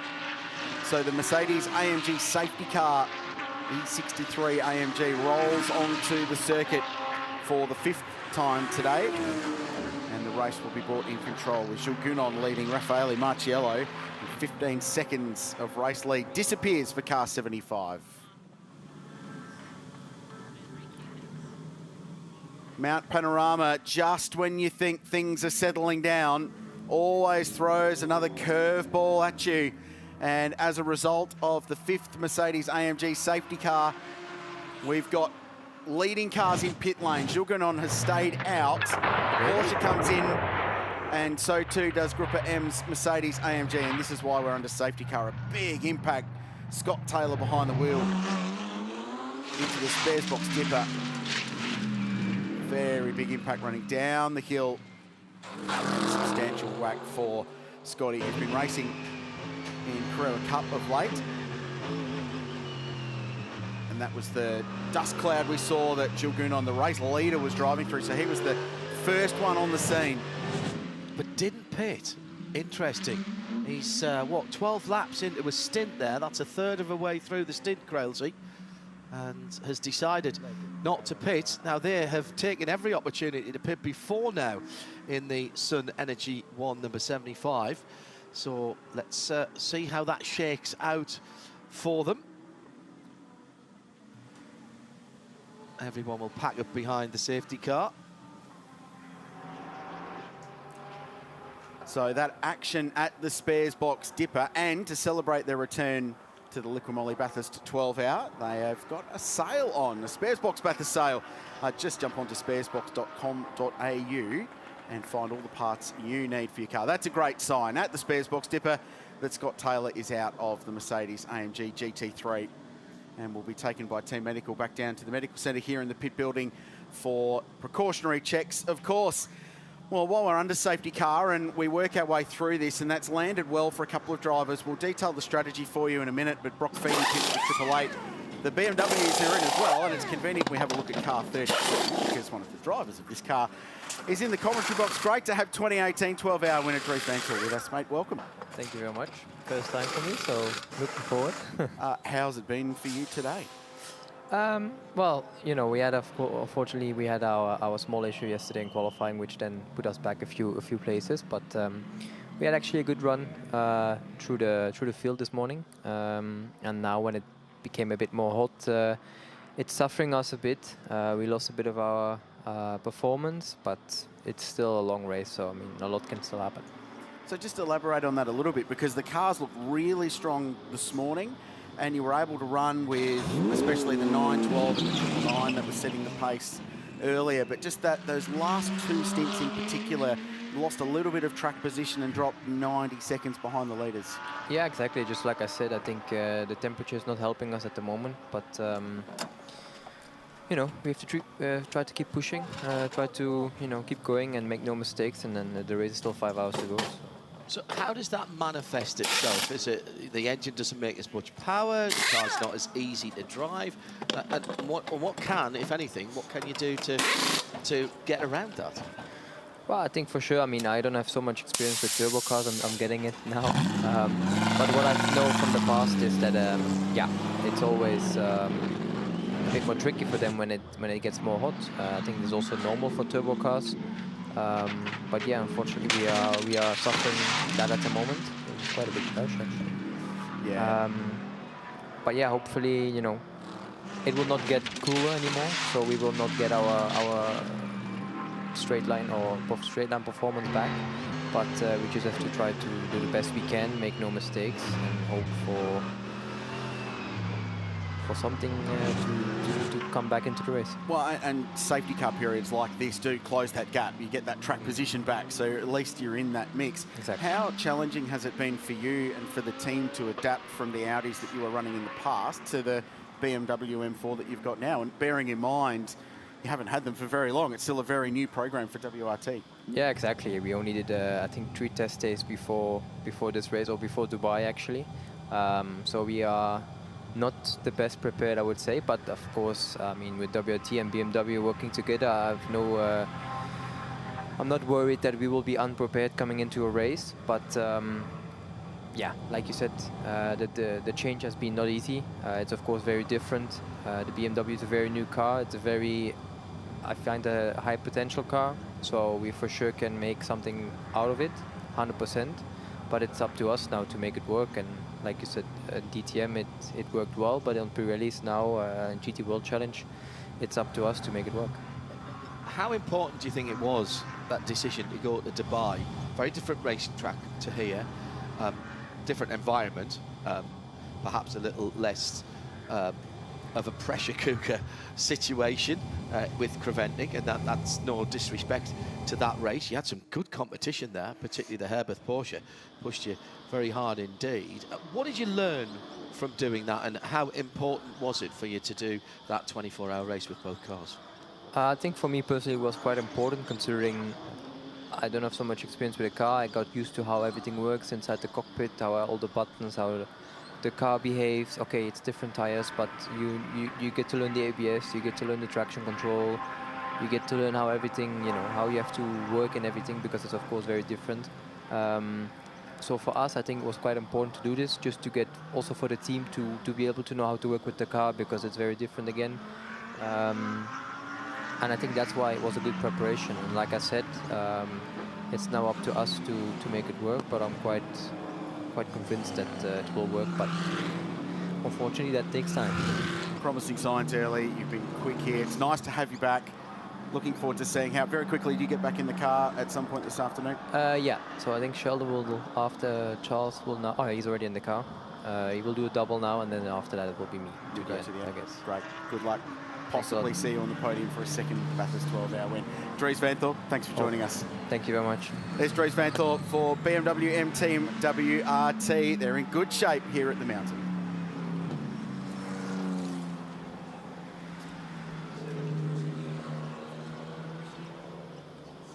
Great to see the world of talent coming back to Mount Panorama and joining us up here in the commentary box.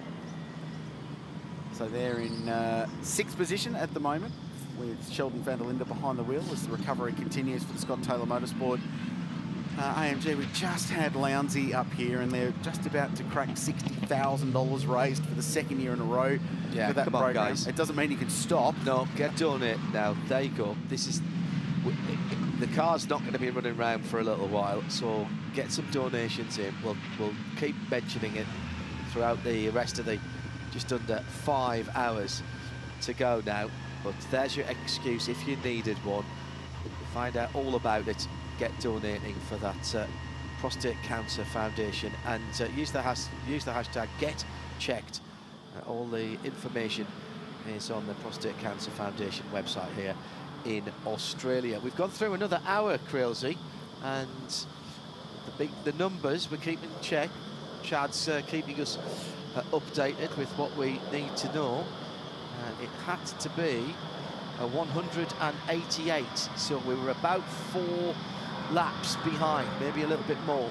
And this safety car is just going to take that magical 2K in terms of distance out of reach, but still right there for the distance record. So we've got two separate targets to go at as far as the end of the race this afternoon is concerned. Dries, an impressive young man, isn't he, and achieved a lot in his very young racing career. Speaks very well, represents his brands very well and the team. And everybody at WRT, let's not forget, this is not what they were expecting to be doing right now. They had very different plans with a different manufacturer, building up a GTP car, an LMDH prototype, and they've had to change direction. I remember saying to Vincent Voss when I saw him at Sebring this time last year, don't worry, something will come along. And BMW very, very quickly, when finding that WRT weren't going to be working with one of their competitors, got in there. And that speaks volumes about what Vincent and his partners have done down the years at that team in Belgium. And do you think they'll end up at Le Mans? Yes. Yeah. They are slated to run the WEC portion of the BMW prototype, and that car should be testing in Europe shortly. RLL, Rahal Letterman Lanigan, running the cars in the US not bringing those cars to Le Mans this year. That's been left to Vincent's team, and that testing, very different racetracks, of course, in Europe to what we find in the States. So Vincent WRT have been integrated into RLL. Some of their team were at Daytona, actually. So yes, and maybe Dries is part of that. Could see him at the Circuit de la Sarthe before too long. We're on the banks of the Macquarie here in the Central Tablelands of New South Wales, a vibrant regional centre of Bathurst. It's a great mix of old and new, this place. New distilleries, amazing old architecture and heritage-listed buildings, some great pubs, bars and restaurants, arts and crafts and music events as well. And everywhere it leads, you end up at Mount Panorama, the world's great racetrack. And the LIQUI MOLY Bathurst to 12 hour, 4 hours and 53 minutes to go. Garth Taylor, John Honda in the commentary box. Downstairs, Shay Adam, Chad Nalon, Mark Beretta. And we're counting down towards the end of a race that has been compelling all the way through for its strategy, for its pace, and as always at Mount Panorama for its drama. Yeah, and unfortunately that drama has befell Scott Taylor in the team. We had Craig Lowndes up in the commentary box. A moment goes down here with Jeff Emery, his teammate. You were halfway back from the commentary box, mate, and you got the bad news, hey? Yeah, I did. I actually said to the boys upstairs that I said we need some more safety cars to get back on the lead lap, but not by us creating the safety cars. So it's a shame. Like, Scotty's put a lot of hard work. Ash and all the team here have really put, literally got the car out of mothballs and went right over it. We had a clean run at Phillip Island a couple of weeks ago. We're all really happy in the car, and as I said, we're raising good funds for the Prostate Cancer Foundation. So it's a shame that it is, but look, that's motor racing. We know that. The good thing is he's okay. Absolutely. You saw the replays. What was your take? I'm not sure whether the camera sort of panned away a little bit, but it looks like he's gone over Skyline. Whether he's got that grassed verge between the run through and the curb, and it's just lost the rear. It looks like he's lost the rear and it's slapped into the wall. And we know up there's just no room for error.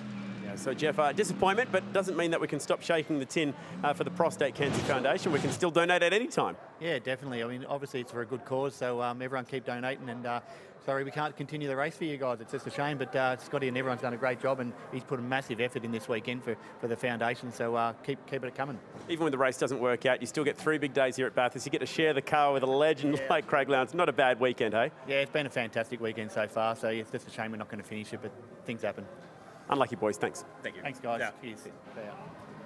Thank you, Chad.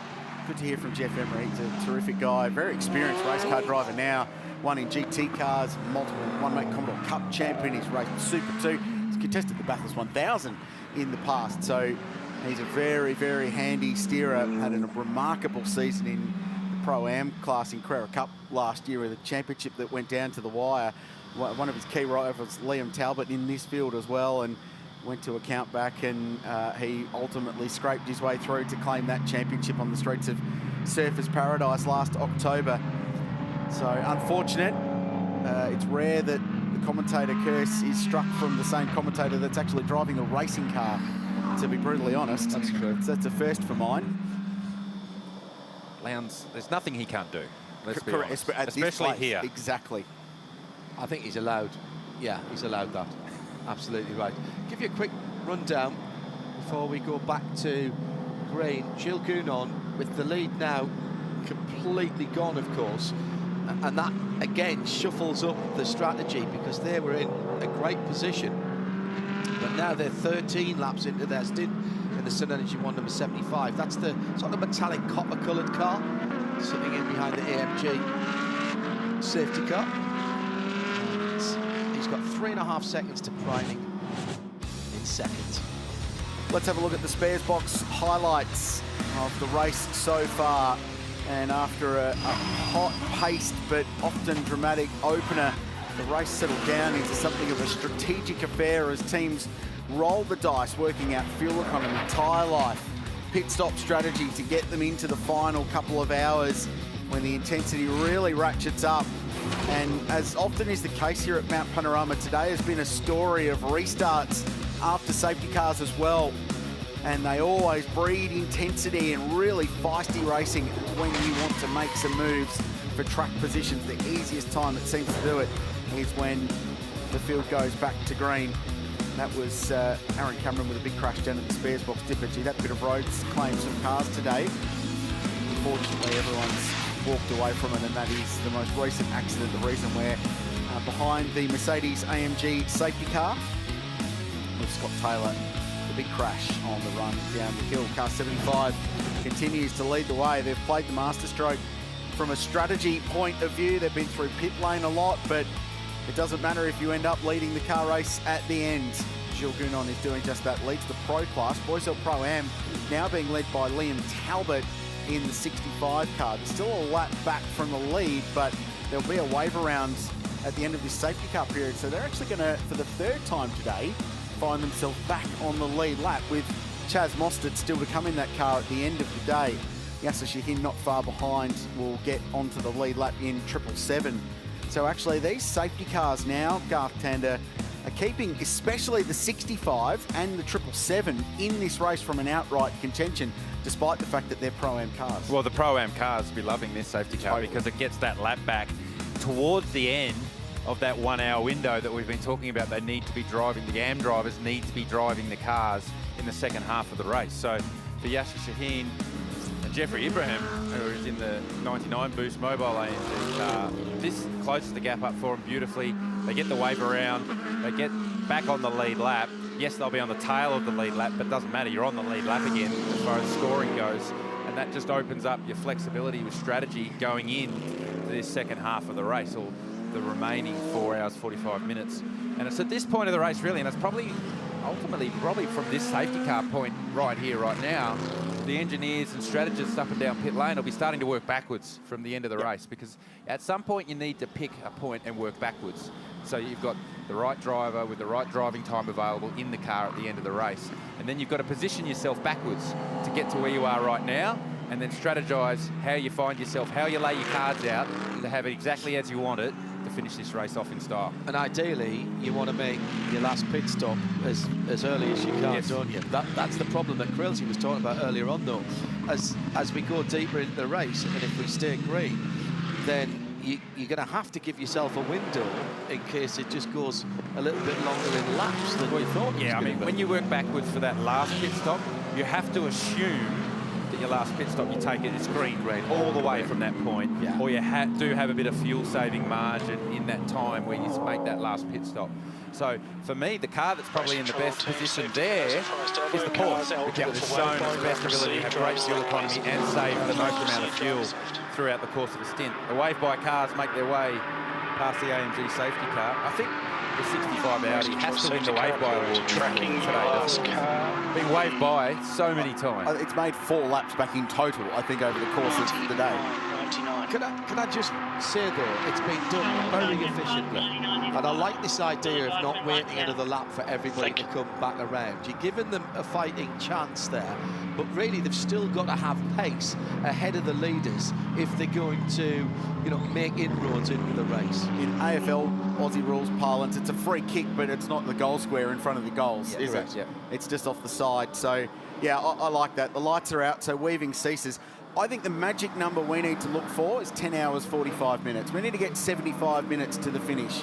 If you can get there, get your pit stop done, you should be good to go to the end on green flag running from that point. Look at the queue lined up behind Gilles Gounon, and I'm actually just looking at the gap between Maro Engel and Shane van Gisbergen. It's dangerously close to the 5 car length rule that we have here in Australia. You cannot leave a gap more than 5 car lengths to the car in front. So Shane, green flag, as he always does, running the rules to the limit. Gilles Gounon will bring us back to the control line, and we'll go racing soon.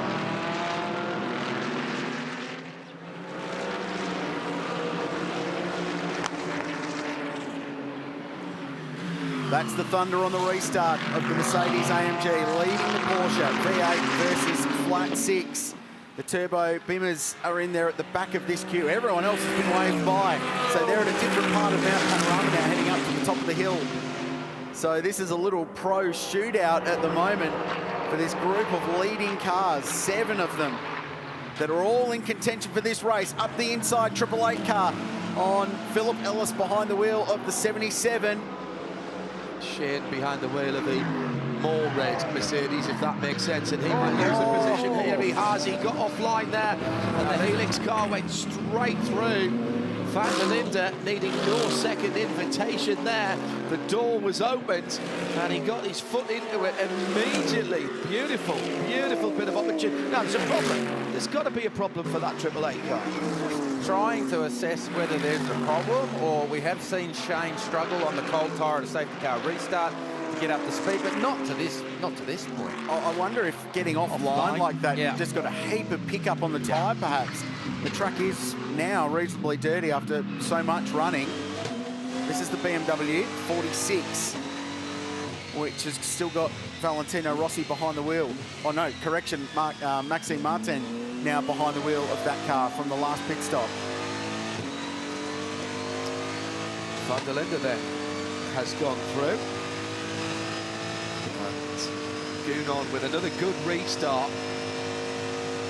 This time actually has put a little bit of a gap back into the Porsche number 912 in second. Two WRT BMWs are now miles ahead of Van Gisbergen. Yeah, that gap from Maxime Martin back to Shane Van Gisbergen continues to grow. Look at the gap now. We can't even see him in the back of shot. Van Gisbergen, he's continued on. Just saw him go past pit entry, but this is strange. There's got to be more to it than just pick up and build up on a tyre, on a low pressure tyre. He was 6 seconds slower than the leader and 4 seconds slower than the two BMWs that went past him on that lap. That wasn't all from that mistake. So clearly there was some continuing issue, whether it was just pickup. Mike, having said that, just pickup, and you know this, Garth, that it can make you feel like you're running on 50-cent pieces rather than round tyres. Yeah, it does. It sends a huge vibration through the car, and often you don't know. You don't know if it's a problem with the car or if it's pickup. And that's potentially why Shane's continued on this lap, because especially in the GT car, it does take a lap or two to clear. But the harder that you can lean on it, when we call pickup, it's the marbles and it's the junk on the side of the circuit. When you find yourself offline, the hot tyre picks those marbles up, sticks to the tyre, and it takes a lap or two to clean that off. But it's looking to me at a first sector again for Van Gisbergen's down. Maybe Chad has more. Yeah, the word out of Triple Eight, I grabbed a quick word with Mark Dutton, who's the usual team manager down here when we see them running in supercars trim.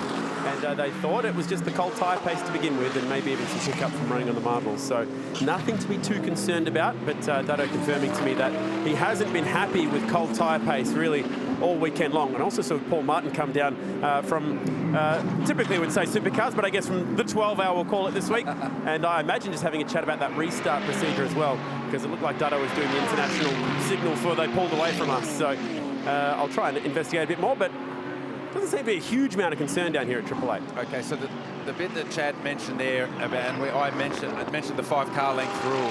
You also have to maintain 80 kilometres an hour. So I'm wondering whether Shane was maintaining his 80 kilometres an hour and then crying that the others were jumping away. That's one thing.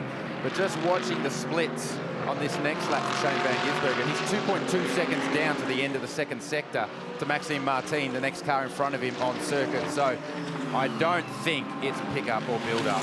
I think there's more to it than this. 2:08, 3 seconds, 3 seconds slower than the BMW in front of him for Van Gisbergen. There's half a second in lap speed between the top 6, and then car Triple Eight absolutely nowhere. So interestingly though, he's now less worse off than he was before. Now he's only 3 seconds being off the lap times of the BMWs. He was 4 seconds last time, so he is actually speeding up a bit. He did an 11 when they did a 7. Now he's done an 8 when they did a 5. But I mean, it's still not a good. I'm trying to make lemons from lemonade for the guys here, to be quite honest. Trying to give them something to look for. Gounon by 2 seconds ahead of Priding at the front of the field.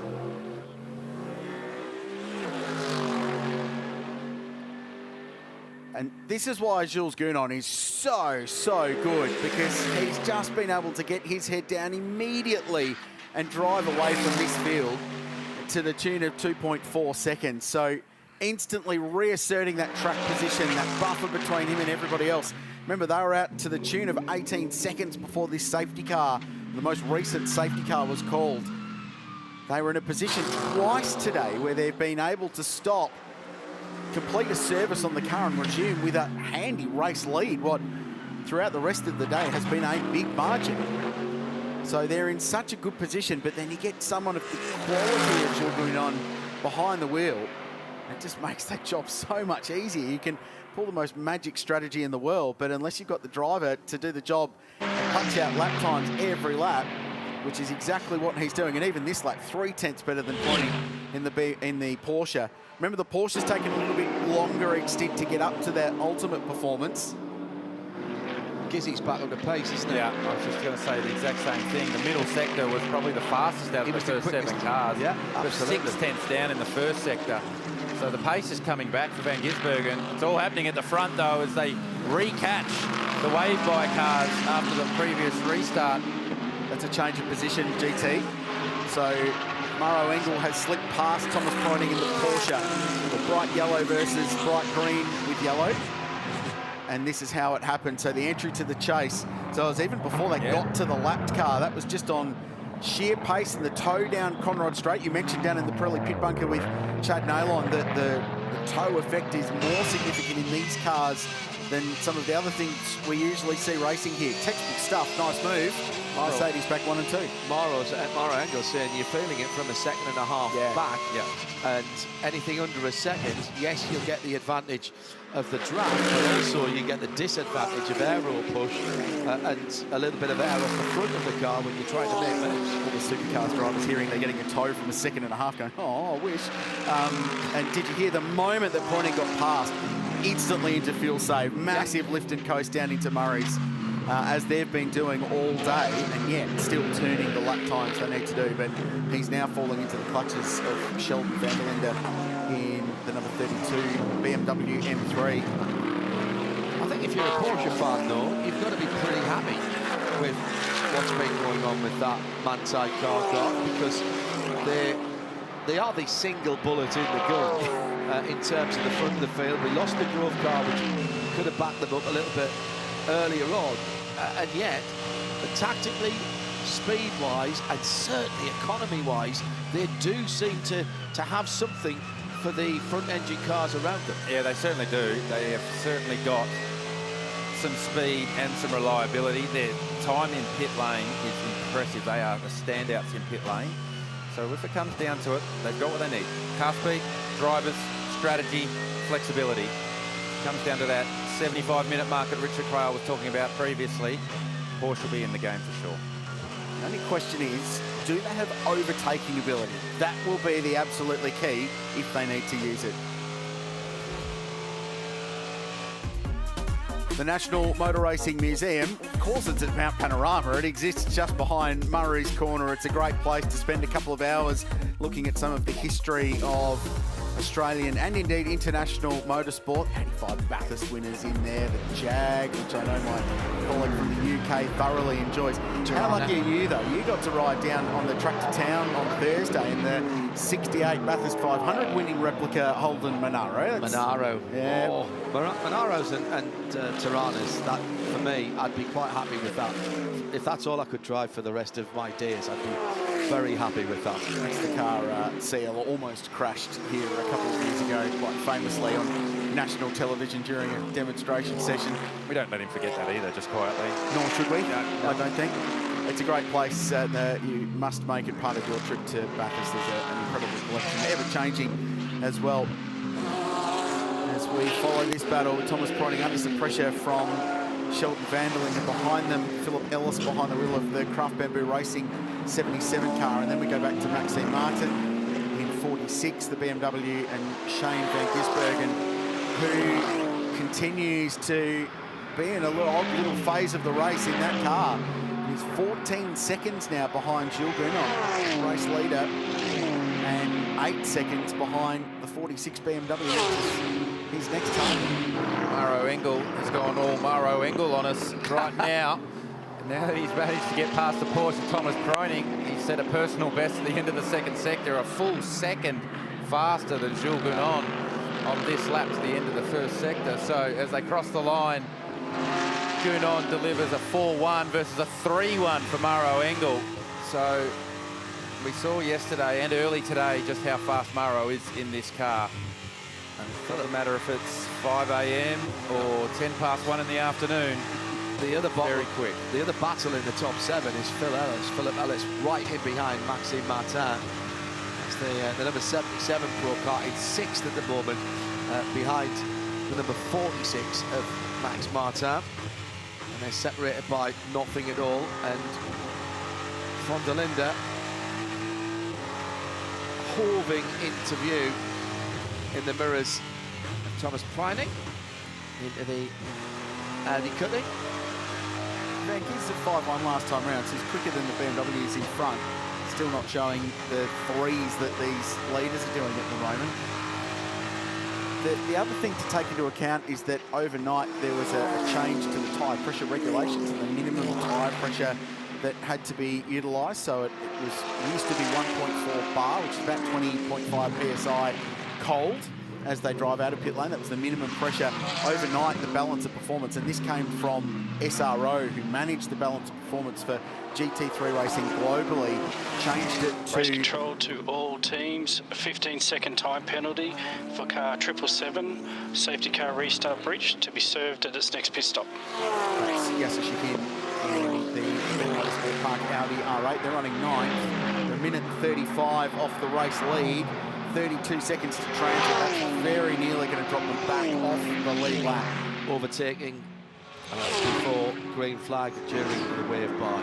That's Yasushi. So he was one of the wave by cars, and you can't actually overtake until the circuit itself goes green, even though you feel like you're racing because you've been released. He's crossed the control line, yes, hasn't he? That's right. So you feel like you're racing again, but the reality is the leaders have to take the green flag and they need to be racing. So one of those little quirks in that rule that you need to be all over. One of those 1%ers that we were talking about. You need to make sure you have clear understanding of all the rule sets. And that one's caught Yasser out in the Audi team.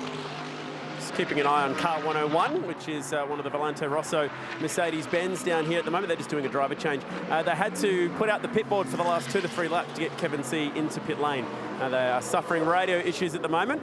And it looked like he wasn't getting the message, but thankfully back in there and talking to the team. It's been a bit of a long day without that radio. A couple laps off the lead at the moment. They're now doing the tyres and plugging away to see if they might be able to get a couple more safety cars, get back on the lead lap for Josh Hunt at the end. Kevin C and Jonathan Quay are competing in the Intercontinental GT Challenge powered by Pirelli all season long. That's why they're here. They've linked up with Rosso Tech Harold Racing to contest that. Drag Josh Hunt out of retirement, basically, from a team ownership role to jump in that car. This is a busy little moment for the race lead, and it finds Maro Engel now attached to the rear wing of Jules Gounon in the similar AMG GT3. I'll finish the point with the tyre pressure stuff. At 1.8 bar now after 8 laps, though, so it's a hot tyre pressure. We have talked already about the tyre pressure readings on the dash. Temperature, isn't it? It's pressure. On the dash, it is pressure. Pressure and temperature. Yeah, so they do measure that on the fly. So after 8 laps, 1.8 bar, which is about 26.5 psi. So there is a change to that. The point I'm trying to make, Paulie, is that I wonder if some teams have adapted to that change overnight better than others in getting those tyres pressured correctly to reach that minimum after 8 laps. And I think the thing that you said earlier is important. This is not something that's just been put in place here. This is globally by SRO. Remember, this is a new construction and compound of tyre from Pirelli. Data being collected all the time. Let's head down to the pit lane in the sunshine. Adam. There aren't very many silver-rated drivers brave enough to go up against the factory platinums in the heat of day at Mount Panorama. But that was phenomenal out there, Valentino Rossi. Were you enjoying it more now that we're in racing conditions? Yes, I enjoy a lot. It's great, and you know, in the race is different, always different. Also because first of all, you need to do a lot of laps, and we always try to go at the limit, but don't exaggerate and stay very concentrated. Because this track, if you make a mistake, is a big problem. But I enjoy a lot. The feeling with the car is good. We make some good battles, and my pace was not so bad. We are on the top group, and everything can happen because it's still 4 hours and a half to the end. Looks like that we suffer a little bit with the hot, and some other cars are a little bit faster, but with all the safety car, after you come back in the group, so everything can happen. Now Maxime and Augusto will drive to the end, and they are always very strong, so we try to make the best. But you're not going anywhere. You're still enjoying this. You're going to hang around and help the team out? Yeah. Now I go to eat something because we wake up this morning at 4 o'clock, so it's like it's already 20 hours that we are around. But after I stay here to give my support, yes. Very well deserved. Thank you. Grazie. Ciao. Ciao. 3 people up here, and I'm sure millions watching around the world that are just geeking out at the moment that that's even a thing that's happening. I certainly am. How cool. Fantastic. Valentino Rossi, well driven, and they're definitely in the mix. The BMWs, we heard from Dries Van Tor that they've struggled as the temperatures come up over the day, and that's certainly been represented in their lap times in the middle stanza of the race. Let's see what happens in the final 4 hours, 28 minutes and 18 seconds of the 23 LIQUI MOLY Bathurst 12 hour.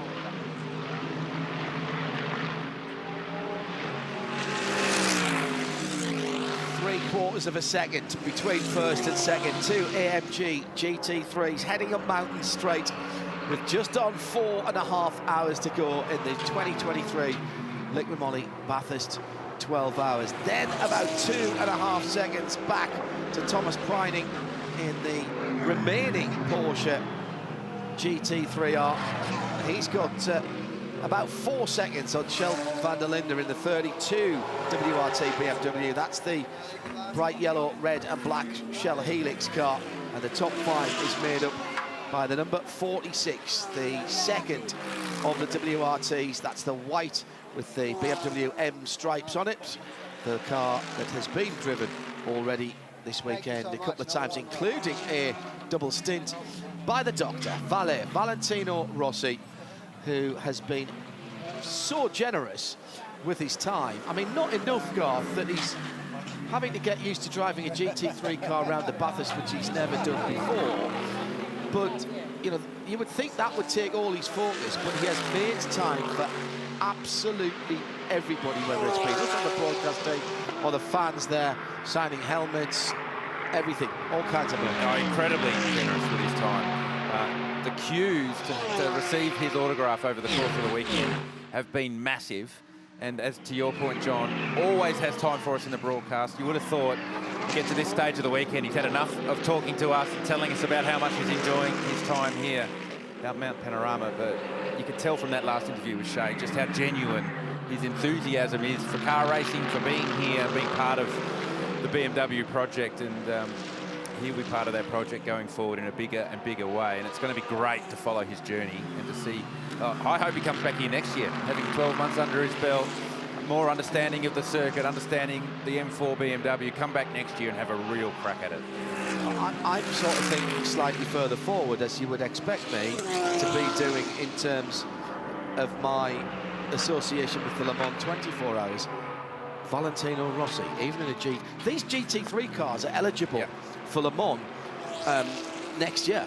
And you think to yourself, Valle, even if he's in a GT3 car, the sea of orange, never mind getting him into a prototype at the front of the field. Look at that. I've only just said it. The hairs are standing up. I've got everything. Absolutely outstanding. 4.5 hours still to go here at the mountain. Just keeping an eye on the lap times that last time through, guys. I'm just waiting to see if Shane's car was going to start coming to him. He was the fastest driver on the lead lap on that last lap and into the 204s. So it certainly would suggest that maybe it's something to do with cold tyres. And it does make me think later on during the race, would they even be bothered going for a fresh set of tyres at the end? Maybe the best strategy for them could be to double stint all the way to the finish their tyres, because clearly that car is not liking cold tyres this week. The issue with that is, do they have the grip when everybody else does get them up? And I don't think it helped. Clearly, it wasn't a help that he went so far offline at Griffin's Bend. That pickup was slowing him down as well, and it just exacerbated that cold tyre heating problem.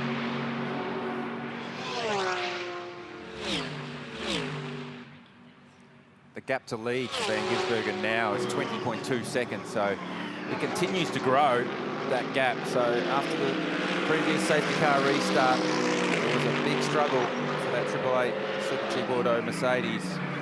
Have been keeping, as Chad said, I too have been keeping an eye on the sector times. We're quite fluctuating. There's no consistency coming from that car right now. So for whatever reason, we took some shots of the car externally. It looked okay, car balance-wise, but there's just not the speed in it that we would expect to come from Shane Van Gisbergen and a Mercedes AMG. When you compare him to the speed of Gounon and Maro Engel at the moment, they're clearly faster.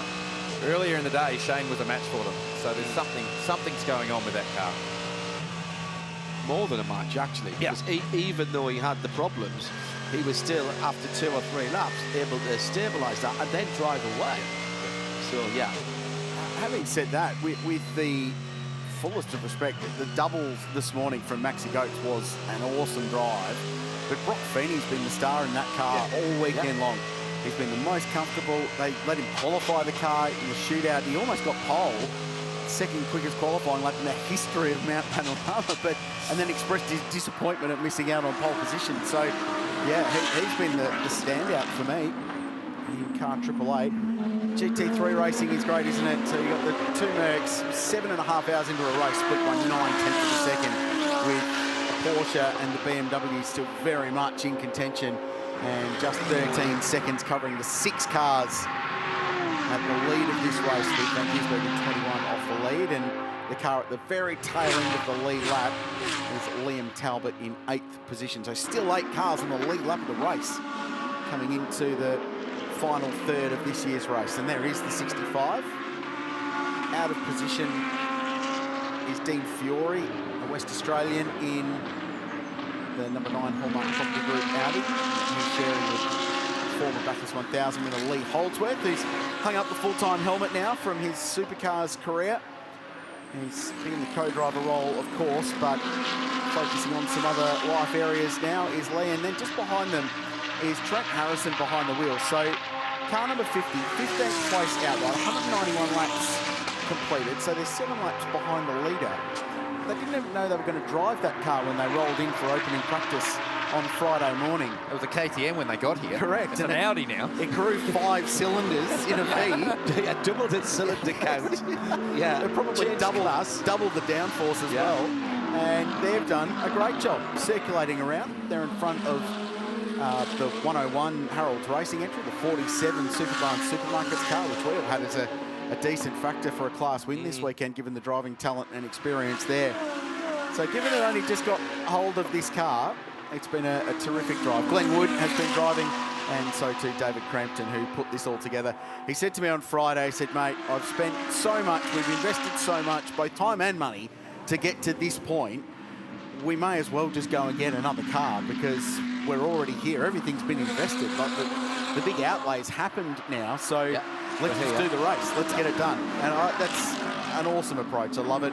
And they're doing a really good job. And for Trent, getting up to speed in this car, following some of these guys around will be very, very handy. The best luck for that car is a mid-4.5. So it's had some pace. I think Glenn Wood qualified it in the 3s. Yes. So Glenn has some GT3 experience, but not a lot. Definitely not in an Audi. So to jump into a car that you haven't driven before and do a 3 within a day around Mount Panorama is seriously impressive stuff. Great to see that car still going. You hear about these stories at Bathurst all the time, about these deals that come together in various random ways. And for the car to still be circulating, for David Crampton to be getting miles here at the mountain. We had that small moment at the exit of turn 1 earlier this morning, but the car continues on. And we touched on it in our coverage of qualifying yesterday, but in last year's 12-hour, Theo Kanduris had a big crash on Friday and wrote his car off.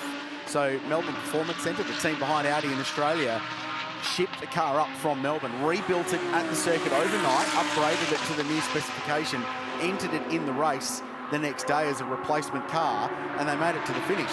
That's the same car. So 2 years in a row. That's extraordinary. It's been the super sub. It's come off the bench. The Nico Hulkenberg of Audi R8s at Mount Panorama.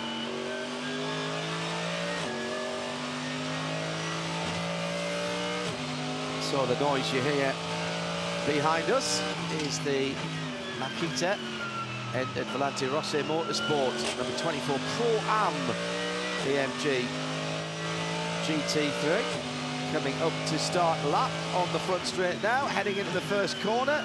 Close your eyes if you're not here and visualise a lap of Mount Panorama. We're on Mountain Straight. Turn it up.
Well, there you go. That is a lap of Mount Panorama. And that was about a 2:09.8 as the car crossed the line for Jordan Love. Just a bit behind the wheel of that car. And heading up Mountain Straight again. Wonderful, wonderful noises coming from that Mercedes. Pretty clean lap as well, to be absolutely honest. Half a second between the leaders. We have got a bit of a dogfight between the two AMG GT3s. Gunon versus Engel, half a second apart at the front of the field.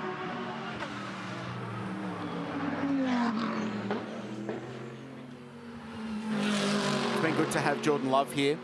He's been racing AMGs in Europe, specialising around the Nürburgring in recent times. Actually picked up some management support from Mark Blundell's company, represented by them over in Europe at the moment, former F1 and IndyCar racer. Let's have a look at 999. So this is the run up the shelf, the narrow, blind part of the road, and this is a big delay for Maro Engel. Oh, behind the 101 Harold's racing car of Ross Polakis, blue flags flying. Pretty tough place to come across a slower car though. There aren't many options to squeeze your way through. And it actually hasn't damaged the margin too much. It's back down to 0.5. There's our two leaders duke it out. Thomas Proning in third position in the Porsche. That margin hasn't changed. No. The Porsche's just floating off the back of the two Mercs, watching them do their thing without ever getting particularly close to trouble them. But he has pulled about 5 seconds away from Van der Linde, who was right up his tailpipes for a few laps, sitting there looking like he was going to try and have a go. Learned all the part numbers on the back of that wing from the 912. Be reciting those in his sleep tonight. Sheldon's dropped back a little bit as well. The battle is still going on between Max Martin and Philip Ellis for 5th and 6th. They're half a second apart as well, but again, seems to me that Phil's not been in a position when we've seen them coming past the booth here to actually make a concerted effort to dive down the inside into turn 1 Hell's Corner. So are we in this fuel save again? Liam Talbot still hanging on to the end of the lead lap and leading the Pro-Am category. There's 21 seconds now from first Jules Gounon in the Sun Energy 1 car, back to 7th Shane van Gisbergen in the bright red number 888. Hit that 22 now, so still not quite the pace. It's a 10th here, a 10th there, 2 tenths here, 2 tenths there, but generally speaking, Gartander, the progression for Shane Gisbergen is dropping away from the cars ahead, and particularly the leader, rather than either hanging tight or being able to close that lap down. Yeah, it's still been very inconsistent. Gounon into the lane. So he's the first of our leaders. So what's that, 29 laps he comes to the lane with Maro Engel. So this is where these two cars are still off sequence from a pit stop cycle much earlier in the day. Yeah, these were the only ones that didn't stop in that last safety car because it was just way too early for them. They were only 8 laps into their stint, whereas everyone else was close enough to go, we may as well just get in and take service. Chad? Yeah, I talked to the team. That last safety car was definitely not what they wanted, and as it stands right now, they need one more safety car to make this alternate strategy work for them. They've boxed themselves with the Kenny Habul strategy, but at the moment, they're probably one safety car shy. Yeah, thanks, Chad.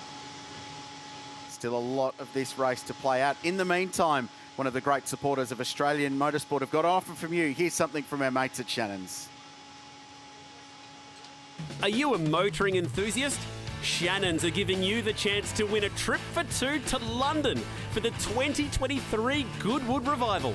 The 11-day trip includes airfares, luxury accommodation, car hire, Goodwood Revival hospitality tickets, and $10,000 spending money for eligible Shannon's Club members. Plus, win the all-new Indian motorcycle Scout Bobber. Get 10 entries when you take out new Shannon's insurance on your special car, spouse's car, daily drive or bike. And 5 entries for new Shannon's home insurance. Call Shannon's on 13 46 46 or go online today. So a pit stop for the leading car, Jules Gounon in, and car 75, after spending 1 minute and 17 seconds in the lane, resumes. So they lose their lead, but remember they're out of sequence, and now Maro Engel released out in front too, punching out some green and personal best sector times with his lead 4.1 seconds over the Porsche. Sheldon van der Linde in 3rd place in the BMW. Those cars somewhere in the vicinity of 10 laps away from their next scheduled round of pit stops. So this race playing out nicely with 4 hours and 11 minutes to go. Before we bring you even further up to speed, let's head down to the lane and say hello once again to Mark Beretta. Oh, guys, look, this event couldn't happen without great sponsors, and LIQUI MOLY have been a fantastic sponsor, backing this event for 10 years now, and Peter Bowman, the Global Marketing Director for LIQUI MOLY, joins me now. Peter, congratulations, a great event. What do you love about it from LIQUI MOLY's point of view? Well, as you can imagine, every morning when I walk into this place, it gives me goosebumps to see my LIQUI MOLY brand all over the place. No, that's such an iconic place here, iconic racetrack with a lot of legacy and heritage. So I love to come here. See the crowd. We have such a big crowd this weekend. Unbelievable. I really like to come to this event, even if it's a very long way from Germany. Peter, you're a big global brand. What does this event mean to you? How special is it? I guess we're lucky because we are now here for 10 years, as you said, Mark. But we are a global company. We are present in 140 countries, and we were very lucky because in these 10 years, this event has become more and more international, attracts international teams, attracts international media, and that was really, really helpful for our international brand awareness and reputation. You get to see a lot of these magnificent events, but I do get the feeling that Bathurst and Mount Panorama has a bit of a soft spot for you. Absolutely. I have seen so many racetracks all over the world and races in my whole life. This race is really special in any case. It's the layout of the racetrack is so special. I know a lot of the drivers. They love to come here, and the drivers that haven't been here, they have it on their bucket list to race here one day, because this is, we in Germany we say that's the little Nordschleife, the little Nürburgring, and so everybody loves it. The little Nürburgring with kangaroos is the difference. We don't have kangaroos, so not too much on the Nürburgring. Listen, we appreciate your support. It's awesome that you help us make this event happen, and it's been a great 10 years. So thanks, Peter, to you and the team. Thank you, guys. Thank you.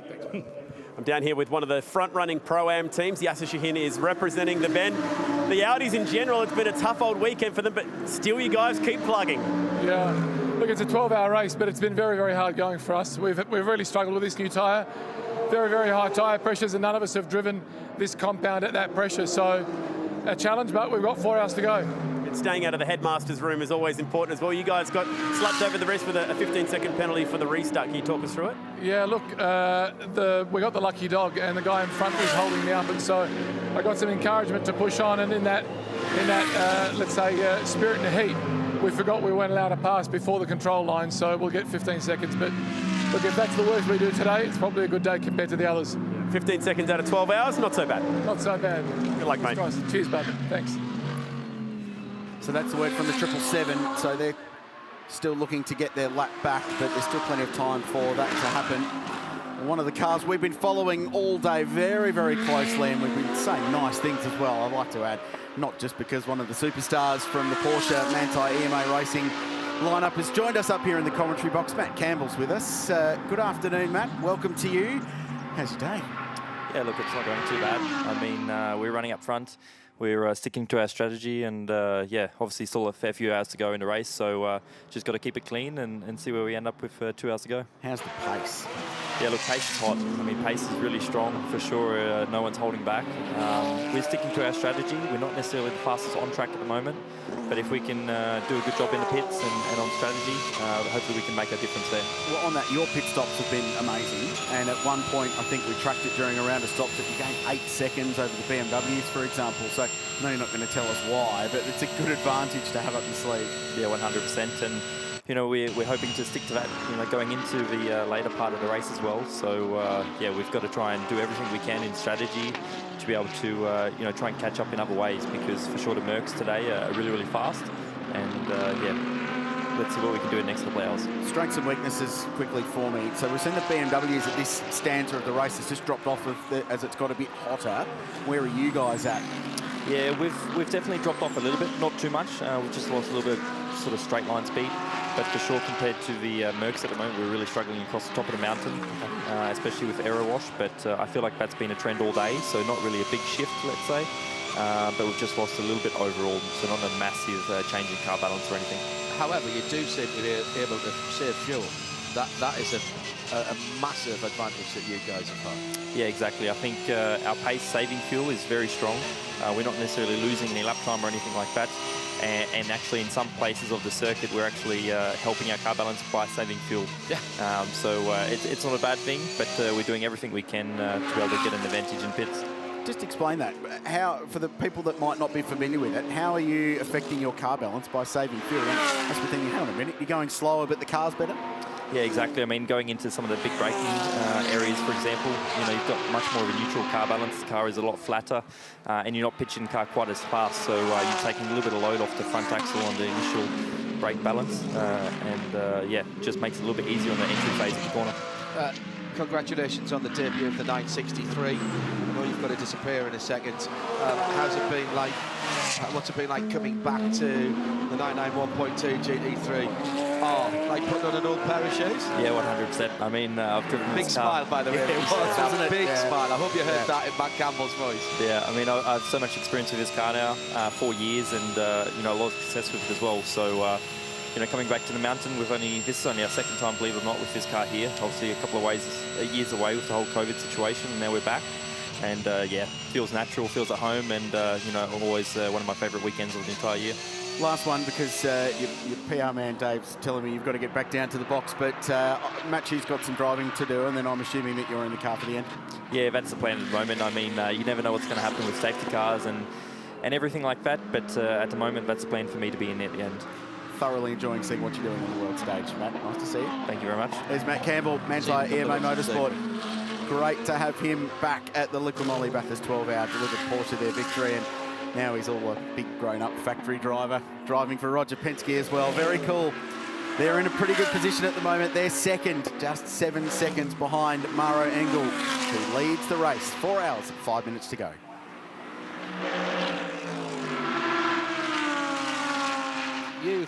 You've seen the development of that young man, Quilty, from very early days. I met him several years ago, but you've known him longer than me and seen him race more than me. Absolutely delighted that he has got the call, and it's a very Porsche thing to do, to take up-and-coming drivers, put them through the junior programme, and then promote from within. They do the same with their management structure as well, to be quite honest, in the car company as well as in motorsport. He's got a chance of doing something absolutely extraordinary when you see what he's got in his near future. Well, what I can tell you, John, is that he said more words in those 5 minutes we had him here than he did in his first full season of Porsche racing in Australia. He's come a very, very, very long way, has Matt. He was the quietest, most reserved, shy kid when he popped into the landscape. He raced Formula Ford actually first. But he did a season of Formula Ford before he moved into Porsche Sprint Challenge. Andy McElroy spotted him in talent, gave him a testament, oh, this kid can drive, and they put a program together, and he smoked half the field in a Class B car in what was GT3 Cup Challenge, and then jumped into an outright car in the final round and won by about 15 seconds. So, and since then, you know, the story's been well documented. Carrera Cup Australia champion, Super Cup and onwards, and now he's a factory driver. So in the Porsche pyramid, they call it, they're stepping stones up through the ladder. He's done the whole thing, and followed the script almost to a T. But yeah, he's still the same, very humble, very friendly, smiling, affable young bloke. Speaks a bit more now, and he's got some swagger, which is great. You've got to have it as a professional race car driver. Considering what he's done and what he's won, why not? McElroy Racing's coming to my neck of the woods and coming to play the IMSA Porsche Carrera Cup North America. Yeah, they're taking young Thomas Sargent, who won the Bathurst 6 Hour here last year, actually, and Sprint Challenge Australia last season. So he'll run one of a multiple car program. Yeah, Andy, ambitious as always. A couple of cars will be based out of Mooresville, North Carolina. That's NASCAR company. Yeah, apparently that's where you've got to be. And yeah, it's a really exciting program. So McElroy's going to have 4 cars in Sprint Challenge, 4 in Carrera Cup Australia, and 2 or 3 in North America. I think we're going to have more than 40 cars again in Carrera Cup North America. I'll kick off at Sebring in, well, what is it? About 6 weeks' time, isn't it, really, for that, when we get back together. It's, the next time we'll see Matty Campbell behind the wheel of a Porsche, but it will be the 963 rather than the 911. The thing about Matt, just to finish on that point for mine, the impressive thing is how adaptable he's become and how quickly he gets up to speed. And you know, the moment he jumped into a supercar, he was quick despite that Porsche background, and then he's gone straight onto the money in the 963 program and very, very quick there. So professional drivers should be adaptable and they should be able to do that. That's why they're paid the big bucks to do the job. But yeah, it's been super impressive and really cool to see him driving in that factory program. And they get the nice road cars as well, because he's going around the moment in a Cayenne GT Turbo at the moment in Arctic grey with the metallic copper wheels. Not envious, not at all. 4 minutes, 4 hours rather, still to go.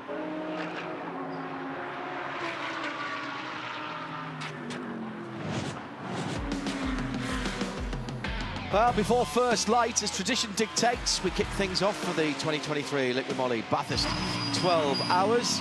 It started off relatively sensibly, and then we had the first big casualty, the only Audi Pro car in the wall, and we've not seen it again. Safety car out when the Porsche from Grove Racing in EBM went around at the top of the mountain. And then there was a weird section for the Lamborghini, the wall racing Lamborghini, where they had a couple of incidents. Another safety car, supermarkets, Audi into the wall with the AMG number 44.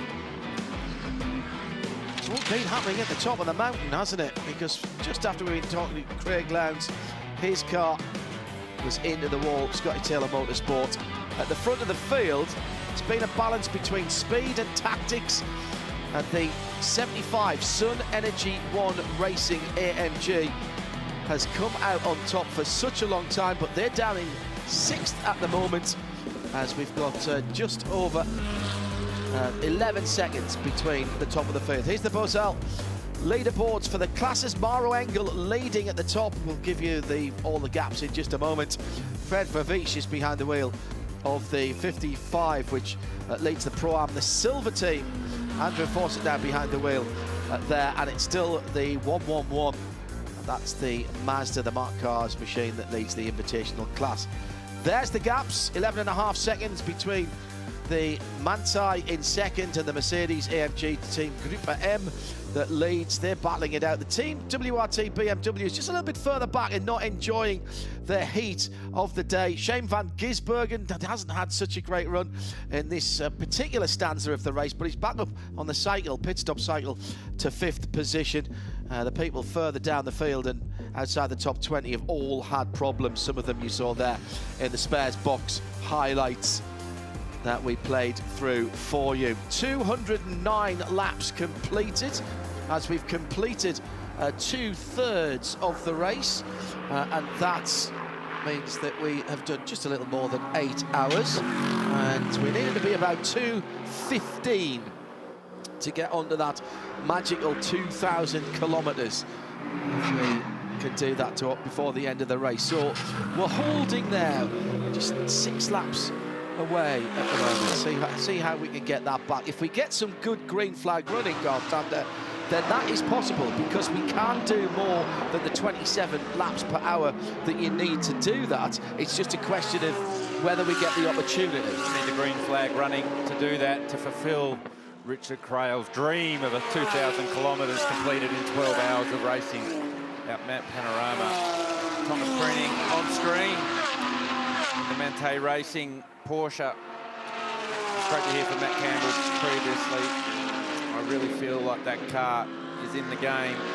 This car, maybe not in the game for this year's event, but in its day, it would have been a real hot rod. Shay. Could you guys imagine finding out that you were going to be in this game, the Bathurst 12 Hours, about a week before it actually took place? Phil Ellis, you were not planning on coming down to Australia, and it all just kind of unfolded. Now you've just completed your second double stint during the race. How's it been going? I mean, so far it's been mega, to be honest. I really love the track. It's been awesome these couple of days. A very steep learning curve, of course, as everybody kind of warned me before I came over. But yeah, just enjoying it. How did you get to learn the track? Was it the track walk or simulator? You didn't have prep time. No, because I got the call up in Daytona while I was there for the race, so we kind of skipped sim time. And other than that, we looked at some onboards from last year, looked at the races from last year's, and other than that, it's really learning by doing. The track walk just shows you how steep the track is, but it won't give you a feel of the car that will race in the end. So it's been very, very tough, especially with the red flags in practice as well. So it's a very limited amount of track time, especially with 3 drivers having to learn the track. Nicky also being kind of new to the AMG, so 2 of us in the same boat, and then Danny as our pulling horse. So yeah, just a very steep learning curve, but it's amazing. It's been good fun for the Craft Bamboo team. Thank you so much, Phil. Good luck. Thank you, Shay. And guys, just to give you a little bit of a wet appetite for the remainder of who is about to get in the Mercedes, well, we've got one Maxi Goetz helmeted and ready for the 999, so that's coming up here shortly. Best wishes from everybody in the paddock to Luki, as he is well known by everybody. A nasty incident at Daytona, and we wish him well and hope he's back in a car as soon as possible. Just a few moments ago, position 9 change. Chris Meese taking over at that as he dived down the inside at the end of the chase. The move on Fraser Ross, the 65 Audi. So standard. Audis continue to battle. Standard that is they do. Internecine battling between the 4 rings there. Been in the middle of plenty of those battles throughout the course of the race in the past for the Audis. But this car needs a wave around to get itself back in the game. Yeah. So they've fulfilled their driver time now with their AM driver, Yasser Shaheen, but they've found themselves a lap down and they need that wave around. There's 3 cars that are nearly 2 laps down. Vivek, Meese and Ross in the 8th, 9th and 10th positions. The leaders in the Pro-Ams, in fact, and they are just ahead of the leaders at the moment. They are 1 and a bit laps down. They would get that back with 1 safety car. They don't really want to go 2 laps down. We are, however, looking at this at an outright level in that we want these cars to be in contention for the race. But we do need to remember that there's a class trophy on the line. Absolutely. And for the AM drivers in these cars, that's what they want. They want the Pro-Am class trophy. And right now, it's 55. That's the Fuchs Racing Schumacher Motorsport Premier Hire Racing entry. And Fred Verbeesch, and that car has been in the wars today with some penalties. He's dragged that car back up the order. They're 8th outright, but they're leading the Boiselle Watchers Pro-Am class. So still lift a big trophy and stand on the #1 spot on the top of the famous Mount Panorama podium, not too far away to our right. And of course, the watch, which features some of Mount Panorama in it, that you could win. Imagine if Brad Schumacher wins that. He literally lives here. Probably has already got, probably just come down and collect his own Pilfered it on his stones walk of a night. Yeah. Mount Panorama sign. Have you seen his back garden? Yeah, it's very white for some reason. White Brad, written out in white. Very nice driveway. So there is that class battle. We would absolutely love for them to be in the outright mix as well, because they become outright cars when the AM driver component, the semi-professional driver, has ticked all their boxes from a drive time point of view. And we're talking about that with Fred Verbeesch and Christopher Meese. Absolutely can win this race on raw speed. Yeah, 100%, no doubt whatsoever. So that's just another one of the storylines. The race within a race in endurance racing at Mount Panorama. I don't think we're too far away from a stop for this car, because Maro Engel is going quickly. Our race leader for Group M and Mercedes AMG is on a flyer with 3 hours and 53 minutes to go.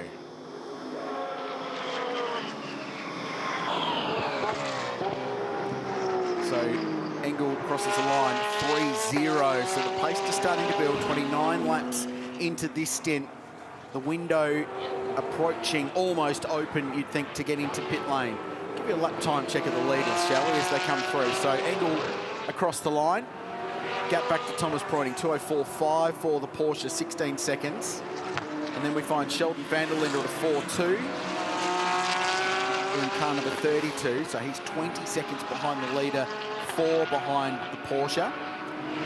Maxime Martin across the line in the number 46 BMW, so they're 3rd and 4th, the WIT cars, 2:04.9 for him. The story I'm getting out of all of this is that at the moment, none of them have got the pace of our race leader. SVG at a 4:8, so he's in exactly the same boat in car 888. And then it's quite a big gap back to Jules Gounon. But remember, they're out of sequence. They're not on the same pit stop strategy as the 5 cars leading this race. Gounon was in the lane just 9 laps ago. And the same story can be said for Nicky Katzberg behind the wheel of the 77 Craft Bamboo car in 7th. They're only 7 laps into this stint. So they're out of sequence relative to the 5 cars that lead the way at the top of the leaderboard there. And amazingly, if you look at the total on the left-hand side of the screen, all of the Pro cars, 1, 2, 3, 4, 5, 6, 7, and all of the Boiselle Pro-Am cars neatly lined up. It's nice. And then 4 silver cars, and my OCD is very happy with that. It's like we've sorted the field by colour rather than by position. Yeah. It's a fluke that should happen, but it's happened. And just to touch on one more point, if I may, back at the shot there, so Trent Harrison still behind the wheel of that number 50 Audi that was a KTM at the start of the weekend, 2nd in the silver class. They can get a trophy out of this. I thought they might go home with an invitational trophy, but it could be a silver class trophy they take home. Sheldon van der Linde currently 3rd. BMW WRT run car. They have struggled. When the sun has come out and the temperature has come up, they have struggled for performance. Which is interesting, because they did really well in Dubai. And it was, in fairness, it wasn't super hot there, but even the overnight temperature, they don't do refueling in the pit lane in that series. You go out of the pit lane and into a refueling area. When I was doing my 3 hours in the pits in the middle of the night, I was in t-shirt and shorts. It's allowed. And it was very pleasant. It was 18 Celsius overnight. And in the heat of the day, it was quite a lot hotter than that. And they did get closed down and pressured a little bit by the GT3 Porsche of Herbert Motorsport towards the end. Herbert rolled the dice on strategy and didn't quite get it right, which is unusual for them. But they look pretty strong, so something a little bit different. Tyre manufacturer, in fairness, very different characteristics of circuits. I'm just doing some quick arithmetic. I think after these lead cars stop, they will need 2 more full stops and a splash if we stay green to the end of the race.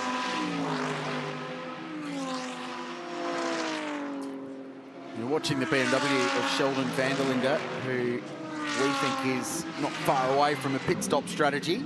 So on that, okay, 3 hours and 49 minutes to go. And remember, in this race, we talk as much about time as we do fuel, and an ideal stint length is 75 minutes. That's the magic number, both from driver time point of view, but from a full stint on a tank of fuel. 35, 36 laps, about 75 minutes in these cars, as we've seen all throughout the day.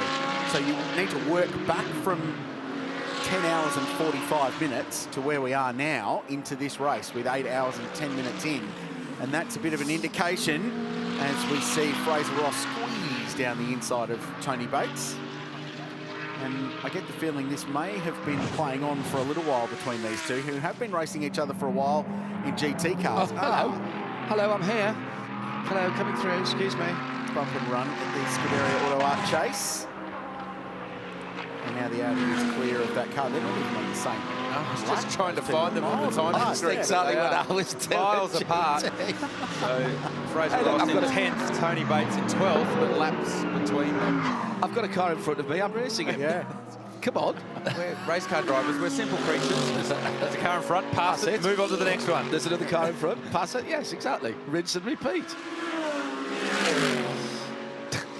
Go on with your arithmetic. Oh, well, it's not particularly good. So 75 minutes, I think, is where you need to look at. So how many times can we squeeze 75 minutes in the remaining 3 hours and 48 minutes left in this race? That's the question. That's what the teams will be looking at now.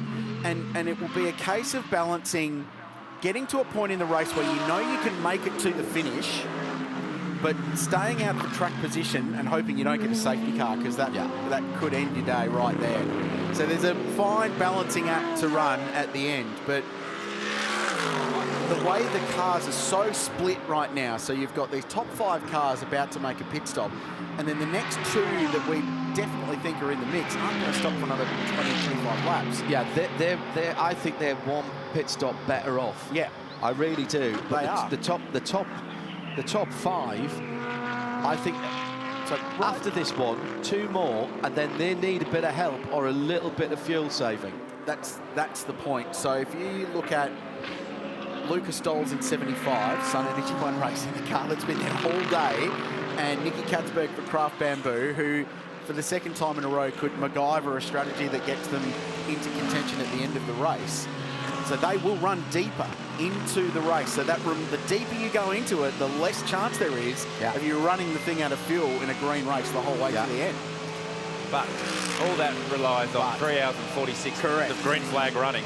Which has happened exactly once in the history of this race. And I don't reckon it happened in the last 3 hours and 46 minutes of the race either. We traditionally do see safety cars in the last portion of the event.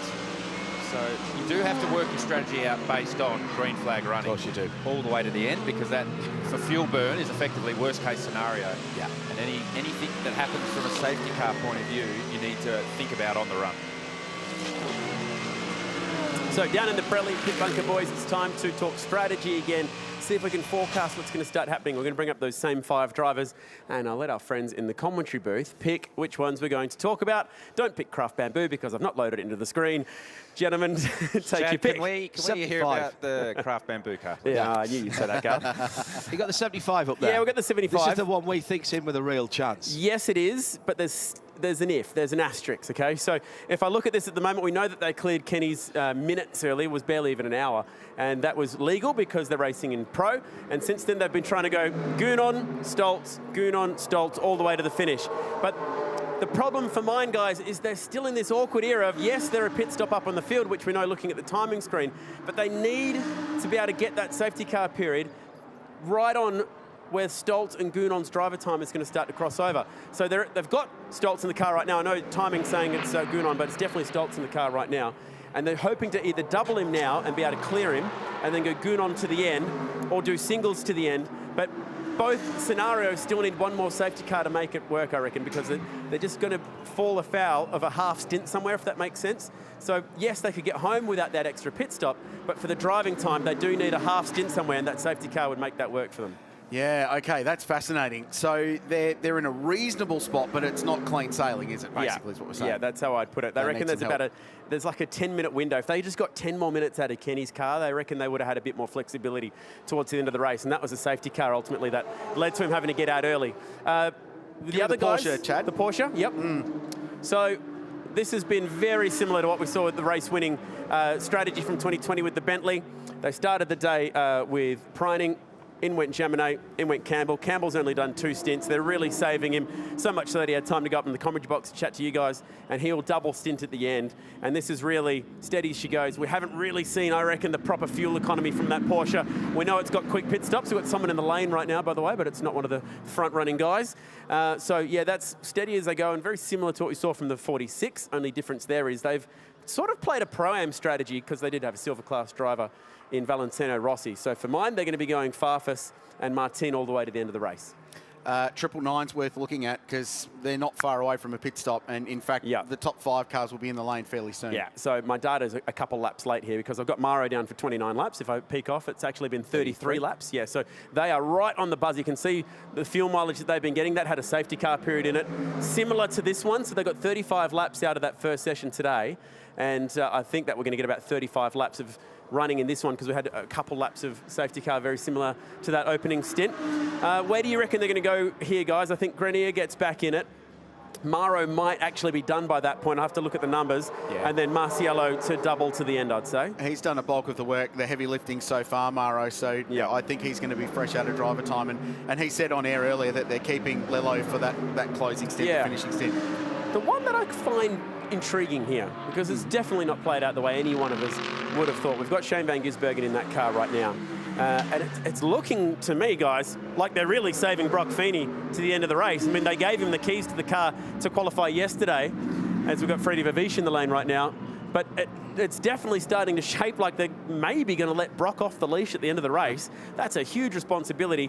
I also think that they're going to have to potentially double stint tyres at the end too, because that thing looks awful on cold tyres. Or do they go Gertz because they've been able to keep him in for that one stint? It really will depend. Whoever gets in the car next will be probably giving us a hint as to who's going to finish.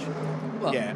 I'd expect it to be Maxi Gertz to drive next. I don't know why you wouldn't put Brock in the car. Just finally, I know we don't have the graphic, but then there's a segue coming, Chad. Oh, yeah. Car 32 on a very similar strategy to the 999 and the 912, the BMW. Yeah, I've been keeping a bit of an eye on them. It'd be easy enough to whip up a strategy graph, but it looks pretty similar to that one. Just pretty much change your colours out and your names out. And that's what the BMW strategy. I'd say that's strategy A today. It's similar to what we've seen with the 912. Similar here with the 999, a couple of doubles here. Interestingly, we haven't seen a single double stint from that Porsche yet. All single stints the whole way through. Yeah, the only team that's been doing the singles the whole way through. Even Rossi with that double stint there was a double. I actually went back through the data and looked at that double stint there. His average lap time in that stint was even quicker than that stint. So despite the fact that he's only raced 45-minute races his whole career on 2 wheels, on an endurance stint that was pushing 2 hours, he was getting faster and faster. If you've got it, you got it, Chad. Yep. Much like you in the bunker. Thank you. We'll come back and we'll pick some winners within the final 2 hours, I think, when we see how this all plays out. The reason I asked about car 32, John Hindoff, is because we're joined by a member of its team up here in the commentary box. We are indeed. Welcome along, Charles First. How are you? Oh, sorry. Let me turn you on. Turn the microphone on. Not quite the pace you were looking for in the middle part of the race. Any ideas what is causing that? Because the cars went really well in Dubai in the heat of the day. Yeah, exactly. Dubai was good. I mean, I was personally not there, but I mean, they did a great strategy, and I think Soji also played a big role there. And here, yeah, we saw that the pace was actually not too bad in the beginning of the race, but as the heat comes up, it starts to be quite tricky for us. For the engine and for the tires, it looks like we suffer a bit more than the other cars. But I would say on a general note, we are, I think, just lacking a bit of pace, especially compared to the Mercedes and the Audis. Some of our viewers are a little worried about the fact there's a little bit of misting on the side of your car, and you can see it particularly on the white car. Obviously, a little bit of fluid or something coming out the car and around the back. You guys not worried about that? Well, as long as we are now talking, the car is still running, so it's I would say it's a good sign. But yeah, no, it's not a big issue for the moment. I would say it's really hurting us. What's the tactics to the end of the race? Sorry, Clausen. Well, now I think we will try. I see the children's running a bit wide. Very wide too. But okay. He knew we were watching him. He's just trying to scare you. Yes, exactly. No. Well, I think now, so we have Sheldon in for, I would say, no, Dries will go in, then Sheldon for a double, and then Dries, I think, will double to the end, so something like this. But yeah, so that's the target, and normally we save the tires, so we should have new tires for the end of the race. Obvious question for me as a rookie at this place. How have you found our backyard here at Mount Panorama? It's amazing, honestly. I mean, it's my first time here in Australia. So obviously, first time for me in Bathurst, and I gotta say, it's definitely one of my favorite tracks. It's very special to drive here, and when you can take a good lap together, the feeling is just great. On the other side, I also had the lovely chance to double extend tires earlier in the race, and I think that was one of the most scary experiences I ever had. But yeah, I mean, it's part of the job, part of the race. But no, this experience is something I will for sure keep in my heart for a very long time. You're only 21 years of age, so you're very early into your racing career. But for the Australian audience who might not have seen you race before, you've never been here, what have you raced up to this point to get you to this point in your career? So yeah, to make the thing pretty short, I started with karting, as I would say most of the drivers. Then I moved to Formula 4, in which I've been driving 2 years, and I was a teammate of Liam Lawson. We drove together, so for the people here probably know him pretty well. And then I moved directly to GT Racing in 2019, if I'm right, directly obviously with Team WRT.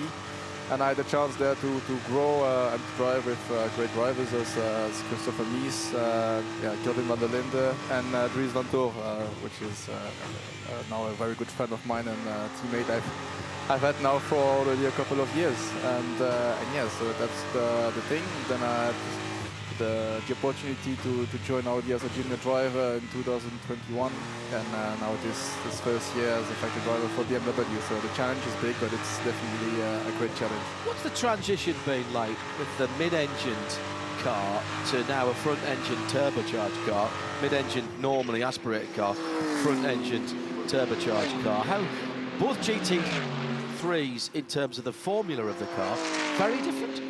Yeah, it's quite different. I would say each car has its positives and negatives, but yeah, it's also, I think, a question of getting used to it. The Audi obviously is very agile on all the twisty parts and tracks, very good on the brakes, and maybe a bit more edgy on fast corners, while for the BMW, it's, I would say, the opposite. It's maybe a bit, a bit slower, or just a bit, I would say, I don't know how to say, but just a bit more, just a bit heavier, I would say, in slow corners. But in fast corners, the car is very stable and gives a lot of confidence, which is very nice, and it's also very good on curbs. So yeah, it's just a matter of some positives, some negatives. So I would say the car, in general, would maybe suit better endurance tracks or intercontinental tracks than the Audi. Maybe the Audi was probably, and we see that our car is pitting now.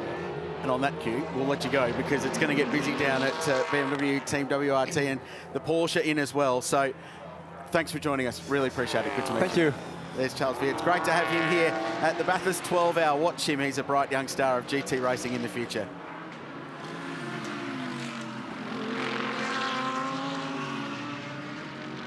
As pit lane gets really busy and as we let one of the drivers go back to the lane, both BMWs, as they've been doing all afternoon, roll into a Traxxam service. What's going to interest me is if the Manthey Porsche gets, EMA Porsche gets more ground with the quick pit stops they've been making, so we'll track that. So second, third and fourth, all in the lane together. Maro Engel stays out. As we've seen that car all day, they're just extracting one more lap, 2 more laps at every round of pit stops from a fuel economy point of view in car 999. The advantage of running in clear air perhaps out in front. Tyres going on the Grello Porsche. Augusta Farfus adjusting the steering wheel on 46. Porsche's gone. It had some track position, remember, over the BMWs. Fire the car up. And one BMW leaves. We'll wait for the second one as well. About 4 seconds apart when they rolled into the lane. So Van Gisbergen's gone through to second. And Lucas Stoles has gone through to third. Porsche, minute 22 in pit lane. They are making chunks of time in the lane. Manti EMA Racing. 4 seconds quicker than the 32 car. And we'll wait for the 46 to leave as well. It'll be a little bit longer in the lane there for car 46. So once again, as the leader comes in, Chad, the Porsche is at its absolute best when it's in pit lane. I ran the stopwatch on the tyres on that one, guys. 11.5 seconds. I timed the 888 guys out earlier at 16 seconds. It's 888, for goodness sakes, one of the best in the business. Now, granted, a lot of the people that they would have working on their tyres at a supercars race not here this weekend, but the Porsche guys are saving times on their tyres, definitely. Be good to get some fuel numbers as well, but they are so quick. Couldn't even notice the moment they were over the line, and they already had the rattle guns on that left-hand rear. Yeah, I mean, they made 6 seconds in that pit stop over the 2 BMWs. Just like that, 6 seconds, as if by magic. Didn't have to thrush the car, didn't have to drive it hard, didn't have to take risks. Races can be won or lost in pit lane at this place. In comes 888 now to the lane. Just keep an eye on what Maro Engel and Gruppa M do. That should be Maro done for the day. He has driven the wheels off this car and had his 113 laps completed for Maro in this race so far. If they can do 75 minutes, as you're suggesting, which is spot on, Krilsey, for the sort of laps you're doing, then it's 2 more pit stops after these stops that we're seeing for these cars. The other way that Porsche could be saving time in the pits is with the fuel saving on the track, because the less fuel you need to put in it, obviously the less time you stop stationary in pit lane. And I just wonder if there's some fuel saving games going on there. Have we even seen them do an actual proper full fuel run yet in this race, or are they just playing the fuel game at the moment? Out goes Raffaele Marciello. It's always exciting when he's behind the wheel of an AMG, especially a bright yellow one at this place. So minute 25, bang on where the BMWs were. And that just verifies that the Porsche is the only car that is gaining significant amounts of time through this pit stop shuffle. 888 still sitting there and waiting. Busy time of the race. We're building up to the finish of a strategic Bathurst 12 hour.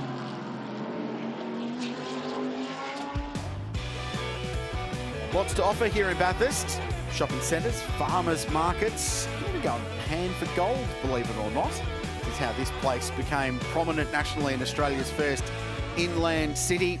There's an adventure playground, great buildings, Abercrombie Caves, and a whole lot more to see and do in the central west of New South Wales. You really must come here. And remember, the 6.213 k's of Mount Panorama is a public road about 330 days a year.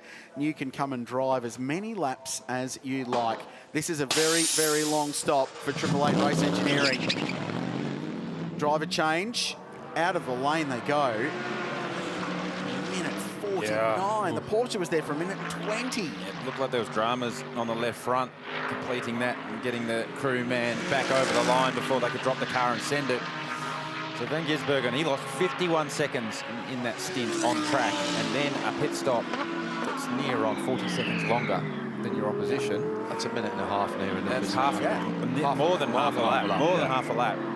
So that is going into the last 3.5 hours of this race, definitely with one hand tied behind your back. We know that car's got speed when it's running right, but not really sure or fully understand exactly what happened to Shane in that stint. Because after that safety car restart, where he just dropped like a stone and it just never really fully recovered. So with 3 hours and 31 minutes to go, give or take, 6 seconds between friends, we've got the number 75 Sun Energy 1 car back at the front of the field. Now, what that car is about 2/3 of the way through its stint. However, another 10 laps. If they can get 12, 13, 14 laps, that would give them 34. And that car has done that. Then they'll be leading at the end of this race hour. And whilst that doesn't count for anything, that just tells you about the difference in the strategy. Then we'll have exactly 3 hours to go. 180 minutes. Definitely being off sequence, the Sun 1 Energy car and the Gruppa M car that Raffaele Marciello's aboard now. will prove at some point the defining moment in Correct. this race. Correct. They had the opportunity, didn't they? They were 10, 12 laps in to their stint when the last safety car came out, and they chose not to. So when did that happen? That happened, it feels like hours ago. 4 hours ago? Yeah. So we could look back at an event that happened in the first third of the race. Correct. It was the defining moment. For track position, correct, to get in the right spot. For track position, doesn't mean you're going to win it, but get you the right track position for the last phase. And you said for better or for worse. Right now, we don't know No, if you it don't is know. for No, better no. or for worse. It's just a thing. Yep, because it's going to happen. There will be a storyline. There's 3.5 hours to go at Mount Panorama. Something will happen. It always does. It's just whether that moment in the race where you went off sequence with your opposition was the right call right then or not, you don't know. But being off sequence, I think, is a good idea. You do something different because you can't go head-to-head because the cars are so close on performance. Do it in strategy.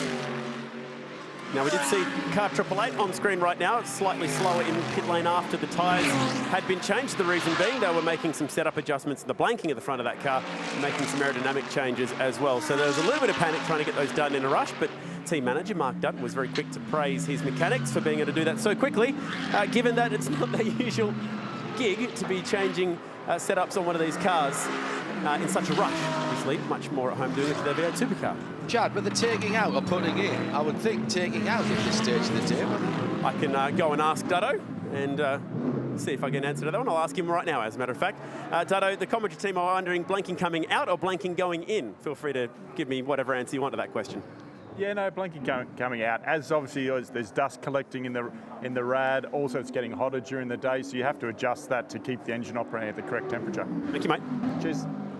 That does slightly change the balance of the car, though, doesn't it, Garth? Because the airflow changes over a very important part of the aerodynamics of the front of that AMG. Yeah, I know Mark Dutton very well, and he gave an honest answer there, but didn't tell us the whole story.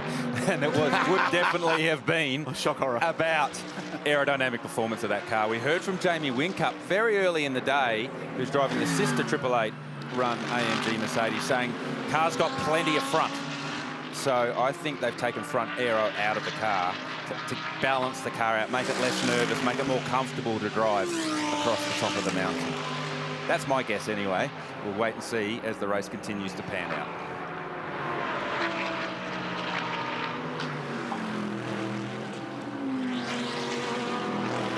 Aerodynamic changes allowed partially in the rule set here. The sort of things we were talking about there are fine. You were not allowed to change the wing angle as far as I'm aware, Grilsey. And I read this, bear in mind, I read this on a long flight coming down from Daytona. But I'm pretty certain once you're in the race, you're not allowed to change the wing angle there. So the way that you change the front aerodynamic performance of the car is you take the blanking out. So what Mark Dutton was saying was true. That does affect engine performance as far as temperature and things like that. But it does have a very large bearing on the amount of downforce you have in the front of the car. So hence, that's probably why you answer the question when you were asked, oh, no, we're just controlling the engine temperature. But there's always a secondary purpose when you're doing those sorts of things. And that would have been front downforce. Anything you do on a car is going to have an effect on it, and normally you would balance that off with another change. You don't want to be doing too much because you don't want to change the overall characteristics of the car. Quite clearly, the AMGs are going okay. This one just needs a little bit of fine-tuning. I'm just checking the timing screen for this car on screen. Maxi Goetz back aboard the 888 car, and he has just set the fastest cumulative to the end of the second sector for that car, not for the race, but for that car. So Maxi feeling more comfortable, whether it be this tyre set, the change, the balance to the car, whatever it may be. As we suspected, there is speed in that car. Yeah. It's just wasn't as comfortable as you'd expect Shane would like to have had it. Potentially not prepared to risk the car at that stage of the race, but there's still 3.5 hours to go. Yeah. Crucially, they're still hanging in there on the tail end of the lead lap. Remember that the pass around, the wave by, does not run all the way through this race. So you have to be there or thereabouts and back on the lead lap before the start of the last 60 minutes. Yeah, so there's 2 hours and 25 minutes left of wave around potential time. Yeah, with 3 hours and 25 left to go in the race. So you need that safety car to come if you want the wave around in the next 2 hours and 20 minutes, effectively, to enable you to be back on the lead lap and get you back in the game for the last 60-minute sprint to the line. As far as the cars and how far through their stints they are, and this is crucial at this stage. The leader, 23 laps into somewhere near 34, 35 lap stint. Second, third, and fourth are all 4 and 5 laps. So that's the Stoltz car, the 75 Sun Energy 1 car, as I say, on 23 laps. So they've probably got 10 to go. And the next one that is well through the stint is Nicky Katzberg in that number 77. So those are the 2 cars that are off kilter that Garth was talking about there. Well, Mercedes AMG GT3 fires across the top of the hill. A record number of them in the field this year. It's a fascinating car, and I think we should go and take a closer look.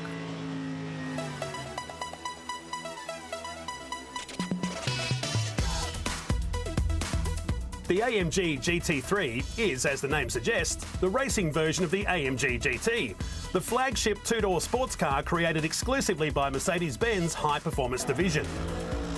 Last year, the AMG GT3 swept the podium, the first time in Bathurst 12-hour history in the GT3 era. The 2022 LIQUI MOLY Bathurst 12-hour podium.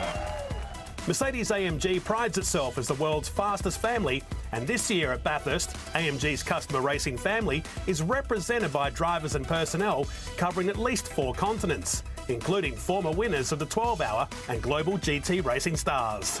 Yeah, I think it's a fantastic race car. It's an all-around very good compartment car, so it's good when it's cold, it's good when it's hot, it's good when it's raining, it's good when it's dry. So it's a car that allows us to be competitive in every track in the world, every championship, every tires.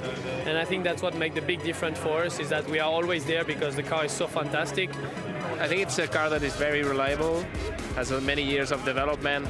It's a very forgiving car to drive as well. All the amateur gentleman drivers like it a lot. Oh, it's incredible, especially driving GT3 is high downforce car around the mountain is very crucial, especially up top of the mountain, and the car has been really balanced, you know, even from last year having 1, 2, 3 Mercedes finish in the Bathurst 12-hour, and hopefully, fingers crossed, it can happen again this year.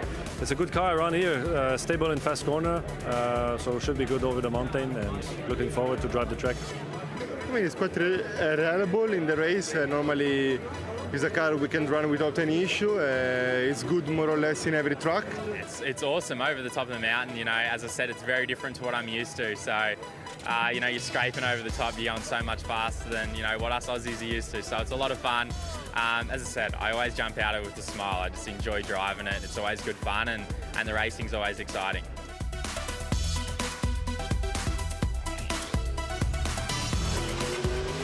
Powerful product. 1, 2, 3 on the podium last year. It's the first time in the history of this race as a GT3 Enduro that one brand had swept all 3 positions. You better believe that Mercedes-AMG here and all around the world trumpeted that one pretty loud. Oh yeah. It's not often you get to sweep the podium at this place. It was a huge performance, and right now they're internally battling for the win with about 4 of them all in the mix in this, as this fascinating strategic race plays itself out. And the pace is picking up at the front of the field as well, Quilty, between the top 2. Look at the lap times and the splits that are coming in now from the Sun Energy 1 car and the chasing 999, the Man Filters Grouper N car.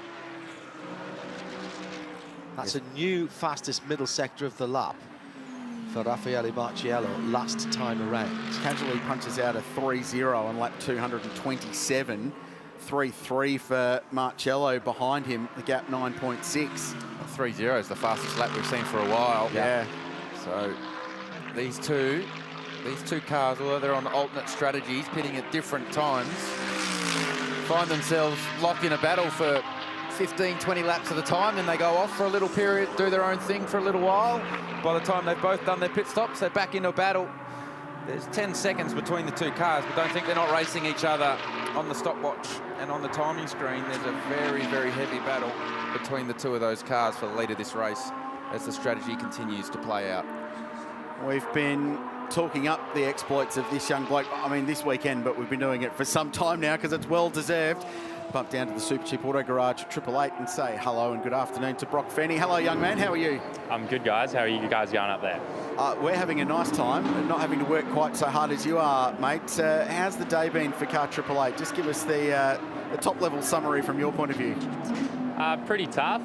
It's been a long day. I tell you what, the double stints are actually quite difficult. So I got out of the car pretty sore then and had some lunch, had a bit of physio, and yeah, now I'm suited up. I still got a bit of time before I can jump back in, but yeah, I think I'll be finishing the race. So it's hard to know. I'm in and out of the truck, but you know, we're still there. We've got a straight car, and hopefully we're in it at the end. Nice job yesterday, Stu. I thought you qualified very, very nicely in qualifying itself, and then your performance in the shootout was exceptional. You broke the lap record. Unfortunately, didn't break it by enough, but Mauro Engel got you. But you must have slept well last night with the job that you did yesterday. I thought your name's Stu and I'm Carlos, mate. Oh, you are a Carlos. bit mixed up. Correct. Come on. That's true. Yeah, yesterday was good. It was awesome to go up against the best GT sort of guys in the world. I felt very out of place in the press conference up there. A lot of Germans and factory drivers, so it was a bit awkward. But no, it was good. Yesterday was awesome. Yeah, don't think we've probably got that outright pace that we had yesterday today, but we're trucking along okay. But yeah, a shootout at Bathurst is my first proper one, so it was pretty cool. Have you spoken to Shane since he's jumped out of the car? It looked like that stint for him previous was a real struggle. It looked like the car balance went away from him. Lost a lot of time to the other AMGs throughout the course of that stint. Did he mention as to anything why? Yeah, I briefly spoke to him then. Yeah, just comfort in the car sort of thing. I think even in my stint, I was struggling quite a lot with the balance and being a little bit unpredictable at times. So the cold tyre switching on has been really difficult, you know, for us as a team, and I think a lot of people down pit lane. So it's something that, you know, we need to get better to be more competitive at the end of this race. But we'll learn from that and Maxi's stint now, and hopefully we can make some tune-ups to the end of the race. Brock, you've been racing the AMG with 888 for a season now, but what have you got out of having someone like Maxi go, who does this for a living every weekend, just about? He's in one of these cars. Much do you draw out of his experience in the GT3 platform? Yeah, massively. It's the thing that I was probably most looking forward to this weekend, was working with Maxi, and you know, I try to plan to do a bit more of this racing. So as much as I can learn from him, from a driver standpoint, but also, you know, mechanically minded, and you know, his thoughts on the car as well. For me, I sort of just jump in the car and, you know, it's got a little bit of understeer, it's got a bit of oversteer. So for him, he's a bit more in depth and, you know, knows what tools make those changes. So it's been good to learn off him. You know, he's a class act. He's doing a great job. He did a great job this morning. Same thing again here, and I'm sure he'll hand it over in good hands at the end. I know people still come up and ask you about Adelaide, mate. I know you're looking forward to the new season. You've got lots to focus on, but pretty special moment, hey? It was very cool. It's 2023 now, so we're sort of all back to zero, but it's good to kickstart the year here. Obviously, it was a ripper end of the year. You know, certainly slept a bit better in the holidays. So looking forward to getting back into supercars. We got testing next week, and it's going to be a lot of fun. I'm looking forward to it. All right, you're in for the end. We understand. That's what we've worked out, and you just nodded, so we'll take that as a yes. Thanks for joining us, mate. Good stuff this weekend. You've driven really, really well, and best of luck to the finish. Thanks, mate. Cheers. There's Brock Feeney down in the Super Cheap Auto Garage. Take that as a subtle nod, but I think he gave it away. That's what our numbers are pointing to anyway, and just with the driver time for how long you can spend out of a car, it all makes a lot of sense. Race control to all teams. Pit lane drive-through penalty to car 888 for a breach of pit stop procedure. Now, if you ask if we planned that timing, we didn't, and this is why. So we understand it's a breach for equipment use, and there's a mandated use of equipment that can be taken over the red line to work on the car. So to this point, they've done the driver change, they've done the drink bottle, we're doing tyres right now.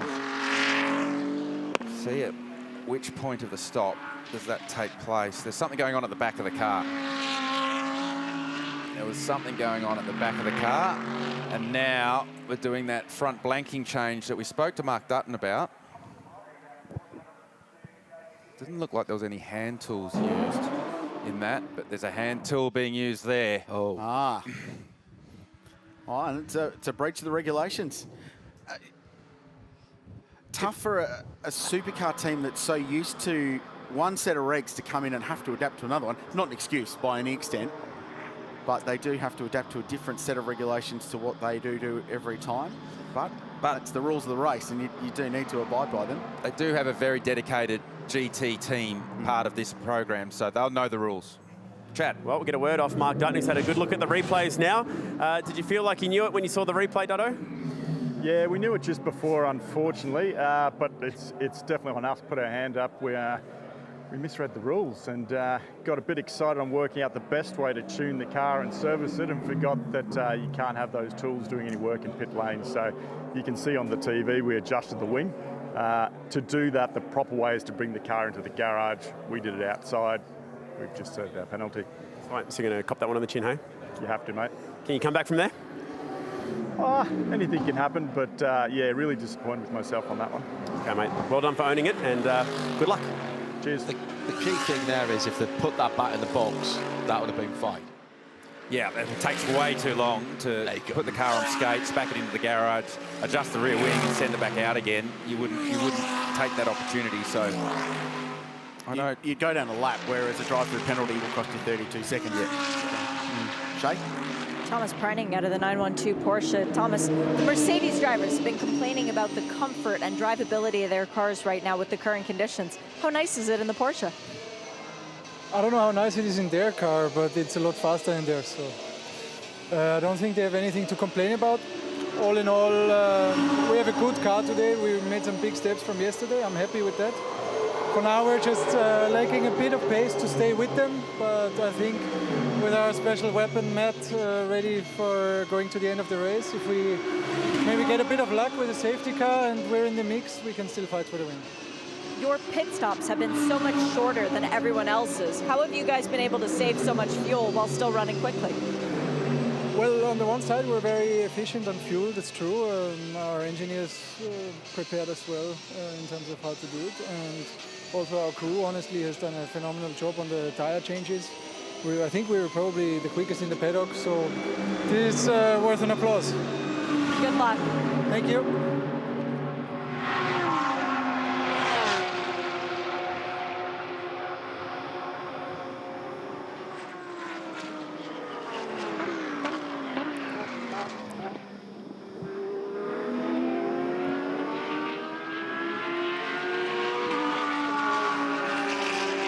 .231 laps in the books, and this intriguing 2023 LIQUI MOLY Bathurst 12 hours continues to keep our attention. Stoltz from Marcello by 12 seconds. Vastly different pit strategies, some 19 laps between them in terms of the last time they were down the lip. Mathieu Jaminet in the 912 Porsche, the whining gearbox. Let's see how he tackles the mountain going up to turn 2 right now. Let's follow him, and you can turn it up and enjoy the sights and sounds of Mount Panorama.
have it, a lap effectively sitting alongside Mathieu Jaminet, whether in sound and vision or you were just listening in around the world on our audio channels as well. Pretty neat lap and pretty clear lap as well. Garth Tander was looking very carefully at that. Just a little mistake going into the first corner for the 101 car, not quite working out for them. Neat and tidy from Jaminet last time around. That transmission whine in top gear is something else, isn't it? Really is.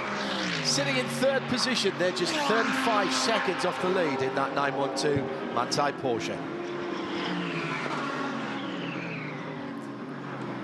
We're coming into a critical few minutes, few sort of stint lengths, I suppose, in the LIQUI MOLY Bathurst 12-hour from a strategy point of view. 90-second time penalty for car 50 for exceeding maximum continuous driver time to be served at next pit stop. That's the brutality of the rules in this race. If you overstep the mark from your driver time, we've been talking about it all day, you get wrapped over the knuckles pretty seriously. So they'll have to sit in their pit box for a minute and a half to serve that penalty, I would imagine, before their next pit stop. That was from earlier on today, Crailsey. The documentation comes in. It was exceeded apparently by over 7 minutes, so not close there on the 103 lap. So that's genuinely missed the regulation, I would say, from the team perspective. Had a bit on their plate this weekend, that team, with a car change and getting everything organised to be able to drive this Audi. So they'll take their penalty, move on, try and finish the race off. Guys, always great to see one of the legends of Australian motorsport, Mick Doohan here. Mick, I know you're an AMG man. Cars are doing quite well this weekend. They are. They've certainly got some numbers out there, don't they? So, but I mean, equally they perform well and they're reliable, hopefully. But I mean, they've got some great drivers here as well, and equally here with young Brock Feeney going extremely well. Sort of the first time here doing this. We've seen Valentino Rossi go around, but we also know you're pretty quick in a car around a track as well. What do you love about this place? It's just a unique circuit, isn't it? It's hard to really call it a circuit because it's a road, but I mean, ever since we've been kids, you know, Bathurst has been something. So it's a special place as well. It's a very much a driver's circuit, or back in the day a rider's circuit. So it's a challenging circuit, and when you throw in 12 hours of racing, anything can happen. So really it comes down to strategy, and that's why everyone's so excited about who's going to be where in a couple of hours' time. Mick, were you surprised by how well Valentino has gone here?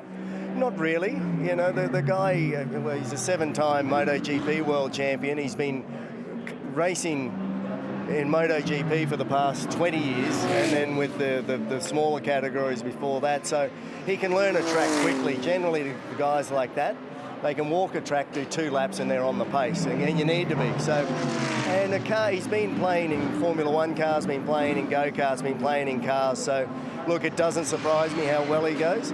But I mean, he'll keep getting better and better and better because these other guys, his teammates or whatever, are just a couple of tenths quicker. They're the things that you take your time to catch up on. And the guy he's driving with, or these guys here in this box, they've been doing it since they're kids, and, you know, put them on a motorcycle, see how they go.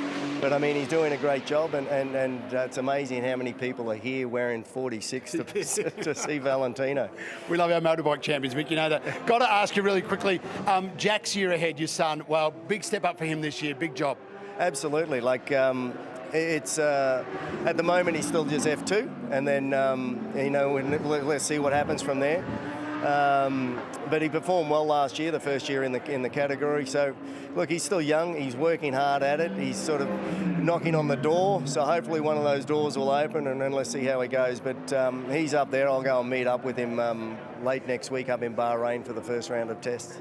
Awesome, mate. We love watching. It's great to have another Australian lurking around there in the Formula 1 world. Fingers crossed. Hey, Mick, thanks, mate. All the very best. Great to see you here. Cheers. Stay awake. I'll do my best. Thanks, guys.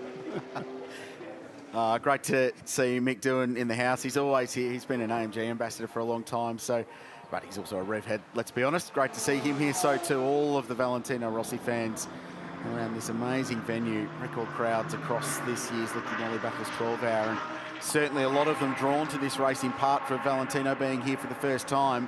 Hopefully they've liked what they've seen and keep coming back regardless. Certainly been a show since these cars first to turn some laps. We've had Formula One cars cutting laps. We've had Matt Hall in the sky. We've had all sorts of stuff, some really good support racing yesterday. Lots to like as we watch car 75, and right on the screen we see Jamie Whincup. This is really boiling up nicely. Well, been crunching some numbers. Yeah, I saw you doing that earlier. And I've reverted to a notepad as well, just for proof, safety of mind. The Sun Energy One Racing are right on the cusp of getting to the end on 2 stops, I think. But I think they're missing about 20 minutes worth of time somewhere in there that they need to find and magic up to get them home without having to make a splash with 15 or 20 minutes to go. So you think... I reckon they're short. When you say they're short 20 minutes, they're short 20 minutes worth of fuel in the car, isn't it, to get the strategy to work to the end of the race. We'll bring Chad in on this as well. Chad? Yeah, I've sort of run out of room on the number 75 tab to add stints to, but what we can do is just use the time backwards. So Gounon's got 2 hours and 24 minutes of driving time left. Stoltz has 1 hour and 25 minutes of driving left. So they need to get to that magic 2 hours, 2:24 to go in the race, and then hopefully hand the car from Luca over to Jules without exceeding Luca's maximum drive time. And that's where that potential 20 minutes may lie, right in the middle there. So can they get to that 2 hours and 24 minute mark without overstepping Luca's time? Now, they're probably a lap or two from having to bring Luca in. Now, do they double stint him and risk running him all the way to the the 150-minute straight mark? Or do they actually put Jules in the car right now and go singles to the end? But this is what I was talking about earlier with that half stint, guys. I just thought that they were just half a stint away from being able to pull off this incredible strategy. Yeah. And the way that they've managed this race with being a full pro car and having Kenny Habul do a very small amount in the early part of the race boxes them into very tight driver time windows.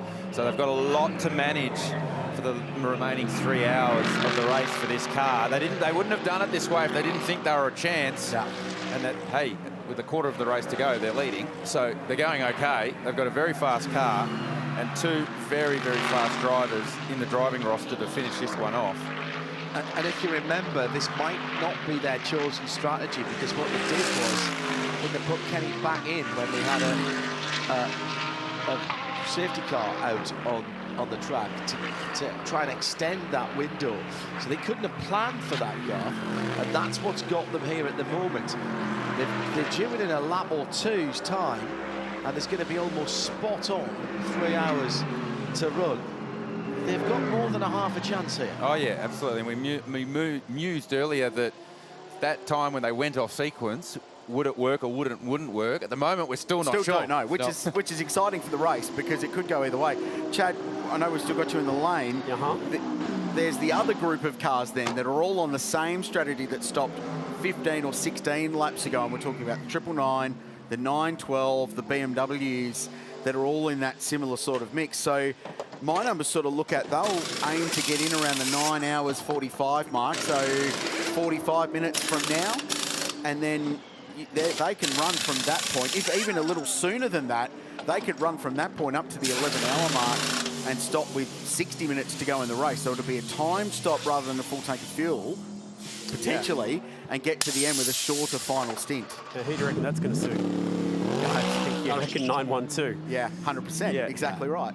I'd be backing the 912 if it becomes a bit of a fuel race in that last round of green flag pit stops. Still very hard to tell at the moment, guys. But yeah, we do have sort of 2 relative strategies playing out across the top 5, and it's advantage to the 75 if they can somehow make that all work for them. They could potentially get home on 2 stops from here. We're about to find out, Chad, because it's barreling through pit entry right now. I wish I was in that garage.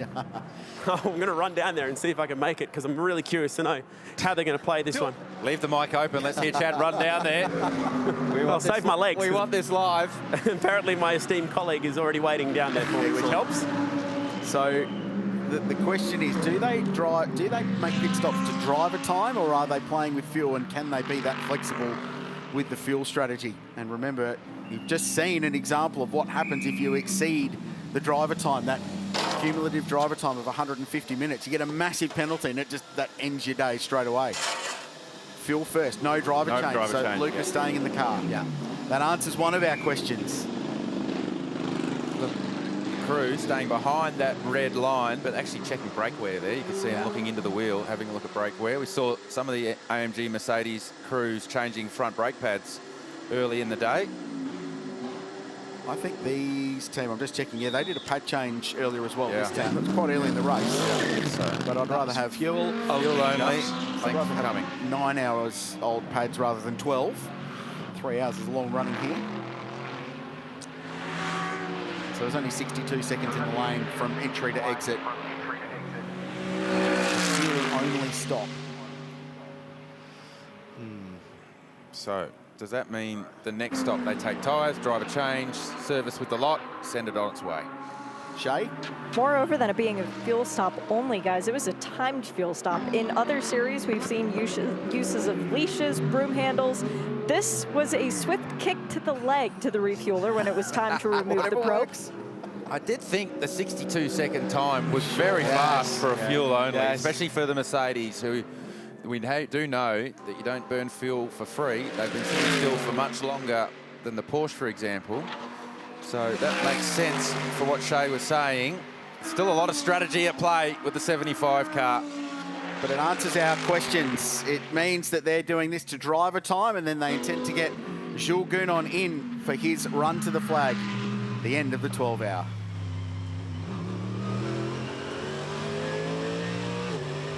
Put a little tick next to that question. Now, not a big tick, just a little tick. Well, there's still some serious question marks over whether they can still make it. So the plan now, we heard that Jules Gounon's got 2 hours and 24 minutes left of driver time. So they'll run this time stint with Luca behind the wheel right up to the point when he has to get out the car, and then hopefully that crossover time is enough that Jules can get in and run right to the end. But there's still going to have to be a stop in there again to get them to the line. But they'll be able to do it on time, that last stop, rather than a full tank of fuel. So 2:24 he's got left to burn. You've got to give yourself a little bit of leeway there, because depending where you are when time elapses. So we've got 2:57 and a half to go at the moment. So you want to get down to 2:20, possibly 2:15. So you're looking at a 45-minute stint here at the least before that car comes back in and does the driver change. And by then he will have had his 60 minutes, which is fine, that's all good. And then it comes down to, so that's part one of the equation, is the driver time. So that works, thank you very much. So that is a big tick. And that, then it comes down to the fuel and tyres, and that we'll find out later on, Jack. Yeah, so he's got 1 hour 20 left, is Luca. So Jules got 2 hours 24. So put them together, that's 3 hours 44. And we're well and truly under that in terms of time remaining. So that part's fine. So if they go, okay, well, let's just run him 1 hour 20 in this stint, which they could easily do on a load of fuel. I reckon they've put 1 hour 20 minutes of fuel in that car potentially. The other option here is after I've added, so if you go exactly what you said, Krause, they can do all that stint on one, and then they could easily get Jules in and out with his 2 hours and 24 minutes. Split that in half, that's 1 hour and 10 on each stint. That's easy. But that would get them to lap 3:08 by my count. And we're on for 316 laps in the race. So if I was to just put the fuel numbers together and the stint numbers together, I have them 8 laps short from the finish. So they said they needed a safety car. That's a long safety car. And 8 laps is about 20 minutes. That's 16 to 20 minutes that Richard was talking about earlier. So they've still got some arithmetic to do in the 75 garage to try and strategise their way into a winning position against the 999 Group of M car. Don't count out the Porsche either. That car's 28 seconds off the lead of the race behind Marciello, but you get a safety car and we turn this into a strategy race and a pit stop race. That Porsche will be well in the game. Had a quick chat to Matt Campbell while he was up there. He said, if I be in front of those Mercedes, they're not coming past me. Well, he's got a track record here of passing big front engine, burly sports cars in his history as well. So those that love Aston Martins will not have fond memories of that. And actually, he fair-stitched Raffaele Marciello up at turn 1 that year as well on his path to victory with a Carrera Cup-style move, the big send at Hell Corner. there's still a lot to play out in this race, and that's what we love about this. To use a test match analogy, we're at the start of day 5 now, and all the results are on the table for this one. Is it going to take spin? That's the question.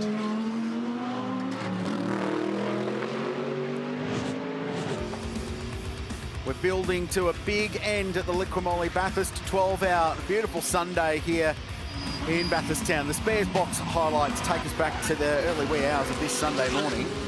It feels like an age ago and yet not long ago, all at the same time, doesn't it? There's been some bruising incidents, as always, at this place with the Grove Porsche into the wall. So too the Adrian Dietz Lamborghini, one of 6 non-finishers from this race to this point of the day. And this was one of them. Cameron, after a starring performance throughout the weekend in the Valmont Racing Mercedes-AMG, big contact with the spares box dipper and big damage to the back of one of the 9 AMG GT3s. And here's another one, that for Scott Taylor for the prostate cancer. That was his first stint in the car, and Craig Lowndes had literally just left the commentary box. This, an error from 888 Race Engineering. They were not allowed to use that adjustment tool outside of the pit garage, and as a result, they were penalised for that. As it stands, car 999 leads the car race as we roll into the final 3 hours, 2 hours and 53 to go. We're 9 hours and 6 in. This driver leads by 29 seconds from Mathieu Jaminet in the Porsche and Dries Vanthoor in the BMW. 3 different brands in the top 3 positions in the final 3 hours of this year's race.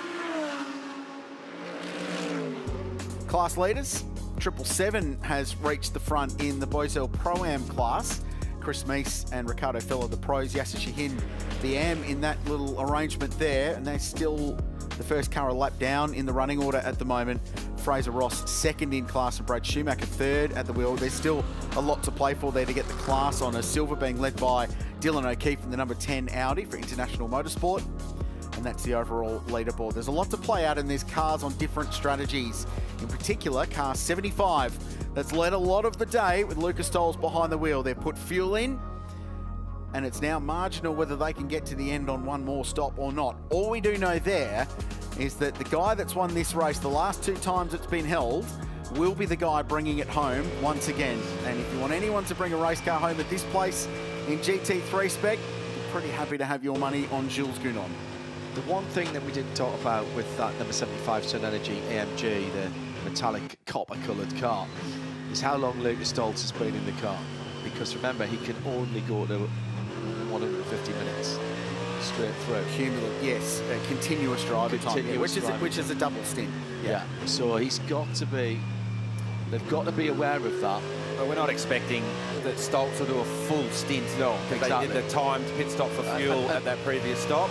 That's the only thing I disagreed with Chad on, where he said they'll run him all the way through to the end of his driving time. They can't run him all the way through. No, because it'll get too close to that driver. Correct. Maximum driver, continuous driver time window. So we always knew that the 75 car was going to have to do some juggling with its driver time as it came towards crunch time in this race.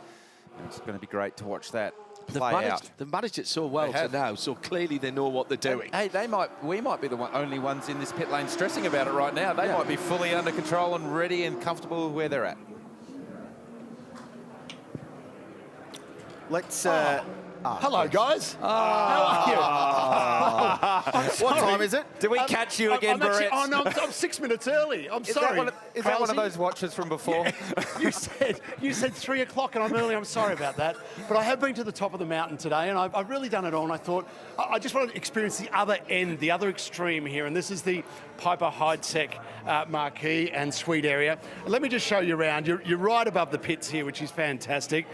You've got a tremendous array of Piper Heidsieck champagnes to enjoy. Everyone's having a good time up here. The tracks are you having a wonderful time? Oh, absolutely wonderful. The attention is fabulous. The race is great. The best place to be. Gee, she's a very good saleswoman, isn't she? Exactly right. Come out and I'll show you where we go to here.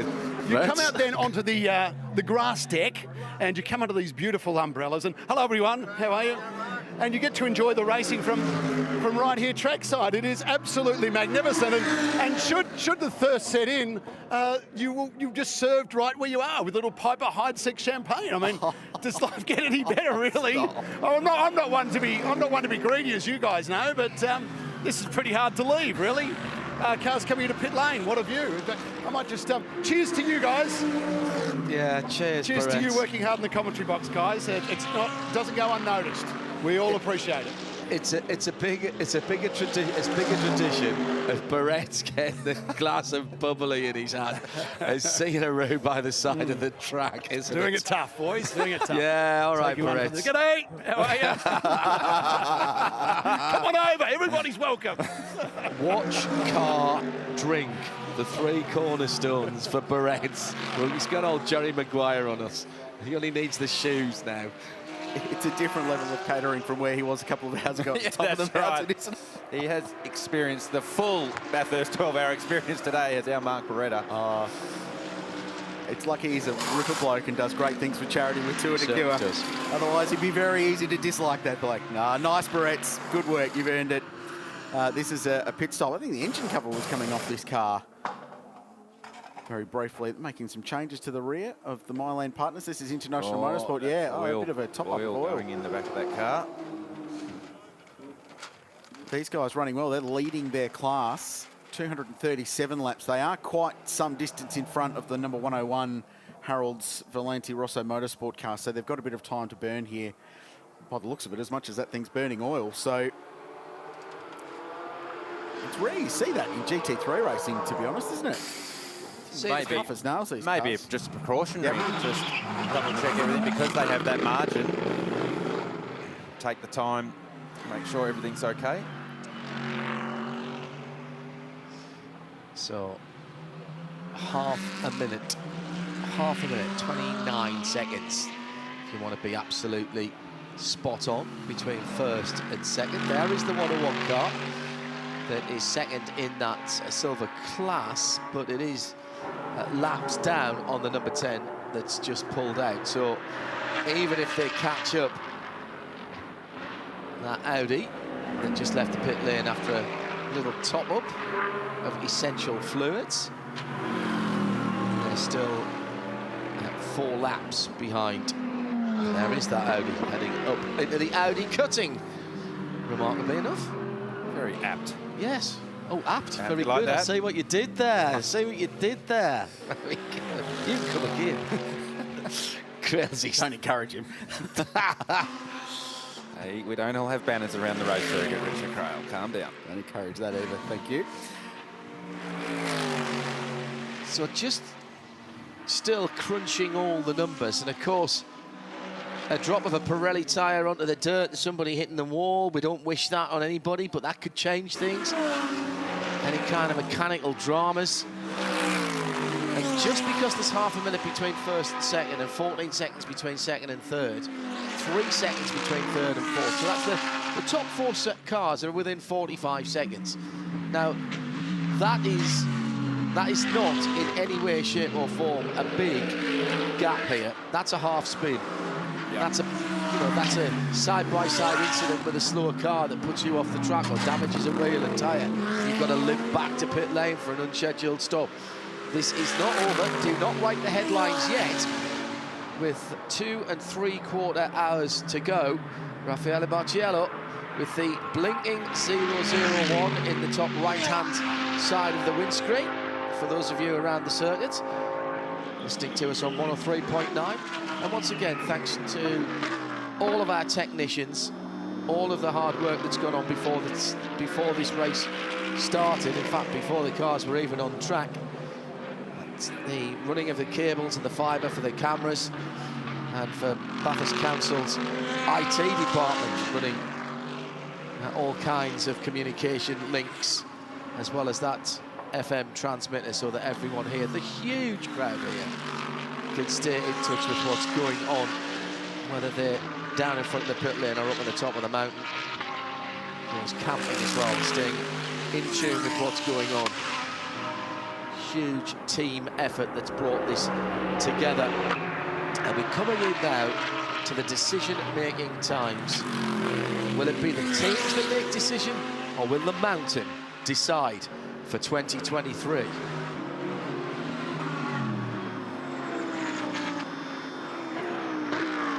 Temperatures in the mid-20s this afternoon at Mount Panorama. It's a stunning day. There's a massive crowd at this place, and enjoyed a fascinating tactical race.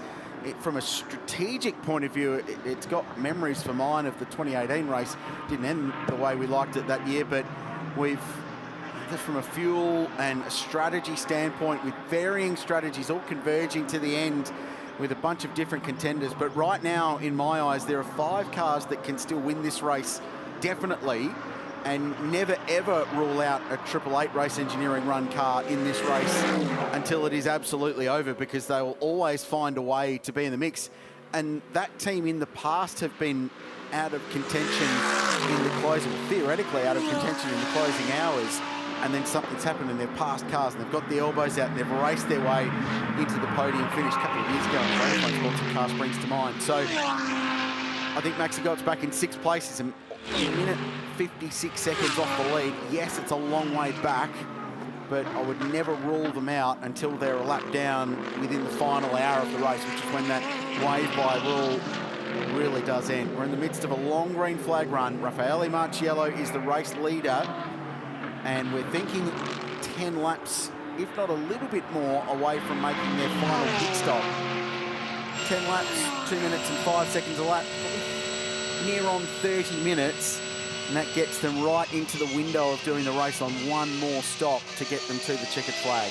We know that Marcello will be the one to finish in car 999.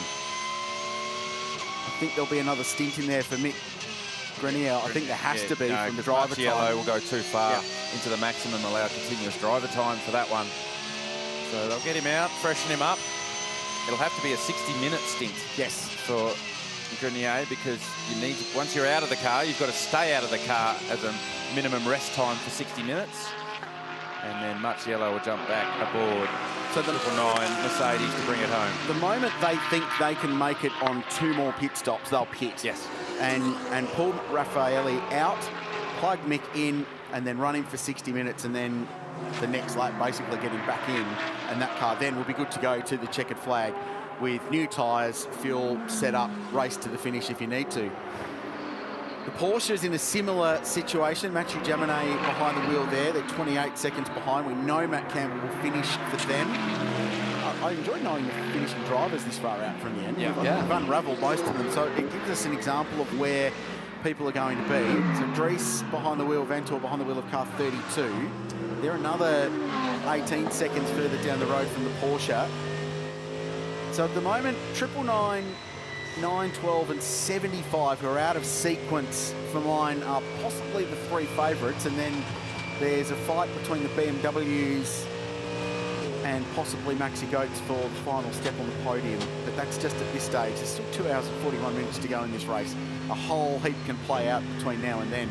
245 laps in, 9 hours and 18 minutes in the books, and we're still seeing fast lap times in the 4s.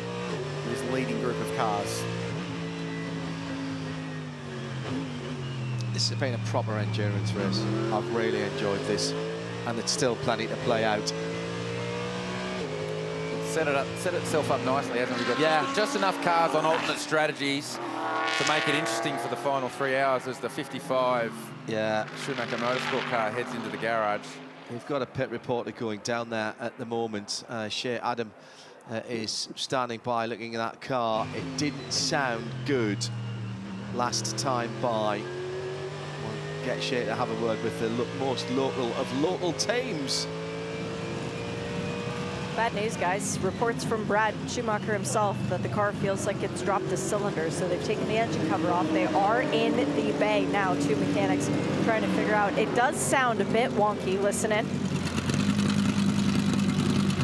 Yeah, it sounds a bit like a misfire. It's got too much of a rumble to it. So bad news, because they had turned their day around.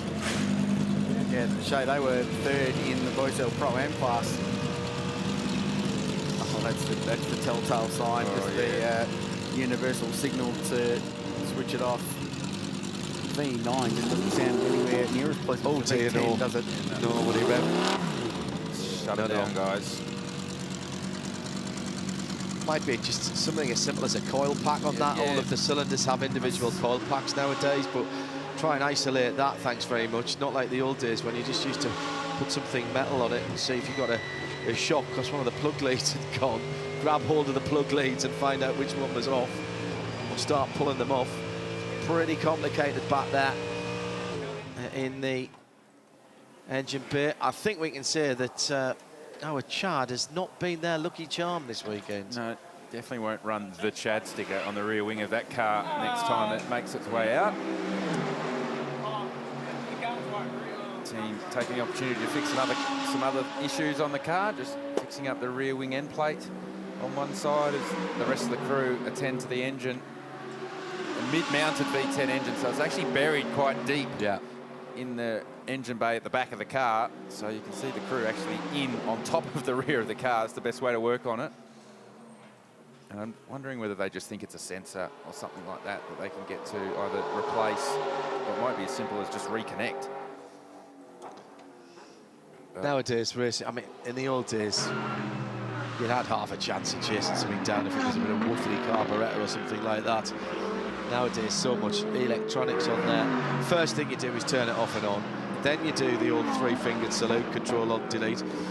Latest thing I think you add onto that is change the steering wheel, see if that makes a difference. And then after that, if you've got to put the computer on it, then you know you're going to be in for a little while. Leader of the race on screen right now, continuing on. This car been largely untroubled throughout the course of the day. There was a bit of a wonky strategy move early where they went one lap off sequence with the majority of the field and found themselves with poor track position. They battled their way back at very good speed, very good strategy. Currently enjoy a 26-second lead over Mathieu Jimenez in the Mante Racing Porsche. They were quite lucky actually on that, Garth, weren't they? Because it was a mistake, and you know, Maro admitted to that when he came in here. But they only dropped down to 5th, and they didn't lose the lead lap because it was under a safety car. And so they were able to use that as a springboard and start again. At that point, V1 of the strategy gets ripped up and thrown in the bin on crumpled up and a three-pointer from the back of the garage.